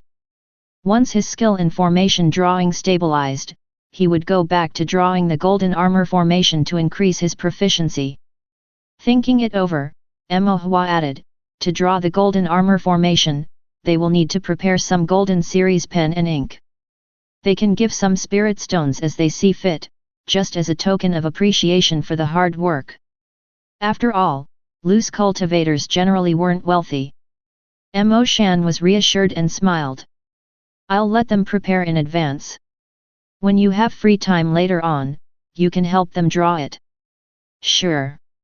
Mo Hua agreed, then asked curiously. Dad, is the golden armor formation on the rattan armor effective? He wanted to know how effective a first-grade golden armor formation was. Mo Shan was about to say effective, after all, even the late-stage Kuei Woodwolf had not managed to tear through the rattan armor. In his life, he had never worn armor more durable than this. But as the words reached the tip of his tongue, Mo Shan hesitated. Saying effective would mean that he had encountered danger in the mountains. And the perils he had faced, to prevent his wife and child from worrying, were things Mo Shan had never spoken of. After a moment's hesitation, Mo Shan said, it should be effective, but today's monster hunting went well, without any real danger. We'll talk about it if we encounter any next time, Mo Hua nodded, feeling a tad disappointed. But then I thought again, not encountering danger is always a good thing. Rattan armor or golden armor formation, both are meant to reduce danger, but no matter how much it's reduced, there's still some risk. The best scenario is to not face any danger at all. Thinking this way, Mo Hua put her mind at ease and started to eat happily. As Mo Hua was eating, another question occurred to her. Dad, how is Uncle Zhao doing? Mo Shan furrowed his brows. Not too well, he hasn't woken up yet. Old Zhao went into the mountains and was chased by an unknown cultivator. He fell off a cliff while fleeing and got tangled in branches, and was later found by Mo Hua using divine sense. The critically injured old Zhao was lucky to survive, otherwise, his chances would have been slim. Was it the Qian family who did it? There's no conclusive evidence, but it's very likely. Mo Hua thought for a moment and said, is the Qian family pursuing Uncle Zhao to vent their anger, or to cover up something? Elder Yu is investigating, but there are no leads. We'll probably know everything once Uncle Zhao wakes up, Mo Shan sighed. Mo Hua was somewhat worried, when can Uncle Zhao wake up? Mo Shan patted Mo Hua's head and said. Don't worry, old Mr. Feng has seen him and said it should be within the next 2 days. You can go visit him whenever you're free. Mo Hua nodded. The next day, Mo Hua went to Apricot Forest Hall. Old Zhao, who was in a coma from serious injuries, was laid in a side room of Apricot Forest Hall. Old Zhao's wife was pregnant and couldn't overexert herself, so she could only find a little time each day to visit her husband. Elder Yu often came to visit too and would arrange for people to take care of old Zhao. Despite Zhao's life being out of danger, he showed no signs of awakening. When Mo Hua arrived, she found Elder Yu was also there. The normally stern Elder Yu brightened up upon seeing Mo Hua. Mo Hua, you're here. Yes, I came to check on Uncle Zhao. Mo Hua approached the sick bed and saw Uncle Zhao still lying pale as paper, which made her worry. She then quietly asked Elder Yu. Elder, any findings regarding the Qian family's actions? Elder Yu hesitated for a moment, then also spoke in a low voice. I've sent someone to investigate. For the past month or so, people from the Qian family have been sneaking into Big Black Mountain, acting very suspiciously, and it's unclear what they are doing. Mo Hua frowned. I also went into the mountain, but I don't seem to have encountered them. They mostly sneak in under cover of darkness and disappear as soon as they enter the mountain. It's natural that you didn't encounter them. Not only you, but other monster hunters haven't noticed them either, Elder Yu explained. Mo Hua thought for a moment, then suddenly said, Uncle Zhao encountered them. Elder Yu nodded. He went up the mountain in the evening and may have run into the Qian family's people. It's also possible he knew what they were doing, so the Qian family wanted to silence him. Silence him? Mo Hua's heart skipped a beat. What exactly was the Qian family doing in Big Black Mountain that they would kill to keep it a secret? At that moment, old Mr. Feng walked in, and Elder Yu and Mo Hua stopped chatting. Old Mr. Feng was holding a tray, on which were pills, acupuncture needles, and a small stove emitting steam. Grandpa Feng, what are you going to do? Asked Mo Hua. I'm going to use acupuncture to open up the meridians and stimulate the efficacy of the medicine. He should be able to wake up after that. Oh, okay. Mo Hua nodded repeatedly, watching curiously. Old Mr. Feng used the stove to extract the medicinal properties, then used the golden needle to infuse the medicine, and pierced Uncle Zhao's acupoints. Uncle Zhao's skin gradually flushed, blood oozed out from his congestion, and the chaotic spiritual power within his body steadied. Suddenly, he opened his eyes. Everyone was overjoyed. Elder Yu's expression eased slightly, and just as he was about to comfort him to rest well, his arm was suddenly gripped tightly by old Zhao. Old Zhao's breath was unstable, and he couldn't speak. But he still clung to Elder Yu, his teeth clenched, using all his strength to finally get the words out. Big Black Mountain, has spiritual minds. Upon hearing this, Elder Yu's pupils shook. Chapter 149, Spiritual Minds, Third Update. Old Zhao finished speaking and fainted once again. It seemed like this sentence was his obsession. From the moment he fell off the cliff, he had been holding on to his breath just to say these words.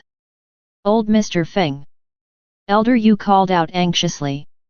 Old Mr. Feng stepped forward to check him, tested his pulse, and examined his meridians, then let out a sigh of relief. It's all right, he's just fainted. Let him rest, and I'll go make some pills. My thanks to you, old Mr. Feng, Elder Yu expressed his gratitude. Old Mr. Feng left the room, and Elder Yu's expression turned grave. Inside Big Black Mountain, there actually were spiritual minds. Elder Yu paced a few steps around the room, then stopped and called a monster hunter, instructing. Go and inform Yu Chenji to gather all the leading monster hunters. I have something to say. The monster hunter took the order and left. Mo Hua, curious, asked. Elder Yu, what is a spiritual mine? Mo Hua only knew that inside spiritual mines were spirit stones, but beyond that, he did not understand the specifics. Seeing there was still time, as the monster hunters needed time to gather, Elder Yu patiently explained to Mo Hua.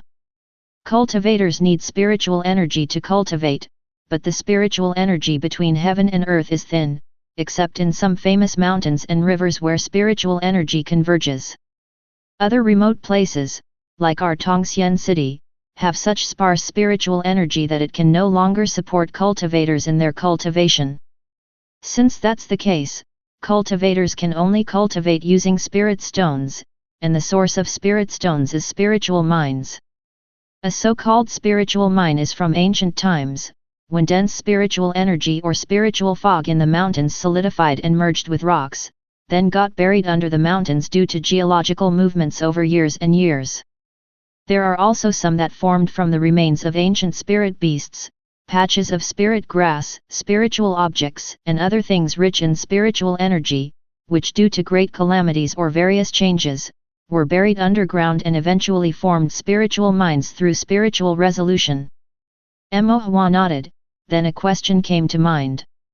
I've read that in ancient times, great cultivators could move mountains and seas, swap the sky for the earth. Was the spiritual energy also sparse during their time? That, Elder Yu thought for a while and said, it's said that in ancient times, nature's spiritual energy was extremely dense. Only after a great calamity did the heavenly and earthly patterns change, and the spiritual energy gradually became thin. What kind of great calamity? I don't know about that. These are all legends, vague in detail, and their truth is uncertain. After finishing his explanation, Elder Yu continued. Another reason for the scarcity of spiritual energy is because there are too many cultivators now. Before the Taoist court unified the cultivation world, various powers waged wars year after year, causing misery and countless deaths among cultivators.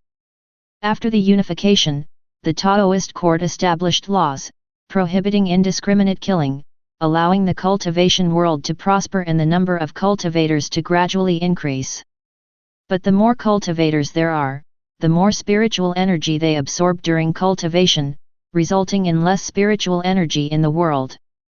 2000 years to the present day, nature's spiritual energy is extremely thin, and one can basically only rely on refining spirit stones for cultivation. Mo Hua suddenly understood, then worriedly said. If the world runs out of spirit stones, won't cultivators be unable to cultivate anymore? It won't run out. Mo Hua was momentarily stunned. It can't be inexhaustible, right? At the very least, it shouldn't be a problem for another few tens of thousands of years. Mo Hua furrowed his brows, but we never have enough spirit stones. Elder Yu said, that's because we have no spiritual minds. Mo Hua fell silent. Elder Yu sighed, in this world, from the largest to the smallest spiritual minds, the Taoist court occupies half, and the rest are basically taken by powerful clans and sects. We can only scavenge for some spirit stones through their leftover scraps. Those great clans and sects naturally don't lack spirit stones. Only we, the loose cultivators, are short on them. Elder Yu looked at Emohua and lamented. The heavenly Dao nourishes all things with spiritual energy. The heavenly Dao is fair, but people are not. Emohua's expression grew solemn as he thought of a saying.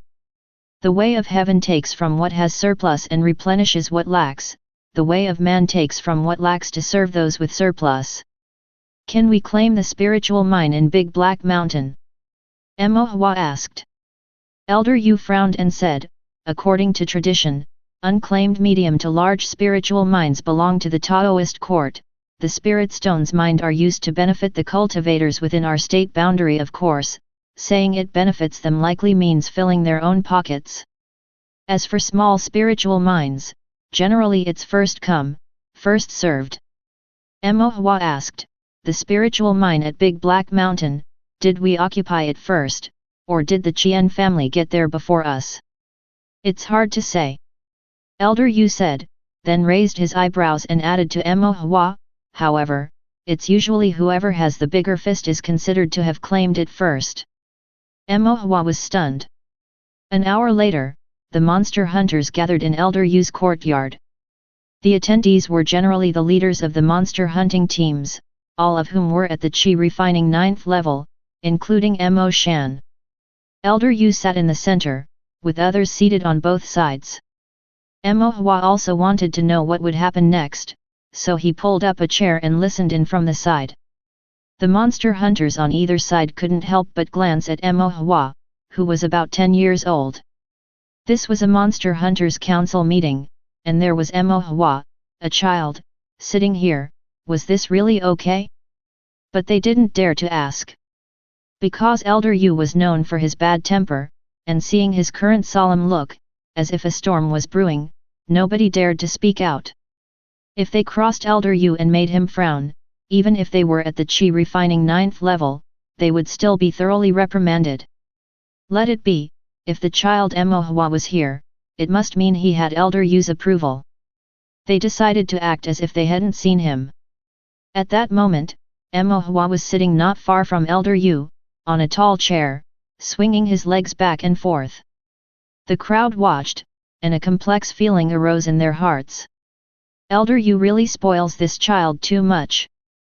But even if he spoils him, they dared not say a word. Elder Yu, seeing Emohua was there, felt a bit of comfort in his heart. He believed that, given Emohua's talent, the boy was sure to become a formation master in the future, and perhaps even pass the assessment to become a first-rank formation master. A formation master was something that was only a distant dream for these loose cultivators. It was naturally excellent that Emohua took an interest in the matters of the monster hunters. Elder Yu thought to himself quietly. Once everyone had arrived, Elder Yu started to discuss the spiritual mines. All were shocked. This was a spiritual mine, an unclaimed spiritual mine. Remembering that old Zhao almost lost his life at the hands of the Qian family, a monster hunter cursed. The Qian family, those bastards, not only secretly mined the spiritual mines but also tried to kill people to silence them. Old Zhao nearly lost his life. Damn it, the Qian family is a bunch of sons of bitches. Another cultivator suddenly remembered, old son went missing before, could the Qian family also be behind that? Everyone paused for a moment, then their faces darkened. It wasn't just old son, several other monster hunters had also disappeared. They had thought it was due to accidental falls from cliffs or being eaten by monster beasts, but it now appeared that they might have been killed by the Qian family to cover up their deeds. Damn them to hell! This is intolerable! The monster hunters broke into curses, anger rippling through the crowd. Elder Yu furrowed his brows and signaled for silence, before beginning to give orders. Gather all the late-stage Qi refinement monster hunters. We will also head up the mountain under cover of darkness, searching inch by inch for the spiritual mine's location.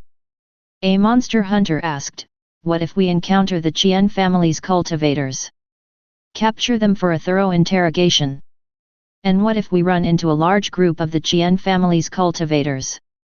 Elder Yu's expression turned stern, and, angered, he slammed the table and said, "Then we kill them all." Chapter 150 Searching the Mountain, 4 Updates. The monster hunter began scouring the mountain under the cover of night, but Mo Hua didn't go. Both Mo Shan and Elder Yu forbade him from going. Because a conflict with the Qian family might occur, the night was dark and windy, and it was still on Big Black Mountain, which would be rather dangerous. Although Mo Hua was not afraid, he had no intention of taking risks and honestly stayed at home, practicing formations.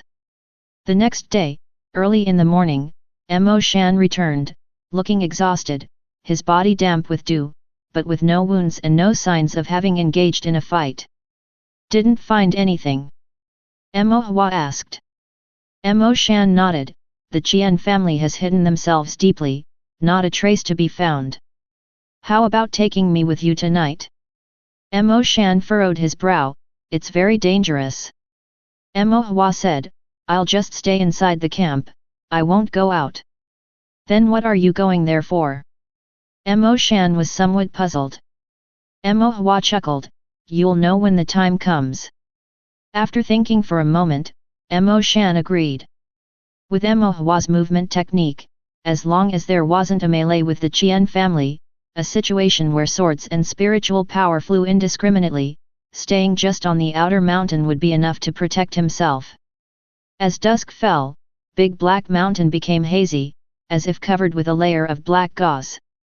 Mo Hua followed the monster hunter up the mountain color pitch black, too dark to see one's own fingers.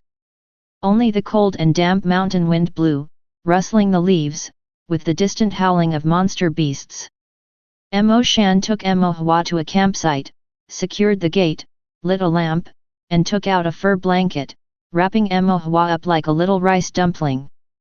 "The mountain nights are cold, don't catch a chill." Mo Hua poked his little head out from the blanket and nodded. "Be careful, try not to go out, and if you encounter danger, set off your fireworks. Some monster hunters will come over," Mo Shan instructed, not tiring of his caution. Mo Hua nodded again. "Don't worry, Dad, I'm familiar with the outer mountain." He had run around it countless times, monster hunting and drawing blood, searching for spices, mining ores, gathering herbs, and when making maps. To him, the outer mountain was almost the same as his own backyard. Even though Big Black Mountain was more dangerous at night, Mo Hua's divine sense was also strong. As long as he was careful, there generally wouldn't be any major issues. Besides, many monster hunters were now within the outer mountain searching for traces of the Qian family, and he knew a lot of them. Mo Shan shook his head with a smile and patted Mo Hua's little head. "I have to go now, take care of yourself."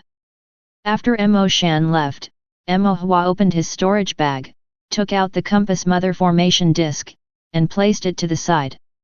Then he released his divine sense to check the surroundings, ensured there were no abnormalities, and took out some ink and a brush to redraw a formation on the campsite gate. The formation was a compound formation including the solid earth formation, which could fortify the soil and rock, making the gate much more impregnable. After all, Mo Hua was going to spend the night in the camp. As a formation master, staying within a formation he had drawn himself was the only way he could feel at ease. Mo Hua thought silently to himself. Then he took out some beef and fruit brew, eating and drinking, while under the lamplight, he studied the 9-pattern formation and occasionally glanced at the compass mother formation disc. He spent the night quietly this way. Nothing happened. Early the next day, Mo Shan, looking exhausted from searching the mountain all night, saw Mo Hua, who was well fed and relaxed, feeling somewhat bittersweet. "Will you come again tomorrow night?" Mo Shan asked. Mo Hua nodded, "I will."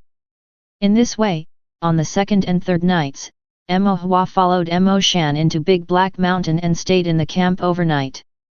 Still, nothing happened. But on the fourth night, as Mo Hua, wrapped in a little blanket, ate lamb and flipped through formation books, a light suddenly appeared on the compass mother formation disc. Mo Hua's eyes lit up. Finally, a slip-up. The Qian family cultivators could hide from the monster hunters, but not necessarily from the monster beasts. If they encountered monster beasts, there would inevitably be a battle. As long as there is a battle, there would inevitably be fluctuations in spiritual power. Once there are fluctuations, they would trigger the compass child formations laid out by Mo Hua in the mountains. Then, through the mother formation compass, one can determine their location. However, such battles don't necessarily occur every day, so it requires a bit of patience, like guarding a stump waiting for rabbits. And today, the rabbit has literally run into Mo Hua's arms. Mo Hua spread out the map, checked against the compass mother formation, and quickly confirmed the location. It was a small hill at the border between the outer and inner mountain, extremely barren, seldom visited by cultivators. Mo Hua extinguished the lamp, packed up his things, and then left the camp. Outside, the moonlight was hazy, and the mountain was filled with layers of tree shadows. Everywhere one looked was shrouded in darkness. Mo Hua closed his eyes and extended his divine sense to its limit. The surrounding area instantly shifted from pitch black to a void of white. A moment later, Mo Hua opened his eyes and walked towards a direction. There, a monster hunter was carefully searching the mountain. The forest was dense with the presence of the mountain god, and the monster hunter was completely focused on his search. Suddenly, he felt a small hand patting his shoulder, which startled him so much that his soul nearly leaped out. Mo Hua quickly shushed him and called out, "Uncle Wu." Recognizing Mo Hua's voice, the monster hunter calmed down, though his heart still raced. "Mo Hua, oh my, you scared me to death." Mo Hua was puzzled. He had simply walked straight over and patted his shoulder. Could that really be so frightening? They're grown ups, shouldn't they be more composed? Regaining his composure, the monster hunter whispered. "What are you doing here? Didn't your dad tell you to stay at the camp?" "I'm looking for my dad," Mo Hua replied. "Oh." The monster hunter nodded and said, "Your dad is over by Big Mountain Rock." "Thank you, Uncle Wu." The monster hunter surname Wu looked at Mo Hua with concern and said, "It's dark and windy tonight, and the mountains are dangerous. Do you want me to escort you there?" Mo Hua shook his head, "No need, I can manage. Please go on with your work, Uncle Wu." The monster hunter nodded, "If you run into danger, just shout, and I'll come over." After thanking him again, Mo Hua headed toward Big Mountain Rock. After Mo Hua left, the monster hunter continued his search. As he searched, a sudden realization shocked him. How come there isn't a single sound when Mo Hua walks? It was as if his feet didn't touch the ground, as though something was carrying him as he walked.